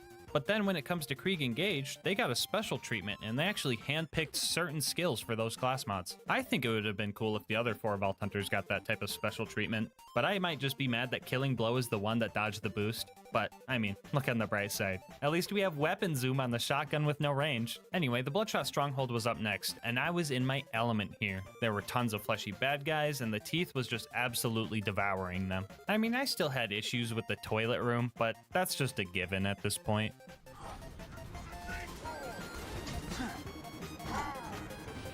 No! No! You are not gonna clog the toilet! They call me a motherfucking plunger.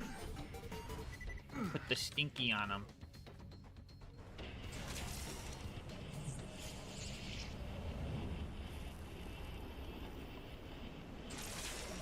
I don't know if that was a plunger. It was more like Drano in that one, but...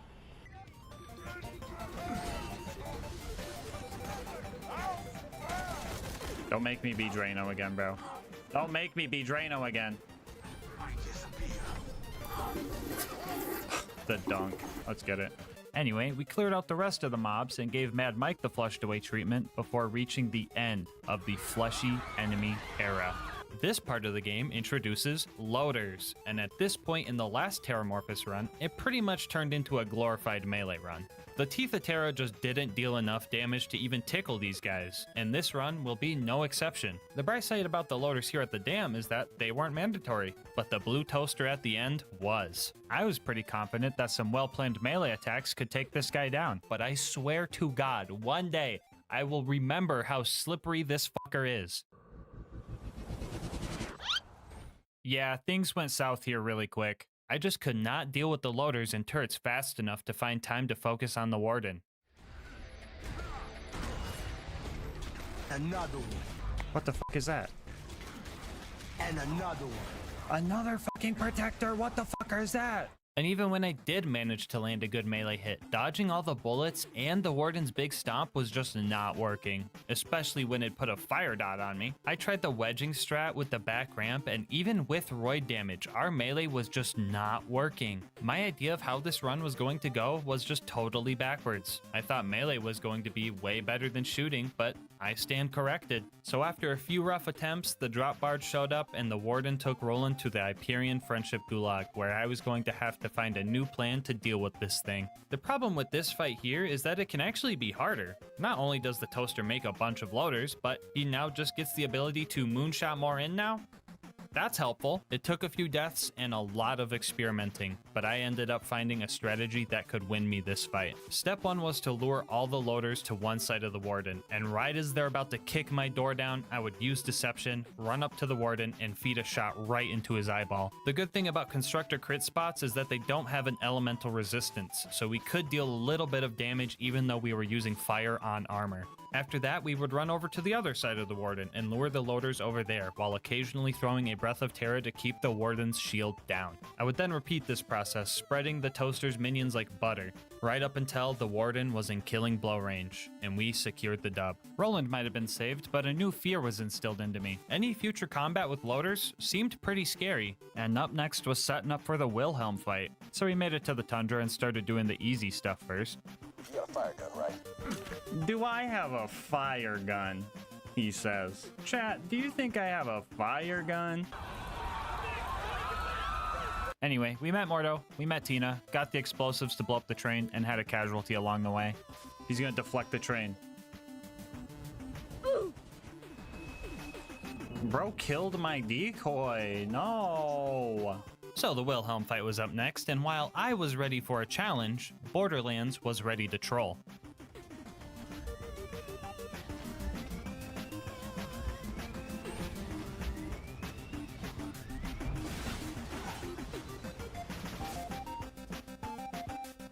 Give me 50 seconds while I get my health back. Perfect. Anyway, I knew the first thing I was going to have to do in this fight was deal with all the loaders Wilhelm spawns in, because I would need to fully focus on the big fire resistant guy that also has the anti-melee attack aura and the shield surveyors that give him a big ol' fire resistant shield. You see why this is bad, right? Yeah, so the loaders were pretty simple to deal with for the most part, but fighting against the shield regen of 3 surveyors constantly was a losing battle. If I was lucky, some of them would fly close to each other and Boar would just handle it from there, but I was going to need something skill-based to secure this win, because the surveyor spawning was not going to stop. I tried meleeing them out of the air with execute, but that would only get 1 or 2 of them per deception use. I struggled here for about half an hour, and things were looking grim. But then, like a miracle, the plan came to me. Days before this challenge started, a homie in the Discord by the name of Pee Pee Poo Poo discovered a new glitch for Zero that could win us this fight. And since he is obviously incapable of coming up with a good name, we're gonna call this glitch the Thunder Jacket. Named after a similar glitch in Smash Melee, the Thunder Jacket lets you take your decoy's shock nova it gets from Unforeseen and wrap it around yourself. To do this, you just need to throw your decoy into a wall or object that makes it completely disappear, and after that, when deception ends, you get a shock nova dealing damage to everything around you. Using this, we could go in for melee attacks on the surveyors, and the shock nova could take out all 3 of them and deal a decent chunk of damage to Wilhelm's shield in the process.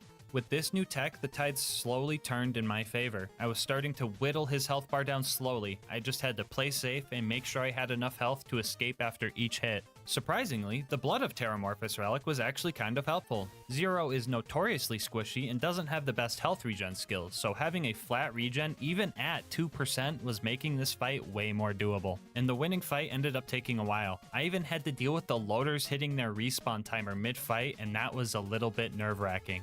But after fighting Wilhelm for over an hour, he finally hit killing blow range, and I locked in to finish this fight. Is that a repair surveyor? Oh god, it's a repair surveyor. Hold on, we gotta get that thing out of here quick. That is a repair surveyor.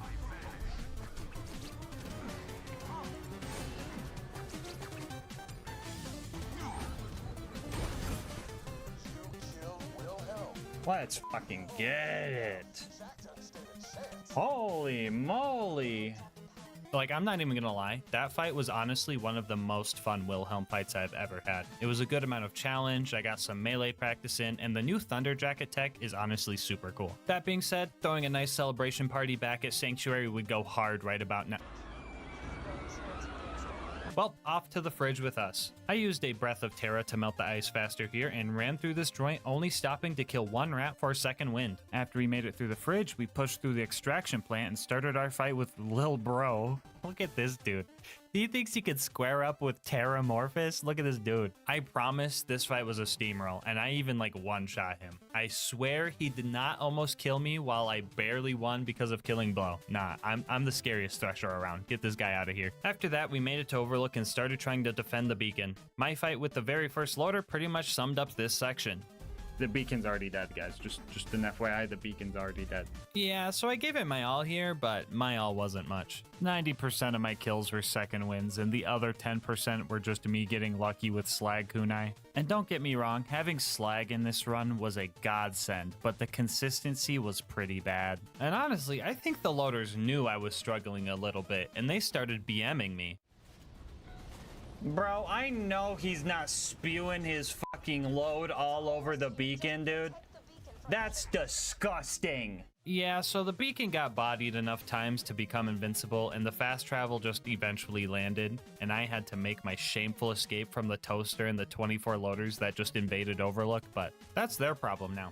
I've got the preserve to worry about. So I thought that lining the loaders up and using Boar to wound them all at once would be a good idea, and maybe it would have if I wasn't locked to the worst possible element right now. So I had to do the good old die as they're wounded and confuse the game strat so the door would open. After that, I struggled through the rest of the loader mobbing here. I decided to try the kunai eating strat again to just brute force the rest of this, and it was kind of working. I mean, most of my kills were just clawing at loaders while dying anyway. The kunai were just streamlining the process and getting to the end part. This wasn't the worst loader mobbing. I did have a bunch of stalkers distracting them for me, so this part was relatively okay. And the symbiosis didn't end there. I was lucky enough to find a slag stalker homie to help me with the big loader when he showed up. Yo, slag stalker. Oh my god, I recruited a slag stalker. That's crazy. No way you killed my homie. No. No. We gotta avenge slag stalker, guys. Yeah, so basically, we just had to do hit and run strats here and waited for health regen in between hits to just whittle this guy down. After that, we dealt with the loot dudes. These guys get unslagged if they go airborne for some reason, so the knockback from execute was kind of screwing us here. So I immediately went back to symbiosis strats and got the local skags to kill the little dudes for me. They gave me a bunch of good relics to use because they knew I needed an upgrade, and they also gave me a bitch, but I had to politely decline because my items are glued to me for this run. After that, we ate like 14 pup skags before making it to the Bloodwing fight. The main concern with this one is the first phase where she's fire resistant, but that was easily fixed by patiently waiting for her to land and meleeing her into shock phase. Here we could fully commit into shooting her with the teeth. Most of the time she was out of our range, but when she was, her size made it easy to land every single pellet. Corrosive phase came along, and that was pretty much synonymous with killing blow range, so we took Bloodwing down first try. Alright guys, real talk. I think I've kind of mastered the Bloodwing fight, and at this point, keeping the rivalry score going just kind of feels like BMing. So my question for you guys is, do we keep keeping score? Do we do something crazy every time the fight is bad? I don't know. Give me your ideas in the comment section. Anyway, up next was recruiting Brick and his air support, because Morty's air support just blew up. Some more fleshy combat here was a nice change of pace. Don't get me wrong, I love some good challenging fights, but sometimes bro just wants to throw 10 breaths of Terra at a group of little dudes. Sure, I added a few deaths, but the initiation was pretty much a breeze, and I got the cremate sarcastic slab. Jack didn't like me hanging with Brick, so he started moonshotting some loaders down. Brick and I were clearing these guys out easily for a bit, but then they started cheating. Oh, hi. I got scammed so hard. Because you're doing a fucking eye laser. No! I'm killing this fool.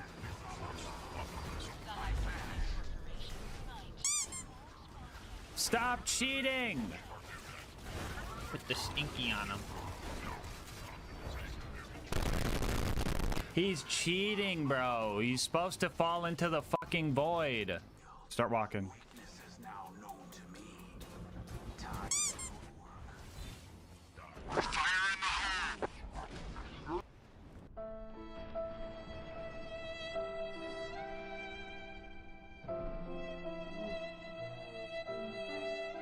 And on top of cheating, they also just started being really weird. This clip I am about to show you is entirely unedited, but it straight up looks like I added it in post. But on my gas mask, this was a real thing that happened to me.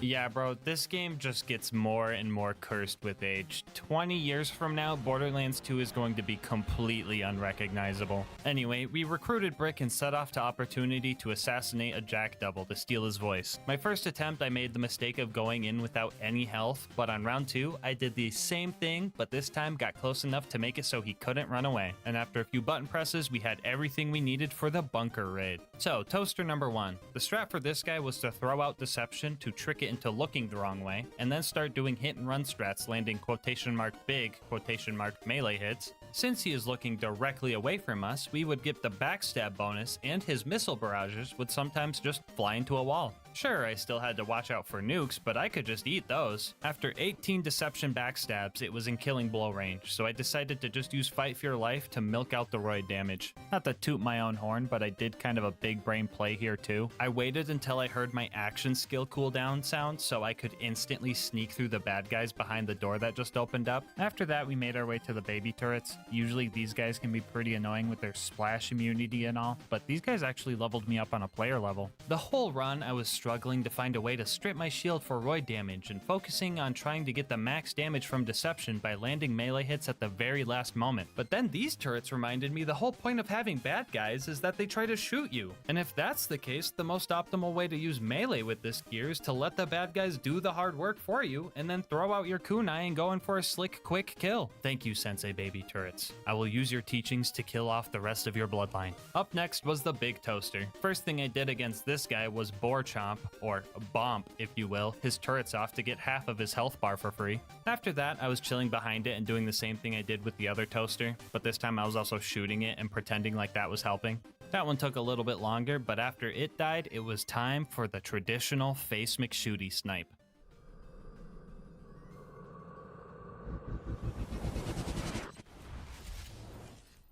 Oh, brother! That was close. Alright, so for anyone wondering, velocity did not help this, but we still had to take Face McShooty out in style.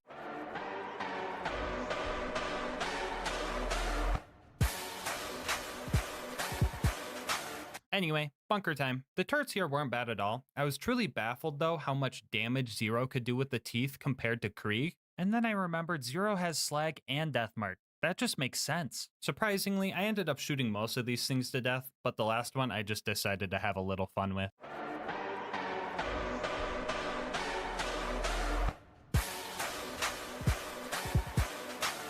Alright, we've dealt with all matters of armored enemies before, but this one was the biggest one yet. We had a long and hard fight ahead of... Yeah, insert joke I stole from Oboe Shoes about the bunker being a giant Crunchwrap Supreme that I just ate in one bite again. I don't even know at this point. Bathe in it.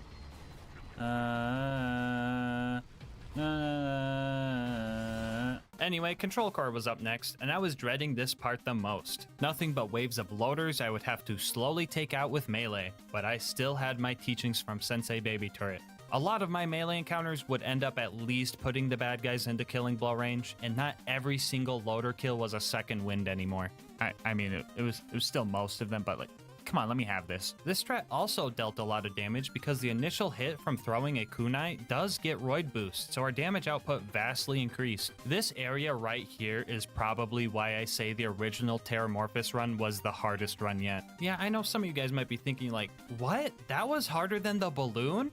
That was harder than the stick bug? And yeah, those guys were bosses, so it makes sense that they were hard and took many hours. But do you guys remember the one angelic guard that spawned with a slag sniper that killed me over and over and over for 2 hours straight during that Terramorphous run? No, I mean, you guys might not. But I sure as hell do. That run is the perfect example of why I don't always choose the optimal character. I don't want to make things too easy. That's not the point of a challenge. Challenge is the point of a challenge. I knew Krieg would be terrible without slag, but I thought the fire melee guy using all the fire melee gear sounded the most thematic and fun, so that's what I did. But now we're here with Zero, and the learning curve is different, and some of the new strats have been really fun to work around. But this is probably one of the easiest runs I've ever done, I'm not gonna lie. Like, sure, the loaders were annoying, but it wasn't really hard. It kind of just felt like if every time I ran up to a loader, instead of us fighting, we just played rock, paper, scissors, and the loser died.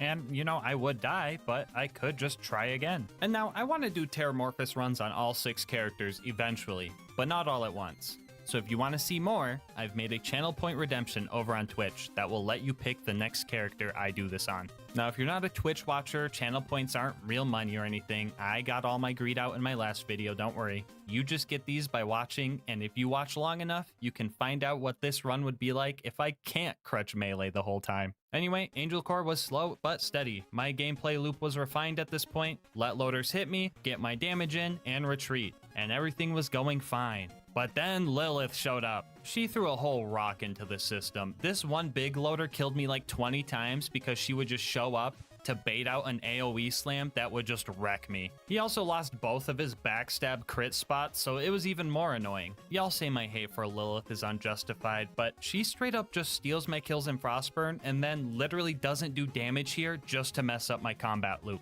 Like, what? This game has to be cursed, by the way. Like, bro, Lilith was actively making attempts at my life. Like, watch this. She full-on body blocks one of my shotgun blasts to block my second wind here. Or like right here, I was waiting for this ion loader to strip my shield with its bubble attack, and then Lilith shows up, whispers her dumb one-liner in my left ear, and then just interrupts the ion loader, messing up the whole plan. She was just ruining everything, bro. I'm gonna blame all the Angel Core deaths on her. Anyway, after that, Jack showed up to murk Roland and kidnap Lilith. Oh no to the former, and thank God to the latter. But we still had to go to Sawtooth Cauldron. Has it been 7 hours with PhysX? Yep.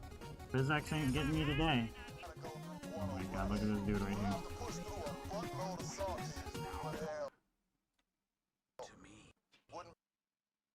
As soon as I pulled this trigger... Jokes aside, Sawtooth wasn't so bad. I got to fight more fleshy dudes and use the fun grenade mod some more. The ambush commanders here were a bit of a mouthful, but nothing crazy, and I'm using mouthful as a Teeth of Terramorphous joke, not a me on my knees in front of them joke. Anyway, I got to Boombringer, and I was in dire need of a second wind here, but I couldn't look at the explosion, so I did a quick 180 to retain my cool guy status before clutching up and getting the second wind anyway. The buzzards up in the nest were up next, and I used my usual hit 'em as they hatch strat. Y'all want the elevator meme a third time? Nah, just kidding. This time around, I incorporated Thunder Jacket into the strat and had undeniable proof that Unforeseen can harm buzzards, which had Spuddy Cube contemplating his life. If you know, you know. Another cool thing about throwing your decoy into a wall is that it makes all the enemies just start walking around as if they never started fighting in the first place, and that makes them a lot easier to hit. Anyway, after a few dogfights, we managed to take out all the buzzards and secure the explosives we needed to get to the boneyard. We did our usual valve cranking run here, and by that I mean I got permaslagged and blown up with rocket launchers. Just your basic run-of-the-mill boneyard run. You guys like Borderlands math? Alright, here's a problem for you. If we have to kill loaders with melee because the Teeth of Terra's fire damage doesn't work, how do we kill the giant loader? Ding ding ding, that's correct, with the Teeth of Terra. So you can get some good bore damage by hitting the colliding herb boxes of its little turrets. These turrets he has are kind of like livers, because even if you kill them halfway, they will regenerate, letting you continuously get bore damage if you're patient with it. And trust me, a slow and painful death is just what this monster deserved.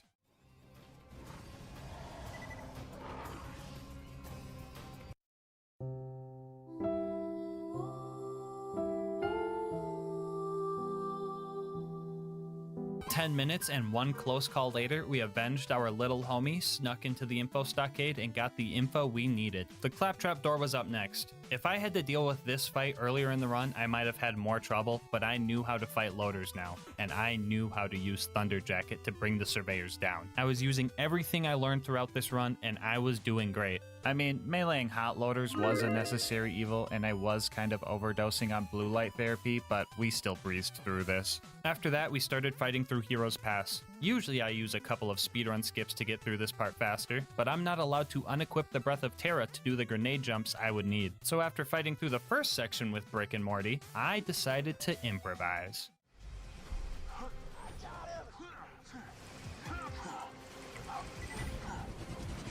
Oh, I'm a gamer? I'm a gamer. Hold up. Oh, the skip. Let's go. No nade needed. Alright, you guys got the rest. I believe in you.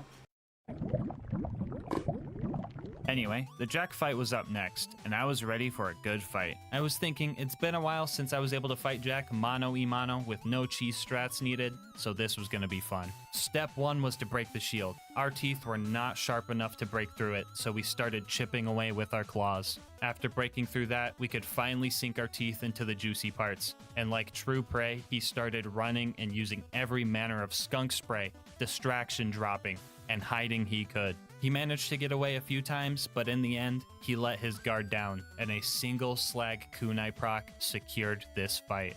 Which means, yeah, Zero can beat Border... Oh wait, almost forgot about this guy, hold on.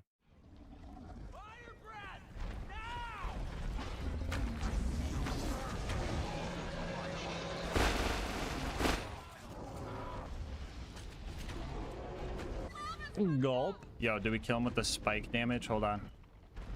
Stop me.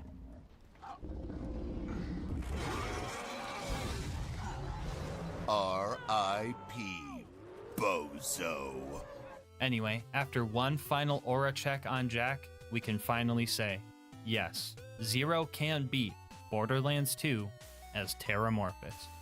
Bonus content time, woo! Alright, so this was probably the easiest run on the channel. The whole run took 10 hours total, and I did it in a day. That being said, I think it's only fair that I try and take on Terramorphous himself. I mean, I did try and kill Terramorphous in the last run, but I couldn't even move his health bar. And the same happened here with Zero. But if we combine both characters, we can end the vid with one last bomb. That was too long. Actually, no. I stand about here for the door. Kill the little man! That's crazy.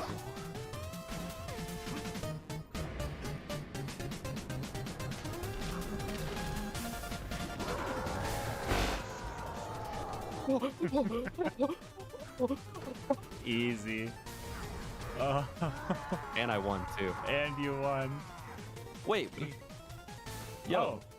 We actually got a pitchfork. That's hilarious. One item I can't use.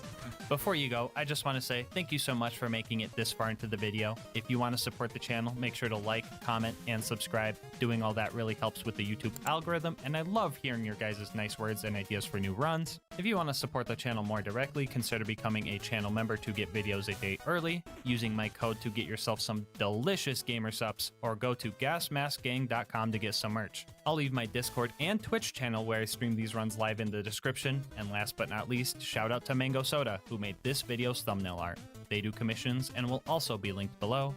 But until next time, breathe easy, homies.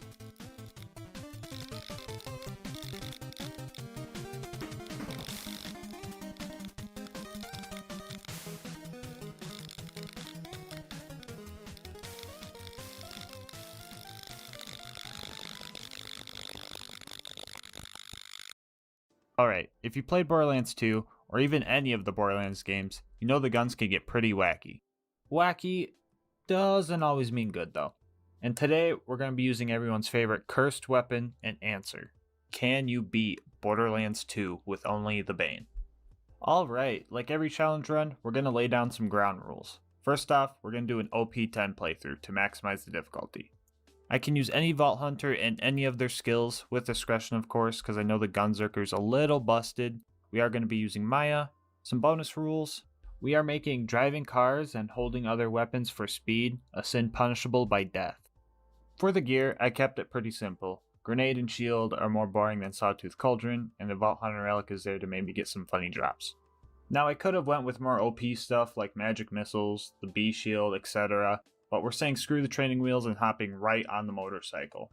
We do have a legendary cat class mod though, which is going to be a blessing and a curse. Alright, since we're in Ultimate Vault Hunter mode, the game actually has us skip the Knuckle Dragger fight. I'm not really sure why the game has us skip this fight, but it's probably an easy fight anyway, so don't roast me for skipping it. You can totally roast me for the video quality right here though. I'm not sure why it got so bad at this spot, but it gets better in a second. And if you don't believe me, does this not look like a face you could trust? So, as you can see, the Bane makes you slow, and I mean very slow. Which means every time we die it's going to take a while to get back to where we were. It's also annoying. Like, very annoying. Oh, you guys just go full casual on me now? I'm not even past the first boss yet and you can already see the instant regret. Speaking of the first boss, apparently Boom's cannon completely ignores health gate, so we already need to cheese a boss.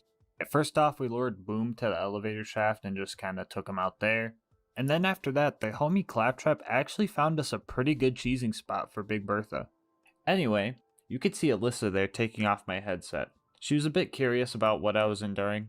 But even without the headset, I could still hear the gun scream. So pretty early on, I learned a few things. Grenade jumping was going to be our best way to move around. Fighting wasn't always necessary, but it was most of the time. And that, if you're only pulling from one ammo pool, you're going to be stuck in this situation. A lot. So if you haven't noticed, I have a death counter in the bottom left. That number's going to get pretty big. Also, this was the third time climbing up Flint's ship, and I literally felt my brain cells dying. Anyway, so we're at the Flint fight, and I have my first uh-oh cringy moment of the run. Your boy didn't do his research, and apparently the Bane always spawns with an element, making the version I used straight up illegal. I only did this with 2 fights during the whole playthrough, and I went back and fixed them both, but here's me killing them with a shotgun. 10 deaths and 1 messed up grenade jump later, we were off to our first possible run ender. And by first run ender, I mean the 3 horns car jump. We do have to get into cars a few times, but we will never drive them, so don't worry about this. I tried a few basic grenade jumps to get over the bridge, but they just weren't cutting it. I didn't want to have to do it, but we were going to have to use a forbidden cringe technique known as the double grenade. Perform this by throwing a grenade directly up, wait for it to apex, throw a grenade down, and with some tricky timing, the first grenade will hit you up, second grenade will hit you forward. Do be aware though, using this comes at a cost. The Borderlands gods disapprove of this technique, and will punish you with stuff like this. After snagging the power core and totally killing enough bloodshots to avenge Reese, we were finally off to Sanctuary. As usual, I failed to satisfy Alyssa, so I let her take over for a little bit. She was kind enough to handle all the boring beginning Sanctuary tasks for me, but then we had a little bit of fun and customized our character. We decided on this outfit, it looked pretty cursed and it kind of fit the run. 3 hours in and we've made some decent progress and developed some new strategies. Here, you can see me performing a trick I like to call baby boosting. Baby creatures deal a lot of knockback but not a lot of damage, and if they help me out, I usually spare their life. Usually. Frostburn Canyon was uneventful, blah blah blah, talk to Lilith. Alright, time for the fun part. We're gonna go save our homeboy Roland. We needed a car again, but luckily we're strong enough to just move it by hand. Sadly, our car wasn't good enough, and we needed to go see Ellie for an upgrade. Alright, so we got to the dust, and I'm just gonna say this part took very, very long. On the bright side, the buzzards weren't as strong as I anticipated them to be. I actually didn't take any deaths while in the dust, but this part took like an hour and a half to find all the cars. I couldn't find the last coward until after it got dark, and I still had to run to Ellie, and then run to the Bloodshot stronghold too. After all that work making a car we couldn't even drive, it was time to face Badma. He was kind of a pushover, and in true Karen fashion, we took his kids. With the custody battle over, I had new problems on my hands. Roland's jailbreak wasn't going to be easy, and I had a lot more Bloodshots and a lot more loaders to fight through. While we were chasing down the warden to get Roland back, we seen a beautiful work of Borderlands nature. This psycho almost made it to heaven before we intervened. At first, the warden fight was going great, and then the warden fight was going bad, and then it was going absolutely terrible. And then everything went great. Surprisingly, we killed the warden fast enough so that Roland didn't have to go to the gulag. After we saved Roland, we updated our look, and then we set out for Tundra Express. Now this part of the game went pretty boring, so I'll spare you the little details. But I did develop a new investment strategy. With all the deaths I had in this run, I needed a way to keep my money for grenades and ammo, because Overpower 10 makes everything ridiculously expensive. The strategy was to keep a bunch of weapons in my inventory, so that I could sell them if I needed the money, but not lose that money if I die. It's kind of like how people used to hoard Counter-Strike keys as a form of money laundering. Anyway, I wasn't sure how the Wilhelm fight was gonna go, but it actually went pretty easy. He was even kind enough to drop me a Logan's gun. With the plot twist power core installed, Lieutenant Davis was the first of many Sanctuary citizens to be goopified. I was sure that Sanctuary was going to be reduced to a pile of dust by the time Lilith was even able to teleport it. 15 minutes of lunar bombardment later, she finally got everyone but me to safety. Things were looking grim for you, boy. I was homeless, and I had to go through the fridge. I got styled on by this plague rat, and it kinda hit me hard in the self-confidence, not gonna lie. I managed to get through it though. I did think it was kinda funny that I wasn't fast enough to skip the elevator because its slight forward moving angle was faster than my movement speed. Just thought I'd throw that in there and show you. With the fridge finally behind us, it was time to start our journey through the Highlands. I thought I was being a big brain by preventing the exploder from destroying the bridge controls, but I later realized I was being a tiny brain. The crate mover could have gotten me over way faster. The spaghetti monster on the other side of the bridge was easy enough, but it was all downhill from there. The run from here on out actually became a deep descent into madness. These baby turrets, for example, killed me like 9 times. So Maya's ruin skill lets her slag enemies with phase lock, but for some reason these turrets aren't affected by that. It just took me a while to realize it, but I was able to use a slag bane to slag them properly. And about 30 minutes later, we made it to Overlook, and it was time for us to defend our beacon. With us having the movement speed of a dead snail, defending the beacon felt more like a Balloons TD simulator.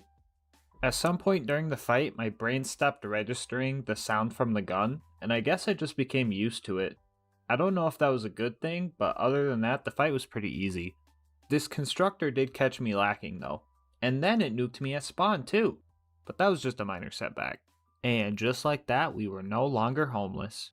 Up next on our to-do list was to go save Bloodwing.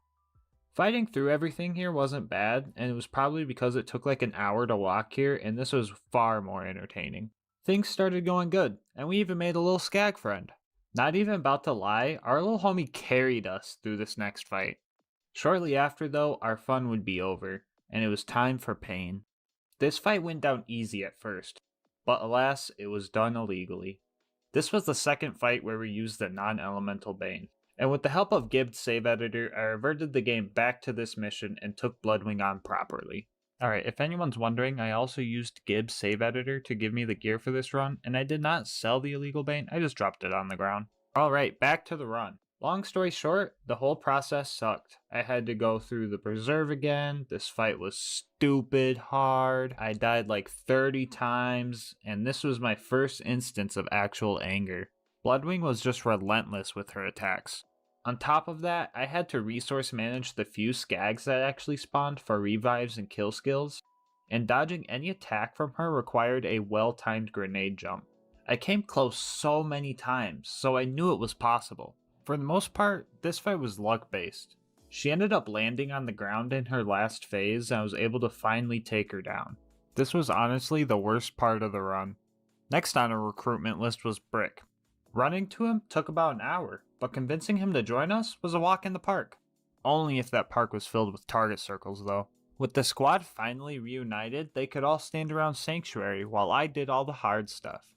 I'ma be real with you guys, I got really lucky during the Jack double fight.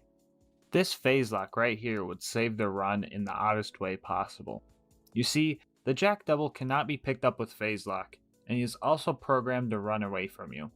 Mix that with our movement speed and it was obvious we didn't have a chance to catch him.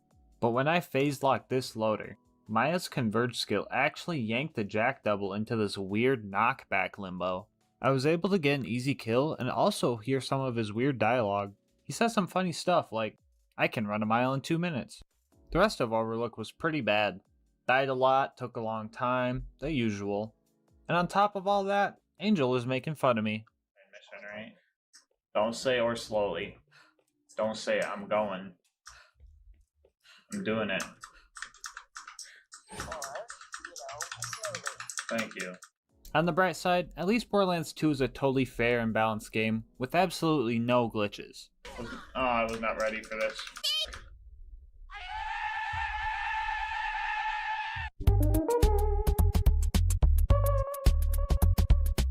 Alright, that's it. You know what? I'm gonna write a bad review. Borderlands 2 is totally unplayable. Nothing is balanced, the gun noises are all unrealistic, the gameplay just feels really slow for some reason, and all the guns that drop are garbage.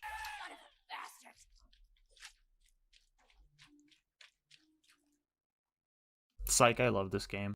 Back on path, not much more was between us and the bunker.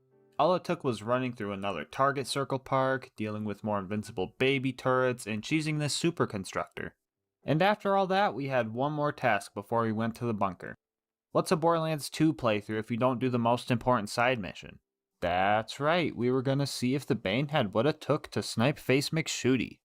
Our accuracy even after firing a few shots was not good. I could have taken the class mod off just for the boosted accuracy, but I guess I'm just built different. Since this run is already cursed, here's the Bane being fired ramped up to 666% speed.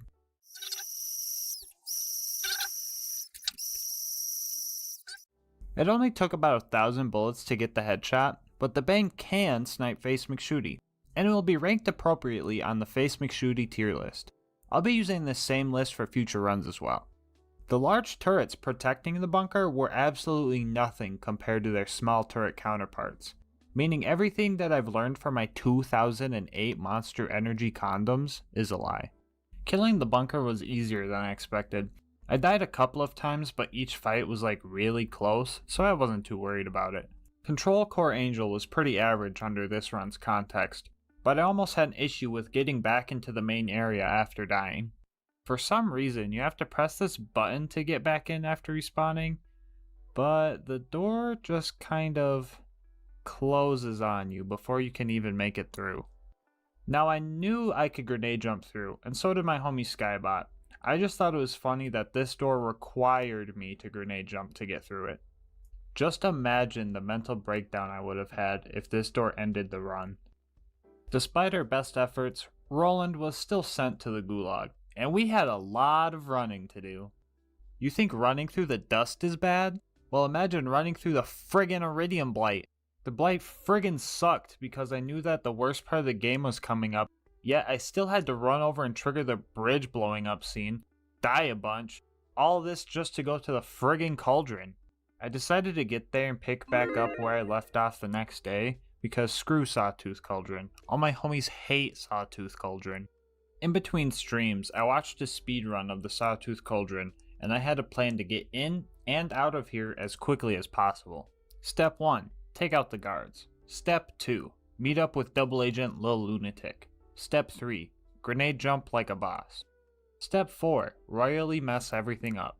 Step 5. Repent. Step 6. Repeat step 3. Step 7. Get the goods and head out. Believe it or not, it only took like an hour to get all of Sawtooth Cauldron done, which is pretty fast all things considered. Victory was so close, yet so far away. Our second run through the Iridium Blight was terrible, just like the first one. We eventually made it to the Boneyard, and I had a strategy planned out in advance. I knew I needed a car, so the first thing I did was push the dang thing all the way to the pipeline. I tried a trick where I would bounce on it as I pushed it, and it kinda worked, but I don't think it helped much. The car was in position now, and I just needed to run to all the pumping stations.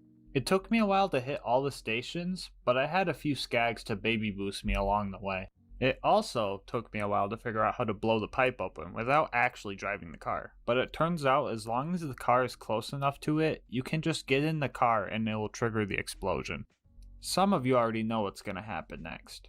Saturn is a totally optional boss, and a lot of people run right past him. However, we can't do that for obvious reasons. so we had to take him out. My ammo when this fight started was pretty much full, but we still ran out. We were so close to the kill, but in the end he caught us lacking. We were too close to victory to give up, so I stocked up on ammo and went for the safety shed again.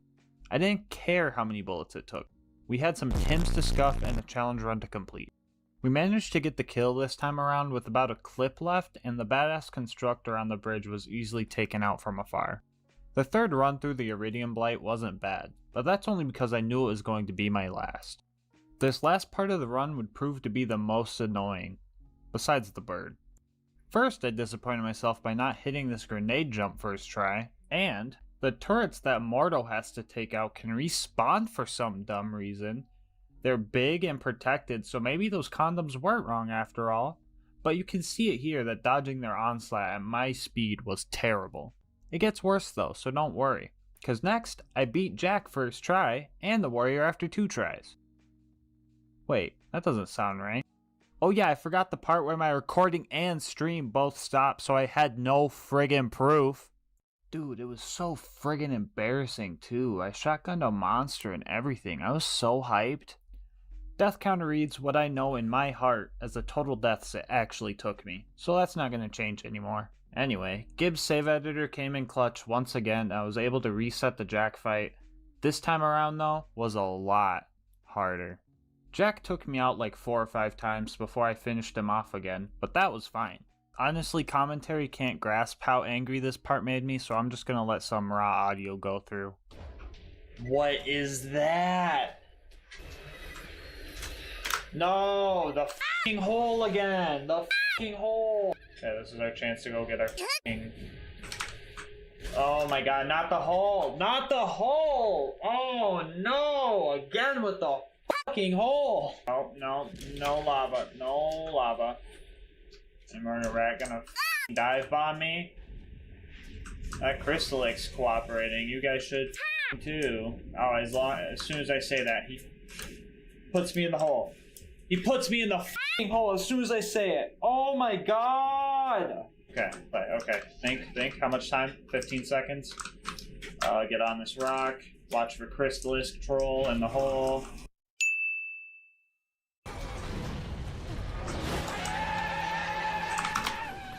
Oh, fuck. Hole troll! F***ing hole troll. After all these hardships, after all of these deaths, after all 27 hours of this run so far, the warrior finally accepted his fate. Which means you can beat Borderlands 2 with only the Bane. Like I said before, this run in all took a little over 27 hours spanned out over 7 different days. It was a long journey, and I'm glad that it's finally over. The Bane stats are definitely decent, so the only setback this run was the horrible movement speed. I could mention the screaming as well, but that was more of an annoyance rather than an actual performance variable. That might just be me though, I don't know, I'm pretty good at going brain dead. But if the Bane didn't have the movement speed impairment, then I bet I would see a lot more people use it unironically because it's a decent SMG. But it did get me through the whole game though, so I would say this gun is OP10 viable, believe it or not. I recently went back to see if you could get the Bane with the Bane, and during that adventure, I ended up getting another pearl from this tubby spider ant. And this boner got squished and made a wet noise.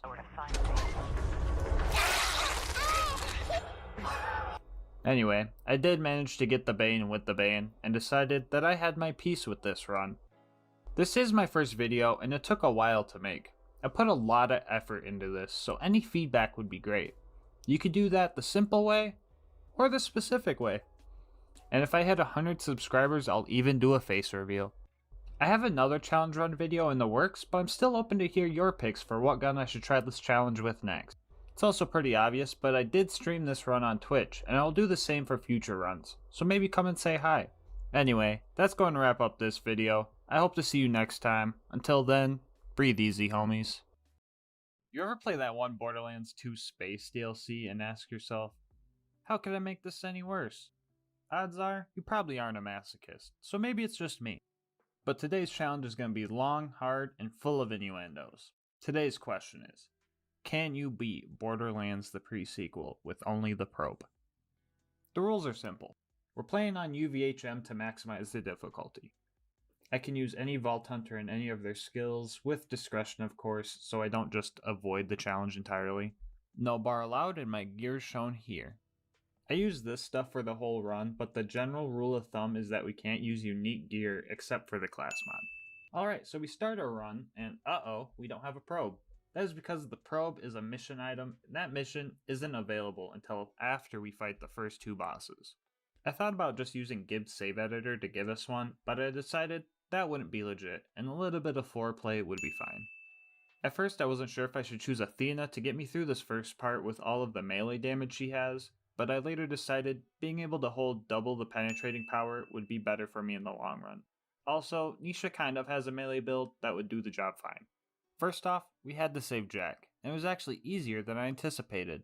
Nisha's The Unforgiven skill makes every enemy that was shot during Showdown explode when Showdown is over. And luckily for us, smacking their cheeks also made them explode. Nisha also uses a whip, so going into Fight for Your Life wasn't a guaranteed death sentence. Without being able to probe the enemies yet, we were going to rely on 2 things. Whipping, of course, and also stomping. Ground slams weren't as helpful on the space station because the gravity was normal here, but it would come in handy later. So Flame Knuckle shows up, and I'm ready to call this run not possible because I did not expect to win this fight. But it turns out, he deals like no damage. The first phase of this fight, he was mostly just focused on Jack, who was pretty much doing nothing anyway. So it was just 10 straight minutes of whipping and stomping. His second phase was a little bit tougher though. I will admit I did try launching him into space, but the game was too smart for that. The main struggle with this fight was the fire damage over time he could inflict. If I was ignited, it was certain death for me. I died a few more times during this fight, but I managed to take him out by using Jack as a distraction. And it turns out, he wasn't happy to see me. He just had a nukem in his pocket. Anyway, Jack did some curse stuff, I was yeeted at the moon in some fancy toaster, and we met the bestower of the probe. But our dominatrix days weren't over yet. We had one more client, boss that needed punishment. Getting to deadlift wasn't the worst thing, but it was definitely a little annoying. But when it came to actually fighting him, it was terrible. His attacks were very strong, and he wouldn't stop moving, so I had to lure him away from his beloved jump pads. I didn't think he would actually chase me down there, but I just had to be patient. He eventually came, and his torture began. After 10 minutes of precision slamming, he finally perished, and I could finally go get my trophy. I managed to rob him for everything he owned, but I also forgot the Moonzoomy key, so I felt kinda dumb after that. But everything was going great. We finally got our probe, Nurse Nina showed us how to use it on her lucky volunteer, and we respect our skill points so we could double fist our new weapon. The next target on our list was Red Belly, and it was going to take some work to get to him. So the probe's initial purpose was to aggravate some Kragans instead of killing them. So the damage on the gun is extremely low. For reference, one clip from the probe equaled about 1 bullet from a normal Maliwan pistol with matching parts, but it was still able to handle most mob enemies pretty well. Baddie enemies and bosses were a totally different story though. I would expend all my ammo prematurely, and Nisha doesn't have any ammo regen abilities that would be effective enough to keep us from running out frequently, and in some cases, I would resort to using my whip to finish them off. After being attacked by a swarm of numbers, we finally infiltrated Red Belly's base. This part of the run was the turning point from causing pain to receiving pain. The big enemies leading up to Red Belly messed me up a lot. The first one just let me kill him. I don't know if he ran out of ammo or was just into it, but we would meet again. We fought off a wave of baby scavs and their babysitter too, and found ourselves in a pretty spooky part of the run. You guys probably think Pyramid Head is scary, but Cylinder Head was my worst nightmare. Those guys hit like a brick, and I was going to need a better probe to win this fight. Save quit farming to change the element of our probe would come in handy a few times during this run. I got a corrosive one because I thought it would be great for armored opponents like them, so I fought through everyone again, and the corrosive one also sucked. I tried a few times and I realized I needed some fire damage, so I fight through everyone again just to accidentally fire a torpedo gun, reset, and fight through everyone a 4th time just to get absolutely dominated by Red Belly. Belly was the main problem. He would be able to take me down the health gate in a single hit, and if he was lucky enough to set me on fire with that hit, I would have very little chance of surviving through it. I would have to use Showdown, shoot him as much as possible because the probe actually heals you slightly based on damage you do, and pray that it was enough to survive all of the burn damage. Even with the cheese strat that I'm doing right here, it took a lot of time and patience to get through all of this. The smaller one was easier to take on, so it didn't take too long to get rid of him. Back at Concordia, the Merif decided that he did want to partake in some of our services. It was apparent upon first glance that the Merif had a slime fetish though. He got a little rowdy after we told him that wasn't our forte, so Jack had to put him down. Ew, very nasty. Ooh, spaghetti. Anyway. Alright, back to the run. We changed up our look, did the funny calculator thing, stole a stingray, crashed the game, and then we met up with Pickle Rick. That was probably the cringiest joke you've ever heard, so sorry about that. But anyway, we ran around the map touching knobs and pushing buttons for a while so that we could get on the bosun's ship. All of that was easy, but it was pretty hard when we got inside. The fights in here were pretty tough, and I died a couple of times because of this mugger, and I felt true humiliation when I couldn't even get a kill on this LilScab for a second wind. This clip right here really shows how annoying it is to try and kill with this gun. I could not imagine trying to do this challenge without being able to dual wield these pistols. This challenge may have been hard, but in all honesty though, the game itself is well balanced, and just like Borderlands 2, has absolutely no glitches.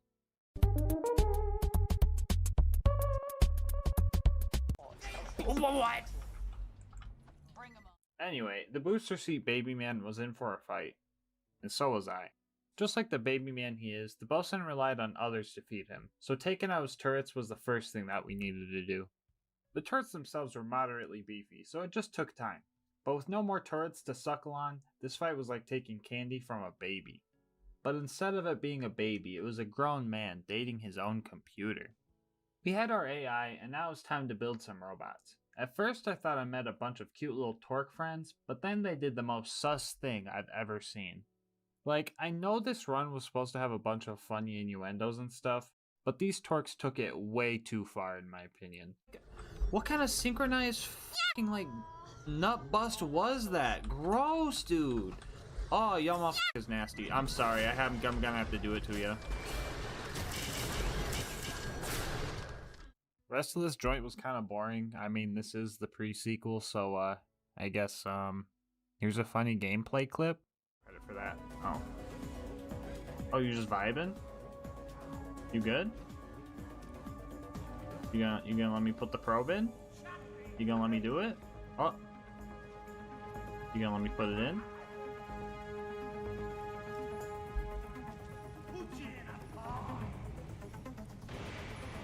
Doink. The rest of this place was a breeze. There was one tough guy, but he was conveniently placed next to this abyss. But from here on out, it got pretty tough. There were a lot of baddie enemies in the robot factory, and at one point, I was even getting double teamed by a couple of them. The turret calibration segment was annoying as usual, so that sucked. My game crashed shortly after, so that sucked. And then I had to redo the turret calibration, so you know, that sucked. Alright, that's enough pre-sequel bad jokes for now. It's time for a boss fight. Felicity was a little angry about her new job, so we had to teach her a lesson. This was probably one of the toughest fights so far. She was pretty tanky, and she was also able to create repair surveyors. The surveyors themselves weren't that much of a threat, but I was on track to run out of ammo quick. During my second attempt, I ended up opening the last of the ammo crates in the arena, and the fight was really close. Alright, we're going in after this.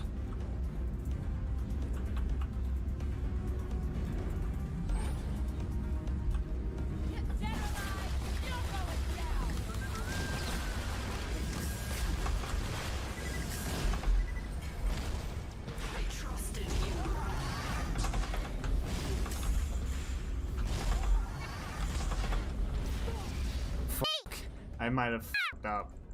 No. No. No. No. Why'd you do? Oh! Let's go! You can argue that I relied on melee for that kill, but if I didn't open half the ammo crates in my first attempt, I would have had plenty of places to get ammo, so cut me some slack. I'm playing the pre-sequel for Pete's sake. We made it to Helios, and for some reason the Dahl troops weren't mad at us. That was until Claptrap decided to bone the whole space station though. They got real angry about that, so we had no choice but to fight. Okay, I think it's time I insert some more pre-sequel bad jokes. It's been like 2 minutes, so I think we're due for some. Bro, why did they take away the low gravity in this part? Oh, it's so boring. I want to jump. Bro, do we really need to get this guy's picture of his kid for him, dude? What the heck even is this writing? Yo, did they really bring back rabbit stalkers for this one part of the game? Oh my god, Gearbox. I don't want the crappy loot. Just hurry up. Jeez, man. Okay, dude. Oh, come on, dude. Why is this door so slow? Dude, there's a force field behind the door? Why? Why is this a thing? Oh, bruh. Dude, why is there a force field opening like this, dude? It's a force field. Who even made this friggin' game? Okay, that should hit the quota. Anyway, this bodybuilder took me out and is a real homie right after and just let me pass anyway. This guy was the closest thing I had to a friend all run. The brave lad jumped in like the buff anime protagonist he is and started chopping up this torque queen with his katana.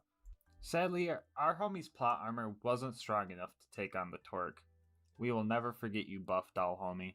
Last thing we had to do here was take out this guy, which was easy, just time consuming, cause we're pretty much using a Nerf Maverick to fight things. We ended up saving everyone, then we decided we didn't need the Harry Potter lookalike and his goons, so we murdered him. All jokes aside, this part of the game is usually always enjoyable for me. There are a lot of jump pads and flying and stuff, and falling in the void is more funny than annoying here, so it's actually kind of vibing. I kind of blew right through this area too because there wasn't really any mandatory fights. This level of difficulty wouldn't last long, however. Let me show you why I almost lost this run. Honestly. No! Yeah, guys, that shield regen is friggin' busted. Every time I was close, she denied my satisfaction. Also, who put the new use station behind this electric field? Someone please tell me. Okay, time for some strategy talk. So it was obvious that this fight was going to be tough. So we had to save quit farm for some parts that would hit the spot just right. Which is basically shock element and a Jacob's grip. This combination would give us the best damage per shot. After many deaths, I was on track to beating her. At the time I thought that staying far away and letting her aggro on Jack would stop her constant shield regen move, but in reality there is a good chance that she just has a limited use of that move. So the fight got easier, I guess, but there's still a lot of built up frustration in this fight that I ended up releasing here. Oh, little beta, little baby. Oh, little baby. Oh no. Oh no, you can't do nothing. You can't regen no more shield, little baby. I don't got any more little rockets. Oh no. Anyway, Sarpedon wanted to go for round 2. And this time, she didn't even last half as long. We finished her off and Jack was waiting ready for the money shot. It was finally time to disable the eyeball laser, which was simple. We just had to use our big injector on it. I think we injected a little too much though because everything got a little weird. Anyway, Jack sent us on our final mission to finally beat this game. On the way in, we came across this injured soldier and I decided to let him go because I kind of felt bad that my man's was level 0. And we also needed to conserve ammo for the next boss.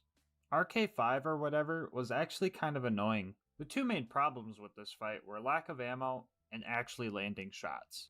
Molly 1 pistols in general have really low shot speed, and with Walmart Bunker being so far away and moving at pretty high speeds, I had to aim ahead of him in order to land any shots at all.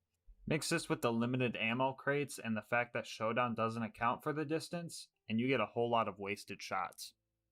Things only get worse though, because I won the fight and beat the game. Wait, that doesn't sound right. Why does that sound familiar?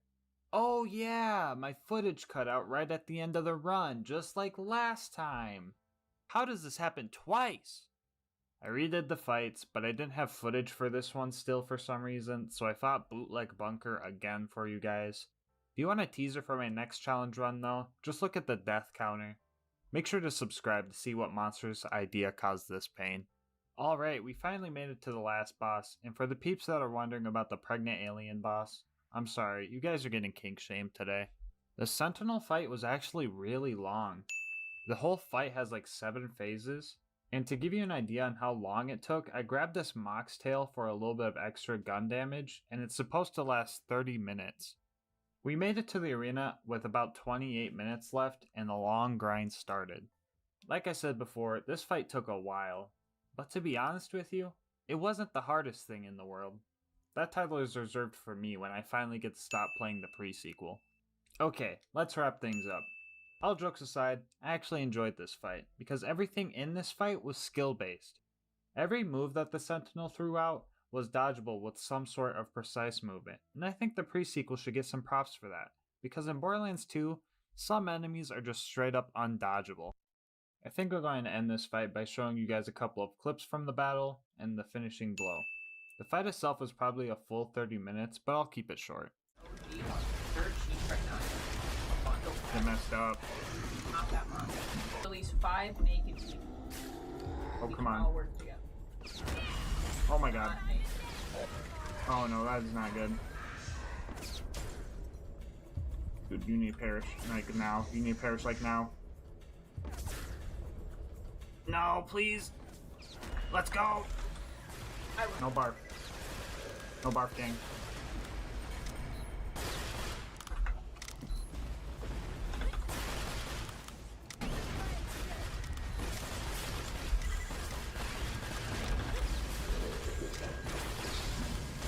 Hashtag boss melt.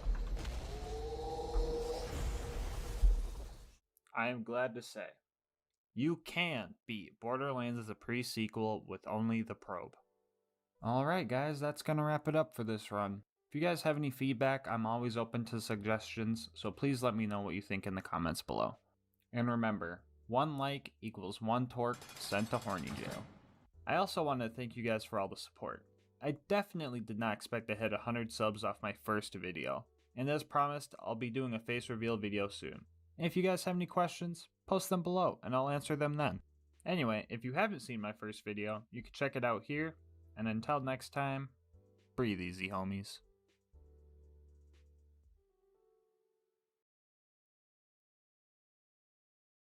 Borderlands 2 offers millions of guns, but for the most part, we all use the same 10 or so because the rest just aren't viable. But where's the fun in that? Well, in my never-ending journey to prove the viability of low-tier weapons and gear, I have come across a challenge that almost broke me. Today we will be answering, can you beat Borderlands 2 with only the elephant gun? A quick rundown of the rules. We're playing on OP10, all Vault Hunters and all skills are allowed, and of course elephant gun only. As for the rest of the gear, I'll show it on screen. It's all pretty basic except for the class mod, and if you think the class mod is too OP, think again. According to my computer's really weird calculator, the class mod will be taking about 2/3 of my already small shield. Mix that with Squishy Boy Zero and his lack of health regen, and you get pretty much one-shotted to health gate every time. Alright, first thing I did when I started this run was put every point I could into the sniper tree. Usually there are a lot of low tier skills that don't help a lot much damage wise, but with the A- accuracy and awkward handling of this gun, I was going to need all the help I could get. Also, now's probably a good time to mention I made sure to put Jacob stocks on all my elephant guns. For the viewers that don't know, the Jacob stock will increase my recoil by a lot, making this challenge even harder. Right off the bat, I determined the strategy for using this gun would be to reload after each shot. This way, I get the 1 shot 1 kill damage bonus every shot, and it's actually faster to shoot and reload than to just shoot again normally. Within the first minute, I already thought this challenge was impossible, but then I realized I just wasn't slagging anyone or throwing kunai. A running theme in this challenge is me trying to throw my kunai out and not getting a single slag kunai to proc. The elephant gun can definitely be used for mobbing, you just need to be good at the game. Which I wasn't, but I was determined. I hoped by the end of this run I would be a Counter-Strike pro. One-shotting enemies is easy as long as you can slag them in deception. Doing this also doesn't cause you to alert other enemies, which if you think about it, kinda makes Borderlands 2 a stealth game. So some enemies would be super easy, but sometimes the same type of enemy would be a real pain. Like this ironclad psycho took 6 bullets to the head, and this one took 1? It really just depends on if they get slagged. We made it to our first boss, and we started to have a bad time. Boom's cannon ignores health gate as usual, and our sniper isn't accurate enough to actually snipe consistently, so we had to resort to other means. Between Boom and Boom, it was obvious we should take out Boom first, which I tried to do without cheesing, but he just wouldn't die. I managed to one-shot him right as he downed me though, so that was kind of annoying. Boom, on the other hand, was just super obnoxious. I tried climbing the tower behind him, but the psychos were just throwing tomahawks like it was a Black Ops 2 Sticks and Stones game. Boom also tried to launch me out of the arena, but I'm a Borderlands 2 genius, so his cheap strats weren't gonna work on me. I managed to snipe this rack and live to die another day. Or another 10 times until I realized I should change up my strategy. The new strat was to just keep running circles around him and landing crits when I could. This strat was used a lot during this run, so for future reference, I'll refer to it as tetherballing, so it sounds like I invented it. I finally knocked Boom out of his booster seat, and he died the same way Boom did. The path to Flint wasn't bad because a lot of the fights weren't mandatory, so I ran past a lot of enemies. My last Borderlands 2 challenge run didn't have this liberty, so I decided to milk the shit out of it. I was sure Flint was gonna end the run, because its mask blocks crits, and no crits equals no dead fire guy. What you're about to witness is the cheesiest boss fight you have ever seen. We're not talking about that good gate-crushing G cheddar. We're talking about that tricking Flint into thinking you're in melee range but you're actually not, then shooting him in the back of the head 46 times until he is diagnosed with death stinky cheese. The homie killed me 10 times, but what's funnier than that is the fact that I was able to get over 10 stacks of critical ascension on him with this piece of rifle. It was finally time to go to Sanctuary, but we got bullied by some Mongs along the way. Ah! No!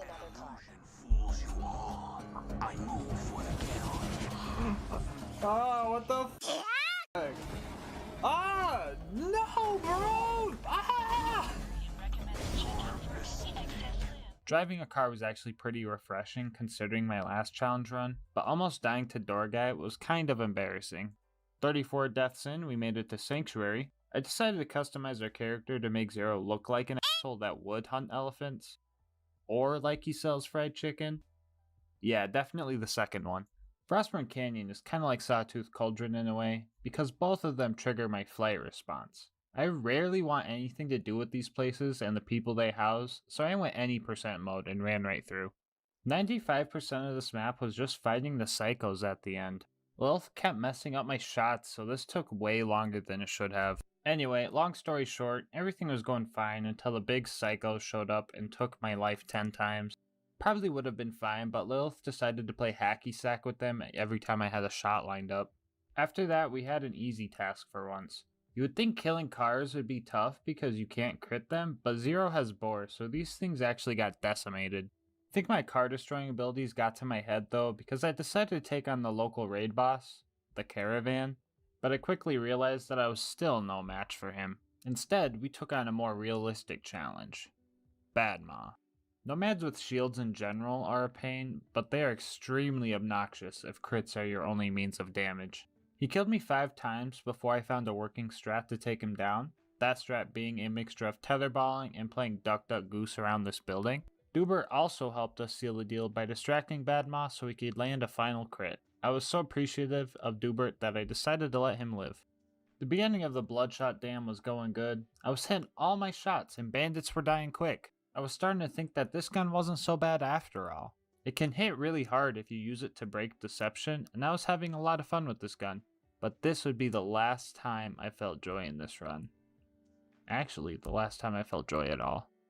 For the life of me, I just couldn't kill Mad Mike. His launcher definitely had some rocket speed parts, cause when he shot, I just didn't have any time to react. He killed me like 7 times, but like most mini bosses that give me a hard time, I ended up one-shotting him.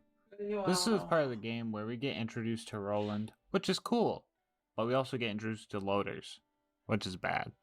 Also, did I mention you can't crit surveyors? Cause you can't. It's like really f***ing dumb. I died way too many times here, but I managed to get to the Warden. The fight went decently smooth because he has a big ol' stationary crit spot and Critical Ascension put in some work. but I was still very fed up with this part of the map, so I finished warding off with a spiteful 360 no scope. Get it? Because there's no scope. I really didn't want to fight the rest of these loaders, and I guess Roland didn't either, because he just let me turn the mission in before we killed them all. This is why people like Roland more than you, Lilith. Come on, you gotta step up your game. Speaking of cool characters, Tina made us some bombs so we could go hijack a train. The loaders on the train weren't too happy with us, though. I wouldn't say we fought the loaders blocking our way. It was more like we slowly dismantled the loaders blocking our way. There are some surveyors too, but if you just jump in place, they get a little confused and stay still, which was a lifesaver for this challenge. So the Wilhelm fight was weird, because it felt doable and impossible at the same time. He has shield regen surveyors, missiles that can track you even in deception, and can spawn loaders, which are just an added annoyance.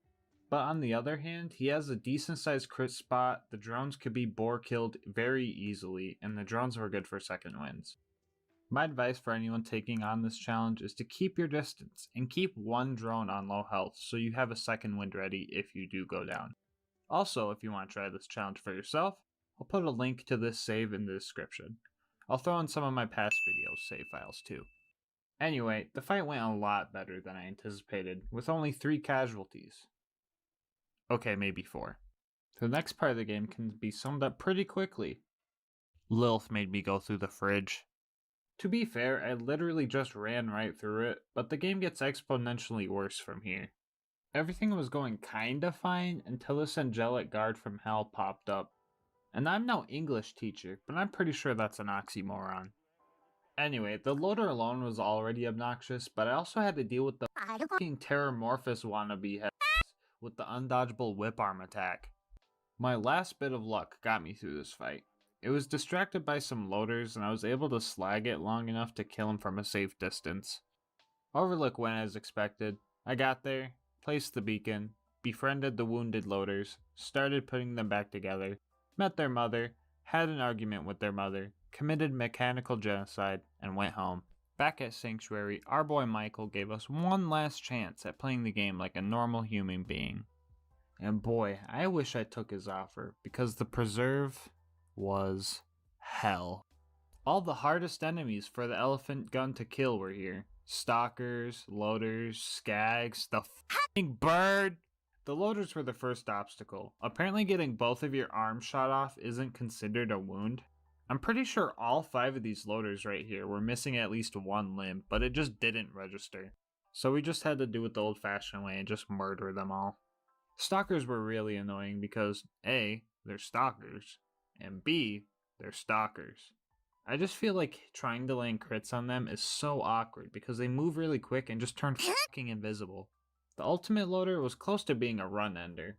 If I can't crit something, I pretty much have no damage. And once you shoot the arms off this guy, it no longer has crit spots.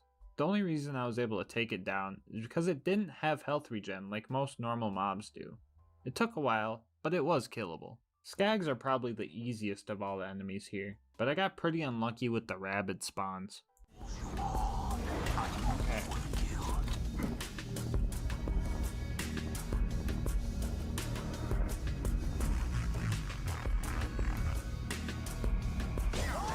Ah! Critting skags isn't always easy, so I resorted to grouping them up and trying to bore them. I managed to kill enough to get the door open, and it was time for the Bloodwing fight. Right now, it probably seems like getting through the preserve doesn't seem as bad as I made it sound. But imagine doing all that 5 f***ing times. Oh my fucking gosh, man. Why the f*** did the game crash so many fucking times? On top of all those crashes, Mordecai decided not to help and slag the stupid fucking skags, so second wins weren't even an option.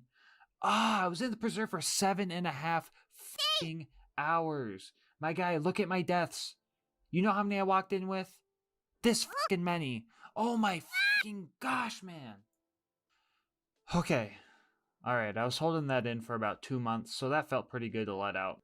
Anyway, like I said, Mordecai wouldn't slag the skags for some reason, so I had to devise a new strategy because Bloodwing's attacks are just plain out undodgeable 99% of the time. Step 1 of the plan was to use our secret weapon, which was this 12-year-old Monster Energy sniper shot. I was saving it for a while, but I couldn't think of a better time to use it than this challenge. Step 2 of the plan was to get the skags out of my way. They respawn if they're all killed off, so instead I lured them up the elevator because they aren't able to jump back down for some reason, leaving the arena to just me and the bird. Step 3 was to carefully play peekaboo with Bloodwing. The spot you're seeing right here is safe unless Bloodwing lands on the ground or does her breath attack if she flies in at the right angle. After a few tries using this strat, we finally took her down. No. Bloodwing, no.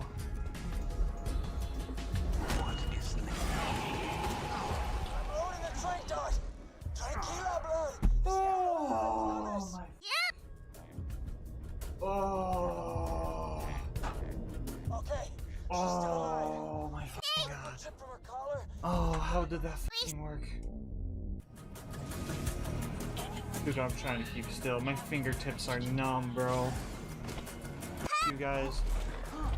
No amount of emotional turmoil was going to make me give up on this run. I've suffered too much to quit now, so we were off to recruit Brick, which went very smoothly actually.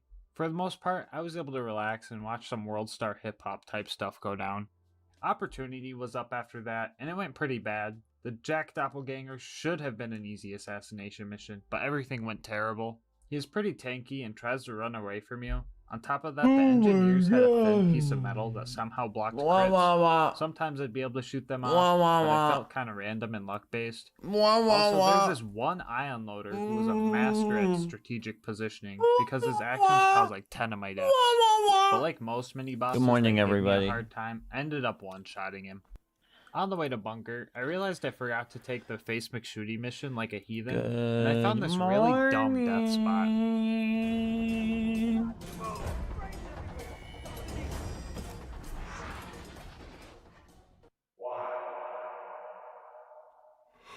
The path to bunker was an uphill battle. I don't know where to start, but these guys were just plain out cheating. The combination of jet loaders, super surveyors, and constructors all made this task feel impossible. After slowly taking out all the bots, I had to quickly dispatch the constructor before it made more. The best way to do this was to use his defense turret.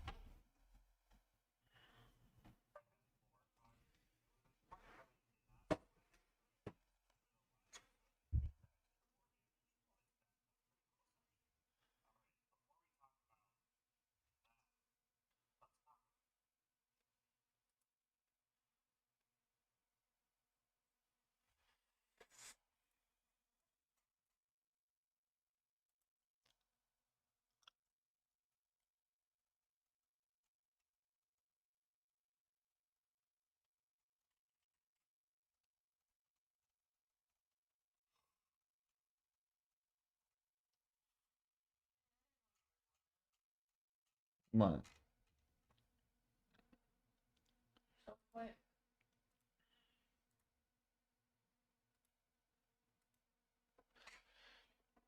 What is Culver's? It's not nationwide, it's a Midwest thing. Oh. So don't just be like, how do you not know? Because it's not like national. It's a Western thing, apparently. Why is there no Wendy's?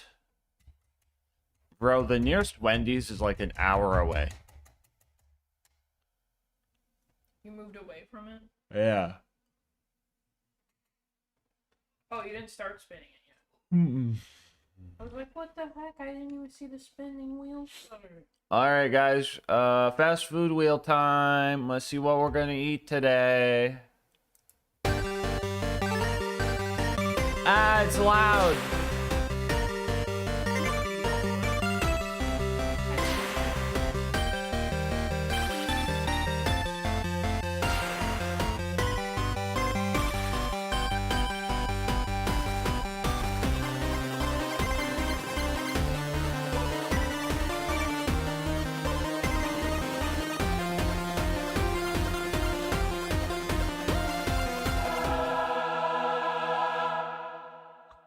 No.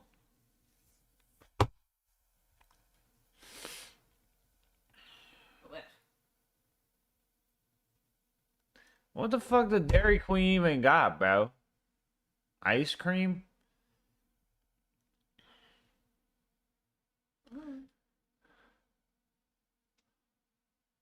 Cake? I mean, I think they have like burgers and stuff, but I gotta say, I don't remember. Did they have a good burger when we did Hamburger Day a couple years back? Oh wait, I think they did actually.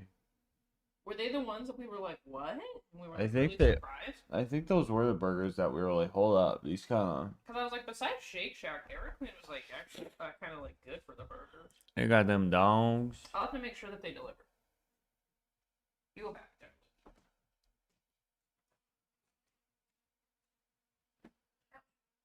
Chat. I was thinking, chat. Thank you.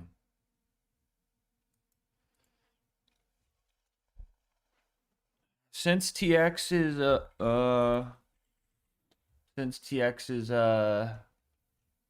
not gonna be here today, how y'all guys feel about a Borderlands 2 day? I can edit. I was gonna edit.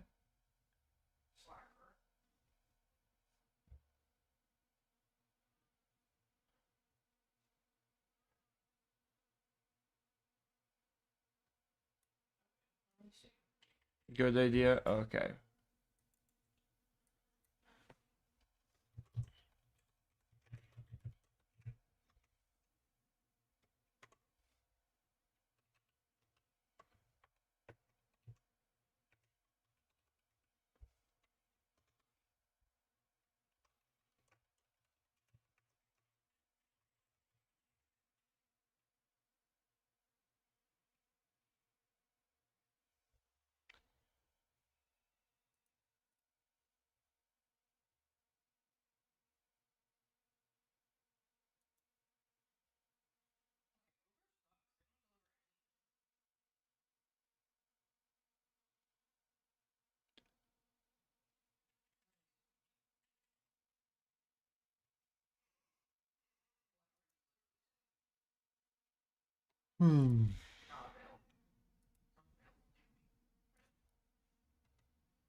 They got chicken tenders and gravy?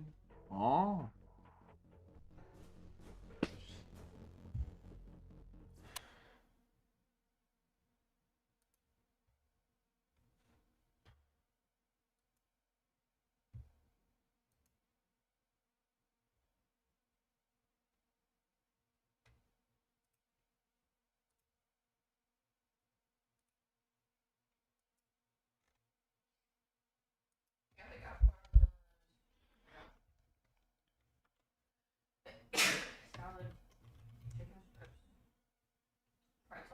I want a burger.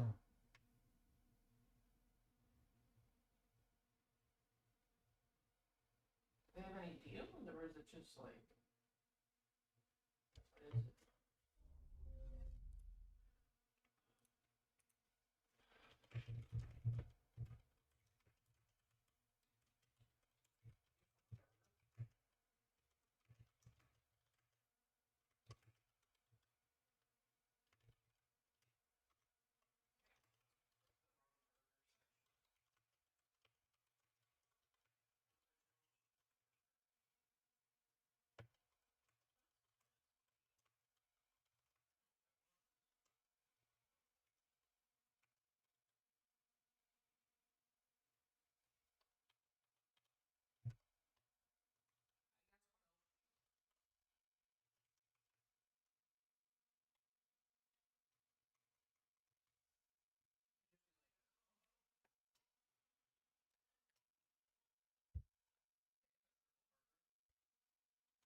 They have a triple burger at Culver's?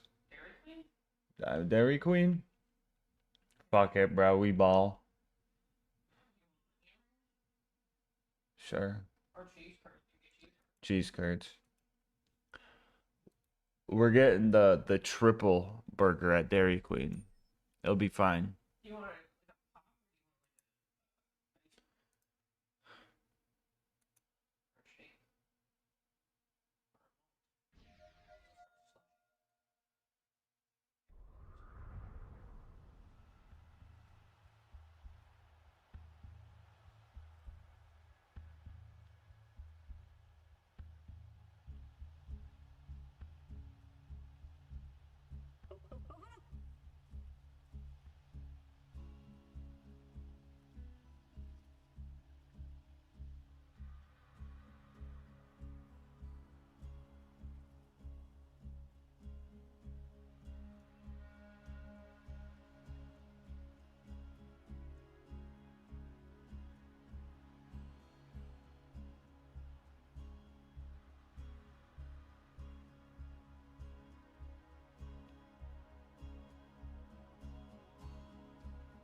Moo latte? It's like going to a place that calls them big.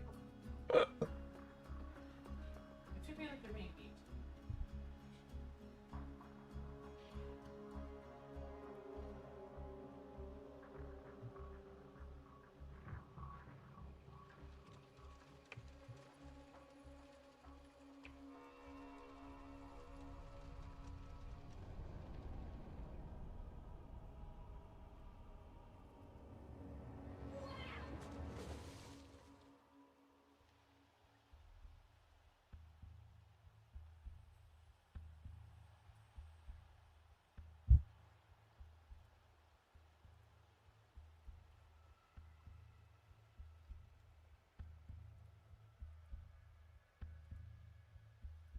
Alright guys, sorry I slept in so much. Oh my god. I knocked the fuck out. Wah, wah, wah, wah, wah. No. It's an Echo foreskin. Don't say Butterfinger foreskin. That sounds weird. It sounds like chocolate. Let me put my bed away. Is that a duck?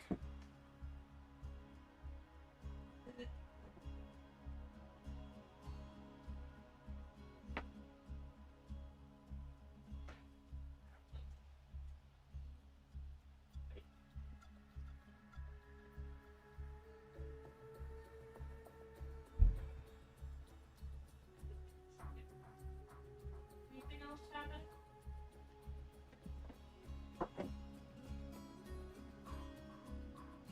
Duck flip.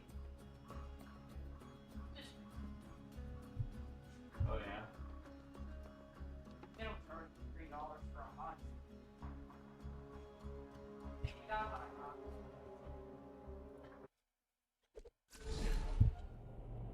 Hey guys, check this out.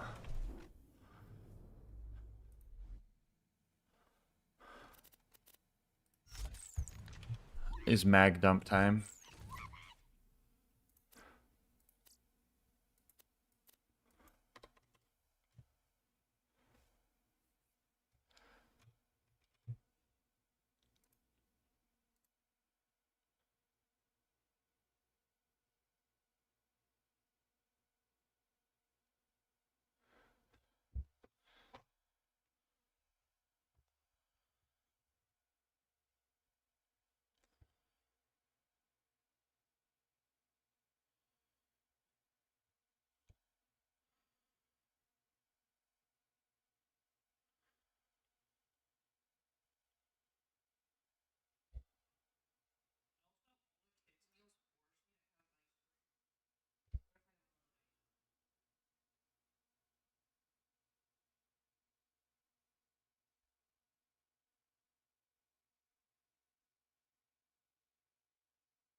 Which run has been your favorite so far? Probably the mini-map run.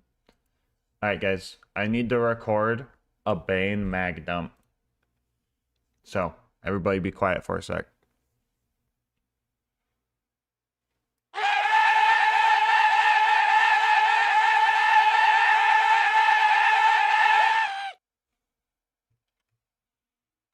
just for posterity. Howdy, boys.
So. Howdy, boys.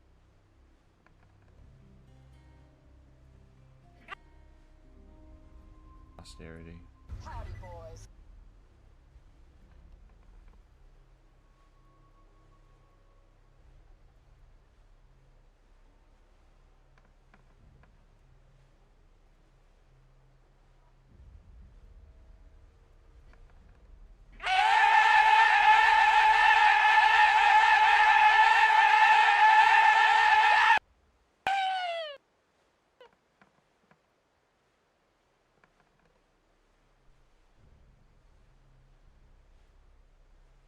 Say again?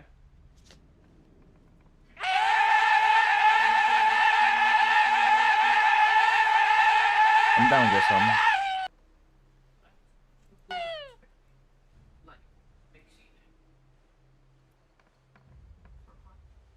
Okay.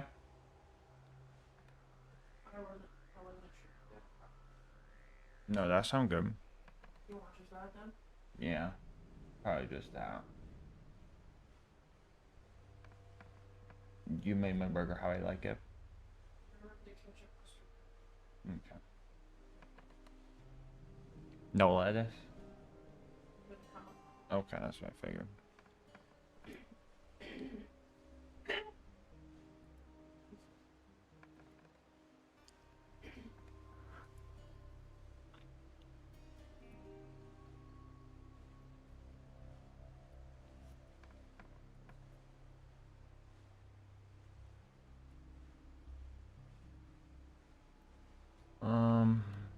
Bane.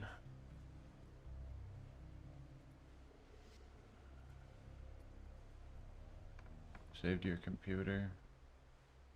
I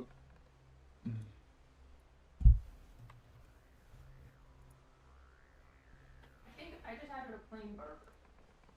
Okay. Cause I got you the large cheese curd, so I figured that we could just share. Okay.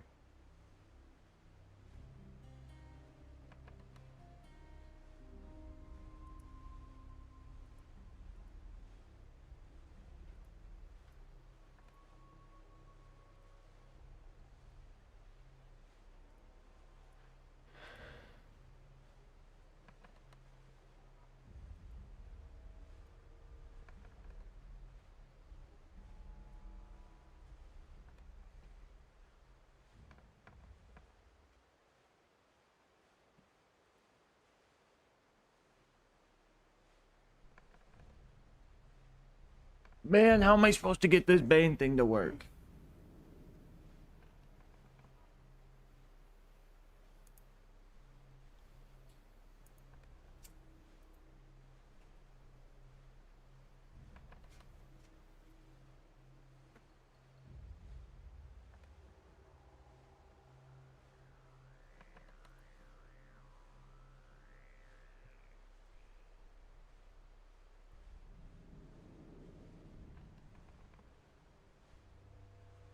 Alright, chat, one sec. I'm getting the Bane noise set up.